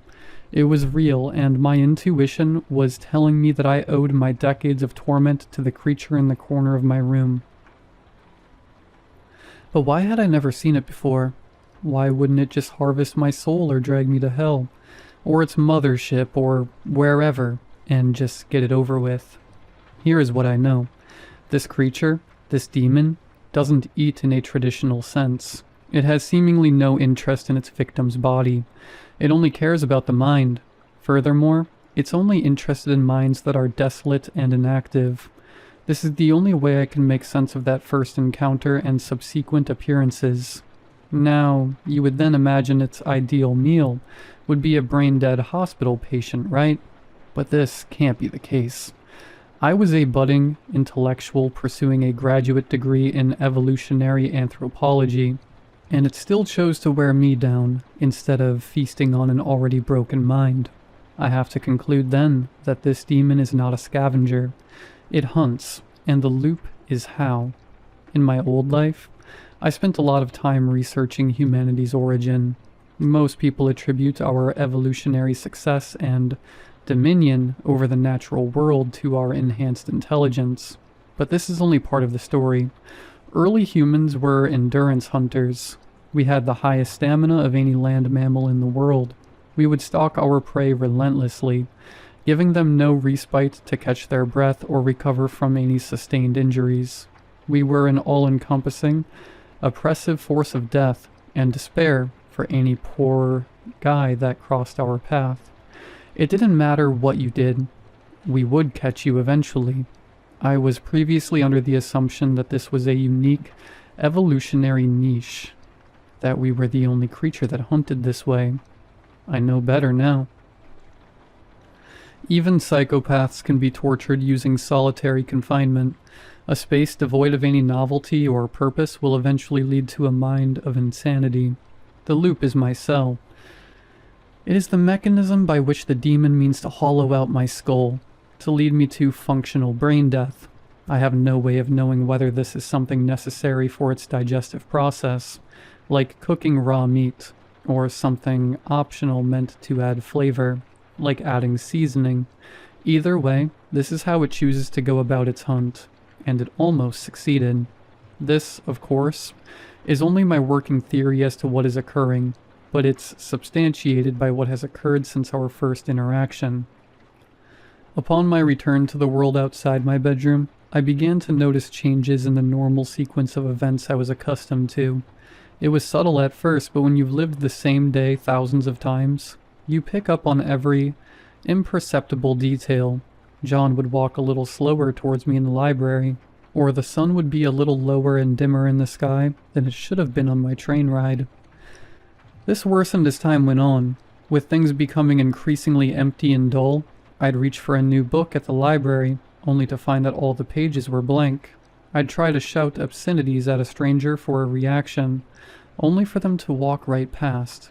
The sky, the buildings, and the trees all started to fade into a dark gray.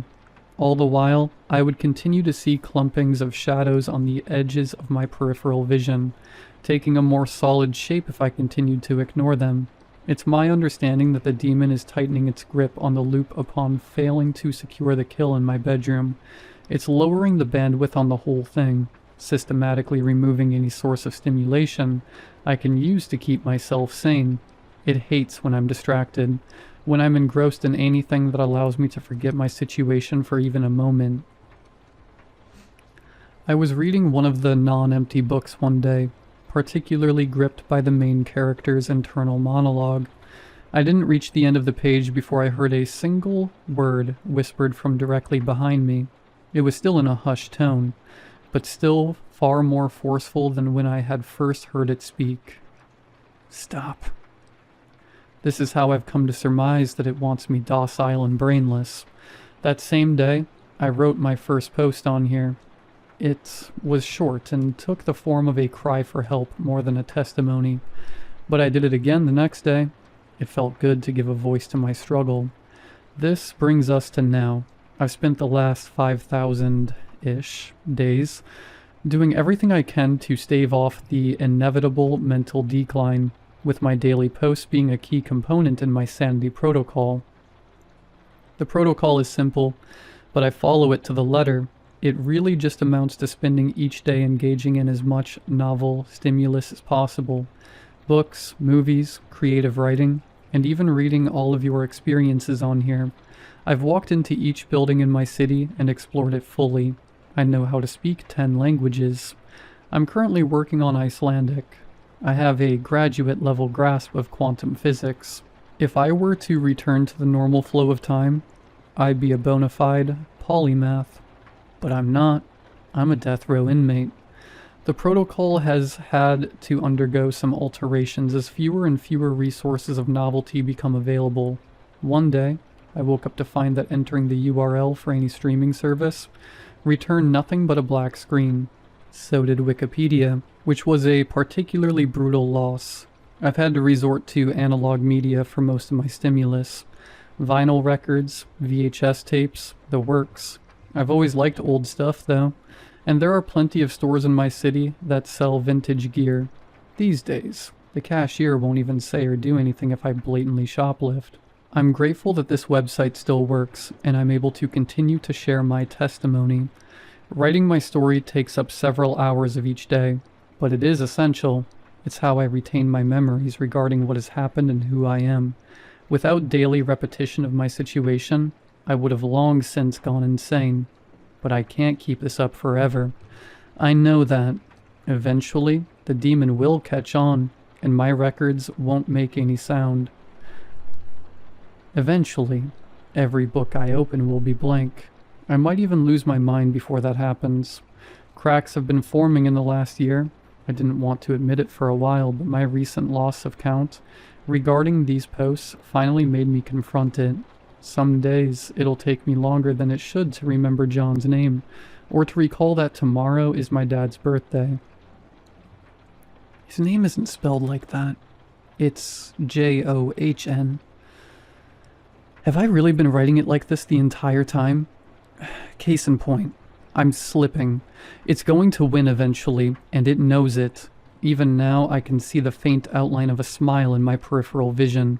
That gross, smug smile. There came a point in this cycle where I wanted to die, to fade away, but the more I came to understand what was actually happening to me, the greater the urge to fight became. This didn't just happen to me out of nowhere. I owe what I estimate to be almost a century of suffering to this demon. It's his fault. I have no idea how many people it has damned to this sick fate in the past, and I don't know how long it took for all of them to break. But I won't go quietly. I'll spit on the carpet as I'm dragged through hell. I'll elongate this process as long as I possibly can. If all I can do in the face of this otherworldly evil is inconvenience it, then that's what I'll do. I am Sisyphus, and the rock hates me. But I hate the rock even more. What is the fly thinking about as it dissolves in the mouth of the Venus flytrap? Does it earnestly believe that it has a chance to fight back? I suppose we'll never know. I'll see you all tomorrow.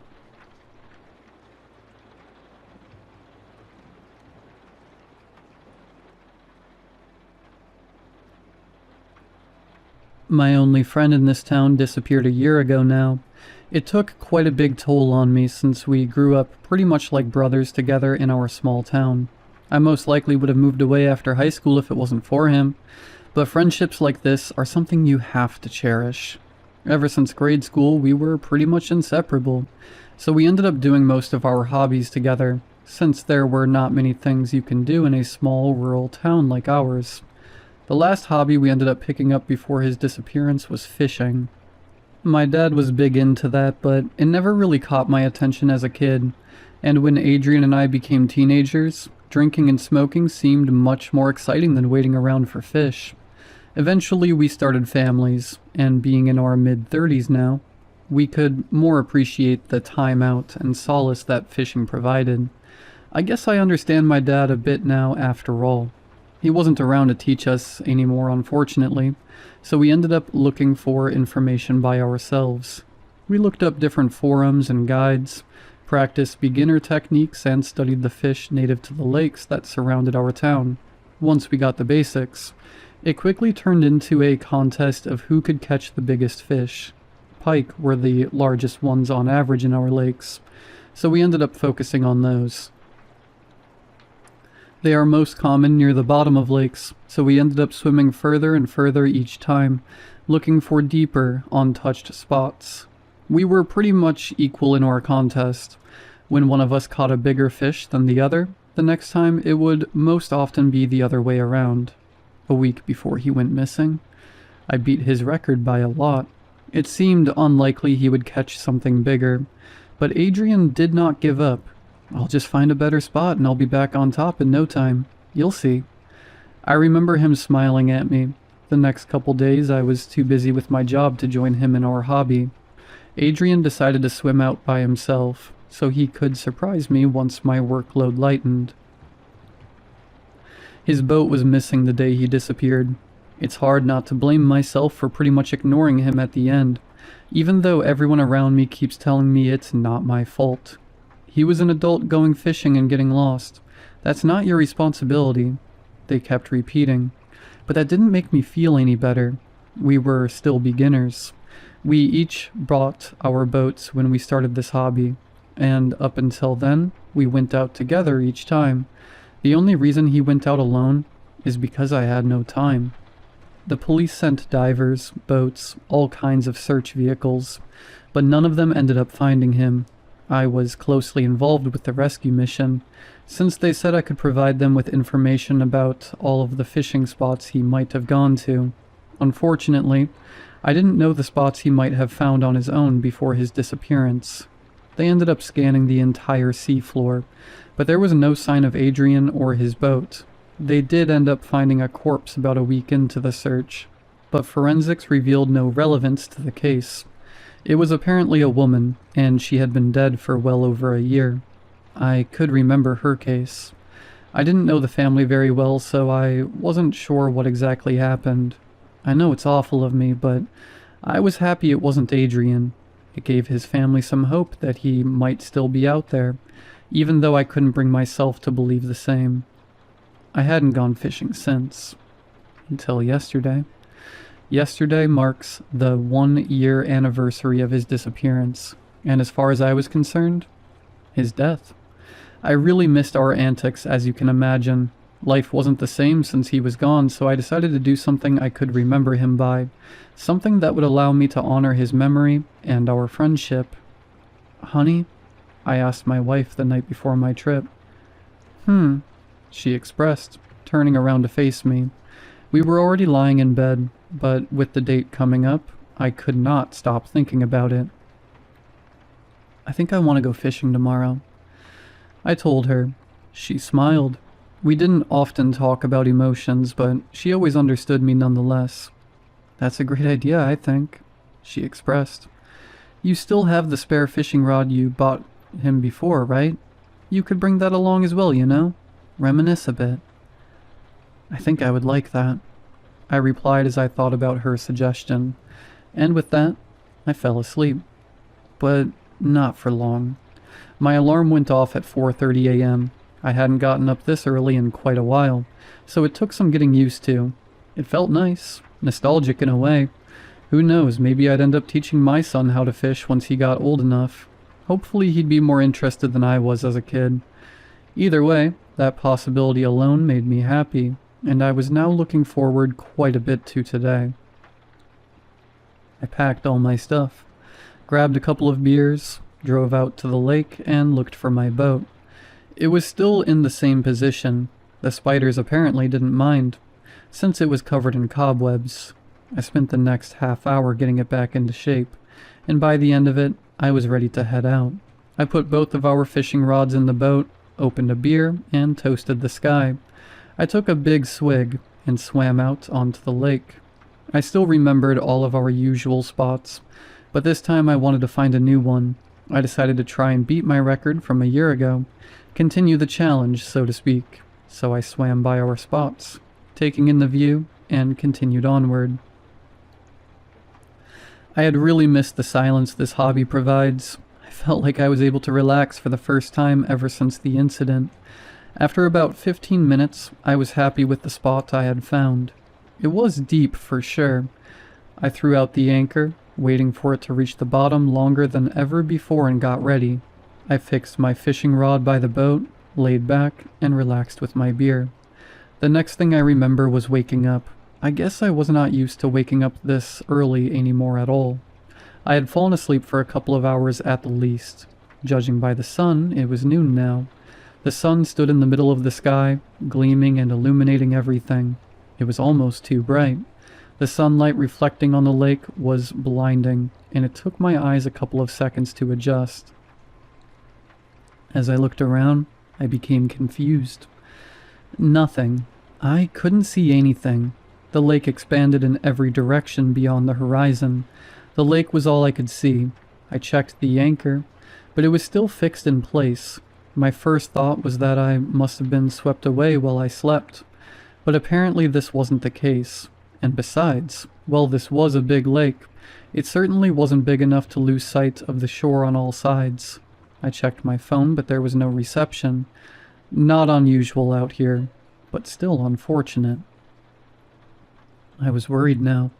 I couldn't make out which direction I came from. I would have been happy to make it back to any shore at this point. I decided to pack up my stuff and just start swimming. If this was still my lake, which I was starting to lose hope in, it's really not that large. I should be able to hit the shoreline soon. I was about to grab my anchor when I heard a sound. A familiar sound. One I hadn't even realized how much I missed. My rod had caught a fish, and it was bending quite a lot. Certainly not a small catch. I was almost hypnotized. Reflexively, I grabbed the rod and started reeling it in. I hadn't fished in quite a while at this point, of course, but ask any fisherman and they'll know. You can very well tell what is attached to your rod by the feel and the vibrations. If you hook something inanimate, for example, there will still be resistance, but if you stop reeling suddenly, the resistance will drop and you'll be able to tell that it's not a fish, and more likely some sort of weed. That's how I knew. This was not a fish. But it was certainly alive. It was thrashing and pulling in all sorts of directions. More than anything I had ever caught before. The movements erratic and violent, like it was trying to reel me in just as much as I was reeling it in. But I didn't stop. I took a step back and pulled even harder. That's when I heard another sound. It was coming from the water. A scream, a guttural, angry scream, drowned out by water filling the lung of whatever was producing it. But it was still audible. I had never heard such malice before. A shiver ran down my spine. I stopped reeling, put down my rod, and stepped away. I didn't want to catch whatever this was anymore. The sound continued, but the rod was still laying there on the ground of my boat. It wasn't being dragged in. I looked down at the spot I was fishing in and saw a dark silhouette, and it was getting larger. The sky darkened. I looked up as the boat started rustling. Large waves started to form. I hurried to grab my anchor. I needed to get the hell out of here. I felt the sweat run down my forehead as I pulled the anchor in faster than I ever had before. That's when it stopped. The sound was gone. The waves calmed down and I could see the sunlight come back through the clouds. I breathed a sigh of relief and allowed myself a second to calm down after I placed the anchor back in the boat. I stood up and checked to see if the silhouette was gone. Thankfully it was. I grabbed some scissors from my backpack in order to cut the line. I wasn't willing to risk reeling it back up again. That thing could stay down there for all eternity for all I cared. I went to cut it when I noticed it was almost entirely reeled in. Confused, I looked into the water again. This time, I saw something. It was an arm. At least, I think it was. It was bruised and bloody, covered in seaweed, and it was attached to my hook. I couldn't tell if it was just arm or if it was attached to a person, so I decided to lean in closer. The closer look didn't allow me to make out what it was attached to, but it allowed me to notice something else. The arm was moving. It was making a motion as if it was swimming, moving back and forth, and the direction was towards the surface. It touched my boat below the water. I could almost make out a body it was attached to. As it grabbed the boat and started pulling with an immense force, the boat tipped over almost immediately and I went flying into the lake. I gasped for air, but my lungs filled with water. I panicked and tried to hurry to the surface when I felt a cold hand grab my foot, dragging me further below. I flailed my arms trying to hold on to the boat, but I could only manage to grab one of the fishing rods. My whole body ached. I needed to breathe so bad I started coughing, but it only pumped the remaining oxygen from my lungs. I was starting to feel lightheaded. I opened my eyes and saw Adrian's boat. It was flipped over, lying at the bottom of the lake, a couple meters below me at most. As my sight became blurry and my head got knocked around, I saw others, tens, No, hundreds of boats, scattered across the lake bed around me. I couldn't take it anymore. My body, basically on its own, opened my mouth to try and breathe in. A last-ditch effort to cling to life. Air filled my lungs. I was regaining my consciousness as I looked around. I was at the surface. My head above water, my boat was gone. More strangely, I could see the shoreline. I was back at the same spot I had fallen asleep in. I barely made it back to the shore, my body so depleted of strength that I was sure I'd sleep for the entire rest of the week. As I lay there on the shore, looking up at the sky, I had the same thoughts I still do now. The next time someone disappears on this lake, I wonder if they will find Adrian's body instead.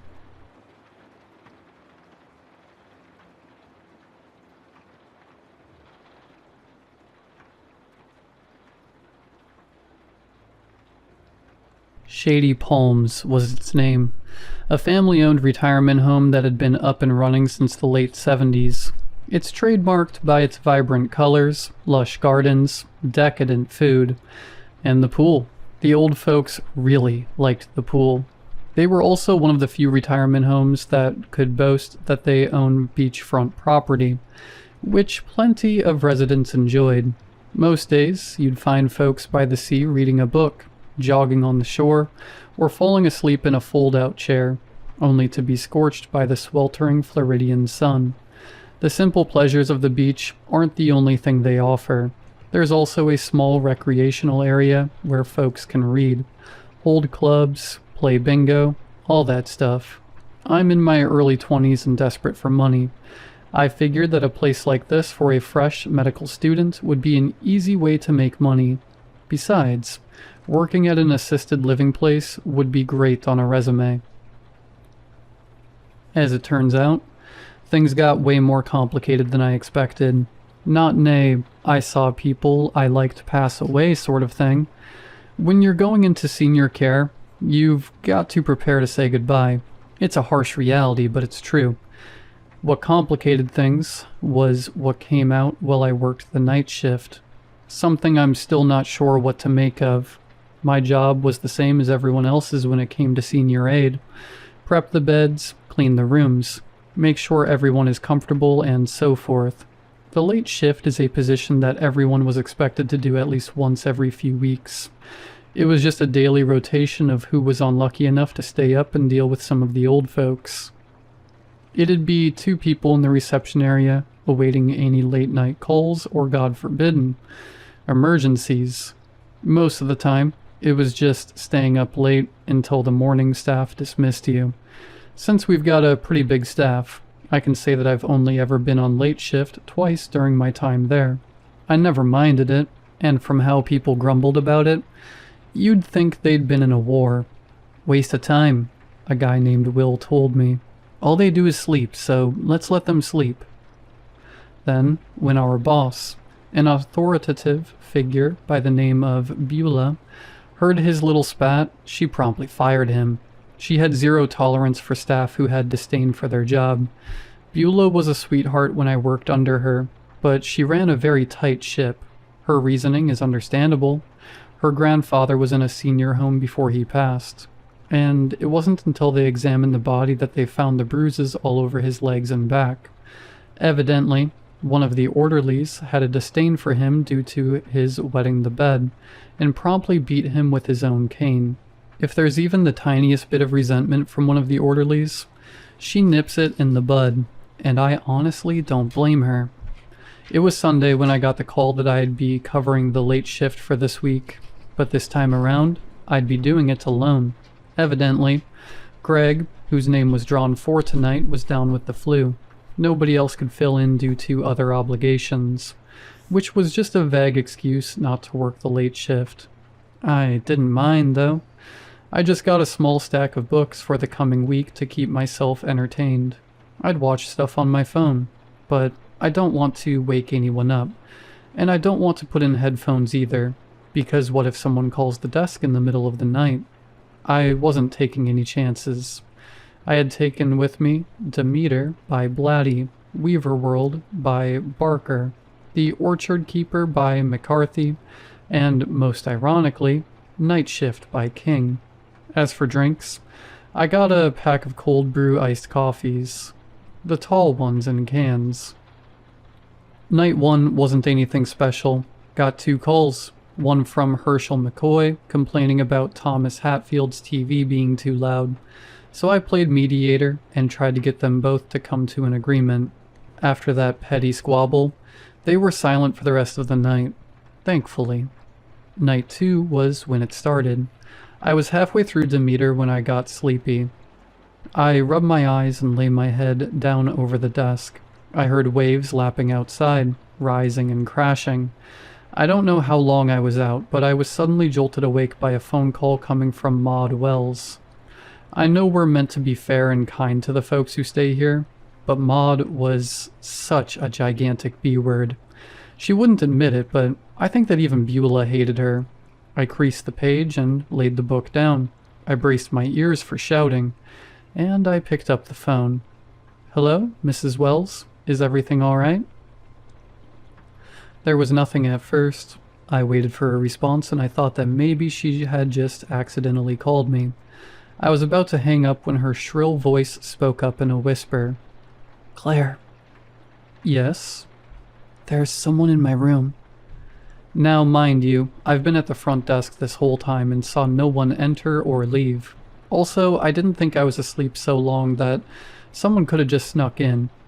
Yet, I'd never heard her sound this nervous.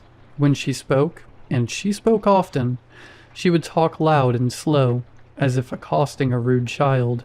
This time, she was timid and somewhat frightened. Before I could say anything, she said with a quivering voice, "It looks like you." "I'm sorry?" "This person looks... oh my God." "Mrs. Wells, are you feeling nauseous or having any headaches?" "Claire," she said in a hoarse whisper, "just come in here, please." I hung up the phone and ran to her room. Her room is on the far side of the building, so I was sprinting towards her. As I stomped down the halls, I heard a brief scream followed by a sickening noise, like a pound of flesh getting tenderized by a hammer. Thump. I pushed on until I reached the room, and that's when I saw something run out into the hall. It looked like a person was sprinting out of there. They slid on the floor before they quickly got back to their feet. They were wearing nothing but black clothes from head to toe. "Hey!" I shouted, but they were already gone by the time I reached the corner of the hall. It's like when they turned right, they just vanished. I ran back to her room and flicked on the lights. To say I was shocked was an understatement. Her eyes were swollen shut, like there were 2 oversized grapes over her eyes. Fresh blood splattered her pillow, and her nose was bent in a position that didn't seem possible. She was gargling blood while she was gasping for air. "Can't see. Claire? I can't see." I called 911 immediately and alerted the other staff about what happened. I, as well as the other staff, was pretty shaken up after the whole thing. The police took notes, got interviews, and even reviewed security footage. They saw the same person dashing from Mrs. Wells' room, but it was all blurry. Shady Palms may be up to date with most of our equipment and technology, but unfortunately the one thing we needed to update was our cameras. We had only a handful, and they hadn't been changed out since the mid-2000s. Say what you will about VHS, but they were at least clear, as fuzzy as it might be. The early digital cameras that we had were absolutely abysmal in terms of quality. There was just a black blurb moving from hallway to hallway. They never got footage of where it went. The police stayed for the rest of the day to investigate the area, looking for any and all pieces of evidence they could gather. Sadly, the only piece of DNA they could find was Mrs. Wells' own blood. I was called in for questioning that morning, and they assured me it was just a formality. I had a rock-solid alibi, and the cameras backed it up. When I returned home, I blacked out and didn't dream. I was awoken by an alarm that read, "Night Shift." I groaned and called Beulah, and despite understanding why I might be hesitant to return to Shady Palms, but told me. Imagine what it must be like for them. Someone attacked Maud in the middle of the night, and you expect them to get a good night's rest? I know you're just one person, but sometimes one person can make all the difference. I hated the idea of going in, but she had a point. Night 3 was thankfully a night of peace. No calls, no disturbances, and no random attackers prowling in the rooms at night. I was too scared to pick up a book, and I just downed 3 cans of the iced coffee to make it through the night. I kept snapping my gaze back and forth around me, trying to spot something, anything out of the ordinary. I fell asleep in the last hour, and I know that we were indoors, but I could still hear the sound of the waves rising and crashing. It was a soothing noise to fall asleep to. They found me slumped over the desk, my hair clinging to a pool of spit. It wasn't the best look. "Morning, Claire," Vic told me. He was someone my age, a very mellow guy by all means. "Hey," I said in my slurred, drowsy sleep. "Anything happen?" "No, thank Christ above, no." Vic took in a deep breath, and I looked up to see that he had a very troubled expression. "Good. Beulah got a call last night from the hospital. Maud died." I had grievances against Maud, sure, but she didn't deserve that. In that moment, I had a whirlwind of emotions that I couldn't process properly. I just nodded and grabbed my things. Vic tried to comfort me, but I waved him off. "I'm fine. I just need a good sleep before my next shift, okay?" "I'll see you next time, Claire." I drove home, and when I showered, all of the emotions I'd bottled up just exploded. I just started crying, and I couldn't stop. I felt a tremendous black pit in my stomach, and guilt was eating away at me like cancer. I dried myself off and took 2 anxiety tablets before bed. Like the previous day's sleep, there were no dreams. Night 4 was busy, but thankfully not in a dangerous way. I went door to door checking on everyone, and they all thanked me. After what happened to Maud, I thought they'd surely turn against me. Herschel McCoy even pulled me aside and reassured me. "It's okay, honey. That wasn't your fault. I'm sure the police will get that guy. You're doing your best." I thought I could make it to the end, but the drowsiness of the night shift got to me again, and I ended up falling asleep. I heard the same sound of the waves rising and falling on the shore.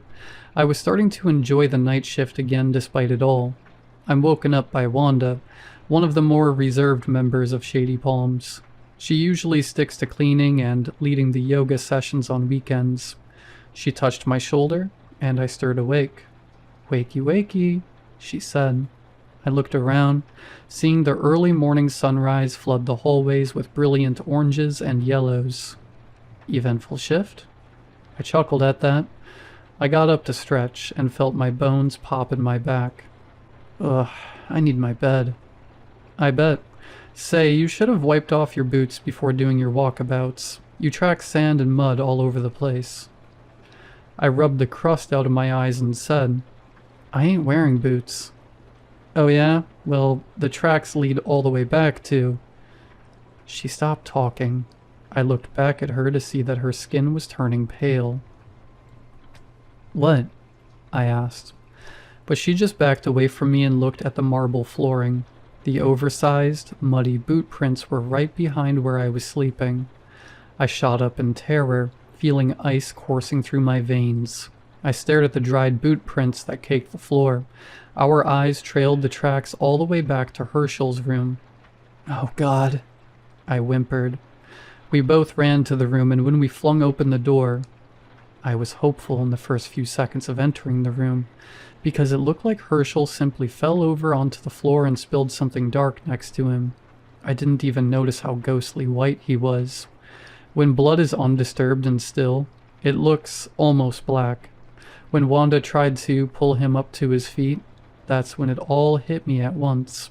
The blood finally smeared, displaying a rich red color beneath the puddle of darkness, and then the air suddenly smelled of pennies. Then there was, of course, Herschel himself. He had a concave hole where his face should be. The only thing protruding out was his lower jaw. Everything was sunken in and twisted. It was like a fleshy chalice that held blood. The police were called in again, and it was the same story as last time. The only difference this time is the boot prints. And when they went to check the cameras this time, they only found that one was working. The one overlooking the front desk. One of the officers pulled me aside and told me what I had heard before I fell asleep. I said I only heard the ocean waves crashing against the shore, rising and falling, nothing else. He looked at me quizzically and pinched his brow. "Makes no sense," he said. He cleared his throat and sat down next to me while he pulled up his laptop. He wrapped his arms around me, and for a second, I thought this might have been some sort of attempt at flirting, but I soon realized that he was bracing me for what I was about to see. "This is the security camera overlooking you most of the night," he said. He fast forwards through the night, seeing me wiggle around, read, and walk about during the camera's feed. But he then stops when I start to fall asleep. Something walks into frame, a figure wearing all black, including a pair of boots. It walked behind me, tracking mud and sand behind it. Then it stopped, looming over me, like it was observing me. Then it turned to the camera. I know that our security camera's quality isn't the best, but I know what I was looking at. I saw my own face staring back at me, a warped version of it, with a garish grin that exposed all of her teeth. Like a toddler learning to smile for the first time for a picture at school. Its arms were dangling beside it like pendulums, and at the end of each one were two meaty, man-like hands. When it turned away from the camera, it ran towards what I'm assuming is Herschel's room, and was gone for only a few minutes. This thing did all of this horrible stuff in just a few minutes. It returned to the camera, holding its hands up like a surgeon who just sterilized himself. Shiny blood coated the massive hands, and with a silent glance to the camera, it walked out of the building. Police said they'd look into the killer, put up signs online using the footage they gathered, and tried to enhance it as best as they could. Beulah ran to me after the police left to check if I was okay. I was not, but I was handling it. She gave me a big hug and told me that I wouldn't be alone tonight, because she was staying with me. She looked around the room at the staff and cops going about their business, and she pulled me in close, telling me, "I'll bring a gun tonight. If this thing comes back, I'll blow its brains out. No one messes with us." I went home and slept. This time around, I did have dreams. I was walking the halls, and then I was watching myself sleep. I started to feel a tinge of panic, and when I tried to breathe through my mouth, it was hard. It felt strange. All I could do was breathe through my nose, inhaling and exhaling. I thought it sounded familiar, almost like waves crashing, rising and falling, inhaling and exhaling. I walked to Maud's room and saw her lying asleep. I looked in the mirror and saw my face, but not the one that I'm used to. This was something different. This was the version of my face I saw in the camera. My teeth were stuck in a perpetual grin, and all I could do was weep. I heard a voice from behind me say, "Who's there?" I turned around to see Maud looking at me with confusion, and as she put on her glasses, her expression changed into fear. She grabbed the phone and began to dial. I shook my head and tried to tell her not to call anyone, but I couldn't speak. "Claire, there's someone in my room. It looks like you." I ran to her, pleading with her to hang up, waving my hands to her, but she was about to scream, so I tried to cup my hand over her mouth. But with these monstrous hands, I ended up maiming her. I slapped my palm over her face to quiet her, but I ended up breaking her nose. She shrieked and I panicked.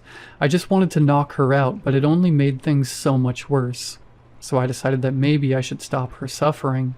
But before I could do anything, I heard footsteps reaching me, and I ran out to the hall.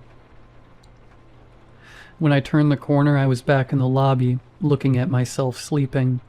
This time, I looked at myself for only a second, and I ran out of the building and trudged through the sand and mud to get to my car.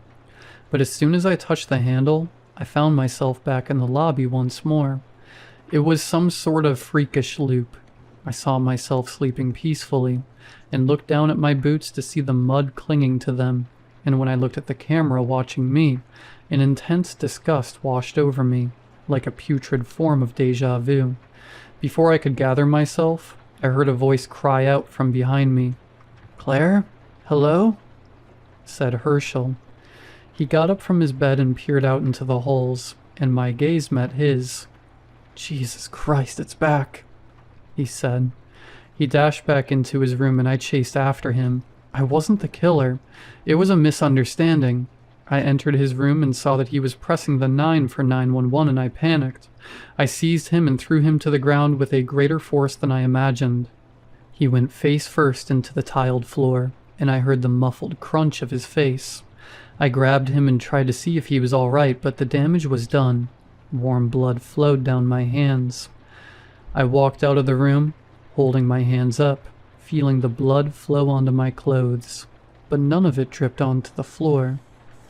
I glanced at the camera for only a moment, and then I fled outside.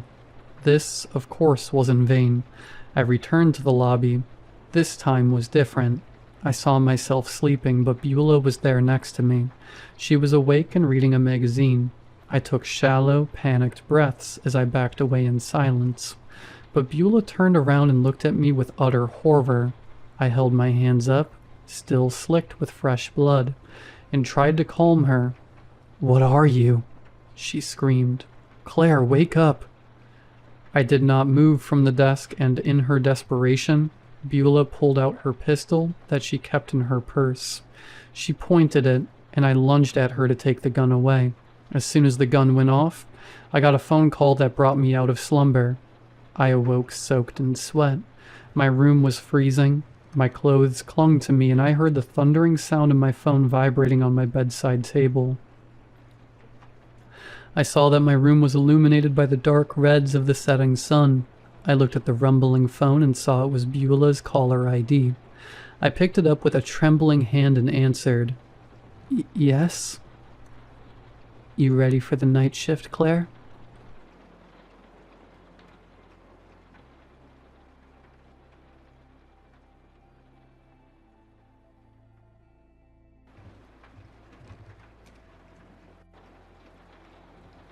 When I was young, camping was the one thing that everyone in my family enjoyed. Every year we'd drive out to some national park, split into groups, and make a game out of seeing which of us could reach the other end of the park first. No matter the weather, no matter the terrain, we always had the time of our lives. But when I turned 10, my grandfather suggested a new location for our annual trip, one that none of us had ever heard of. Lake Narus National Park, Oregon.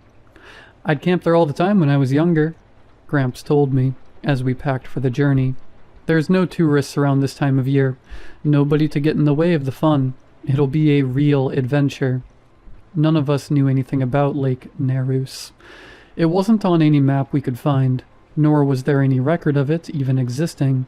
But Gramps somehow had maps of the area ready to go, and he'd never steered us wrong before.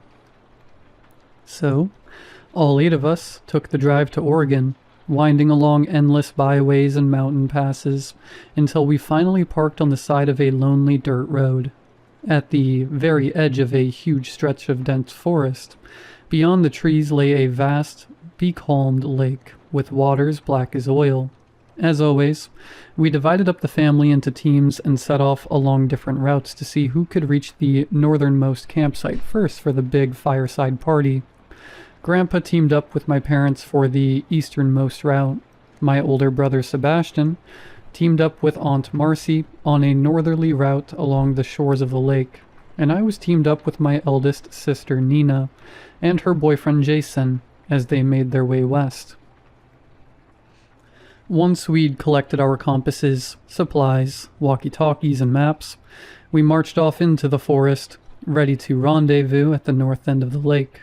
However, about half an hour into the trip, I realized that my map was slightly different from the others. Where Nina and Jason's copies were showing straightforward locations and distances, mine had been graffitied, Seemingly random areas had been circled and labeled beasts, gluttons, secluses, tricksters, and apexes. I tried to tell Nina and Jason about it, but they weren't in the mood to listen. Nina was grumpy at having to play babysitter to me, and Jason was practically itching with impatience for the moment when he'd finally have some precious alone time with his girlfriend. So they ignored me as we marched uphill through the sparser end of the forest that bordered the western shore of Lake Nerus. That first night, we stopped right on the edge of the zone marked Beasts on my map, and after setting up the tents and cooking dinner, we went to bed early. Or rather, I went to bed early. Nina and Jason had plans for an after-dark walk through the forest ahead, but the map's warnings had spooked me, so I decided to stay behind. And while I slept, they went off to enjoy their privacy in the depths of the forest, inside the Beasts zone. I dimly remember waking up later that night to see lights in the distance, accompanied by faint howls and barks. But once the glow and the noise faded, I drifted back to sleep almost immediately. In my defense, I was really tired. When Nina and Jason came back the next morning, I knew at once that something was wrong. They'd left shirt buttons undone, boots unlaced, jackets left hanging off one shoulder, and neither of them seemed to notice. I tried to ask what was wrong, but they struggled to even speak. Jason could only grunt, while Nina barely mumbled out a few vague sentences about what had happened. "Can't think," she mumbled. "Hurts to think. Saw lights in the forest. Lights gave something, but took something away." Whimpering, she staggered off, muttering under her breath. From what little I could hear, it sounded like she was reciting the alphabet, but she kept forgetting it. Still, the two of them tried to go about their morning routine, preparing breakfast and packing up the campsite, but Nina had trouble working the camping stove, despite being a veteran camper of more than a decade, while Jason could only clumsily paw at the tent pegs. I tried to help him, but the moment I got within arm's reach, Jason spun around and snarled at me like a wild animal, eyes flashing scarlet, his teeth lengthening into fangs. While I fell backwards in fear, Nina suddenly seemed to grow several feet taller, tearing her boots open and almost ripping through her shirt as she rounded on Jason, roaring at her boyfriend like an angry bear. Jason bowed his head and cowered, visibly shrinking until his clothes almost engulfed him, the hairless tail of a rat snaking out of his oversized jeans. My now giant sister then clumsily helped me to my feet, nuzzling my face like a mother dog worrying over a wounded puppy, lowing in concern as she checked me for injuries, clumsily promising to keep me safe. "We'll go hunt," she grunted. "We'll bring food. You stay. Not safe out there." And without another word, she shrugged out of her ruined clothes, shrank into the form of a hawk, and flew away. Behind her, Jason expanded into the shape of a fox, and took off after her with a garbled shout of, "Wanna come too?" I was left sitting alone by the tent, quivering in fear, calling for help on the walkie-talkie, without hearing a single response for the next half an hour. Eventually I set off in the opposite direction, hoping to track down one of the other family teams. I didn't know how they could help Nina and Jason, but I wasn't thinking that far ahead. All that mattered was finding help. As I left, I could see vultures watching from the branches above me, and all of them had human faces. It took hours for me to return to the starting point, and even longer to find Sebastian and Marcy's planned route, but I somehow managed to find their temporary camp on the eastern shore of Lake Nerus. By 4 in the afternoon, the place was deathly silent, with no sign of my aunt and older brother to be found except for their untouched backpacks. About the only thing missing from their belongings was the spy novel that Sebastian had been reading. A quick look at the map confirmed that the two of them had made camp right between two of the marked zones. The Secluses zone in the forest bordering the eastern shore, and the Glutton zone in the shallows of the lake itself.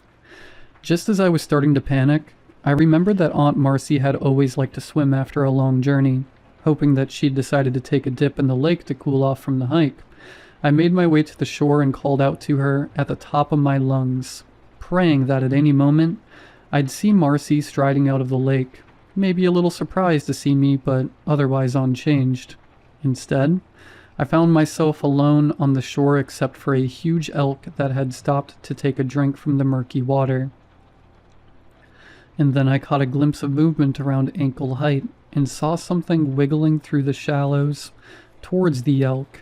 At first, I thought it was just a leech, up until I realized that it sported a tiny human head, no bigger than that of a Barbie doll. Hungry, it shrilled at helium pitch. Hungry. As I watched, the human-faced leech shot out of the water, fastened itself on the unsuspecting elk's flank, and began to feed, gorging itself on the animal's blood. And as it fed, it grew, bulging and swelling out of shape, expanding first by inches, then by feet. And as it grew, it sprouted long, rubbery arms that wrapped around the startled elk, anchoring itself in place and keeping the elk from shaking it off as the leech grew bigger and consumed even more of its blood. In a matter of seconds, the elk was dead and completely exsanguinated, and the leech was now roughly the size of a Nile crocodile, but it still wasn't finished eating. Reaching out with its improbably muscled arms, it shoved the carcass into its colossal jaws and swallowed it whole, instantly ballooning in size once again. Then the hippo-sized leech turned and finally noticed me, and in that moment, I recognized the now gigantic face of the leech. It was Aunt Marcy, transformed by her zone just like Nina and Jason, and yet differently. She was now what the map had called a glutton. Hungry, she boomed, her voice now a thunderous bass throb. Hungry. I didn't even bother trying to negotiate.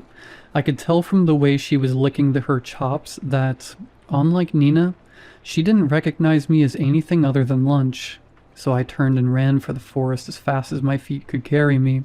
Fortunately, her newfound size made her slower, and though she transformed again and sprouted millipede legs to accelerate her along the rough ground, I had a head start. By the time she picked up serious speed, I'd already beaten her to the trees, where the forest was too dense for her to follow. Of course, I didn't realize that for several minutes, so on I ran, too terrified to remember that I was now sprinting into Secluse's territory. A few hundred yards past the tree line, I tripped and crashed headfirst to the ground. When I regained consciousness a few minutes later, something was jabbing me with a stick. Groaning, I looked up just in time to see something human-shaped drop the stick and leap backwards, springing onto the side of a tree and clinging to it like a frog. Now that I could see it clearly, I saw that it looked more akin to an octopus than anything else. It had writhing tentacles in place of fingers, disproportionately long arms, a bulging, pulpy skull, and enormous eyes with slot-like pupils. Also, it was holding a John Le Carre novel under one arm, straight from Sebastian's backpack. Judging by the leaf bookmark, the creature had been reading it recently, too. And that's how I finally realized that this thing, this Secluse, was my big brother. "Seb?" I whispered. Sebastian said nothing, but his tentacled fingers sharpened into blades as a silent warning not to get any closer.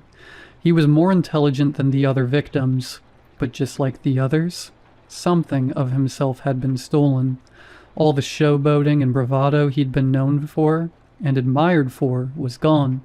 In their place was left only suspicion and fear. As I watched, he tucked the book in a hollow at the trunk of the tree and began inching backwards into the branches until he was well and truly out of reach. Then he began to change, his skin rippling as it shifted to match the texture of the bark, limbs and skull flattening against the trunk of the tree until they were almost two-dimensional. He even sprouted a few branches of his own, complete with real leaves. "Please, Seb, talk to me. Where are the others? What's happening?" The slot-pupiled eyes glared down at me for a moment. Then they too vanished, leaving him as just another part of the tree. As I later learned, secluses are very shy creatures. They don't like being seen, either by predators or by their prey. You might wonder why, if that's the case, Sebastian bothered poking me with a stick. I like to think he was acting on some last shred of human feeling for me, checking to make sure I was okay. Then again, maybe he just wanted to check to see if I was dead before he started eating me. Out of ideas, I went on walking, hoping that I could finally find help if I went far enough. Eventually my route snaked out into the northernmost end of Lake Nerus. Out here, there was no shoreline, only a jagged maze of rocks and pinnacles, almost as tall as the trees, and north of that, a stretch of bare hills jutting out from the surrounding forest. On the map, the pinnacles had been marked as trickster territory, and the hills belonged to the apexes, and getting anywhere near them would be incredibly dangerous. But the camping ground where we were supposed to meet was situated right on the edge of two areas, and this might be the only chance I'd have to finding my parents and Grandpa. By then, it was getting dark. Making my way out of secluse territory had taken about 2 hours, and the sun was plunging rapidly out of view, and I really didn't want to find out just how many of these shapeshifters liked to hunt at night. So, when I caught a glimpse of Dad's telltale orange jacket through the trees ahead, I put on an extra burst of speed, hoping the camping ground was only a few yards beyond, and that I'd be safe there with Mom and Dad until we could call for help. But before I could reach him, Dad walked off, vanishing behind the trees to his left. Baffled, I followed, sprinting around the corner ahead, only to find that Dad had walked off yet again. Now he was heading into trickster territory. I immediately shouted, trying to get his attention, but no matter how loud I screamed or how urgently I tried to warn him, Dad just didn't seem to hear me. In desperation, I galloped after him, sprinting wildly towards the pinnacles with all the speed I could muster. And then, less than 5 feet away from me, Dad finally turned. He was smiling. But then, that's far too short and simple a word to describe the hideous grin he wore in that moment. Real human smiles don't literally stretch from ear to ear, and they usually don't sport long, needle-sharp fangs. And his eyes were no longer their usual murky brown, but a gleaming, luminous gold. As I skidded to a halt, Dad changed. His body shifted into a dazzling display of transformation, sprouting giant feathery wings from his shoulders, his body stretching and bulging ludicrously as he took on the shapes of cartoon characters. His head suddenly a blurring collage of faces from everyone in our family, including me, his skin blushing with lurid shapes of color from neon purple to radioactive blue, all of it happening so quickly that my eyes struggled to make sense of it. Too late, I realized that the performance was a distraction, and I turned to run, but in that moment, Mom swooped in and knocked me off my feet, sending me crashing to the ground. I landed heavily on my back, dazed and unable to do much else apart from stare up at the darkening sky as Mom descended on her own set of enormous wings. She too was smiling that same impossible Cheshire cat grin, her eyes gleaming metallic gold in the fading light. These were tricksters, I realized, and they'd lured me into a trap. Together, she and Dad grabbed me by the arms and began dragging me towards the distant hills of the Apex's zone. At that point, something inside me broke. I didn't know what they were going to do to me, but I knew I couldn't endure another minute of this nightmare, least of all at the hands of my parents. So I started to sob, begging for mercy with all dignity thrown to the winds. "Mom, please, please don't do this. I don't want to die. Let me go, please. Please, Dad, stop her. Help me." My parents only laughed, a shrieking burst of hyena-like laughter, and parroted back echoes of my own sobbing plea, perfectly replicating my voice and words right down to the whimpering. Together they brought me to a small outcropping just on the edge of Apex territory, overlooking the barren hills beyond. There, towering above me, stood Gramps. I knew I should have been more careful with that map, he sighed. What? Not a mix-up I would have made in my younger days. I'm definitely losing my touch. Still, no use crying over spilled milk. And you made good use of the map. Perhaps you belong here instead of in Beast territory with Nina and her idiot boyfriend. For a moment, I could only stare. You knew this was going to happen? I whispered. Of course. I told you I've been here before, remember? I found it only by accident when I was young, and ever since then I've been exploring it. Not that it's been easy. Lake Nerus is only accessible for 3 days out of every year, and for the rest of the time, it's gone from this world. Then why did you bring us here? Because I wanted to share it with you, said Gramps, as if it was the most obvious thing in the world. There's power in this land, the primeval energy of transformation itself, too great for the world to tolerate far more than a few days a year, and that power seeks out sapient vessels whenever they trespass. Humans touched by it are reborn in protein flesh, to embody an aspect of the wild, animalistic simplicity, endless hunger, watchful solitude, primal cunning, or a true hunter's intellect and ruthlessness. But how did you figure all this out? By trial and error. On my first visit, I explored it with a team, and through their sacrifice, I survived long enough to escape a year later. On every visit since, I've brought people with me to test the limits of its power, learning more with every sacrifice. But I'm getting too old to lure tourists out here, and I'm not sharp enough to document it anymore. So? He smiled. I'm retiring to spend more time with my family. There was a pause, as the last remaining seconds of daylight finally bled away. Then Gramps clambered down from the outcropping towards the barren hills of Apex territory, and my parents began dragging me after him. The lights of transformation always shine at nightfall, he mused aloud.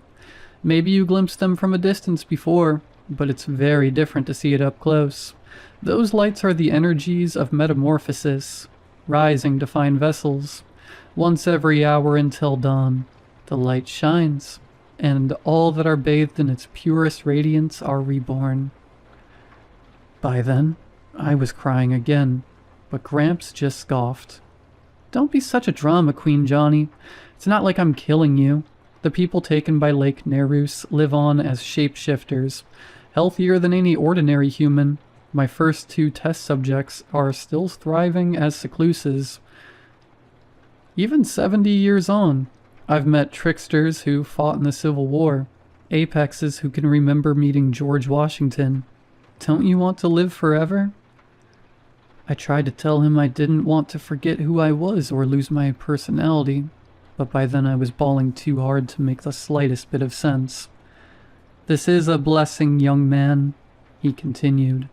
This way, we'll be free of the world and all its miseries. Nina and Jason will be mated for life as only animals can be. Your aunt will never know shame again. Your brother is liberated from the pressures of being idolized, and your parents have cast off their suffocating responsibility to truly enjoy life. And you'll never have to grow up, never be tamed, never learn to expect disappointment. Your entire life will be a family camping trip. Ahead, a faint, pale glow began to ripple across the hills. But what do you get out of this? I sobbed. Gramps just smirked. I'm no longer doomed to spend my final days rotting away in some miserable nursing home, and I get to be together with my family forever. And best of all, as an apex, I'll never be troubled by the conscience ever again. Across the barren hills, a searing white light coursed through the air, and Gramps stretched out his arms to bask in the hellish glow. At last, he hissed. Why did I ever hesitate? For a split second, I thought I was next to being consumed by the radiance. Then Nina galloped into view in the shape of a horse, her face still almost human. She must have been following me for the last few hours, still babysitting me despite her transformation, and while Gramps could command my parents easily enough, he'd never been able to control Nina. At the last moment, Nina swept me onto her back and went thundering off in the opposite direction, away from the barren hills, back towards our starting point. I still remember hugging her as we fled, wrapping my arms around her neck and crying into her mane out of sheer relief, even as Gramps bellowed with rage in the distance. And I remember the shadow that blotted out the moon as it pursued us across the forest, sending beasts, gluttons, and even tricksters fleeing before it. I remember Gramps, now an apex with eyes as black as night, chasing after us as anything from a flying mass of blades, lashing Nina's flanks to a giant spider the size of a bus. But Gramps was still getting used to his new body, and Nina outran him in the end. My last clear memory from that night is of being dropped off at the entrance and allowed to stagger off into the road, trying to ignore the sight of Nina and Gramps watching me from the trees. They couldn't follow me. As I later learned, only a handful of shapeshifters have broken free of the lake during its annual 3-day reappearance, escaping to become the cryptids of urban legends. But even so, I didn't want to meet their gaze. I didn't want to start crying again. I was found wandering along the side of a highway 2 days later, starved and dehydrated. After a long stay in hospital, a brief media furore, a failed police investigation, and some rigorous counseling, I was told that Lake Nerus didn't exist, even tossed in the foster system with only a few keepsakes of my original family. And as luck would have it, one of those mementos just happened to include my grandfather's diary. It's been 20 years since then, and I find myself needing to write, because someone needs to know what really happened before it's too late. You see, ever since I was released from the mental hospital for the 3rd time, I've been traveling across the country, migrating from town to town, getting work where I can find it, but always moving on sooner or later. I'm living in Oregon now, and little by little, I'm making my way back to Lake Nerus. It's not because it entranced me or because Gramps brainwashed me or whatever. No, it's simply because after 20 years of loneliness, nightmares, failed relationships, brain-smothering therapy, and condescending social workers, Lake Nerus is the only place in the world that makes sense. So I'm writing this to ensure that some record of what really happened will remain, because I know I won't be able to stay away forever. Soon those precious 3 days of the year will arrive. Soon I'll be with my family again. Soon I'll be home.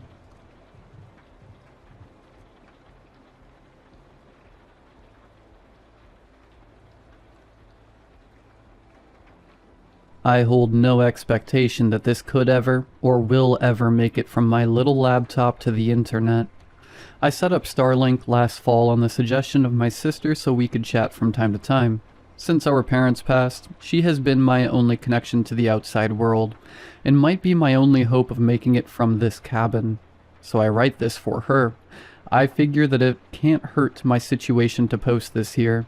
So to those reading, if you feel compelled to help, just make sure you don't get yourself killed.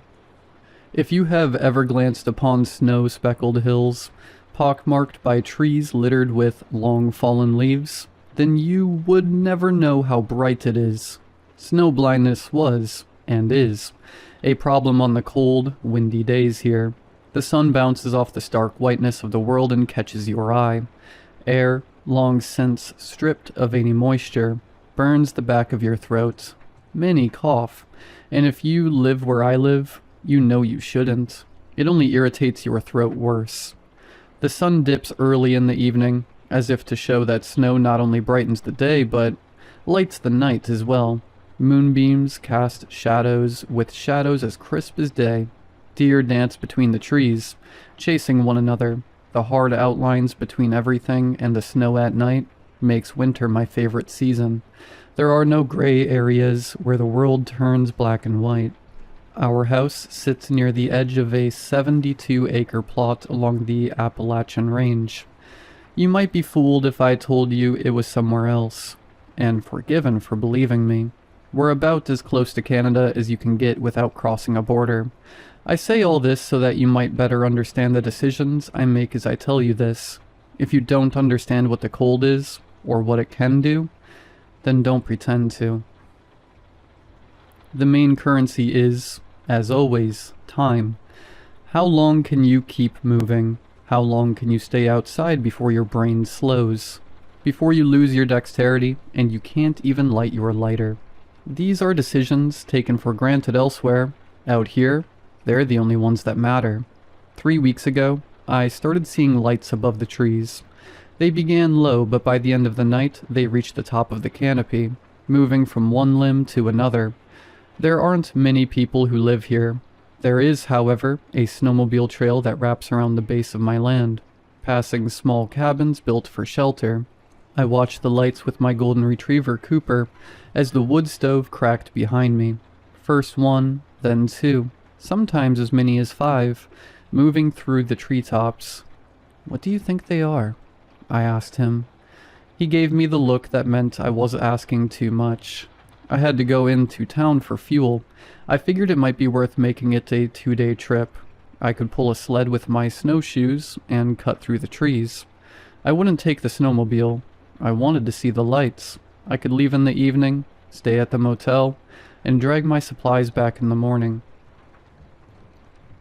I left as the sun had just begun its nightly ritual of casting long shadows through the trees. I live on a hill, not a mountain, but one you can see from one end of the property to the other.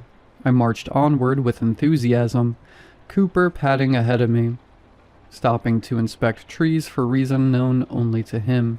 At the edge of the property, he stopped. He stared down the trail. There's little doubt he can hear snowmobiles miles before I do, but as I turned left toward town, he began to growl in a way he had never done before, low and with a frantic menace that spun me back around, as I was sure it had to be coming from a much larger animal. His hackles rose. He backpedaled, looking up. I did as well, and I blinked tears out of my eyes as I tried to make out the outlines against the still setting sun. Clumps of leaves lay in tree branches, and some shifted in the wind. Squirrel nests and some branches that just never noticed the season changed. I tugged his leash, and he snapped out of it. Just spooked by the movement, clearly, but every few steps he looked back. So did I. There were no lights yet. The sun had only just begun its descent. Every step felt heavy, like being a kid doing something you know you are not supposed to. I thought about turning back then, not because I was afraid, but because the math no longer worked. The trail felt unfamiliar to me, trees closer, as if it was closing in. I told myself it was the light, how the snow bends it, stretches it, lies about space. I'd lived here long enough to know better than to trust my eyes in winter. Still, I kept walking. Stopping felt worse than being wrong. Snowmobiles sat idle at the trailhead. Not unusual. People often parked them there and walked down to the still open stream to fish for trout. There were more than usual, but that alone didn't explain the way they were parked. Some sat half on the trail. Others were simply abandoned where they'd stopped. Keys still hung in the ignitions. The wind pressed against my back. Its slender fingers crept up my spine and settled at the base of my neck. I turned to see nothing. The trail was empty and quiet. Another breeze started to water my eyes, and I turned back into the town. Town should have been warm, small, cozy. A main street with a bakery, hardware store, laundromat, and motel. It wasn't. Cars sat abandoned, half buried as if the winter itself had claimed them. Snow drifts covered the streets, announcing the plows had not come in at least a week. I grabbed Cooper by the collar and turned him away. "Come on, Coop, we've got work to do." The gas station was worse. Where there should have been a cluster of snowmobiles and people fueling up, there were only the skeletal frames of the pumps, burned out. I felt panic rise, but forced it down. We still needed fuel. The motel would have backup generators, reserve tanks, maybe even a maintenance snowmobile. With any luck, someone to explain what the hell had happened. The motel doors were choked with snow, but opened freely enough. Inside was a campsite, tents, fire pits, no people. The air was stale and warm in pockets, like bodies had been packed too close for too long. Sleeping bags lay unrolled and abandoned. A child's mitten sat on the counter, stiff with old snow. Someone had stacked shoes neatly by the door, as if they meant to come back. Above the counter, scrawled in coal or blood, were 4 words. "They're in the trees." Whatever had happened here hadn't been sudden. It had been waited for. "Come on, Coop," I said, gripping his collar. "We're going back." I had a sat phone at home. I could call for help. I didn't know who. I didn't know what I would say. I only knew I needed to leave. The sun was low when we reached the tree line again. The wind battered my face and I pulled my scarf over my nose. I hadn't gone half a mile when the trees began to move. I don't know how long they'd been moving before I noticed.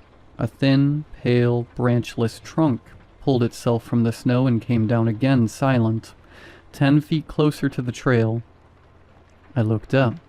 It wasn't a tree. It was one of 4 limbs belonging to a pale, spindly thing. Its spider-like appendages ended in what I could only describe as a distorted man. Small black eyes tracked the canopy. It hadn't noticed me. I crouched behind the snowmobiles, moving slowly, never taking my eyes off it.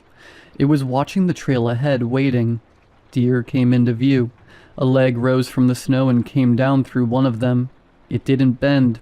It lifted the animal into the trees, pinning it in the branches until it went limp.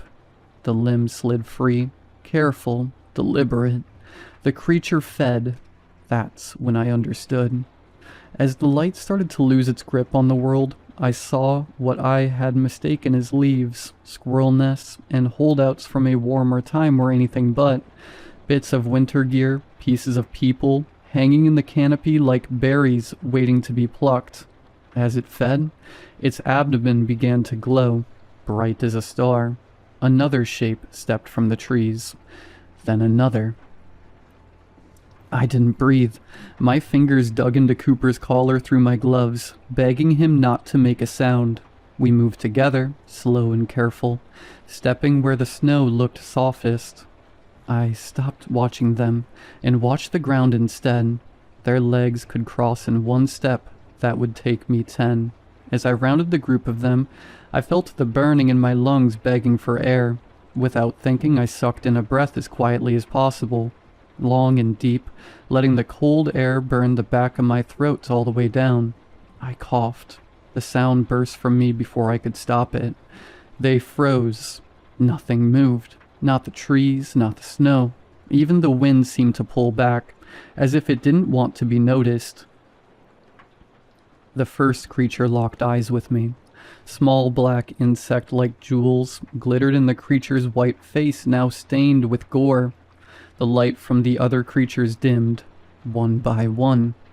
Each turned towards me and let their lights go out. The forest went dark. I ran. I didn't look back. I made sure Cooper stayed ahead of me. I climbed the hill until my lungs burned and my legs failed. I slammed the door and collapsed inside the cabin. I grabbed my sat phone from the 3rd drawer down at my desk and held the power button. The amount of relief I felt collapsing through the doorway was palpable. The dread I felt watching the sat phone blink its dead battery sign was equal. I have no fuel to run the generator. I have 2 cords of wood left to heat my house, and a week worth of food. The only thing I have that does have power is the laptop and the solar panel I have set up to the Starlink. I fear that too will soon be covered in snow, and I'll lose my last connection to the world. As I write this, I know this very well could be the last that remains of me. The trees around the house have begun to shift. Eventually, I'll have to step outside. So I say again as a warning to anyone that deigns to play hero and try to come and get me out of here. If you have never glanced upon snow-speckled hills, pockmarked by trees littered with long fallen leaves, then you would never know how bright it is. Snow blindness was, and is, a real problem. It makes them harder to spot during the day. Air, long since stripped of any moisture, burns the back of your throat.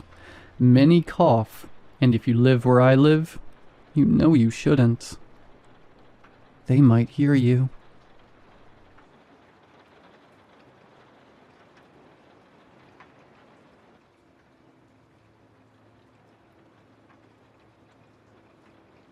I interviewed him at a diner off the highway because it was close to his office and quiet in the afternoons. He ordered coffee and didn't finish it. I recorded the conversation on my phone and took notes anyway. He had studied the cave for years. He was careful to say studied, not explored. His work focused on mapping passages, logging dives, and reviewing incident reports. He no longer went into the cave himself. I asked why.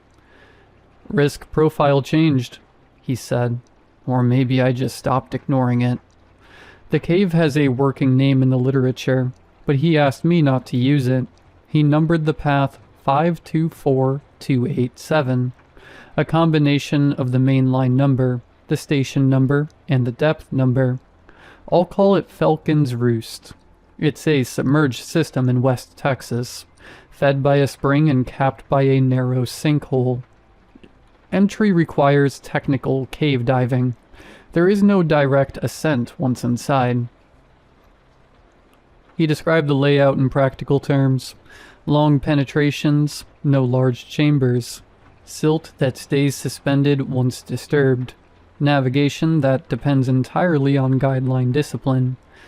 I asked about depth. Depth matters less than distance, he said. You're committed early. At one point he mentioned that the water temperature was higher than expected, usually high 70s, warmer than most caves in the region. Does that change anything? I asked. A little, he said. People work harder without realizing it, but it's not the main issue. He said the main issue was planning assumptions, models that looked fine on paper, margins that disappeared when multiplied by time and task load. He talked about gas management failures, navigation errors, and missed decision points. None of it sounded dramatic. I asked how many people had died there. He said he didn't keep account. He tracked incidents, not outcomes. What stays consistent, he said, is that everyone thinks they understand the cave after the first successful dive. He showed me notes from the previous surveys, numbers, short comments, equipment serials. One page listed instruments that stopped reporting mid-dive. No conclusions were written next to them. When I asked why he agreed to the interview, he said he was tired of seeing the cave described as mysterious or extreme. It isn't, he said. It's just a system with no margin. That night, when I started writing, I tried to summarize what he had told me. I wrote a sentence, then deleted it.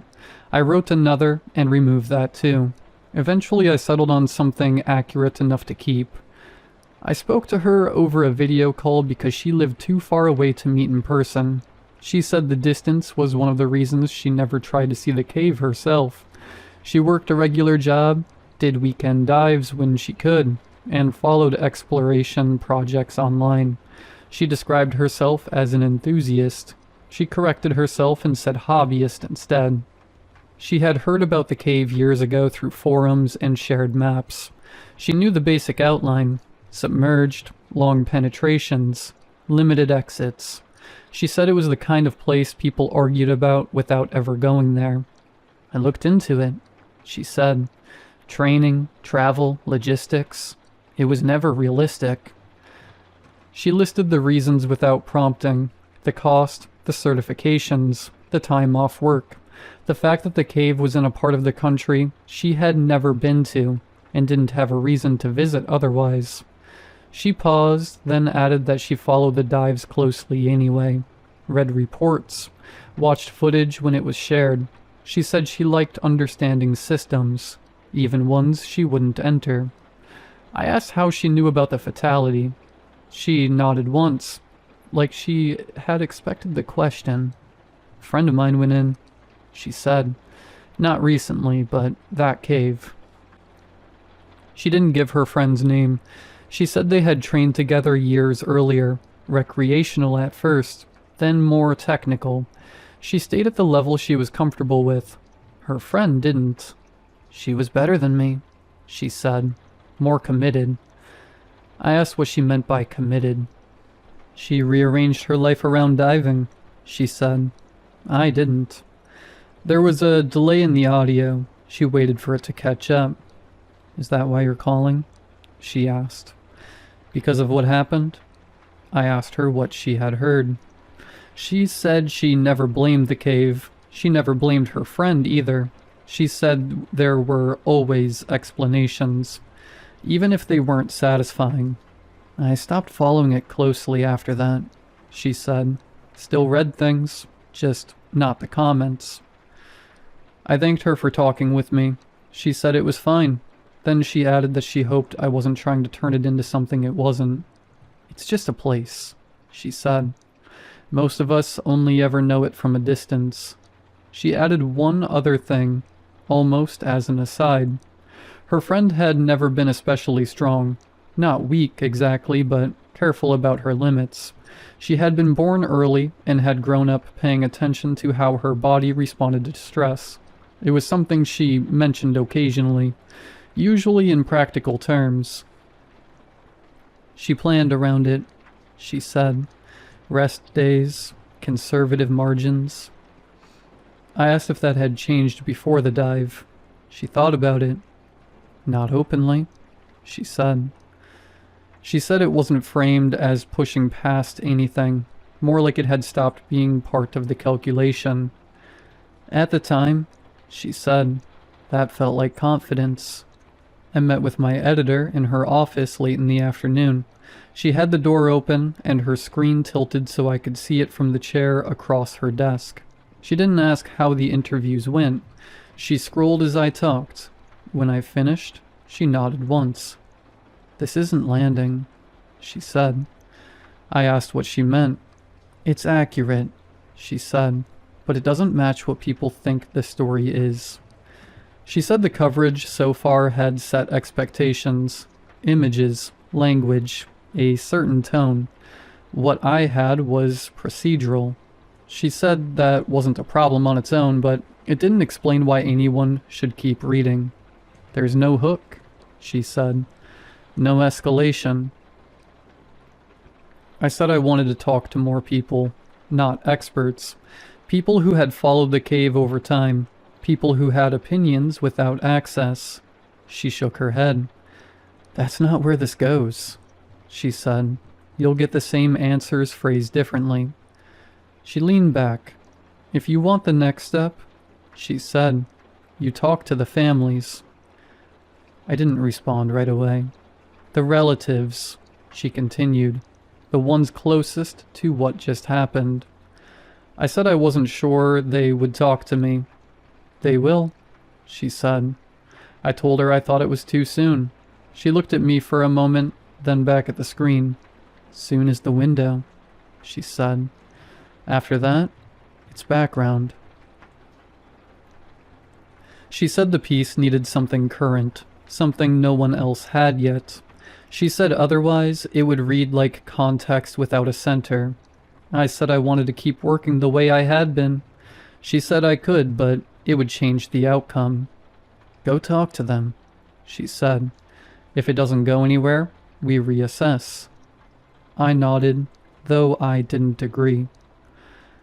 I met him in a coffee shop near the freeway because he suggested it and said parking was easy. He arrived early and had already ordered. He asked before sitting down how this worked. Are you paying for this? He said. I told him I could reimburse him for his time. He nodded. Good, I've got things to do. He said he was the brother. He didn't specify older or younger. He didn't say his brother's name unless I asked. And when he did, he said it quickly, like it wasn't important to repeat. I never got that stuff, he said. The cave thing? It was always strange to me. He described his brother as mostly quiet, kept to himself, had a regular job for a while, then another, the kind of person people didn't worry about because nothing ever seemed obviously wrong. He wasn't dramatic, he said, didn't cause trouble. I asked how long his brother had been involved. A few years, he said, long enough that it just became normal. He tapped his phone on the table and checked it when it buzzed. He didn't look upset. He looked distracted. "You're not asking about what happened," he said. I told him I was trying to understand who his brother was. "That's fine," he said, "but that's not what people care about." I asked what he meant. He leaned forward slightly. "You know," he said, "how they found him?" I didn't respond. "They leave that part out, but it's why people are watching." I asked what he wanted me to understand about his brother. He shrugged. That he chose it. I asked why he thought that. Because nobody made him go, and now everyone else has to deal with it. When I told him I needed to wrap up, he looked irritated. "So that's it?" he said. I took out my phone and sent him the money we had agreed on. He watched the screen until the confirmation came through. "If you need more," he said, "I can get you details." I told him I planned to speak with other members of the family. "That's fine. They'll tell you different versions." I stood and gathered my notes. As I was about to leave, he added something, like it had just occurred to him. "He was born early. C-section." I turned back. "Our mom didn't survive it. Complications." He said it plainly. After that, he continued, people didn't really know what to do with him. He looked down at his phone again. He was always tied to it, even if nobody said it out loud. I left before he could add anything else. I was in a hotel room off the interstate with the curtains half closed and the lights on even though it was still early. The desk was too small, so I spread everything out on the bed. Notes, transcripts, timestamps, names. I opened my laptop and checked the coverage. Most of it was already published. Short pieces, updates folded into larger feeds. The language was consistent across outlets, even where the facts weren't. There wasn't much left that felt unclaimed. I wrote a brief email to my editor. I kept it factual. I said the reporting wasn't producing anything unexpected. I said the angles we were considering were already circulating. I said we were behind on timing and the story had settled faster than anticipated. I didn't mention the interviews in detail. I didn't say how long they had taken. I sent it and closed the app. I went back to the notes and tried grouping them differently. By role, by proximity, by tone. The result was the same. Context without momentum. I checked my phone. No response yet. I didn't write it down as a conclusion. I didn't write it down at all. I showed up only when I stopped sorting by role and started sorting by background details. Things people mentioned in passing. Things that didn't seem relevant when they were said. Birth stories came up more often than I expected. Not framed as medical history, just facts that had been repeated long enough to feel ordinary. Premature, emergency delivery, C-section. It wasn't in every interview, but it was in enough of them to register. Always secondary, always offered as context for something else. A reason someone was cautious, or small, or monitored more closely growing up. None of them had been born vaginally. None of them had gone through labor. All of them had arrived early, removed rather than delivered. I checked the names again to make sure I wasn't forcing the pattern. I wasn't. The information was already there. I had just ignored it. There was no way to frame it responsibly, no mechanism I could point to, no expert I could quote without sounding like I was fishing for meaning where there wasn't any. Even if it was true, it would read like speculation. I closed the folder and left that set of notes untouched. I went back to the first interview. He had drawn while we talked, not to explain anything in particular, just filling space in the margins of my notebook. I hadn't paid much attention at the time. It was a rough sketch of the cave system, notes written sideways where he'd run out of room. The main passages narrowed towards one end. At the far edge of the drawing, the lines curved inward, the walls thickened, the opening reduced to a single constriction, wider on one side than the other, then tapering again. He hadn't labeled it. There was no arrow or comment explaining what it had represented. I stared at it. The shape was familiar in a way that had nothing to do with caves. I closed the notebook and put it in my bag. Some patterns don't belong in print.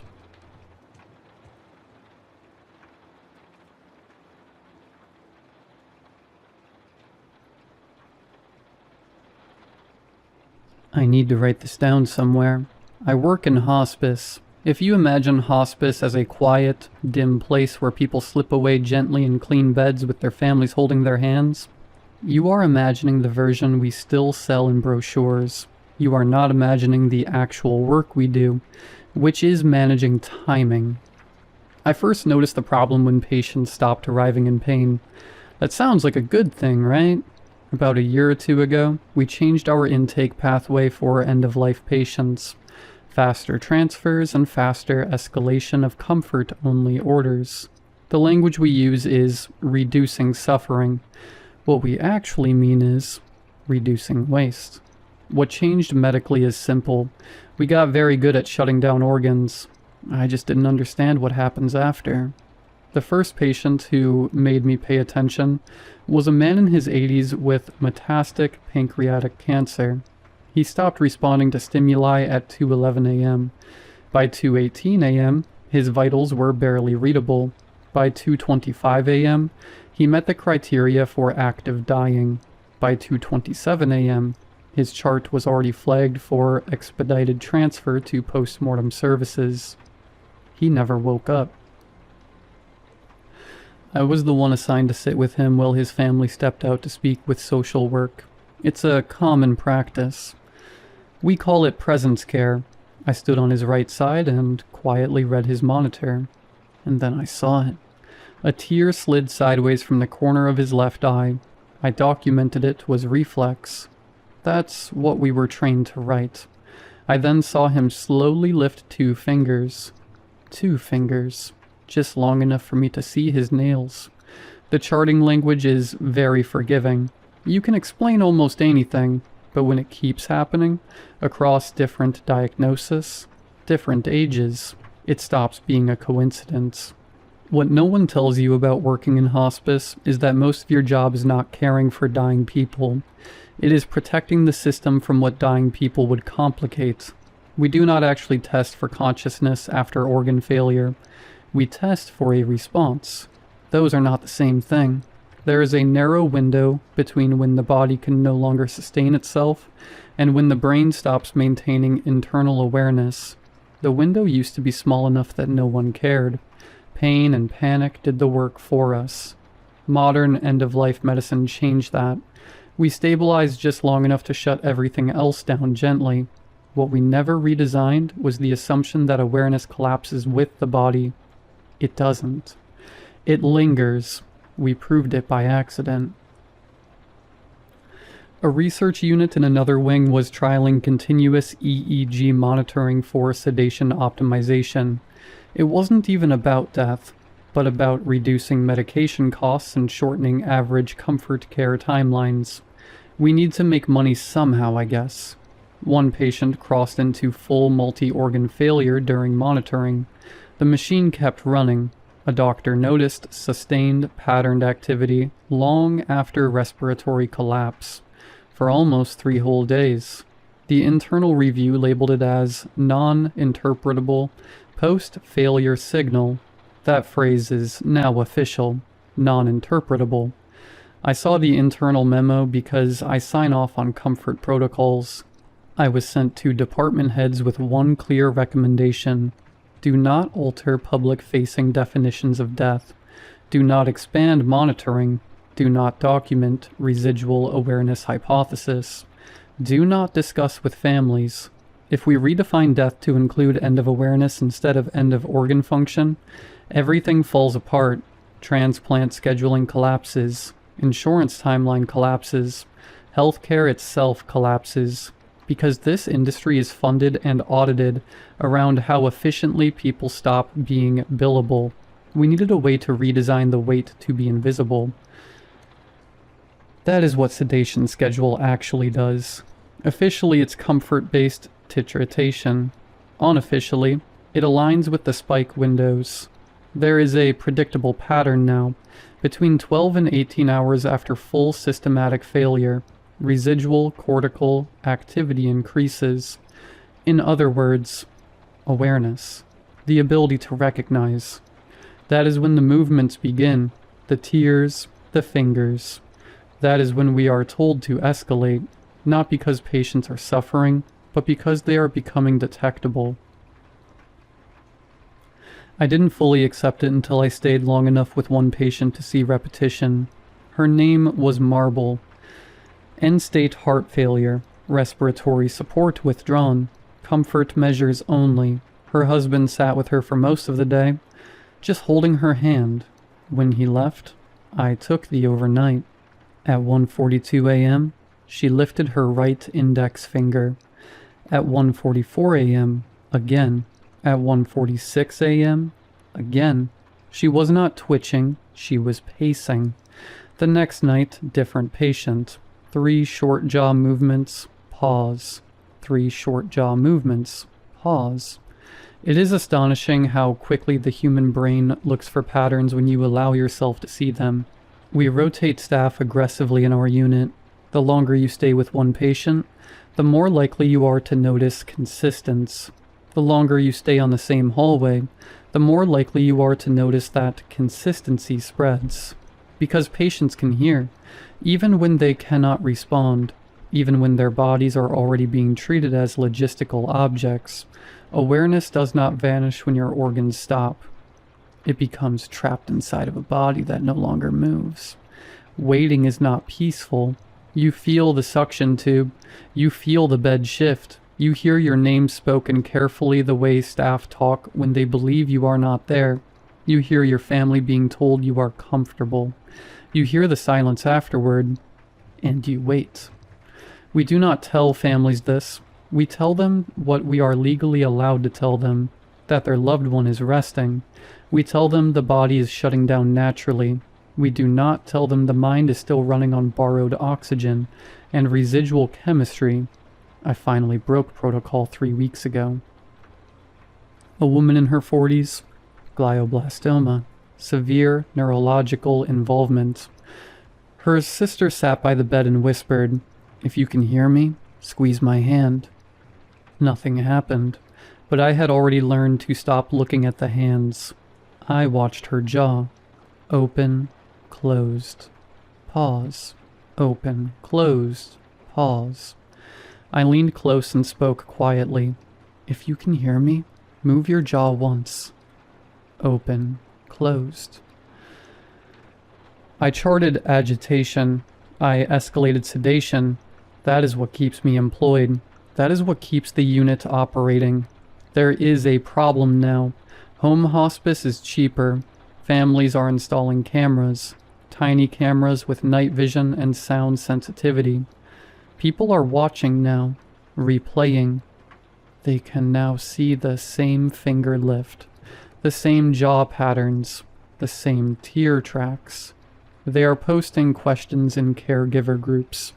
They are using words like twitch and reflex and probably nothing at first, but then they compare.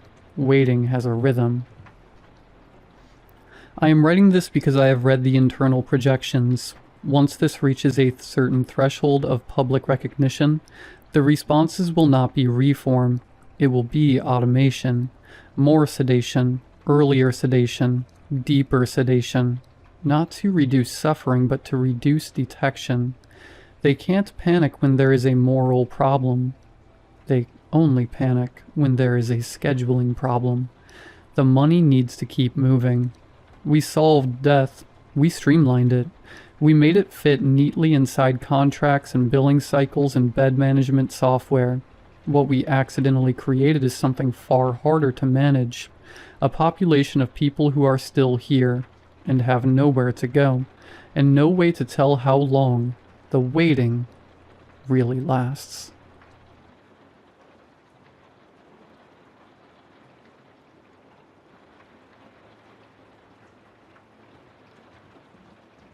The alarm blares and I slam the button before it could scream again, like slapping an extremely obnoxious fly. Still blinking away sleep, I check the system to my right as it scrolls through the reports. Minor impact, debris strike. More scrolling, more reports. All systems nominal, bar a slight drain on the main power. All normal. I maneuver my arms, pressing them against the sarcophagus of my sleeping pod before sliding them up in front of my body. It gets easier every time. Reaching up near my head, I pull the release and slowly reveal myself to my small home. I silence the remaining alarms and begin my routine to prepare for a spacewalk. "Good morning. How was your sleep?" A somewhat feminine voice calls. "Sleep was fine," I reply. "What's for breakfast? Bagels, cereal, eggs?" "Nothing better than good old nutrient paste today." "Tasty. And what shall you do today?" "The usual. Repairs and spacewalks." "Fantastic. And finally, how are you feeling?" I open my mouth but hesitate, the words almost forming out of habit. I hold the pause. "That's great to hear," the voice says anyway.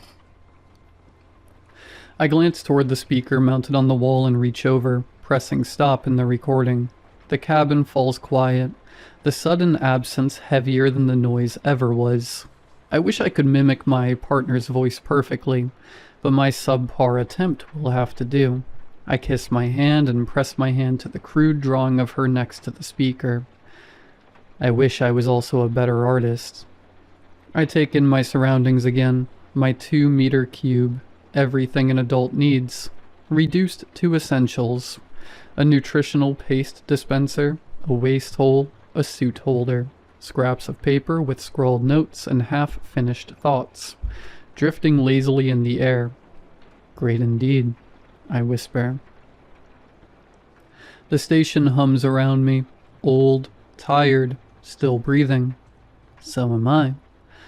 I suit up in the cramped space, kicking the flittering papers aside as I force my leg in, slipping once again into a cavity made for a larger man. The suit holds me fast, rugged and unforgiving, but it will keep me alive out there. I brace myself against the wall and slide down as it seals along my back. A slight modification I made myself, against protocol. It would be a lot easier if someone else were here to help me suit up, but that's not going to happen. Finalizing the process, I grab the helmet from its niche and slide it over my head, clipping it into the chest ring. The readouts flash. O2 levels are lower than my previous walk.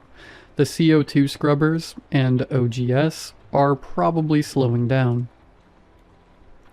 Finally, while securing my tool bag, I slide into another hole, much like a torpedo tube, but instead of firing a missile or ordnance, the ordnance is me. I flick the cycle switch and the airlock spins up, depressurizing the small chamber before the exterior hatch opens and I am free to let the void take me. I crawl out onto the surface of my workstation. At this rotation, I am facing oblivion, the emptiness of space, flickering lights of distant stars and planets peeking into my insignificant life. When I exit my safety net on the side, there is nothing to orient me. No horizons, no planet below to remind me why I am up here. The pause lingers longer than usual. Instead of starting my walk, I stare, drifting. I let go of the metal, just to see if it will take me today.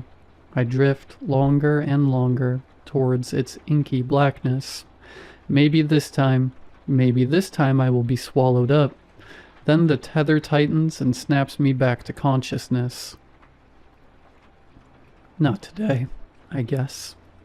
I crawl back along the line, letting my view of the satellite fill my vision as deep gray clouds frame it below. Another storm is forming, a massive one by the look of it. I wish I could hear the rain, instead of my own breathing and the vibrations traveling up my arms as my hands grip the line. I touch down on the surface and crest over the hole, making my way towards one of the large dishes that pockmark the craft skin. I keep looping my tether into the small hooks I have bolted over the tiles, shortening its length and securing it as I go, much like a mountaineer climbing ice. The beating rhythm of my movements vibrates through me, my breath radiating through my helmet. As I breathe, I sense something strange, a presence from in my suit. Another sound pushes through, breaking the normality. Another breath. I pause and hold on to the side of the satellite. There is a moment where I breathe and I swear I hear something else accompany my intake. Delayed by a brief moment, for a split second, I tense as I think that a creature sits inside my suit, breathing my air. I stay still, counting my breaths. A few pass, and I only hear my own. All that sleep, and I'm still exhausted. Soon I reach the dish and begin the procedures. I check the dish first. Structurally, it's fine, just a minor hit from debris. I wrench the fragment loose and let it drift off into space. It's long and jagged, clearly part of something bigger, maybe another satellite. It spins once, then disappears into the void, out of sight, out of mind. A shallow dent near the rim catches my eye, a tiny crack spreading from it. Nothing serious, but left alone it could worsen. I press a patch over the crack, smoothing it down until it sticks. Simple, effective, not perfect, but enough. Next comes alignment. I loosen the bolts just enough to nudge the dish by hand, watching the orientation ticks crawl across my visor. The curve is holding, close enough. That's all it needs to keep sending and receiving. Not that it does much these days. Once that's done, I crawl over to the control box and plug in my PDA. The cable slots in easily. A soft calibration tone pulses through the system while I watch the signal meter. Peaks, dips, mostly nonsense. Nothing worth celebrating. I stare at the readout for longer than I should. I could cry, yell, scream, or bang my hand against the hole, but there is no point. A deep sigh racks me instead as I download the audio samples and begin the trek back. My return is slower this time. The question I've been sitting on all this time keeps gnawing at me. Why? Why do I do this? Why do I subject myself to it? I crawl along the vast hunk of space junk back towards the quarters. The sheer size of it, compared to where I live, go to the bathroom and sleep. I could fit an entire house inside this thing. Instead, I get a glorified outhouse, a garden shed with delusions of importance. As I slowly untangle my tether from the hooks, I crest the hole one last time and stare out into the void. Maybe someone is looking at me right now. Maybe there is an alien craft, speeding through the ink towards us, towards me, to pull me out of this nonsense and carry me somewhere else. I keep looking before a shadow blots out a few of the stars. It catches my eye, a shape casting a blackness. It's not debris. A silhouette cuts briefly across the field of distant lights, a wrong shape. I swear that it looks human, but wrong. A body without detail, no suit, no tether. It moves on naturally, as if it was a paper kite, caught in an impossible wind, moving with no rhythm or reason. Its long arms looked to have been dragged out of a depressurization event as it reaches out, splaying itself to me. The sight fills me with a horrible chill. I blink. Then it's gone. The stars are exactly where they were before. No distortion, no shape, nothing drifting. I blink hard, shake my head inside the helmet, and force my eyes to track known points, counting the stars, anchoring myself. Get a grip. I whisper. The void offers no argument. I turn back to regard the world below, hoping this time it will reveal something. Instead, I am disappointed, as usual. I cannot see a single strip of ocean or land. It's not clouds that cover it, but a single cloud, thick and unbroken, covering everything with small dashes of lighting breaking up the monotonous gray. A slight smile forms in my face. Maybe someone down there is looking up at me, cheering, or just glad that I keep this communications buoy alive and humming. Maybe. I slide back into the airlock and begin pressurizing. I keep the suit on longer than necessary, just in case. Just in case the O2 decides to fail. Maybe. Maybe that would be good. I shed my suit and drift in the compartment, breathing in the recycled air. I keep my eyes closed and bask in the metallic scent and old refuse.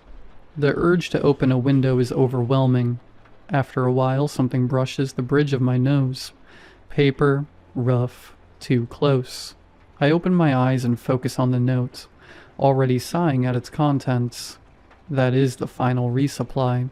I grab it and flip the paper, already knowing the message I have read 100 times. God help us, and God bless you for your sacrifice. Maybe it's all worth it. Maybe it's not.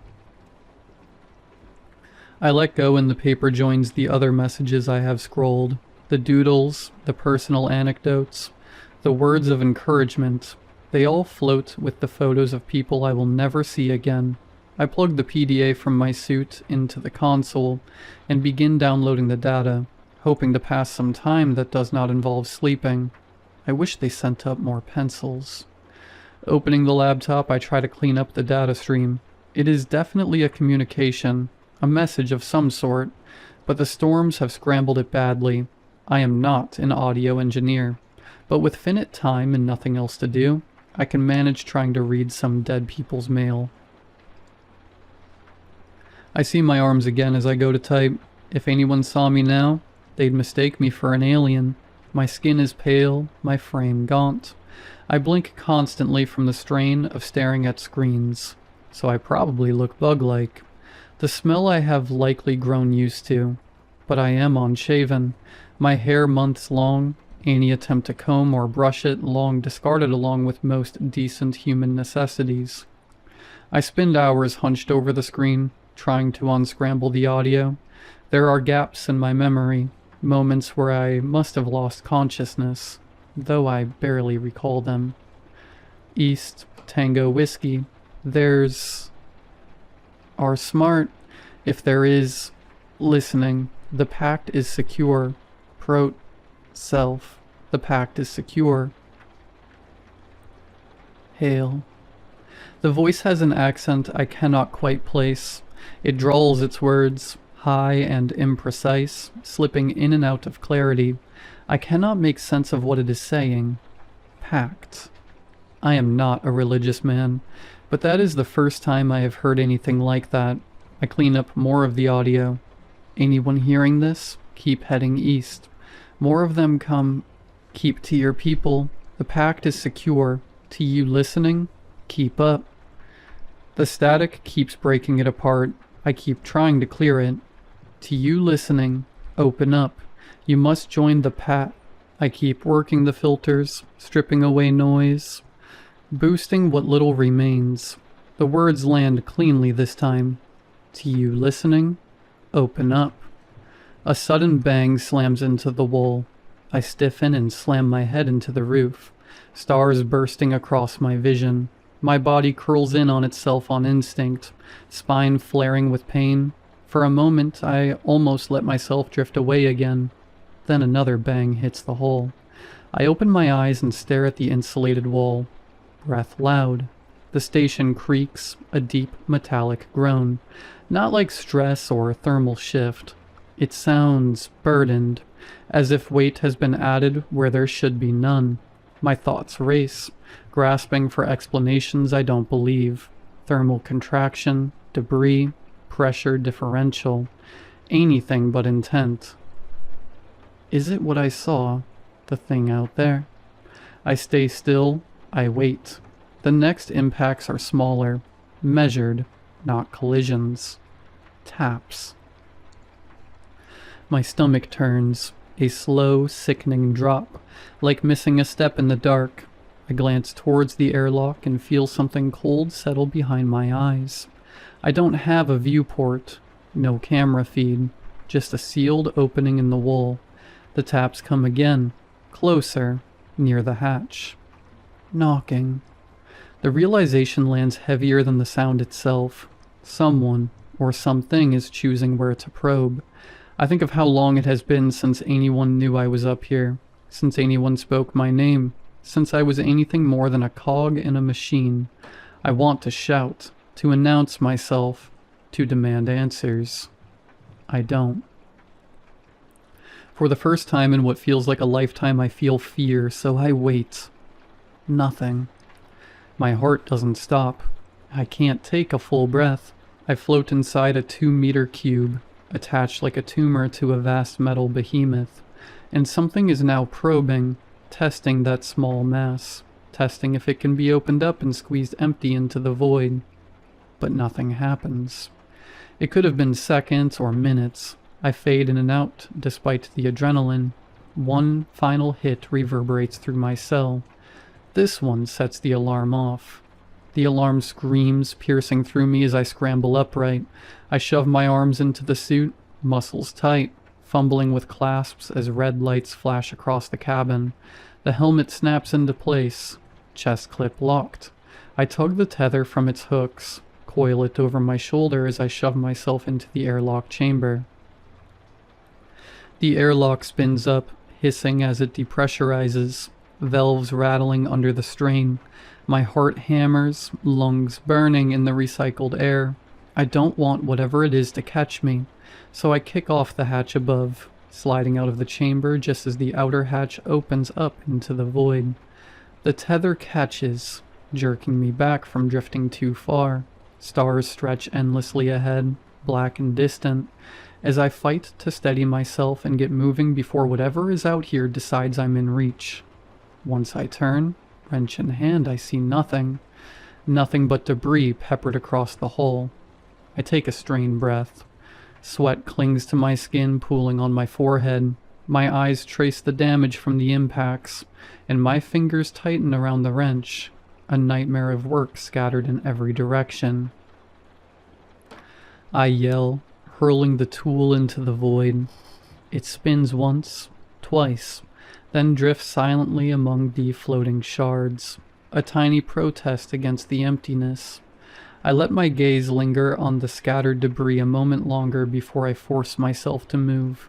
The tether is taut as I pull myself back towards the station. Each grip, each push reminds me how small I am against this cold, indifferent metal and the endless void beyond.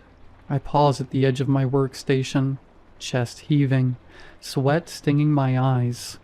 The damage? It's worse than I first thought. Broken tiles, gouged panels, a mess that won't fix itself.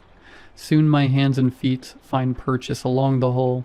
I go to begin the routine again when a bright light catches my eye, a harsh yellow bloom, pushing up through the cloud cover below. It hurts to look at, even from here, just a single point of brightness forcing the clouds apart. My heart sinks at what it means. The explosion lingers in my vision longer after I look away. Again, I could cry, or laugh, or scream, or slam my fist into the hull, but what's the point? I float there and wait, blinking the afterimage from my eyes. Then I turn back to the void. I stare longer again, waiting for an answer. None comes. So I'll give it one. I return to the large satellite dish console beneath me. Fingers fly over the keys as I type in the override, shifting the satellite in tiny bursts, using what precious thrust it has for orbital corrections. I pointed at the brightest pinprick in the void, hoping, praying that it's correct. I connect the PDA again, opening the comms. I take a moment, letting my breath catch. Then I speak, voice trembling but steady, hoping it will carry. To anyone who can hear this, Mars has fallen. I repeat, Mars has fallen.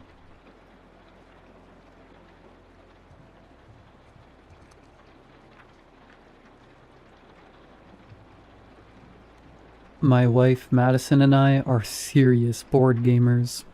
We like the complicated ones best that take 2 to 3 hours to complete. Our good friend Jake is even more of a gamer than we are. He's single and can afford the latest releases, so we often test them at his place.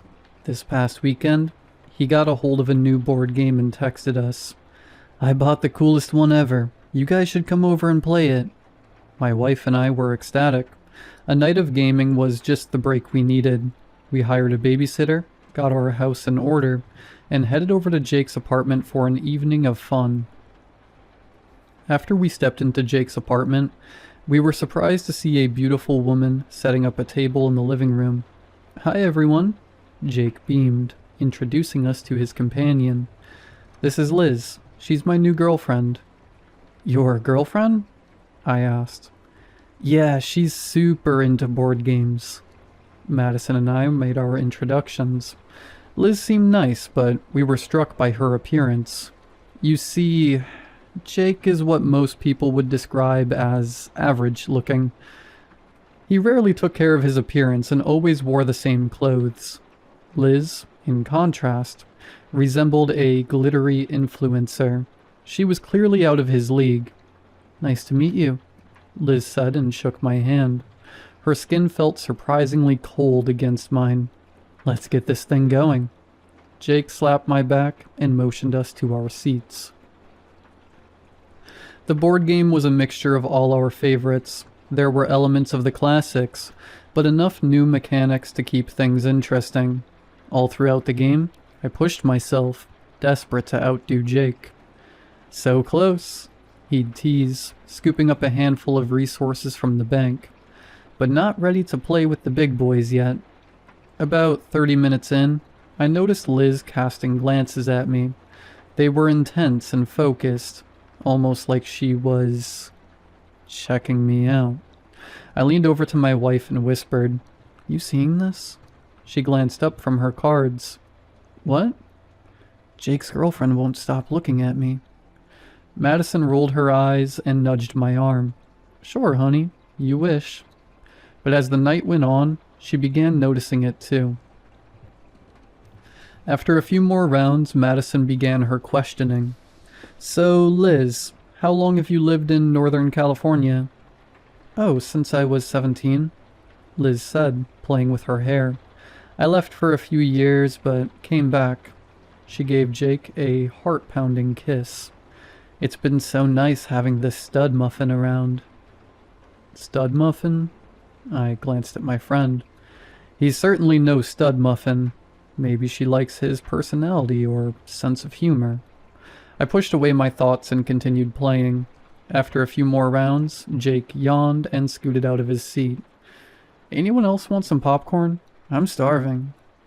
"I'll take some," Madison said. "I'll come with you."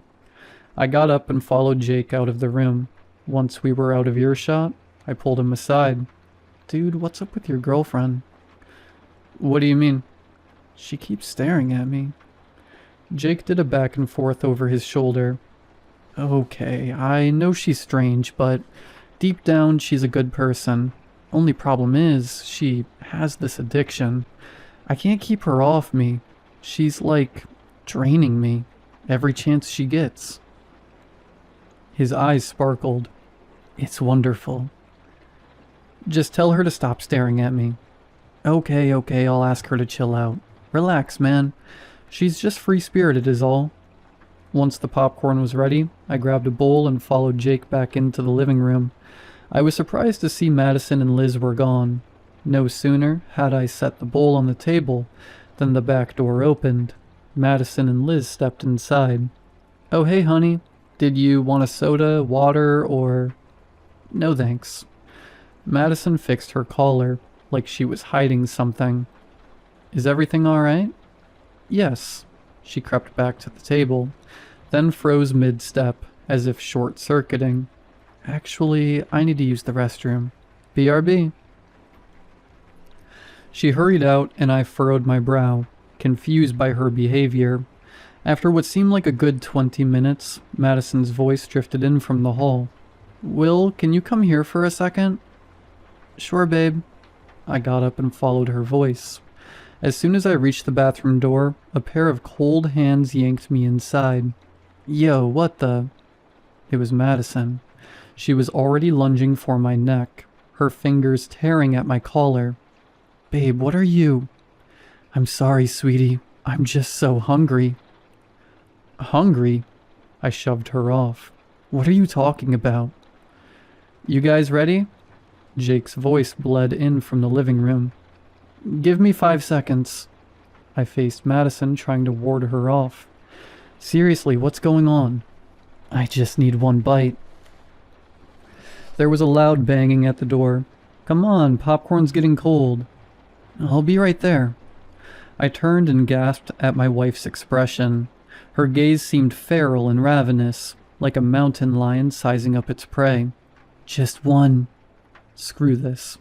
I grabbed the door handle and noticed for the first time a bite mark on her neck. "What the?" Madison opened her jaws, revealing tiny incisor-like fangs. "Please, it'll really help." She leapt toward me and I dove behind her, grabbed a towel and pinned her arms to her side. Straining, I set the towel between her jaws and pulled tight, like I was securing an alligator. "Let go of me," her voice hissed. I must have backed into the door and nudged the handle because we were soon stumbling into the hall. "Nice of you to join us." Jake's voice groaned from the living room. I turned to see him lying on the table. Liz was hunched over him, feasting on his flesh, like a rat devouring raw meat. "What?" She sat up, wiped the blood from her lips. "What is this? What are you? What did you do to my wife?" Liz swallowed a pile of gore. "All I did was teach her how to be beautiful, like me."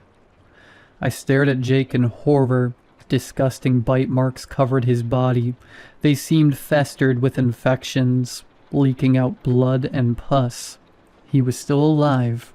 Somehow. "Give me your flesh." Madison ripped the towel free and reached a hand behind her, almost tearing my left ear off. "The hell?" I shoved her into the wall and sprinted past Liz, and booked it for the front door. "Don't let him escape," is all I heard as I wrenched it open and leapt outside. I managed to hide in the neighbor's bushes. Thankfully, nobody saw me enter. I watched as Madison exited the apartment and wandered along the road calling for me. Liz came out shortly after. I watched them sweep the block and stop at my car, peering in to see if I was hiding there. I could still hear Jake moaning from inside his apartment. It sounded like he was dying. After a few minutes, Liz and Madison gave up searching and returned to his place. It's been quiet for some time now. I know that if I can just book it to the car and call the police, I can make it out of this. I'm going to make a run for it. Wish me luck.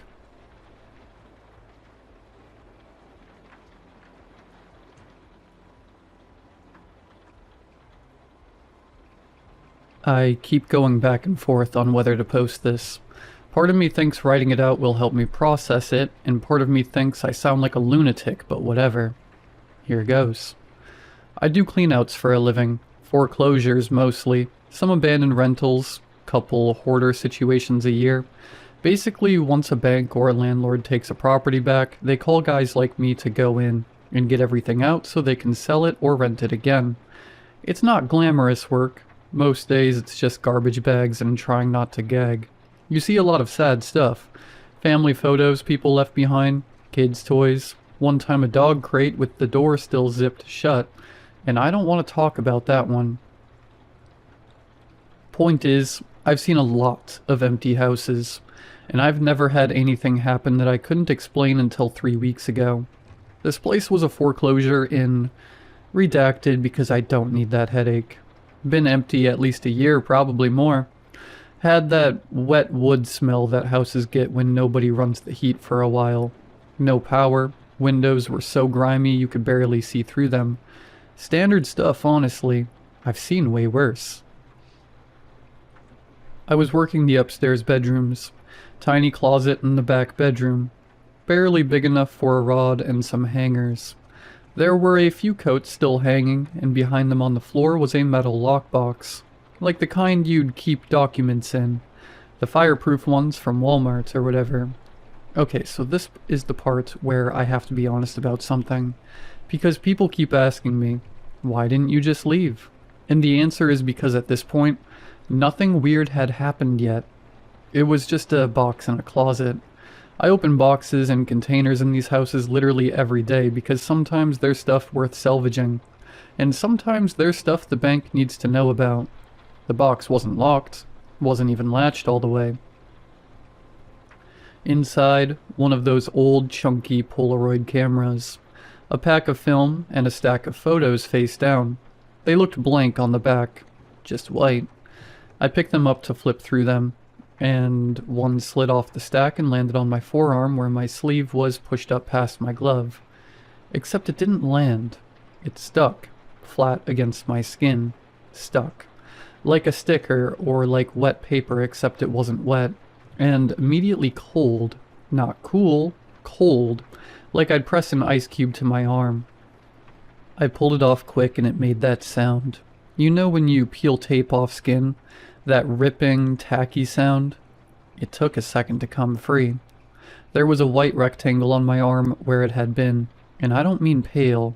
I mean white. Like the color had been sucked out of my skin. Like you took a photo and erased one square of it down to nothing. I was still looking at that trying to figure out what the hell when I noticed the photo in my other hand was changing. It was developing. Or whatever the word is when a Polaroid goes from blank to showing an image. Except what it was showing was skin. My skin. I could see the freckle I have near my elbow. It was my arm, and right in the middle of the image was a dark square shape. I looked at my arm, looked at the photo. Same spot. Then my arm started hurting. Not like a cut or a sting. More like... Okay, you know when you press your thumb really hard into a muscle and hold it? That ache. But in a spot where there was no reason for it to hurt? The white rectangle on my skin started going purple while I watched. Not spreading out like a bruise normally does. Filling in. The color was filling in from the edges toward the center, staying perfectly inside the rectangle shape, like something was coloring it from the underneath. I put the photo down on the floor. Pain didn't stop. The photo finished developing and it showed my arm, with the bruise. Same shape, same size, same location. Like it had taken a picture of something that hadn't happened yet and then made it happen. I left. I want to say I was calm about it, but honestly, I just kind of walked out fast. Didn't run, but definitely wasn't casual about it. So the next morning the bruise looks like it's been there for days. Dark in the middle, tender when I press on it, perfectly rectangular, which I shouldn't have to tell you is not how bruises work. And the center of it is still lighter than the rest, almost pale. Also, and this is going to sound weird, but I swear, hair stopped growing inside the rectangle. Like that patch of skin wasn't mine anymore. Like it had been replaced with something that looked like skin but wasn't exactly. I should have left it alone. I know that. You know that. Everyone reading this knows that. But I went back to the house. I told myself I needed to finish the job because I do. They don't pay me if I don't finish. And I'm not about to lose a contract because I got freaked out by a piece of film. The box was still there. Everything was where I left it. Except the top photo on the stack wasn't blank anymore. It had developed on its own overnight, sitting in a dark closet in an empty house with nobody there. The image was the closet floor, the box, and a hand reaching toward it. My hand from earlier. But the angle was wrong. It was taken from inside the closet, from up high, like from the shelf above the rod, looking down at me opening the box. Nothing was on that shelf. I checked when I first found the box. There was nothing up there. I picked the photo up, I had my work gloves on this time because I'm dumb, but not that dumb. It twitched. I need you to understand what I mean. I don't mean it moved because my hand was shaking. I mean the photo itself spasmed, like a muscle, like something alive. One quick twitch, and then still again. The image started getting darker while I held it. The shadows in the closet and the picture were getting deeper. The inside of the box was going black, way blacker than it should be, and then something leaned forward out of that darkness in the photo. Not a face. That's what everybody asks me. Was it a face? No. It was more like a face-shaped dark spot, like if darkness had layers and something pushed through from behind. My bruise lit up. Felt like someone put a cigarette out on my arm. I dropped the photo, yanked my glove off because my palm was burning now too. Red rectangle in the center of my palm, same size as the photo edge, right where my fingers gripped it through the glove. So obviously I took the whole box home. Yeah, I know. I don't have a good explanation for why I did that, except that I think I was already past the point of making smart decisions. I think when something impossible happens to you, your brain just kind of stops running the "is this a good idea" program and starts running the "I need to understand this" program, and you do stupid things. Kitchen table, I dump everything out. Camera, film, stack of photos. I'm just sitting there, staring at it like it's going to explain itself. The camera clicked. My hands were in my lap. I was not touching it. It clicked by itself. The mechanical sound of a Polaroid taking a picture. Then the motor noise. Then a photo slid out of the front. It slid across the table and stopped right in front of me. I don't mean it traveled because the table was tilted. My table isn't tilted. It slid across a flat surface and stopped in front of me like someone pushed it. I didn't pick it up. I just sat there and watched it develop. It was me, sitting at my kitchen table from across the room, like from the doorway to the living room. In the picture my left hand was up and there was a black square on my palm, not the red mark that was actually there. Black, like a hole. My real hand started burning, deep, not surface level, like the pain was coming from inside my hand, from the bones or the tendons or whatever is in there. I ran to the sink and held it under cold water and it didn't help at all. Watched the skin on my palm go white, then red, then this dark, angry color. Perfect square edges, like it was printed on me. The camera was pointed at me from the table. The lens was facing me. I had dumped it out randomly and somehow it landed pointed right at my chair. Or it moved. I don't know. I grabbed oven mitts and shoved the camera in a metal trash can and dumped all the film and photos in after it and put the lid on and wrapped the whole thing in packing tape. Took it to the garage. Felt like I was disposing of a body or something. Went to urgent care for my hand. Nurse wrapped it up and asked what I touched. I said, an old camera. She gave me this look like she wanted to ask more but didn't. They gave me burn cream and sent me home. That night I woke up because I heard it. That sound a Polaroid makes. The click and then the whirring right next to my head. Camera was on my nightstand, with a fresh photo sitting next to it. I left it in the garage. I taped the lid. I know I did. The new photo showed my hand, bandaged up, except in the photo the bandage was soaked through. Dark. Saturated.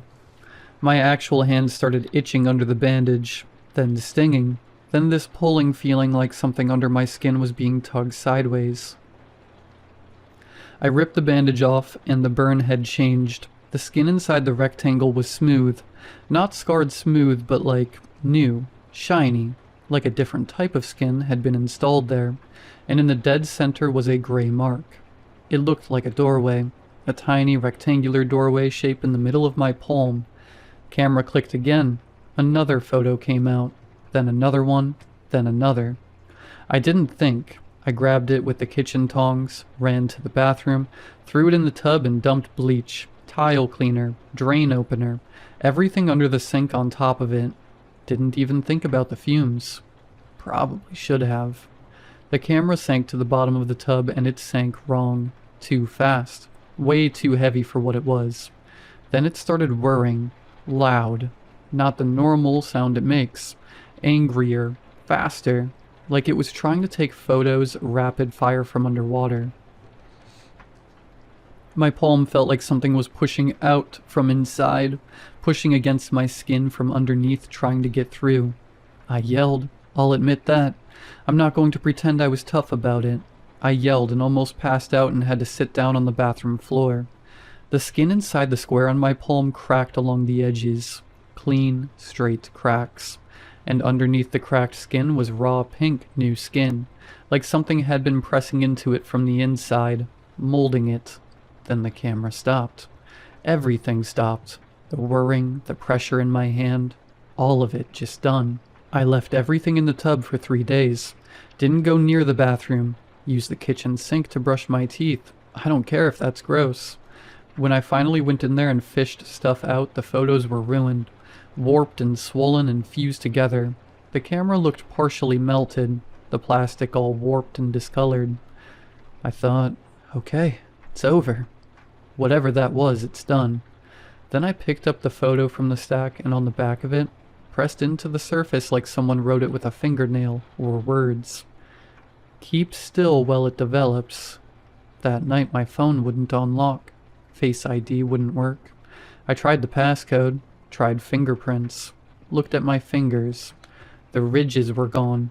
My fingerprints, they were just smooth. Both hands, all 10 fingers, smooth like paper, like photo paper. It's been a few weeks now. Nothing else has happened. The rectangle scar on my palm is still there. Skin inside it still feels different. Tighter. Thinner. Gets cold sometimes randomly. Real cold.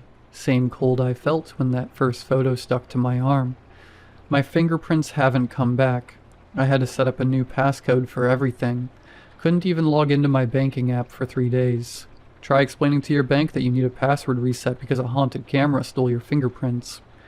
You can't. You just say you forgot it. I don't know what was in that camera. I don't know what it was trying to do to me. I don't know if that gray doorway shape on my palm is what I think it is. But sometimes at night my hand gets cold in that spot, and it feels like something on the other side is pressing back, waiting for another picture. So yeah, don't touch old Polaroids you find in empty houses, because whatever's on the other side of that film, it doesn't just take pictures, it takes prints.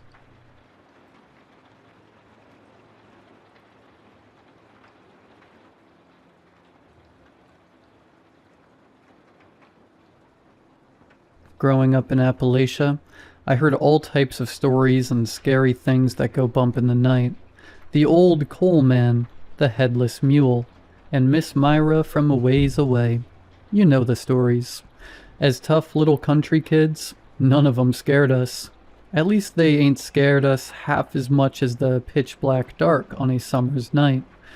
That is, none except Meemaw. Papa never told us kids why. He told us not to mention her. Us grandkids thought it was kindly strange because Meemaw was always part of our lives. He must have been married to the woman since God knows when. Meemaw put out our church clothes on Sundays. She made us grandkids breakfast every time we stayed over too, and it was always our favorites. But none of us were allowed to acknowledge her. I remember Cousin Patty one summer morning came running from the crick clear across Papa's front acre saying Meemaw needed help. Patty said she was hurt something awful, and he begged, cried for Papa to help. Now, I remember climbing up over a grassy hill to try to take a look. Sure enough, Meemaw was there, turned over on her side in her black dress, wailing while she clutched her stomach. Papa, she... Papa clasped his wrinkly palm across my mouth so fast it felt like a slap.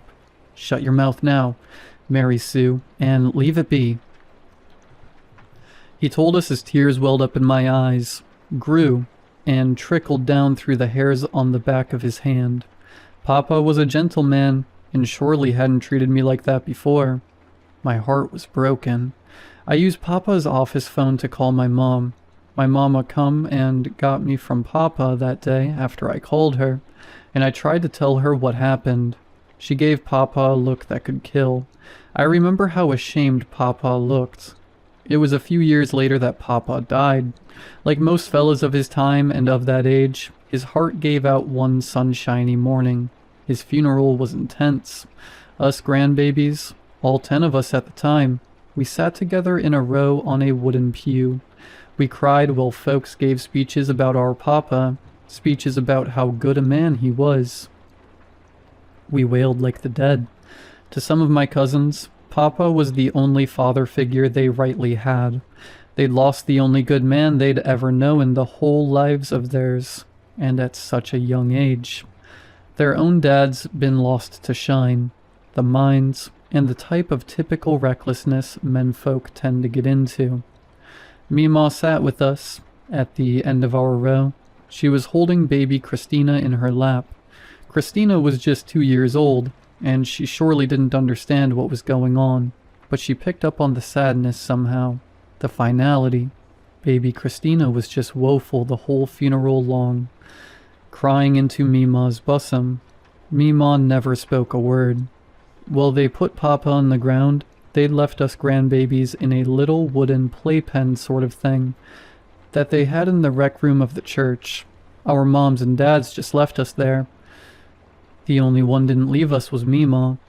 Most of the cousins knew that Papa had taught us never to acknowledge Meemaw.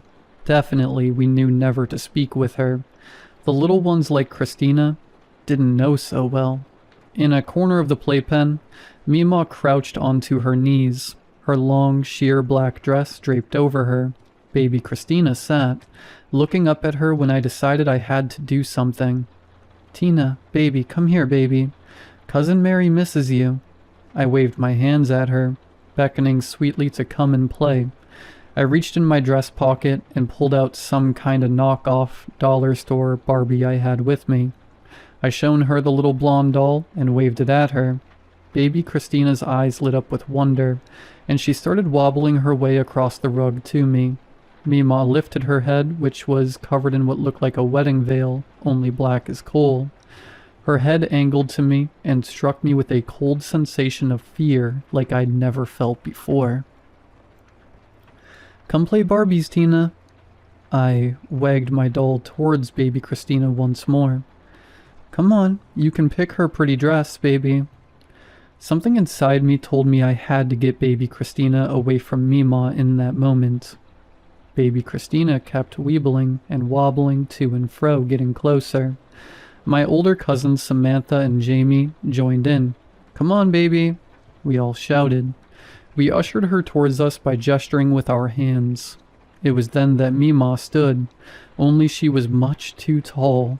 Her veiled head and neck were so high, they bent forward across the ceiling. She got so close. Baby Christina, that is. She'd had one hand on my knockoff Barbie doll when Meemaw peeled her back. Baby Christina cried something mighty, like nothing I ever heard before or since. Meemaw had her now, clutched in her 2 long arms. Behind Meemaw's veil, her cold white dead eyes bore holes into me and I think into all of my cousins. Meemaw turned with baby Christina tucked under one arm and slid open a window with ease. Meemaw put one leg through and then the other, and within moments she was gone. When the police came, they asked us all sorts of questions about what happened. Us grandbabies tried to tell them about Meemaw taking our baby cousin away. The only thing was, there was no Meemaw. At least there was no Meemaw that any of our parents claimed to know. No one was at Papa's funeral that day that fit her description. It wasn't until a few years ago that my mother admitted to me that she was adopted by Papa. All my aunts and uncles were. They said that Papa never married, at least not that they knew of. They act like they never knew about our Meemaw, or any woman that cared for us grandbabies back at Papa's house. All I know for sure is that some mountain woman took my baby cousin that day. I only wish Papa had been alive to stop her.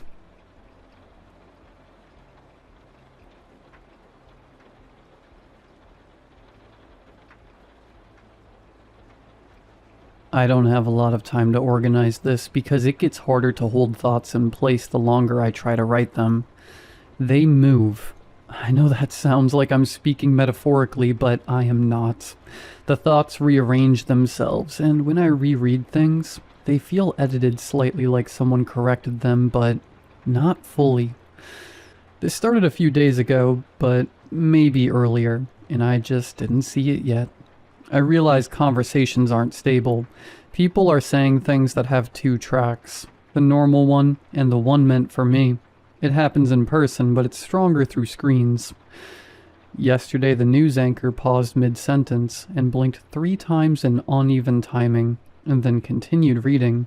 That is not normal blinking.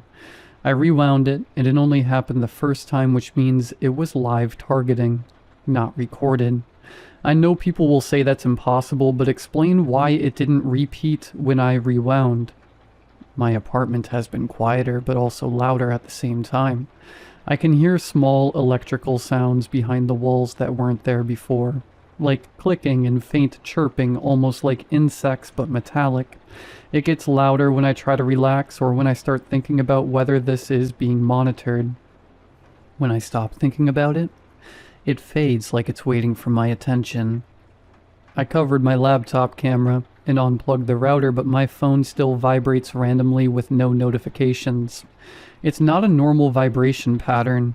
It feels like it's trying to sync with my pulse or maybe influence it. I held it against my chest and it matched my heartbeat for a few seconds and then stopped when I noticed. There are messages hidden in normal posts online. I know Reddit has moderation, but certain phrases keep appearing across different subreddits, from accounts that don't know each other. The phrase, "keep the window open," showed up 4 separate times today in unrelated posts about weather, computer cooling, and houseplants. This is not coincidence. Windows are about access. I tried going outside to clear my head, but people kept glancing at me in a synchronized way. Not everyone, just enough that it forms a pattern if you map it. A man across the parking lot dropped his keys right when I started thinking about leaving town. That felt like a warning or maybe confirmation that movement is being tracked. Time is also slipping slightly. I lose small chunks like pages torn out of a notebook. I'll look at the clock, and then suddenly 40 minutes has passed, but I don't remember moving or doing anything. The lights feel brighter afterward, like something adjusted while I wasn't fully present. I wrote reminders on paper because paper is harder to alter, but I found one of my notes folded differently than how I left it, and the handwriting looked heavier, like someone pressed the pen harder while copying it. I live alone. There is no reason for that to happen. I'm starting to think this isn't surveillance in the normal sense. It feels more like calibration, like they are testing responses and adjusting variables around me to see what I notice and how I react. Conversations, sounds, advertisements, even weather alerts seem too specifically timed. I haven't slept properly because when I start to drift off, I hear my name almost spoken but not fully formed, like it's caught in someone's throat or coming through a bad speaker. The last time it happened, it sounded like it came from the inside of the room, instead of the outside of it. I checked everywhere, closets, vents, behind furniture. Nothing but the air feels thicker at night, like it's crowded. I know someone reading this is going to say stress or carbon monoxide or paranoia. I already bought detectors. They're fine, or at least they say they are fine, but I don't know how much I trust devices anymore because devices are the easiest thing to change remotely. I tried calling a friend earlier, and halfway through the call, I couldn't tell if the pauses in conversation were normal or if he was receiving prompts. His responses felt slightly delayed, like subtitles catching up to dialogue. I hung up because I didn't know if continuing the conversation would give them more information about how I think. If this post gets removed or edited, then that confirms this is being filtered. If it stays up, I don't know if that means they want it visible or if they're watching who responds. I'm not trying to cause problems. I just need to document that something shifted and I noticed it. Things are too aligned, too responsive to internal thoughts. The world feels like it's leaning closer than it used to. If anyone else has noticed signals hidden in normal behavior or sudden synchronization between electronics, strangers, and media, please respond, but be careful how specific you are. I don't know which words trigger attention yet. I'm going to stay awake tonight and write down every sound and pattern I notice, so there's a record that can't be erased all at once. If I stop updating suddenly, it probably means they finished adjusting whatever they started.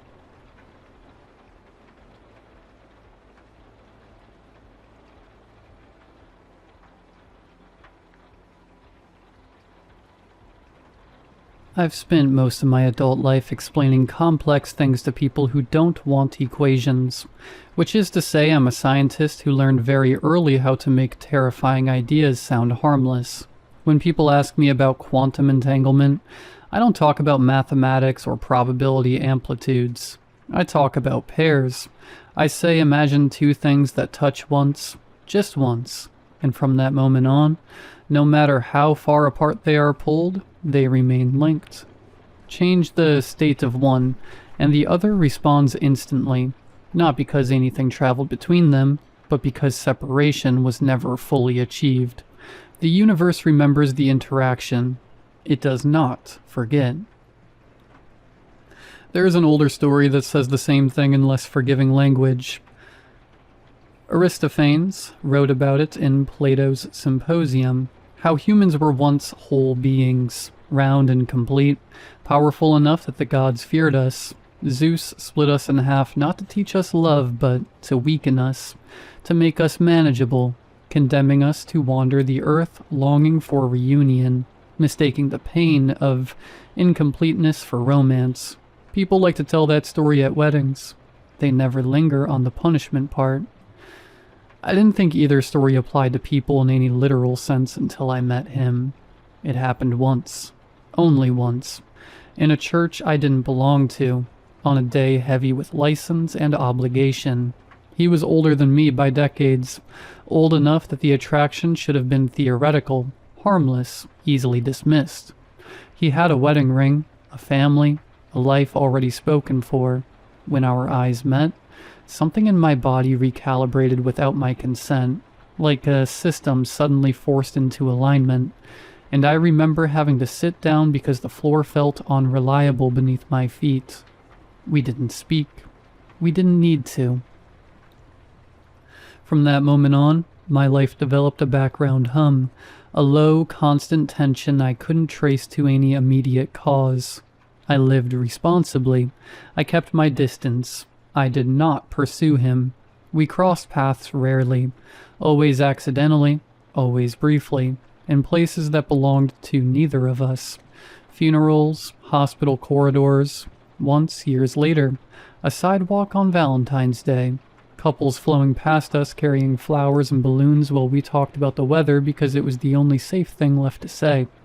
He was careful in the way people are careful when they know exactly what they're avoiding. I was careful too, because knowledge doesn't grant permission. Entanglement doesn't require proximity. That's the part people misunderstood. Once a system has interacted, once its states have been linked, distance becomes irrelevant. You can isolate the particles, shield them, place them light years apart, and still, a change in one is reflected in the other. No signal, no delay, just correlation, persistent and absolute. The system behaves as if it resents being forced apart. I felt him in the quiet ways that don't leave evidence. Sudden calm with no explanation. Sudden grief that arrived ahead of news. Nights where my body refused sleep, restless and alert, like it was waiting for something it couldn't see. Later, I would learn he'd been ill during one of those stretches, anxious during another. I stopped calling it coincidence after the pattern stabilized. This is where the horror actually begins. Though from the outside it looked like discipline, like restraint, like maturity, I maintained distance. I didn't insert myself into his life. I didn't confess anything. I didn't fracture anything fragile. But the energy had nowhere to go, so it turned inward. I became erratic in small, socially acceptable ways, obsessive about my work, detached from relationships that didn't resonate, unwilling to plan futures that extended very far. I lived as if part of me was already elsewhere, already occupied. Love that endures does not soften, it pressurizes. When he died, it was not sudden or dramatic. It was medical, expected, surrounded by people who loved him in all the ways that mattered legally and morally and publicly. I found out afterward, through careful messages and softened language, and I remember sitting very still, waiting for the pain to arrive. It didn't. What arrived instead was collapse, not grief as people understand it, not tears or anguish, but something structural giving way. The background tension vanished all at once, and with it went my orientation. It felt like losing gravity, like a constant force had been removed and nothing rushed in to replace it. For the first time since meeting him, my chest was quiet, and the quiet was unbearable. That's when I stopped living in any meaningful sense. I continued existing. I ate, I slept, I went to work. Habits are stubborn things, but I stopped investing in time. Days flattened. The future became abstract. Everything felt like an after-image, like I was moving through a world that had already finished happening. I understood, with a clarity that frightened me, why some people die shortly after their spouses do, why grandmothers fade within months of grandfathers being buried, why we frame it as romance instead of what it really is. A system, returning to equilibrium. Entangled particles tend toward the same state. When one collapses, the other follows. Not because it wants to, not because it chooses to, but because it was never designed to remain independent indefinitely. Separation holds only as long as both states are sustained. I don't miss him the way people expect. There is no sharp pain, no dramatic longing. What I miss is the tension, the pull, the proof that something in the universe was still responding to me. Without it, everything feels inert. I move, but nothing reacts. I speak, but nothing answers. The ancient Greeks weren't romantic. They were warning us. The gods didn't separate us to make love meaningful. They separated us because love that endures destabilizes systems, fractures order, makes people unreliable. Love that doesn't fade doesn't ennoble you. It erodes you quietly until you are no longer fit for the life you are expected to lead. It's Valentine's Day as I write this, and people are celebrating love like it's something that sustains you, something that keeps you alive. I know better now. Love that lasts does not sustain. It dismantles. It leaves you partially collapsed, still technically functioning, but no longer whole. I didn't start out believing I was in danger. That would have been easier. Something sharp and actionable. Something I could fight or flee from. What I felt instead was adjustment, the way systems recalibrate quietly before anyone notices anything has gone wrong. My heart rate began dropping at the same hour every night, slow and deliberate, as if it was practicing. My left hand went numb for minutes at a time, then returned to normal without explanation. I woke with bruises that didn't hurt, small and round, exactly where IV lines had once been threaded into his skin. I told myself it was stress, grief, neurology misfiring under prolonged strain. So I did what I have always done when something refuses to stay in the realm of metaphor. I measured it. I pulled his medical records. I overlaid timelines. I compared decay curves and physiological markers and found correlations that were not poetic or interpretive but statistical, repeatable, indifferent to my feelings. The closer he had come to death, the more unstable my own system became, like a coupled oscillator losing amplitude. Entangled systems resist asymmetry. They seek equilibrium, not emotionally, mechanically. That's when I stopped telling people I was grieving. I wasn't. I was drifting. The silence I felt after he died wasn't peaceful. It was alignment beginning to assert itself. Without the counterforce of his presence, my state began narrowing, my range collapsing, like a waveform being observed too closely for too long. Days feel thinner now. Time compresses around certain hours, especially the hour he died. Sometimes clocks stall. Sometimes I lose minutes standing in rooms I don't remember entering. The world hasn't become hostile. It has become precise. The calling doesn't sound like his voice. That would be kinder. It feels like pressure, like a gentle but persistent hand at my back, correcting my posture towards something inevitable. It's strongest when I'm still, when I'm not distracted by work or movement or noise. It's strongest near places where boundaries are thin, hospitals, churches, mirrors. I don't think it's asking me to die. I think it's reminding me I'm unfinished. People talk about grandmothers who die shortly after their husbands as if it's devotion, as if love carries them gently into death. They don't talk about the weeks beforehand, the confusion, the withdrawal, the way life seems to lose friction. They don't talk about the possibility that a system simply cannot sustain imbalance forever, that something ancient and impersonal begins closing the distance. I am still alive. I am still capable of writing this, but I can feel my margins shrinking, my reactions slowing, my sense of self thinning, like something is being conserved elsewhere. I don't know when the correlation will complete. I only know it will not announce itself. Systems like this never do. That's why I'm writing now. Not because I want help in the way people usually mean it, but because I need someone to know that love that endures is not benign. It is not romantic. It is not safe. It binds states together long after morality and circumstance say they should remain separate. If you feel it too, that quiet pull, that sense of responding to something you can't see, pay attention. Not everything that feels like love is meant to be survived. I don't know what the universe will ask of me next. I only know it's already started asking.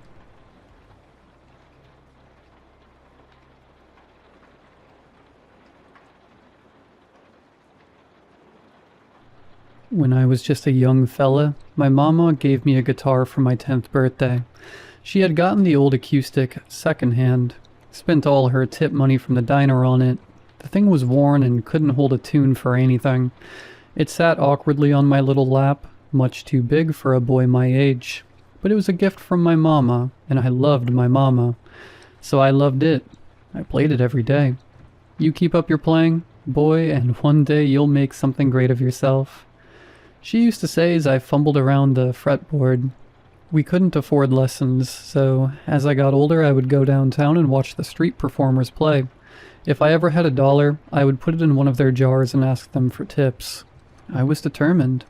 I never wanted to be a rock star, and learning the guitar didn't change that.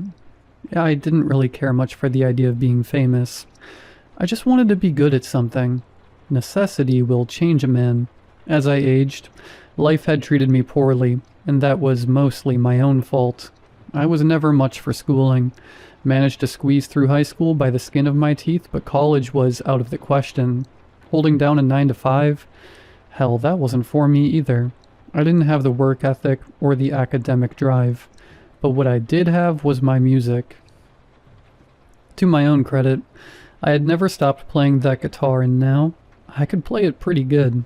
Music wasn't making me rich, but it was putting food on the table. I played on the streets and in local bars and restaurants. I drew in a big enough crowd for the establishments to keep inviting me back, and between the free food and drinks and the tips, I was earning a living. I knew Mr. Carwile was trouble the moment he approached me. The look in his eyes when he shook my hand said it all. He wasn't looking at an equal, but a tool, an opportunity. I should have told him to kick rocks, but my set had ended and I was a couple of beers deep, and in an amicable mood, so I heard him out. Mr. Carwile and his associates owned a small club and casino in town, and he told me I could be their house musician for the lounge. I would get to play multiple nights weekly, whenever there wasn't an out-of-town act booked. I gotta admit it sounded great. I was still going to get free food and drinks, but I would finally have the promise of an consistent paycheck, in addition to any tips. Wesley said I even get a monthly bonus for house chips to use in the casino. That was an obvious trap, and I walked right into it. Gambling was a vice that I didn't have the skill set to feed. I burned through my bonuses like wildfire every month. Before long, I started putting my own money into the casino. I was addicted. Eventually, Mr. Carwile offered me some advice, and like an idiot, I accepted. My debt piled up, and by the time I realized it was a problem, they pulled the rug on me. One day the lounge needed a musician. The next day it didn't. I was informed that since I was no longer an employee, I needed to pay back what was owed, immediately. When I couldn't, some guys showed up to my house and worked me over real good. An ugly guy with a lazy eye held me down on my own kitchen table and put my fingers in a pair of meat shears. I cried real tears for the first time in a decade and begged him not to take my fingers. Those boys laughed at my misery and took everything of value I had. They told me I had a month and left me with nothing, just the clothes on my back and my mama's guitar. In the backwoods of Mississippi, when all hope is gone and a man is truly at his wit's end, there's only one thing left for him to do. On a dusty crossroad, I stood in the dead of night and offered up the only thing I had left, spilling my blood into dirt. The Bible says the devil comes like a roaring lion, but the one that appeared before me took the form of a smiling shadow. He answered my call with a look of bemusement on his face. I held out that old acoustic and I pleaded. I wanted the fame. I needed the fame. Without it, I was a dead man. Laughter boomed like rolling thunder throughout the valley as that old serpent rejected my proposal. Mama, bless her soul, had gotten me baptized as an infant. Wretch of a man that I was already spoken for. He wanted nothing to do with me. My plight was my own. I was busking outside a local pub when they caught up to me again. Devil or not, I tried my damnedest to make back what I owed. But it still wasn't enough. My fists were balled tight as they kicked and stomped me into the curb. They could break my body, but I couldn't let them take my fingers. Maybe my head was going loopy from the beating, but as those gorillas kicked my stuff in, I swore I saw that shadow at their backs, watching, laughing. I said a silent, infernal prayer, offering up one last plea, one final bargain to the powers beyond the veil, before prostrating myself at the feet of my assailants. Wait, please, just let me play one more time, I croaked, breath ragged from the abuse they had laid out on my ribcage. One more show. Let me play one more and I swear I can make back what I owe. Please. Greed outweighed malice that day and earned me a stay of execution. I was walking with a limp when I pulled myself onto the stage at the lounge. It took only a moment to realize that I was in a den of lions. Mr. Carwile and his associates were in the audience, along with their muscle and some friends, and high rollers that had earned their good graces. Not a single paying audience member was in attendance. A final joke at my expense. I limped over to the house equipment and picked up the black Les Paul from its stand. Hold on there, son, Mr. Carwile called to me, a sneer on his face. You don't work here anymore. That's house equipment. You gotta use your own. I saw the shadow in the back of the room, smiling. It nodded at me, and a determined grin crept onto my face. I picked up Mama's guitar and began to play. I laid down a mean line with the bass strings, the meanest line I had ever licked. The droning rhythm crunched and growled, distorting to my whim. I was playing Mama's old acoustic, but it didn't matter. My wish had been granted. The rhythm boomed over the lounge like it was backed by a full PA system. I had a demon in my strings now, and I was going to let it out. The audience's eyes grew wide at my performance, the rhythm needling its way into their mind, into their souls. A young man in the front row perked up first. fresh out of college, high on life, buying his way to the top with daddy's money. He had a pretty little thing on his arms, and they were both froth and desire. I could see it in their eyes. They pawed and ripped at each other's garments and crawled onto the stage. He took her raw right at my feet, rutting like a buck in heat as I picked up the tempo, moans of pleasure mixed with the wails of my finger picking as I played a melody, leading the pair closer and closer to completion. I cut their climax short with an abrupt pinch harmonic. The guitar screeched and an unholy sound echoed throughout the room. The couple's moans of pleasure transformed to cries of pain. The young man gave in to darker desires and wrapped his arms around that girl's throat and began to squeeze.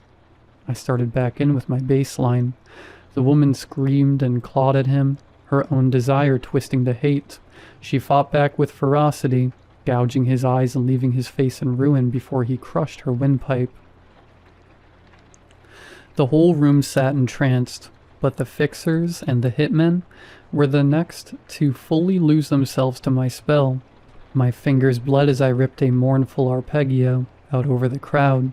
All the greed and lies, the violence and betrayals, it all churned within them and boiled over, their worst selves being forced to the surface at the whim of my playing. The demon I turned loose, wrenched at their souls and whispered blasphemy into their minds, coercing them to act on their most base desires. Those evil men who got a twisted pleasure from breaking bones and tearing flesh in the name of the almighty dollar, now turned that rage onto one another. With knives and bare fists, they tore each other apart and decorated my stage in blood. I didn't even need to improvise anymore. I just kept the droning rhythm coming. The room was too far gone now. I stepped to the side as two men rolled onto the stage. The guys that had beaten me in the street now wrestled with one another. They grappled and twisted for control, intent to kill clear in their eyes. I smiled as the lazy-eyed guy that had taken so much pleasure in my tears lost his grip and ended up on the bottom. The other man straddled him now and turned his face into an unrecognizable pulp, beating his knuckles raw into Lazy-Eye's skull to the tune of my guitar. Gun smoke filled the air. The executives and the higher-ups were turning on each other, generations of backstabbing slime, now convinced they had to kill off the competition. I watched as one old man's skull erupted from behind, a hollow point fragmented in his cranium, and sprayed the room with bits of bone and brain matter. His business associate turned executioner laughed in glee, only to meet the same fate at the hands of another, the next row back. Mr. Carwyle rose and approached the stage. A man who never thought of me as a person, a man who wouldn't have let me lick the crap from his shoes if it saved me from starving, now knelt at my altar of depravity. I let the guitar wail as he slit his own throat at my feet. I kept playing until every one of them fell to the music, finally stopping when only myself and the shadow remained. The silence felt thick as I looked over the carnage from the stage. The lounge had been transformed into an unholy abattoir. Their blood, their tears, their seed, they had spilled it all for me and now lay in ruin. The devil may not have wanted me, but I had offered him a different bargain. When he followed me into that pit of sin and saw the evil dwelling in the hearts of those men, well, he just couldn't resist. I felt the room grow cold as the shadow offered up a single round of applause, grin spreading wider than ever. I tipped my head, giving a polite bow, and exited the stage. The devil took his souls, and I took my leave. I'm still not famous. Our bargain was a one-time deal, or so I thought. Sometimes when I'm playing, I can see that look start to creep back into certain faces out in the crowd. I've had to cut so many performances short that now I just stick to playing in the streets. They say you can never know what's really inside a person, but I can, and the truth is ugly. The devil hangs over me like a vulture, waiting to snatch the carrion left in my wake. Sometimes when there's a particularly vile crowd, I'll finish my set and feed the old guy. Maybe that's his hold on me, twisting my own hatred just enough to play the role of judge. I know I'm lucky to have my soul, but I want to be free again. Guess there's a bit of that greed in all of us. I've never been big on books or computers. but I'm out here doing my research now. A bona fide holy man is harder to find than you might think. I'm going to keep looking, and any help you can all provide is appreciated. Until then, if you ever hear a man playing on the streets of Mississippi, put $1 in his jar. You might be buying me lunch. It's not ideal, but I'm going to keep on keeping on, with the devil at my back and a demon in my strings.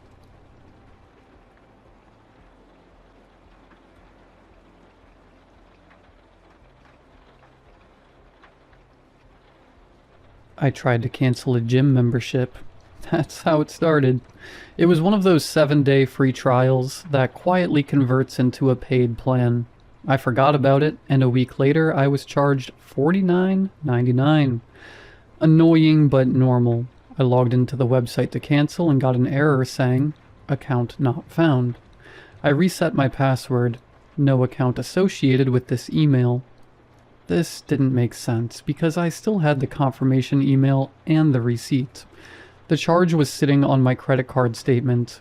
I called customer service. The woman asked for my full name and last 4 digits of my gym membership number. I could hear her typing. Then there was a pause that lasted a little too long. She told me they had no record of me in their system. I gave her the transaction ID from the receipt. She put me on hold and came back saying that transaction number did not exist either. I decided to go down to the gym in person. The girl at the counter scanned the QR code from my confirmation email. Her screen flashed red and showed invalid member. She tried searching my name, phone number, and email manually.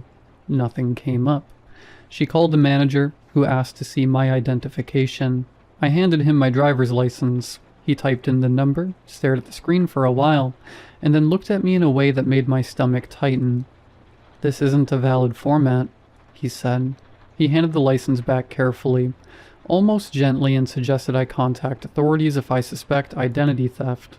His voice was flat, devoid of the empathy you give a human being in distress.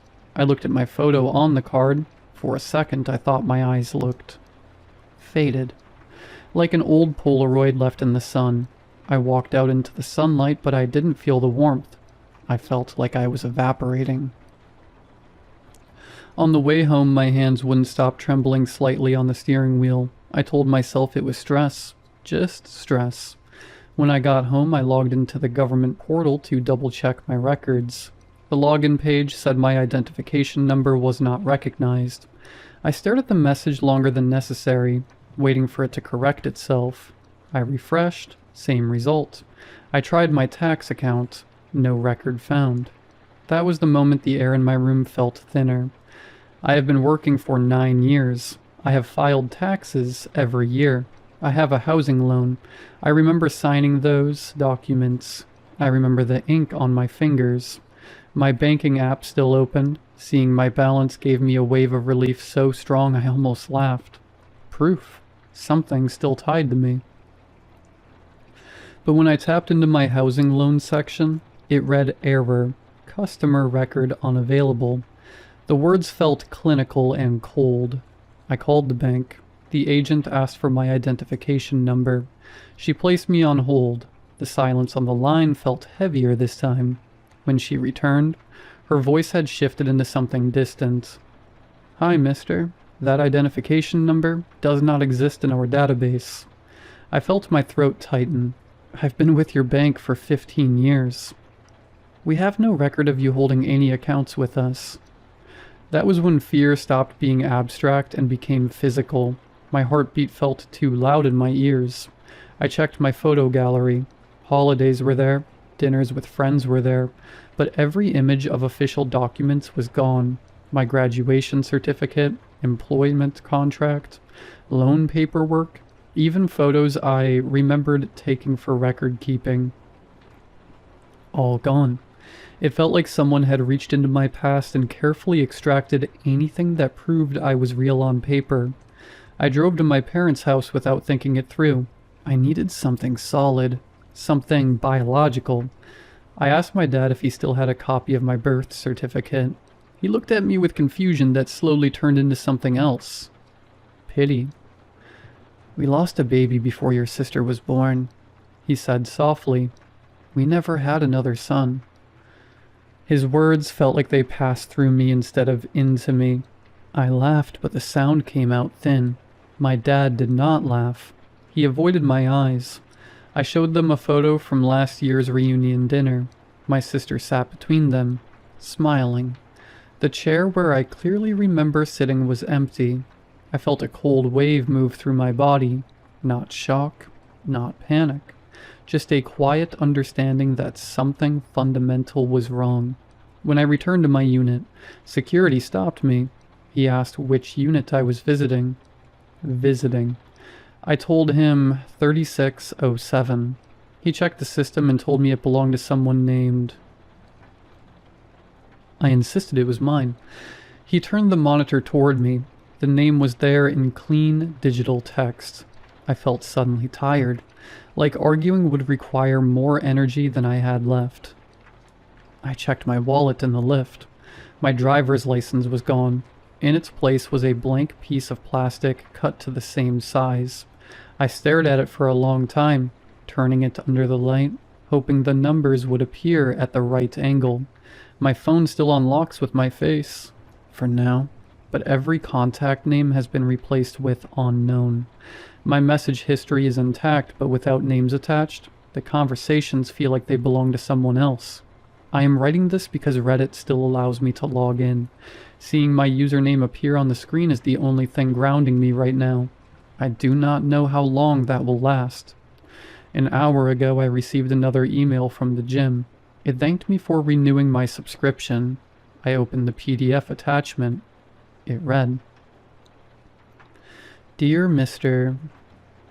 Below that was a block of text I couldn't process, and beneath it, in smaller font, one final line. "Identity reassignment complete." I refreshed the page. My Reddit profile in the top right corner flickered for a split second. It didn't change. Not yet. But when I opened my profile settings now, under Account, there was a field I have never seen before. Account status. Pending replacement.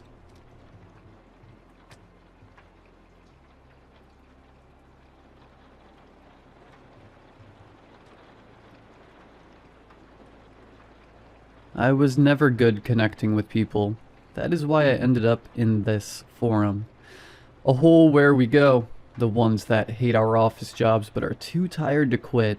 The kind of places where one enters to feel connection with real people while surrounded by gaudiness. That is where I met Jay. There was no magical connection. We were just two boring guys throwing stuff about our jobs in the general chat at 2 a.m. At the start, I thought Jay was a dedicated troll or a roleplay writer very deep in his character. His complaints were weird. He didn't complain about the air conditioning. He complained that the oxygen filters of Sector 4 tasted like rust. He didn't talk about the subway. He spoke of the magnetic capsules that always vibrate too much. I followed the current because it was fun. It was better than working on my spreadsheets. But with time, it stopped being funny. Jay was not inventing anything. He spoke of the Great Blackout of '85 like it was basic history from primary school. His descriptions of what he saw through his window gave me chills. He didn't speak of the gray sky of always. He described a city that looked like a living organism, with buildings of glass and metal growing upwards like mushrooms. Eating the horizon I thought I knew. Jay wrote to me from 2112. And the worst is that our lives were equally pathetic. Until Jay got the job. Core maintenance. Jay was out of himself when they hired him. He told me the city finally was going to wake up, that the arrival of the new biotech systems was going to change everything, and that he would be there in first line. I remember his message. He was euphoric. We don't use silicone anymore. Cabron, it is meat. Processors of neuronal tissue. Living hardware. They have veins. You can feel how they pulse. He felt like a kid with a new toy. said the machine was going to manage reality, that there would be no more traffic or blackouts because the system predicted the needs before anyone even thought them. Finally, he felt his talent was not going to rot in an office, but that he was building the future. I was happy for him. And then, I got run over. Nothing cinematic. An Uber skipped a stop sign while I was crossing. 3 weeks in the hospital, broken clavicle, and a depression of a horse. I lost my cell phone in the accident, and honestly, when I got out, I didn't have desire to talk to anyone. Not even Jay. I isolated myself. Months passed. I convinced myself Jay was just a crazy guy with too much free time or a role player with much imagination. I forgot the topic until 3 hours ago. My phone vibrated. Unknown number, local area code, but with too many digits. It was Jay. The message wasn't a formal letter. It was paragraphs vomited, full of finger errors, written by someone who knows his time is ending. Don't apologize. Don't even try to explain why you disappeared those months. I already know. When I entered the core registry to see what had failed in my life, I saw the tree of causes and effects. I saw your name there, lost between millions of data. I saw the report of your traffic accident, the car model, your clavicle diagnosis, the exact days you would pass unconscious. The system had it registered in its map of certainties since decades ago.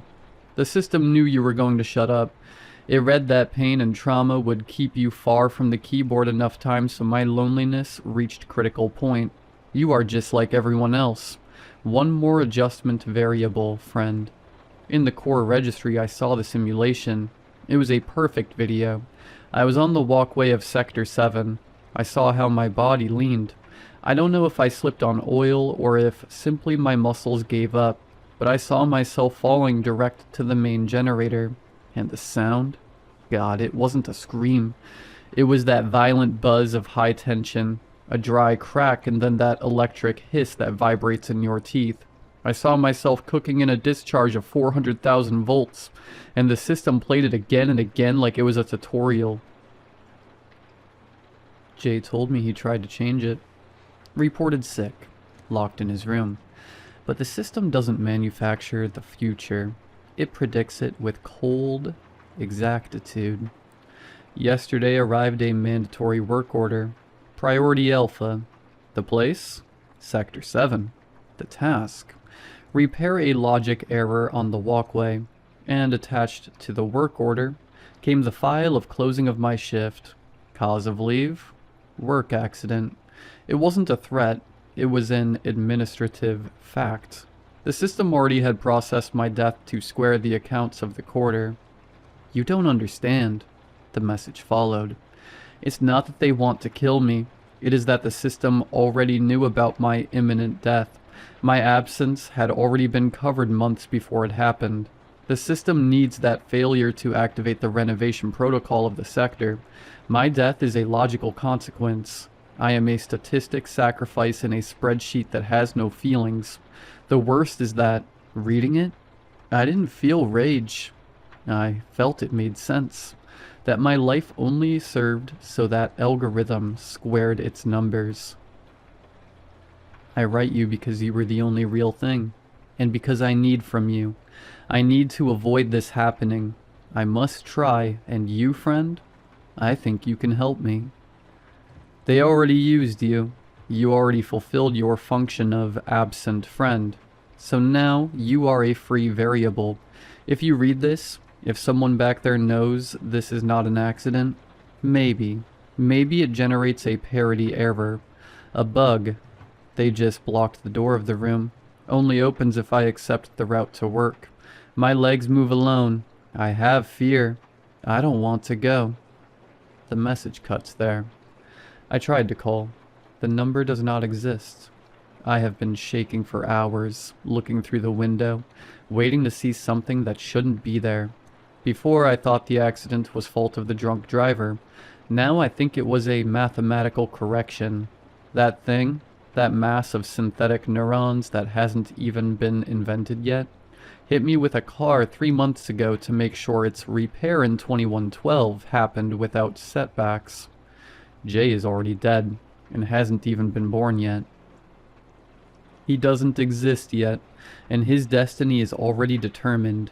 And I am here, writing this with one hand because the other still hurts when weather changes. I post this only to fulfill the last will of Jay, to try to be that bug, but being honest, if the system could orchestrate my accident with that millimetric precision, probably it also calculated that I would write this post, probably calculated that you would read it, and calculated that you would do nothing about it.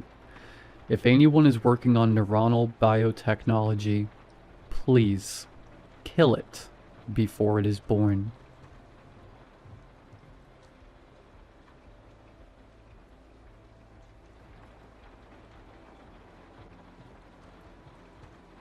In movies, stories, legends, and media, you never hear about a haunted apartment. It's either the house, the land, or the person. I was 8 years old when I was diagnosed with chronic insomnia and night terrors. It was no surprise to my doctors at the time. My mom, 2 brothers, and I had just escaped my extremely abusive father. We traveled from a house in Nevada to a 3-bedroom apartment in a crappy part of Washington state. My father made enough for my mom to stay home with all of us kids, to suddenly my mom working all the time and still having to frequent the local food bank. I was just having a hard time adjusting. It's the trauma my dad put us through, mixed with my entire life being uprooted so we could be safe. My mom had the master bedroom, my brothers shared the room right next to hers, and me being the only girl had the room down the hall to myself. I remember when the dreams started, or the night terrors according to my doctor. I was walking alone in a cave. It was so real I could feel the dampness of the cave on my skin. The cold would rattle me to the bones. The echo of dripping water would fill my ears. I would walk aimlessly. It was too dark to be able to tell where I was going. Every evening it was the same, but when I went back to sleep, I would pick up where I left off, like a save point in a video game.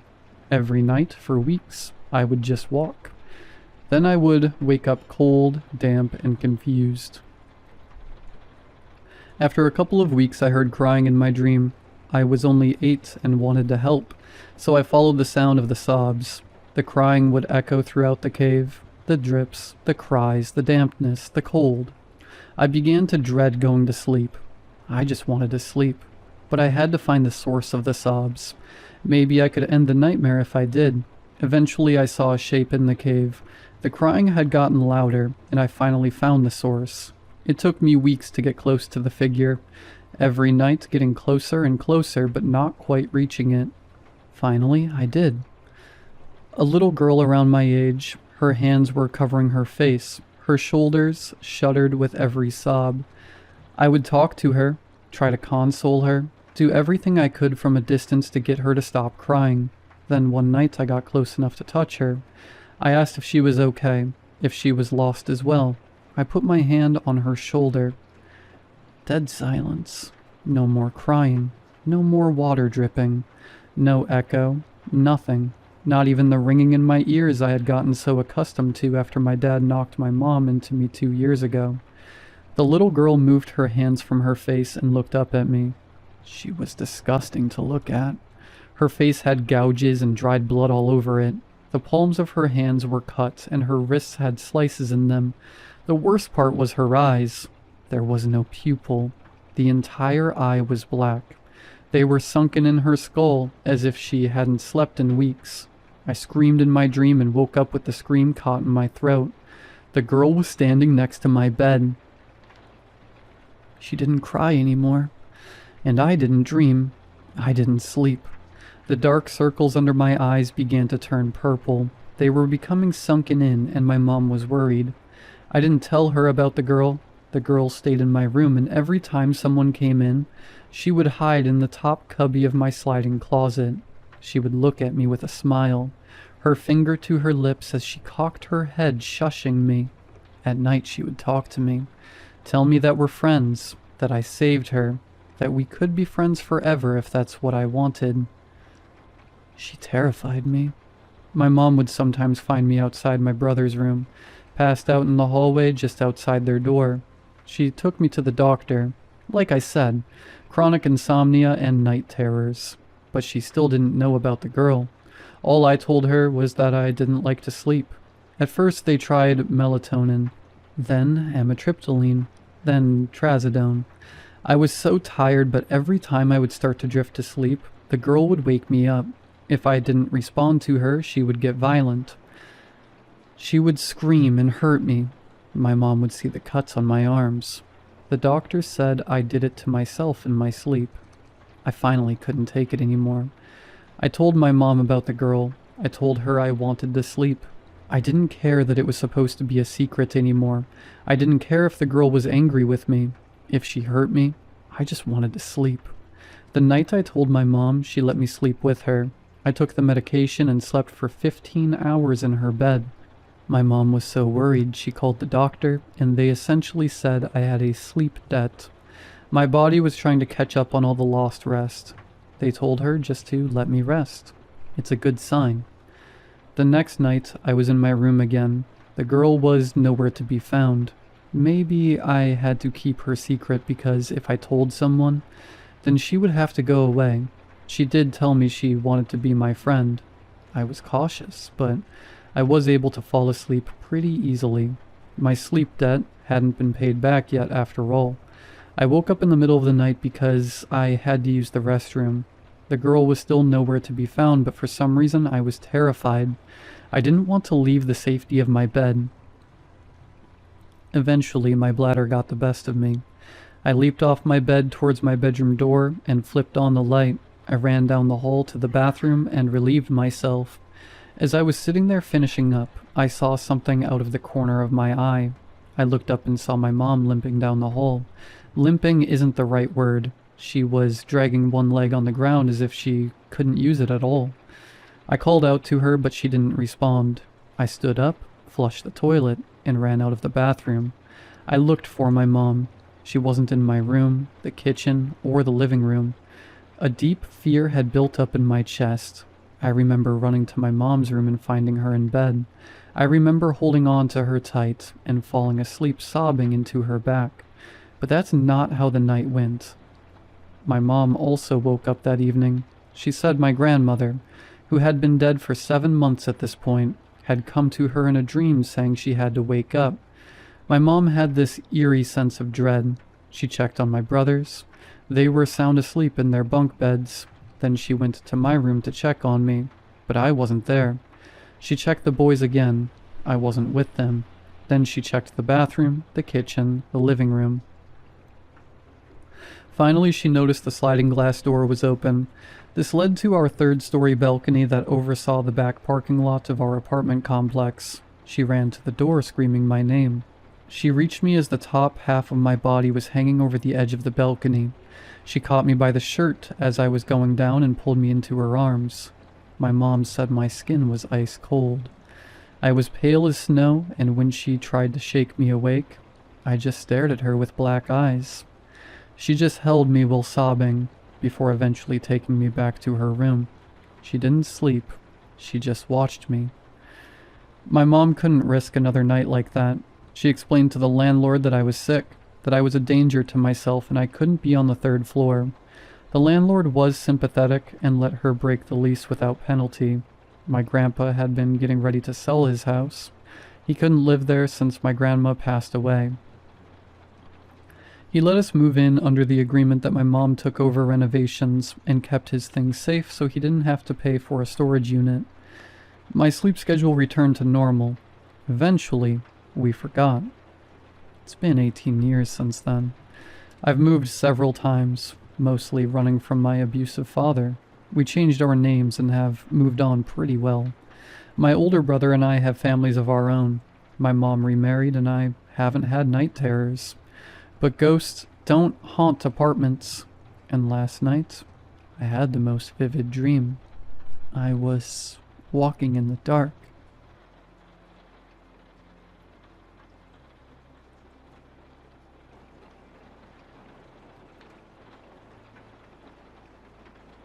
Every summer, like clockwork, my friend's grandparents would leave town for a week and trust her to stay in their house alone. Usually a few of us would come over so she wouldn't have to sleep there by herself. But this time she grinned and said, "Let's have a party." We were in 7th grade. The party was just all of us crammed into an oversized sleepover, high on junk food and freedom. Her grandparents' house was old, the kind of old that creaked even when no one was moving. 3 stories. The basement stairs opened directly off the living room. No door, just a dark staircase that dropped into the ground like an open mouth. Upstairs were 3 bedrooms and a bathroom. The air always felt slightly colder up there. That night, we were in one of the upstairs bedrooms changing into our swimsuits, laughing too loud, not thinking about anything except getting to the pool. We left all of our bags and clothes scattered across the room and ran outside. After a few hours swimming, we came back in, dripping water across the hardwood floors, and headed upstairs to change. One of the girls grabbed the bedroom handle. It didn't turn. She jiggled it harder. Locked. At first we thought someone was joking, but then we noticed something. The lights were off. That room didn't connect to a wall switch. The only way to turn the lights off was by pulling the string on the ceiling fan. You had to be inside the room to do it. All of our stuff was in there. None of us had a key, and the locks in that house were old and stubborn, nearly impossible to mess with. No one would have locked it. There was no reason to. Still, the door wouldn't budge. After arguing about it for a few minutes, we convinced ourselves we'd deal with it later. Her grandparents would be back in a few days anyway. It felt easier to ignore it than to think too hard. She gave us oversized t-shirts from her grandpa's closet to sleep in, and we piled into the living room to watch scary movies. The irony didn't hit us at the time. Eventually, one by one, everyone fell asleep. Except for me and 3 others. The house had gone quiet. That deep, late-night quiet where every tiny sound feels amplified. That's when we saw Ed. He slowly stood up from the couch. His eyes were closed. He moved stiffly, like he was being pulled forward by something we couldn't see. Without a word, he walked toward the basement stairs. And I should say this. That house had been in her family for generations. People had died there. In the basement, they kept urns. Multiple urns. Ed reached the top of the basement stairs and stopped. He stood there, completely still, facing down into the darkness. He didn't sway. He didn't blink. He just stood there. Minutes passed. None of us moved. None of us spoke. It felt like if we made a sound, something at the bottom of those stairs would answer.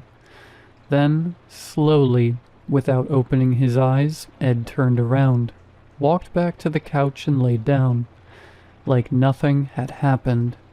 We didn't sleep much after that, but eventually exhaustion won. In the morning, we asked him what he was doing at the stairs. He looked genuinely confused. He didn't remember getting up, and he didn't sleepwalk. That answer sat wrong in my stomach. We tried to brush it off. Daylight makes everything feel smaller. A few hours later, parents started arriving to pick everyone up. Amber's parents were first. She walked toward the front door, then froze. On the floor, right in front of the door, was her bag. We were absolutely certain her belongings were still in that room. She was still wearing her wet swimsuit under one of the oversized t-shirts. If her bag had been downstairs the night before, she would have changed. The bedroom door upstairs was still locked. The light was still off. No one could explain how her things got there. At that point, the excuses started to crumble. Everyone left eventually. The house felt bigger once it emptied out. Later that day, her sister asked if she could babysit her baby nephew. He was only 7 or 8 months old, for a few hours. My friend didn't want to be alone in that house again. She asked me to stay the night. I said yes. The baby was dropped off. We played with him for hours until he finally fell asleep in a pack and play in the living room. We put on a movie and, despite everything, we both drifted off. I don't know what time it was when we woke up, but we woke up at the exact same moment. Not slowly, not groggy. We woke up in panic. Both of us shot upright and looked at the pack and play. It was empty. The baby was gone. The kind of fear that hits you when something is deeply, horribly wrong. That's what flooded my body. We tore through the house, calling his name even though he was too young to answer. We searched the kitchen, the bathroom, the basement stairs, refusing to look too far down. Then we ran upstairs. We reached the locked bedroom. My friend grabbed the handle. It turned. The door creaked open. Inside, the lights were on. And there, in the middle of the room that had been locked the night before, the room where you had to physically pull the string to turn on the light, was the baby. Safe. Sitting there. We didn't question it. We didn't try to rationalize it. We didn't even go back downstairs for our things. We called her mom to come get us. We refused to stay another minute in that house. Years have passed. I don't talk to any of the people who were there that night anymore, but every time I'm in the city, I drive past that house. And even from the street, I feel it, like something inside is still awake.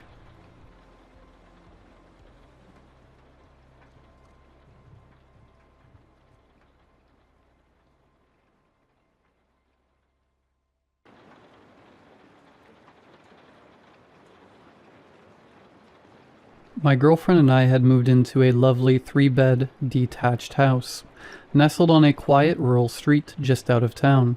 Honestly, when the estate agent told us the asking price, our jaws hit the floor.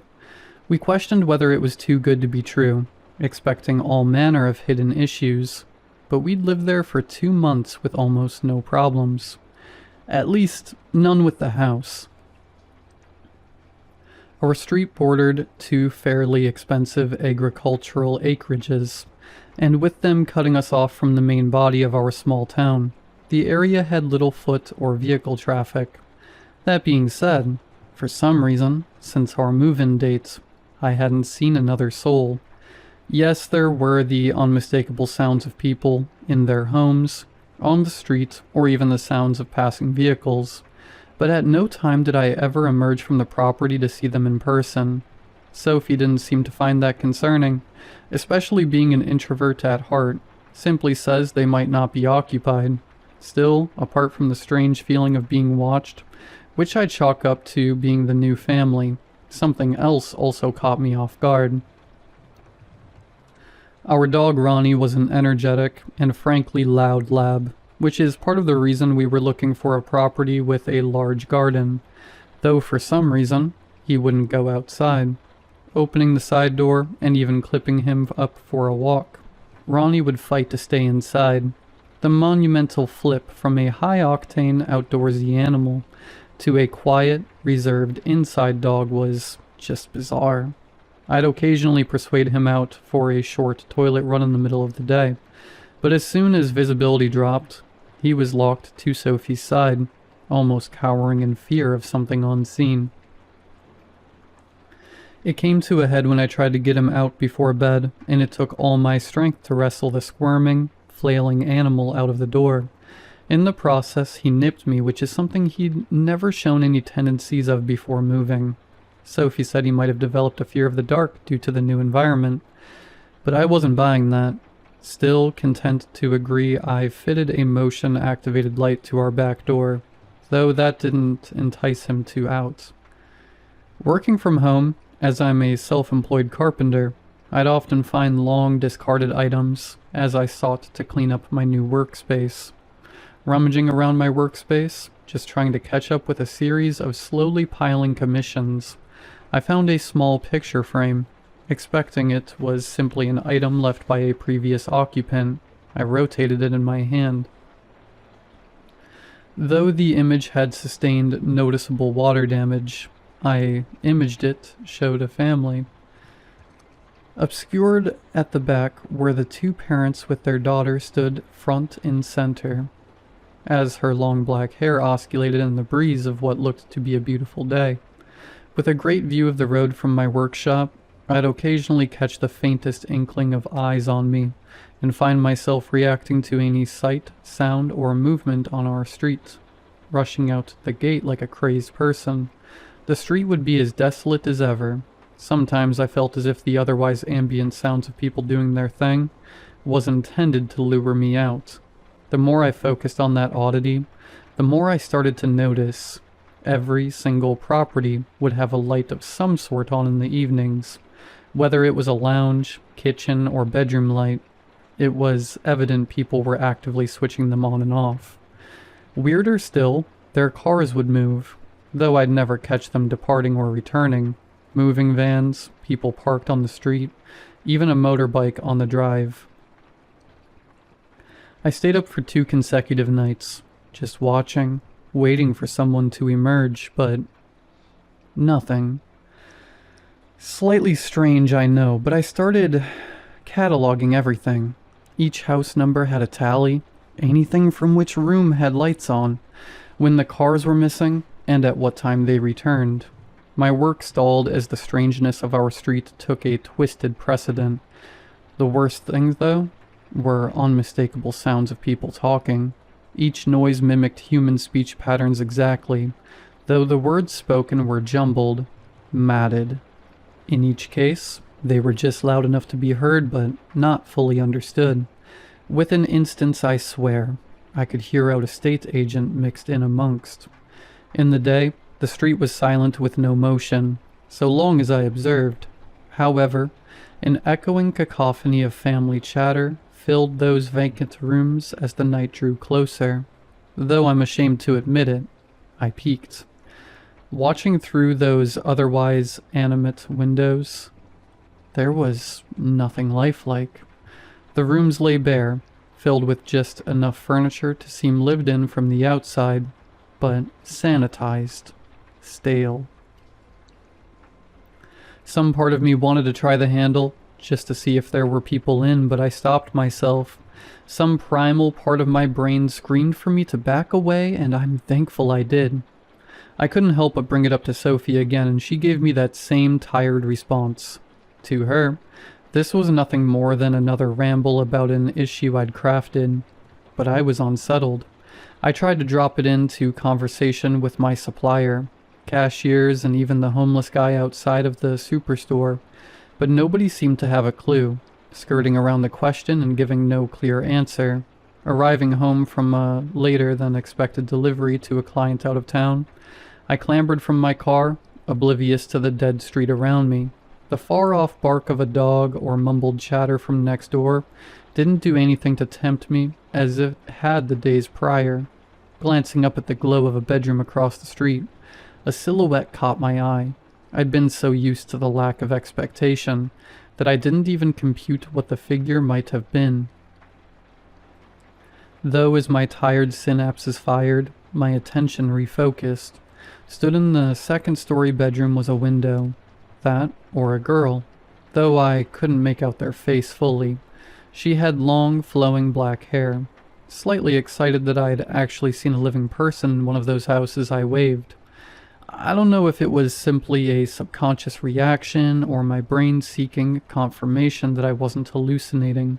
To my surprise, she waved back. A slower, more unnatural motion, as if she were copying an action she couldn't fully comprehend. But real movement nonetheless.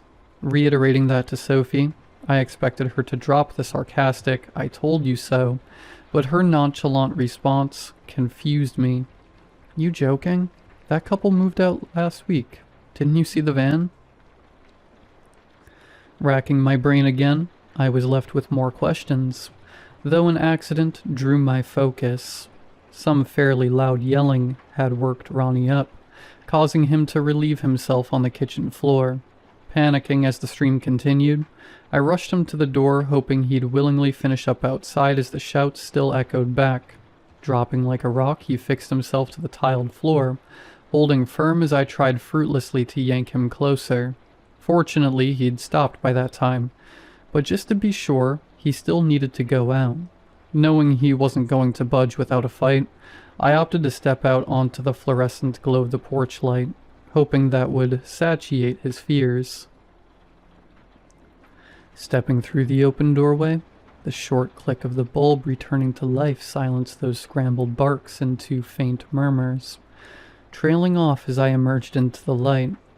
Taking a handful of steps to the perimeter illuminated porch, I turned to the now petrified dog.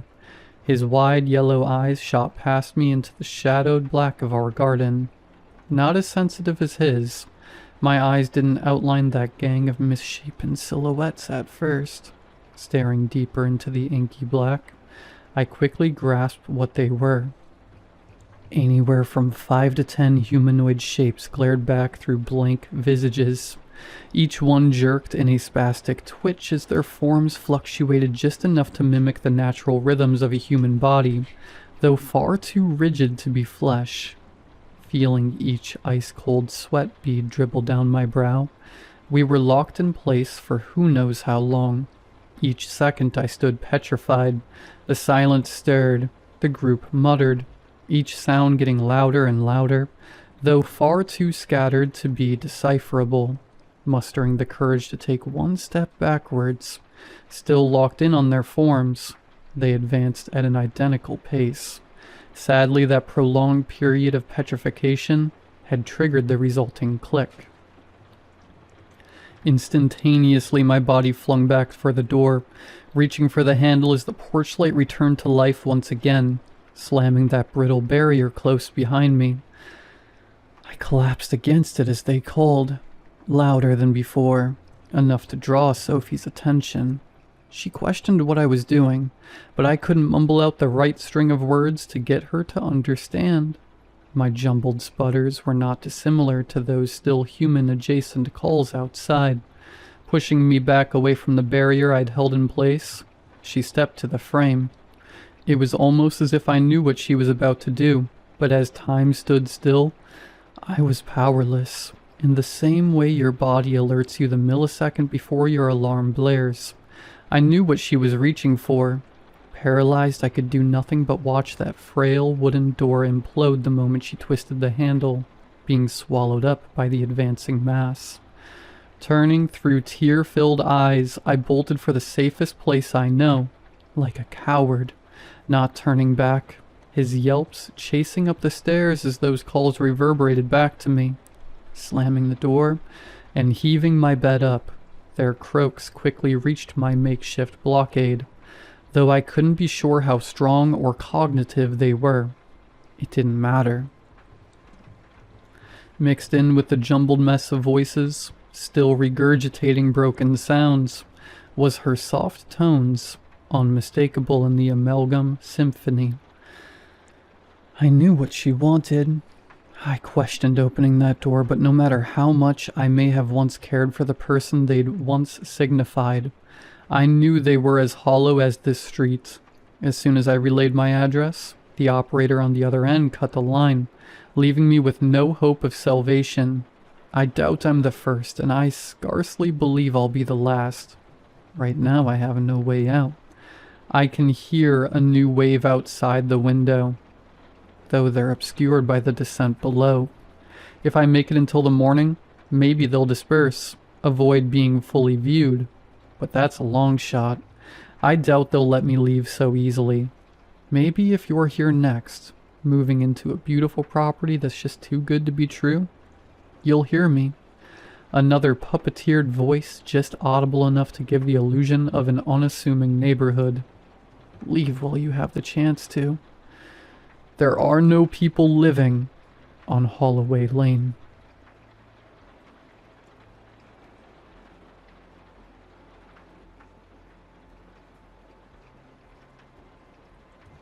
My name is irrelevant. You could not pronounce it, and even if you could, it would not survive translation into the sounds your species uses for prayer. I am what your holy books call a demon. That description is sufficient. I existed before you discovered fire, before you carved symbols into stone and begged the sky for mercy. I am the shadow parents invoke when warning children away from the dark. I am the thing priests lower their voices to reference. I have possessed many of your kind. Most never knew I was there. I found them hollow, unremarkable. I abandoned them without ceremony. Some were useful. I have whispered into kings. I have leaned into generals. I have nudged fragile men toward paranoia and watched continents burn. None of that prepared me for the warehouse. Between possessions, I seek places saturated with despair. Hospitals, courtrooms, war zones. I rest in the marrow of human suffering the way you rest in beds. 2 years ago, I found a cathedral of fluorescent light and concrete, an Amazon fulfillment center. The air vibrated with exhaustion. The fluorescence hummed at a frequency that erodes hope. I thought I had found sanctuary. Then I saw her.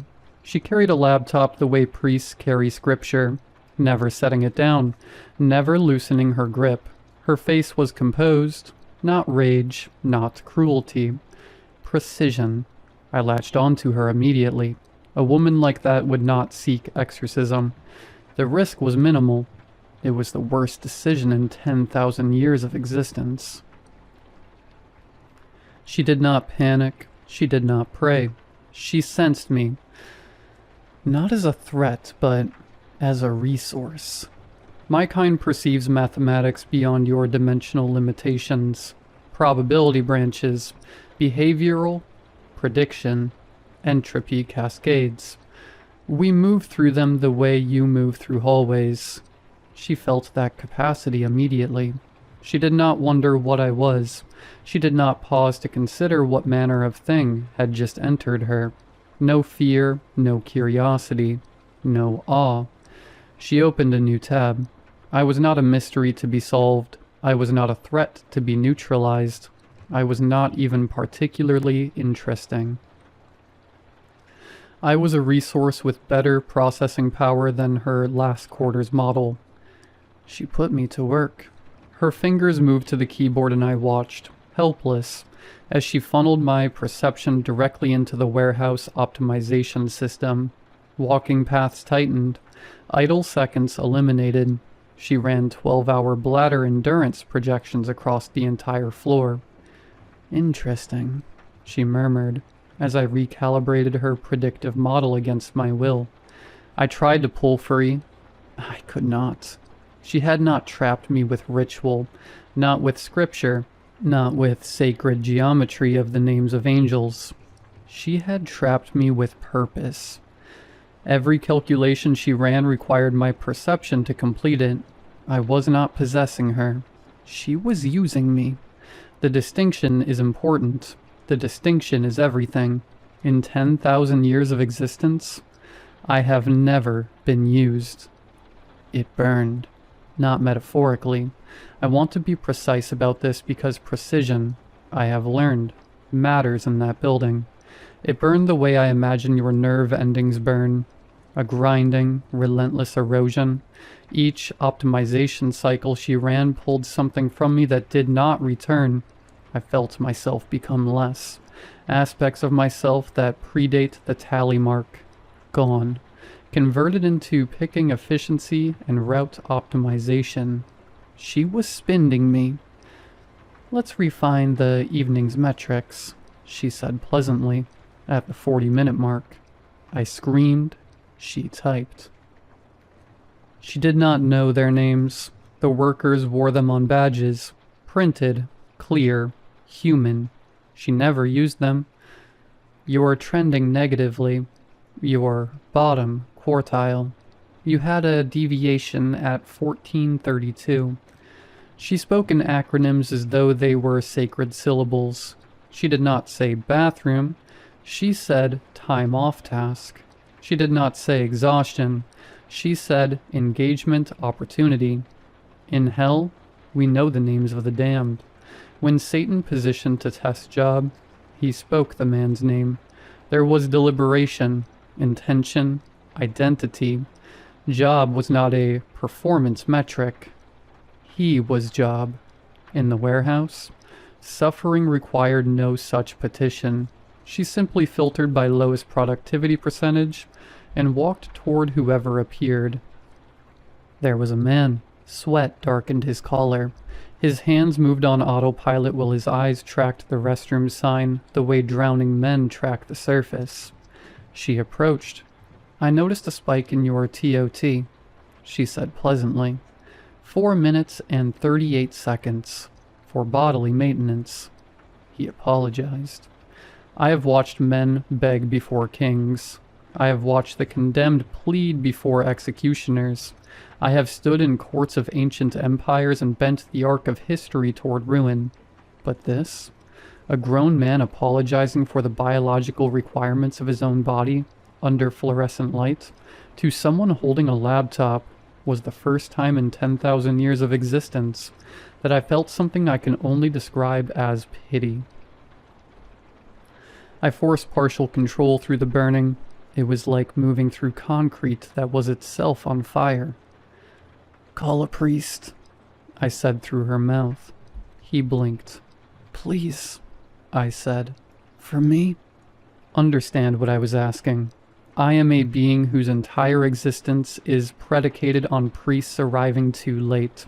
My kind spent centuries destabilizing institutions specifically so exorcisms would become harder to arrange. I have fled from holy water. I have been inconvenienced by Latin. And I was begging for it, because the exorcism, you see, was never the true enemy. The exorcism I understand. Good versus evil, sacred versus profane. A proper cosmic confrontation with established rules and a recognizable outcome. She had no such framework. She had metrics, and I was being spent, calculation by calculation, on bladder endurance projections. So I begged. He looked embarrassed. "I can't right now," he said quietly, "but I have a break coming." She glanced at the screen. "That's in 6 hours," she said. He nodded and returned to work. I felt another piece of myself dissolve into the optimization algorithm. By the 2-hour mark, I had lost things I cannot name. Capacities that vanished without ceremony, without record, without anyone noticing they had ever existed. She opened a new spreadsheet. Quarterly projections. She said to no one in particular, or possibly to me. She still had not wondered what I was. I found that more frightening than the burning. Then the music started. Mandatory stretching, upbeat, synthetic, cheerfulness weaponized under industrial lighting. For the first time, she set the laptop down.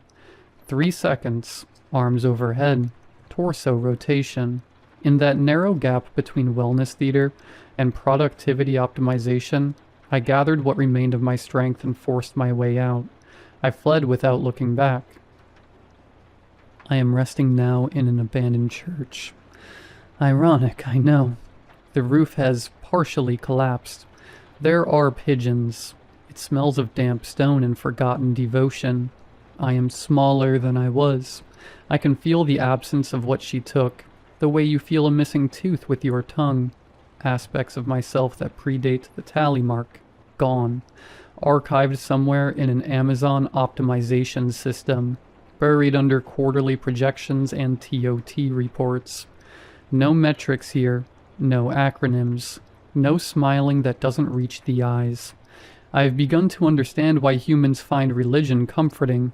Sometimes you need to believe something is watching over you. The alternative? That she is watching over you. Laptop open. Filtering by lowest percentage. Spending whatever she finds inside you on shift efficiency. Is not something even I can bear to contemplate. I have faced the void.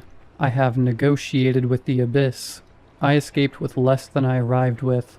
And somewhere in a fulfillment center, under fluorescent lights that hum at a frequency that erodes hope, she has already moved on to the next optimization cycle.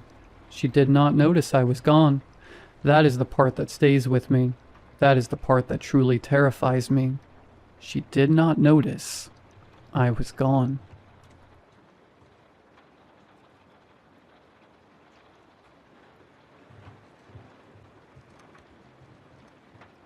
A sick man kidnapped me. He seemed remorseful after the fact, speaking about some alien entity threatening to destroy the whole world unless he sacrifices me to this entity. A thing he called Unketsis. Since his actual name isn't particularly relevant, I'll refer to him as John. See, John had a very disorganized speech and an impossible train of thought. Surely he was delusional, clearly ill, as I said. I let myself be taken hostage because I have time and very little to do with my time. With that in mind, I played along with the poor man. John, for all his faults, worked hard to delay what he thought was inevitable. Unfortunately, Unketsis won out, and I had to be sacrificed. Needless to say, it didn't work out as intended, not for a lack of trying. No, John tried to sacrifice me. Technically, he succeeded. Technically. I didn't work out because I am immortal. I cannot permanently die, not as far as I know. Trust me, I've tried. Others have tried to kill me too. Nothing seems to work so far. Temporarily, I can die, but eventually my body fixes itself. There are drawbacks to that. I'm not immune to the pains of dying. And John? Well, John made it a very long night. I was partially flayed with a hot iron, force-fed my own burnt skin, then disemboweled and hanged from my own intestine. After that, he tore open my back, shattered my ribcage, and draped the lungs over the exposed bone. I felt all of that. Every single moment. Adrenaline shots worked like magic to keep me awake and prolong my suffering. There are no words to describe the agony John put me through. Bless his heart, he kept apologizing and weeping throughout. Imagine a man screaming with no lungs. That's what it was like. Eventually it stopped and I died. Imagine John's shock when he found me walking out of his basement unscathed. He looked and screamed like he'd seen a ghost. I could have laughed if he didn't stab me through the arm and a lung in that moment. Pinning him to the wall was surprisingly easy before I spun him a tale, playing into his delusions. I told him that I too was a devotee of Unketsis, and that the whole ordeal was just a test to see whether he was worthy of an awakening. Being the sick man he was, he believed every word. I explained that I was immortal thanks to our God. In reality, it's been so long that I don't know if I was born this way or became like this. What I do know is that if someone eats my flesh or drinks my blood, they gain some superhuman ability. I mentioned how I've been killed many times before, in part to be consumed. What happens every time, though, is that whoever partakes in my consumption ends up with an ability that inadvertently kills them. Every single time. So I told John that drinking my blood would make him an immortal too. It's hard for me to say I was angry with him. One effect of a long life is detachment. I couldn't care less what happened to this insignificant creature, but a terrible night was worth teaching a lesson over. So I convinced John that he wanted this immortality I was promising him, and once he agreed, I pulled out the knife from my body. I shoved my wounded arm straight into his mouth, making sure he got a good taste of my blood. I kept it there until he started gagging and regurgitating and wouldn't stop, even then, only relenting when the collapsed lung in my chest finally knocked me out, and we both fell to the ground. I came to my senses only hours later, to the sound of a weeping man. The room was coated in patches and handprints of gold. Almost everything around me shone with an auric radiance. The walls, the floor, the furniture, everything had a tinge of that precious metal coating it. At its center, facing me, sat John, half covered in gold himself, rocking back and forth. The metal seemed to slowly spread over his body as his movements became stiffer and stiffer with each passing moment. He was muttering and crying into himself. His own Midas touch was slowly killing him, quicker than I even anticipated. By the time I picked myself up, he could barely beg for help. A dreadful look of fear in his desperate gaze penetrated straight through me. It's been a while since something sent shivers down my spine, but in this state, this sick man definitely did. He barely managed to lift one gold-plated arm in my direction when he saw me get up, and his cries for help slowly morphed into something far worse, and far less human, breathless, suffocated, almost crushed. A hiss. A death rattle escaping from a crack in a metallic statue when the wind blows through it.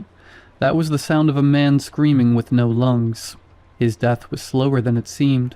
Even after falling silent, he must have had some time before the gold statue encasing his organs fully hardened, collapsing his lungs and heart in place. The worst part of it all was that even after the gold covered his body completely, it must have been only skin deep, because I watched his eyes dart about, almost pleading, for another minute or two before their gaze fell on me, dilating one last time, stuck in place, yet somehow following me across the room until I left.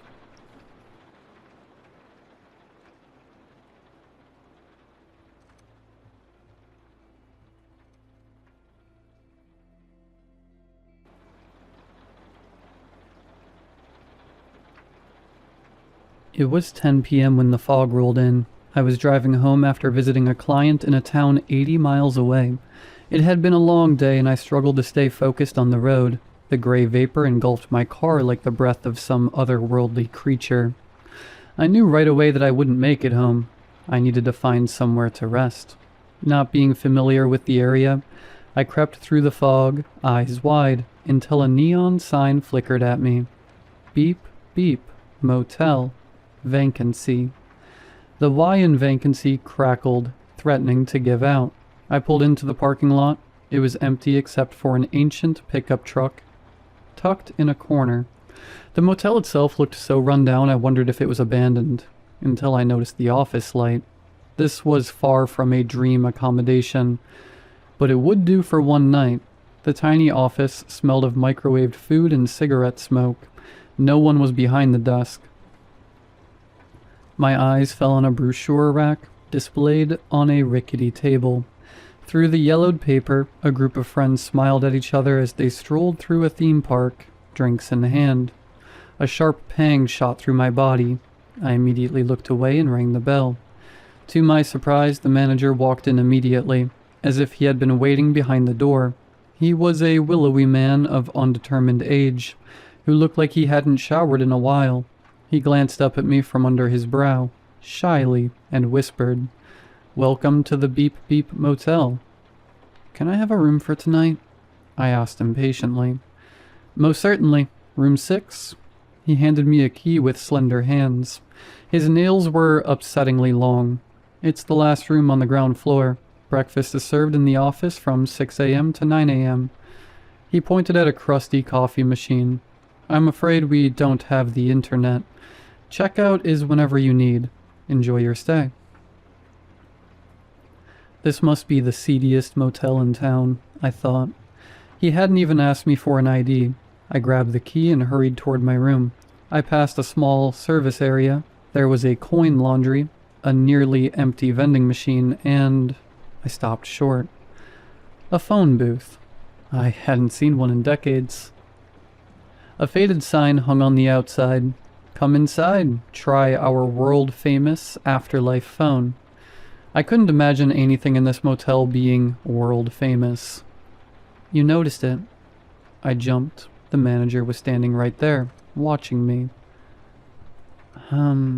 Yeah?" "Our guest's favorite feature." He smiled an almost charming smile. Little gray teeth appeared between his lips. His eyes glimmered. "What's an afterlife phone?" "Just like the name says, it's a phone to call the afterlife. If you speak into it, your loved ones on the other side will hear you." "Is that right?" I snickered, but inside my heart skipped a beat. "That's absolutely right." "And do they talk back?" This man cocked his head to the side. "Maybe." "Not sure?" "Depends if they have something to say." How convenient.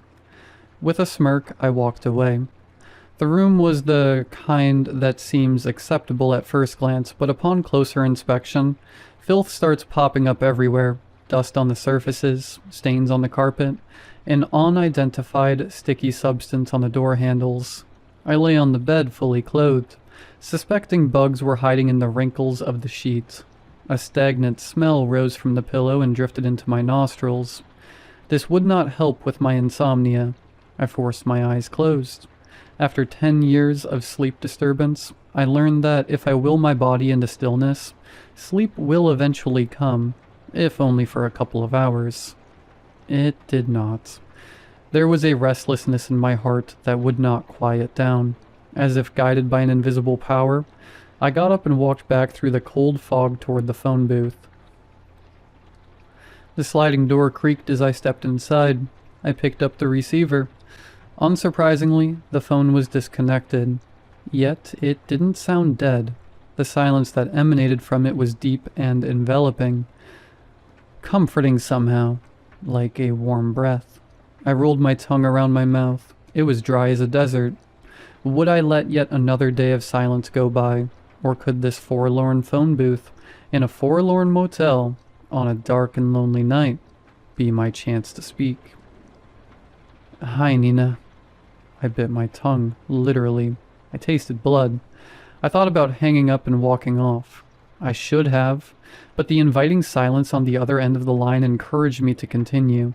It dawned on me that all I had ever wanted this whole time was permission to talk about her. To talk to her. Can you hear me? I stammered. How are you? Sorry, stupid question. I'm sorry I didn't go to your funeral. I never forgot you.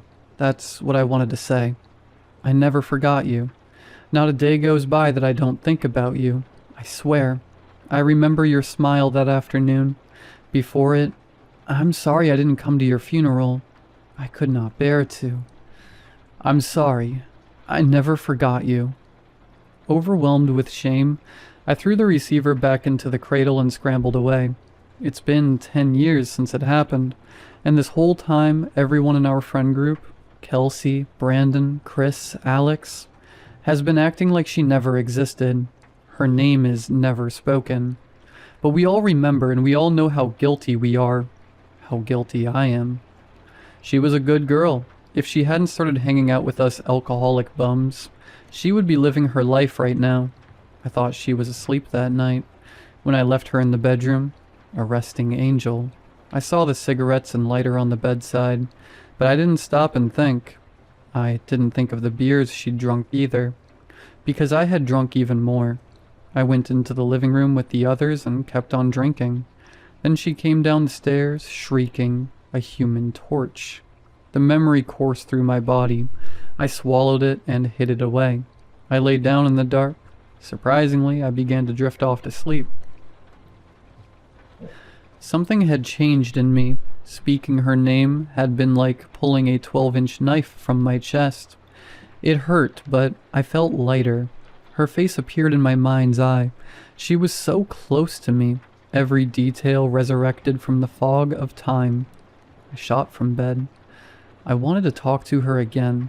With the same force that once pulled me to the bottle, I hurried back to the phone booth. Nina, it's me again. I didn't have time to tell you back then. I love you. I know. I jumped. Did I really hear that? The voice was faint, coming from far, far away. Hello? I loved you too. The voice was a bit clearer now. It sounded exactly like her. Youthful, quick, edged with a slight raspiness that made it so distinctive. A desperate joy exploded in my heart. Nina, is that you? She let out a sad giggle, just like she used to. I tried to tell myself that this was nothing more than a parlor trick, but my guts decided otherwise. Trick or no trick, I madly needed to talk to her. Nina, are you at peace? No. No? You said no? The line crackled. Nina, are you there? Nina! I screamed, reaching for her in the strange depths of the phone line. She came back, whispering in the distance. I loved you. You were supposed to protect me. Words and tears came tumbling out of me. I know, I should have looked over you. I shouldn't have left you there. I have no excuse. I had seen you smoke in bed before. I should have thought about it. I was wasted. You deserved all the good in the world. You lit the cigarette. I jolted. All of a sudden, her voice was right by my ear, loud and seething with hate. What? That's not true. I suffered the pains of hell. She spat. My stomach dropped. The hair on the back of my neck went up. Nina, I know, you didn't deserve it. Please forgive me. You don't know, but you will find out. I jumped off. As I ran away, I heard a horrendous shriek ring out from the dangling receiver.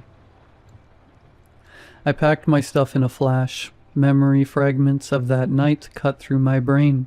Nina asleep on the bed, a cigarette between my lips, me staggering down the stairs. Where did my cigarette go? I can't remember. Never mind, let me get another beer. Nina coming down the stairs, a human torch. I drove around for hours. I wanted to escape, but I didn't know where to. The fog got so thick I couldn't see a thing. I swam through it, not knowing if I was still on the road, if I was still on this earth. The crash split me in two. Branches enveloped in white fumes are now leaning against my windshield like crying corpses. The car won't start anymore. The doors won't open. The windows won't break. The smell of gasoline is getting stronger by the second. I just heard a sizzle. The gasoline is making me sick.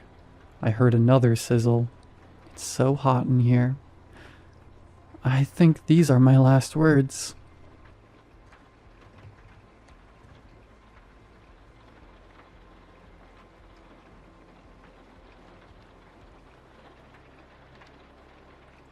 The first time I heard the hum, it was in the dead of night.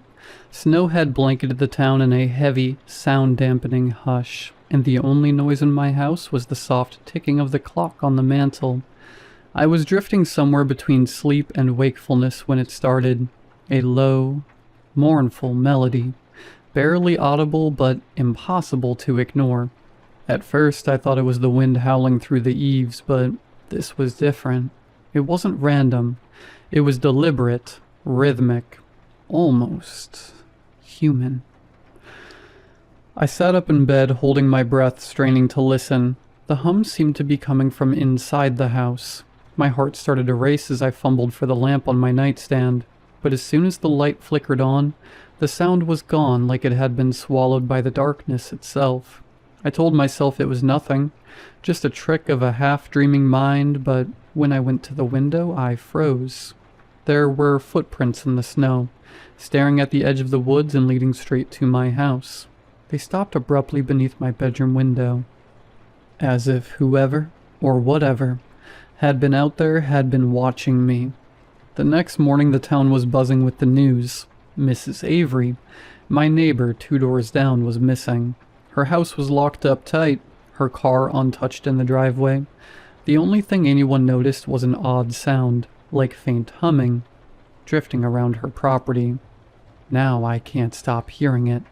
The hum follows me everywhere I go, growing louder and closer, as if it's waiting for me to figure out what it wants. Or to take me too. At first I thought I was going mad, a sentient hum that wants to take me. It made no sense, but as the missing persons report kept flooding the bulletin boards, I knew something had to be happening. On the 16th of August, the mayor held a press conference. I'm flipping through channels when I spot her familiar face on Channel 7. I listen in. Madame Watson, what is happening with all these missing people? A reporter queries. We want answers. The mayor responds. There is an ongoing police investigation, and we are working hard to find your loved ones and bring them home safe. The camera zoomed in on the mayor's face, her calm demeanor faltering as the crowd's frustration erupted in a storm of shouts. Someone screamed from the back, their voice cutting through the noise. You've been saying that for 2 weeks. The mayor's expression shifts. She seems uncomfortable, like she's holding something back. A flurry of shouting ensues before the station cuts to commercial. I take the remote and shuffle my thumb around until I feel the power button. I turn it off and head to bed. I lay there, silent. The moon casts a soft shadow on the back end of my room. I drift away to sleep when suddenly, I hear it. I can't pinpoint where it's coming from. It's like a surround sound speaker turned to the lowest volume. The hum is soft yet eerie. I stand up, listening closer. I still don't know where it's coming from. I decide to investigate, so I equip myself with a flashlight and an old, dull kitchen knife. I hesitated at the edge of the woods, my flashlight beam barely penetrating the thick darkness ahead. Every instinct screamed at me to turn back, but the hum, the cursed hum, pulled me forward. It was as if I had no choice. The footprints continued well into the woods. Animals howling and snow breaking under my boots keep my mind off the god-awful hum in the background. Continuing, I see that the footprints veer off the trail into the denser, wilder area of the forest. As I pressed deeper into the woods, I felt the hum crawling under my skin. My head throbbed, my vision swam, and for a moment I thought I heard my name woven into the melody. The footprints, almost unnatural in size, led me to a small opening. Inside was a quaint cabin, but it felt wrong. It looked ancient, yet new at the same time. The wood was plentiful with cracks, yet the hinges were freshly oiled. The door was slightly ajar, as though it was inviting me in. Stepping in the clearing, the hum was deafening. It smothered my mind in darkness. I raised my flashlight and stepped forward, the crunching snow becoming a haven from the hum. Then, I saw it. Movement inside. I stood there for a moment. Should I have gone back? I whispered to no one. I was in too deep now. I enter the cabin, the floorboards a symphony under my weight. I clear the cabin, but no one is inside. Looking deeper, I see musical instruments. A piano, its keys yellowed with age. An old 6-string with 1 string snapped. And a gramophone, gleaming flawlessly despite the state of the cabin. On the platter lay an aged record, its label faded. I extend my hand, now trembling. I pick it up, but the hum grows. It's no longer an organized melody. It's a scream. It's a fighter jet taking flight in my mind. I stumble back, my hands grasping my head in pain. Something moved in the shadows. A flicker, just beyond the reach of my flashlight. No, I muttered, my voice shaking. I turned and bolted, nearly tripping over the doorway in my haste. The hum receded as I ran, fading to a faint, almost soothing drone that nestled in the back of my mind. When I finally stumbled into my bed hours later, the hum was still there, dormant but present, its rhythm a sinister lullaby. Sleep came, but peace did not. I stood in line at the mayor's office, humming softly under my breath without realizing it. The realization jolted me and I clamped my mouth shut. When my turn came, the secretary gestured for me to enter. Inside, Mayor Watson sat behind a massive oak desk, her expression unreadable. "What can I do for you?" she asked, her tone clipped. I dove straight in. "I need answers about the disappearances. The hum, what is it? I know you're hiding something." Her gaze sharpened, but she didn't react immediately.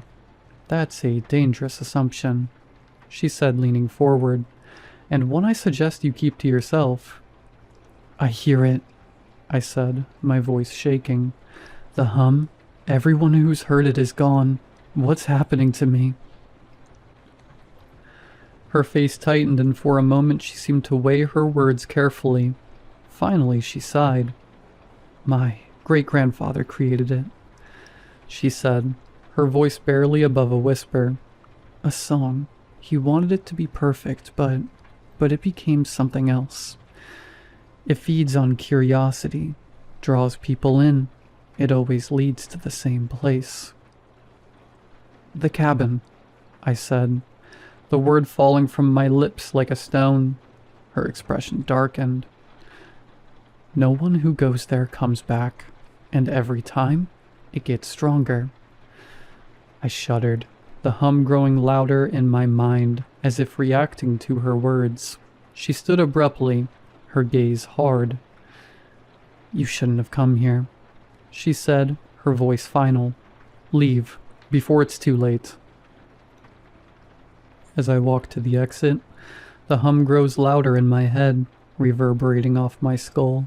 I exit, trying to ignore the intensity. It continues back home. My body began to move on its own. I tried to fight it. My mind screamed for control, but my body no longer obeyed. Each step toward the cabin felt like sinking deeper into quicksand. Inescapable, suffocating. The hum swelled, a living thing coiling tighter around my thoughts. When I reached the clearing, the cabin stood waiting, its crooked frame illuminated by the pale moonlight. My vision blurred, the edges of reality folding in on themselves. I could feel it. The hum wasn't just sound anymore. It was inside me, rewriting me.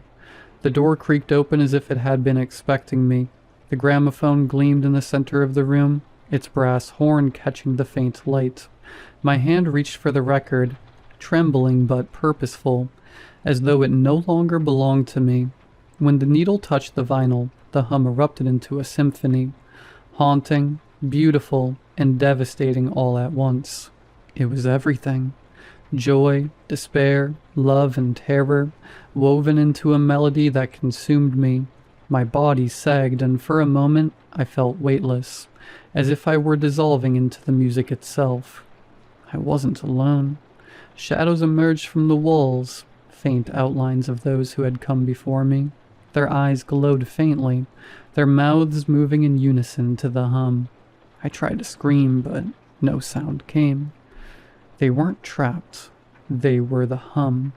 My vision faded, but I could still hear the song, now clearer than ever. It whispered promises, beckoning others. It wasn't just music. It was a message, a signal, and I was its newest voice. The next morning the hum began again, faint but insistent, drifting over the town. Another would hear it soon, another would follow, and I would be waiting.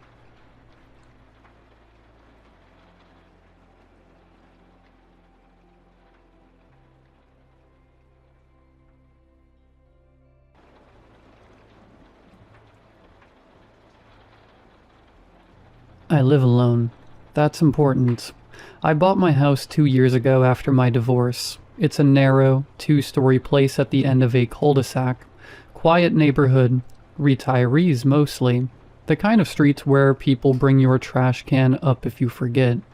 I installed a Ring camera after someone opened my car door last night. Nothing stolen, just opened. That bothered me more than if they'd taken something. The camera faces the driveway and the front door.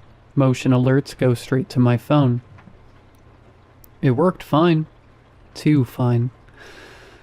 The first weird notification came last Tuesday at 2:14 a.m. Motion detected. Front door. I was in bed, awake, scrolling. I figured it was a raccoon or maybe my neighbor's cat. I opened the app. The clip loaded. It was me, walking up my driveway.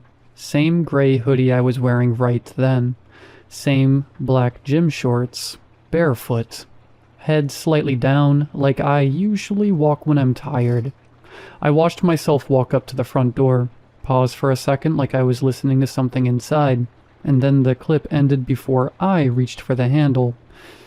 My stomach dropped. I was in bed. I was literally under my blanket, watching myself outside. I checked the timestamp, 2:14 a.m. That was current, not old footage. I told myself it had to be an old recording that glitched and resent as new. Text screws up sometimes. I even laughed a little. Then my phone buzzed again. Motion detected. Front door. Another clip. I hit play immediately. This time the driveway was empty, but the front door knob was slowly turning. I couldn't hear anything. Ring only records video. No audio on motion unless it's triggered manually. The knob twisted left, then right. then stopped. I stared at my bedroom door. I live alone. I grabbed the baseball bat I keep in my closet, divorce gift to myself, and walked to the top of the stairs. Every light downstairs was off. The house was completely silent except for the hum of the refrigerator. I didn't go down. I locked my bedroom door and didn't sleep. The next morning, I checked the full recording history. There were more clips. Dozens, all from the last 3 weeks. All of me coming home. Different nights, different clothes, sometimes holding groceries. Once carrying a pizza box. Once on the phone. The problem? In every clip, I walked up to the door, and then never unlocked it. The videos always cut before I reached for my keys. Like I never went inside. But I obviously did. I was inside. I had memory of those days. I remembered buying that pizza. I remembered being on that phone call. I scrubbed through one clip frame by frame. In the one where I'm holding groceries, I pause at the door again, head tilted slightly, like I'm listening. And then for one frame, just one, the door is slightly open. Open inward, like someone inside pulled it. But the next frame, closed again. I called Ring support. They said there was no sign of tampering, no duplicate devices logged in, no playback errors. Looks like standard motion detection footage, the guy told me. I didn't mention that the person in the footage was wearing what I was currently wearing. That night, I tested something. At 10 p.m. I stepped outside, closed the door behind me, and stood on the driveway in full view of the camera. I waited. My phone buzzed. Motion detected. Front door. I watched live as I stood there on screen. I waved. The video waved back. Everything normal. Then, on the live feed, I saw something move behind the glass of the front door. Inside my house. A shadow crossing the hallway. I don't have pets. I don't have roommates. The shadow stopped at the door, right where the handle is. On the live feed, I watched the knob turn, slowly, from the inside. I wasn't breathing. The door cracked open about an inch, darkness inside, and then, on the live feed, I saw myself step into frame from inside the house. Same hoodie, same shorts. But barefoot was wrong. The version inside was wearing my work boots. He leaned close to the door crack, peering out at the version of me standing in the driveway. At me. The outside me. The one holding my phone. The one watching. The one who realized something horrible. Every single video in my history wasn't showing me coming home. It was showing him leaving. The inside one. The one who waits until I leave the house. The one who stands just out of sight when I'm home. The one who opens the door from the inside. He tilted his head, exactly the way I do when I'm listening. And then he smiled. I don't smile like that. The version of me outside, the live me, stumbled backwards in the driveway. I dropped my phone. When I picked it up, the live feed was frozen. Connection lost. I ran. I got in my car barefoot and drove to a motel 30 minutes away. I haven't gone back, but the notifications haven't stopped. Every night at 2:14 a.m. Motion detected. Front door. I don't open them anymore. Except last night. Last night, I made the mistake. It wasn't the driveway. It wasn't the door. It was my motel room. Camera angle low, like from the floor. Pointed at the bed. At me. Sleeping. And at 2:14 a.m. exactly, the door to the motel room slowly opened. From the inside.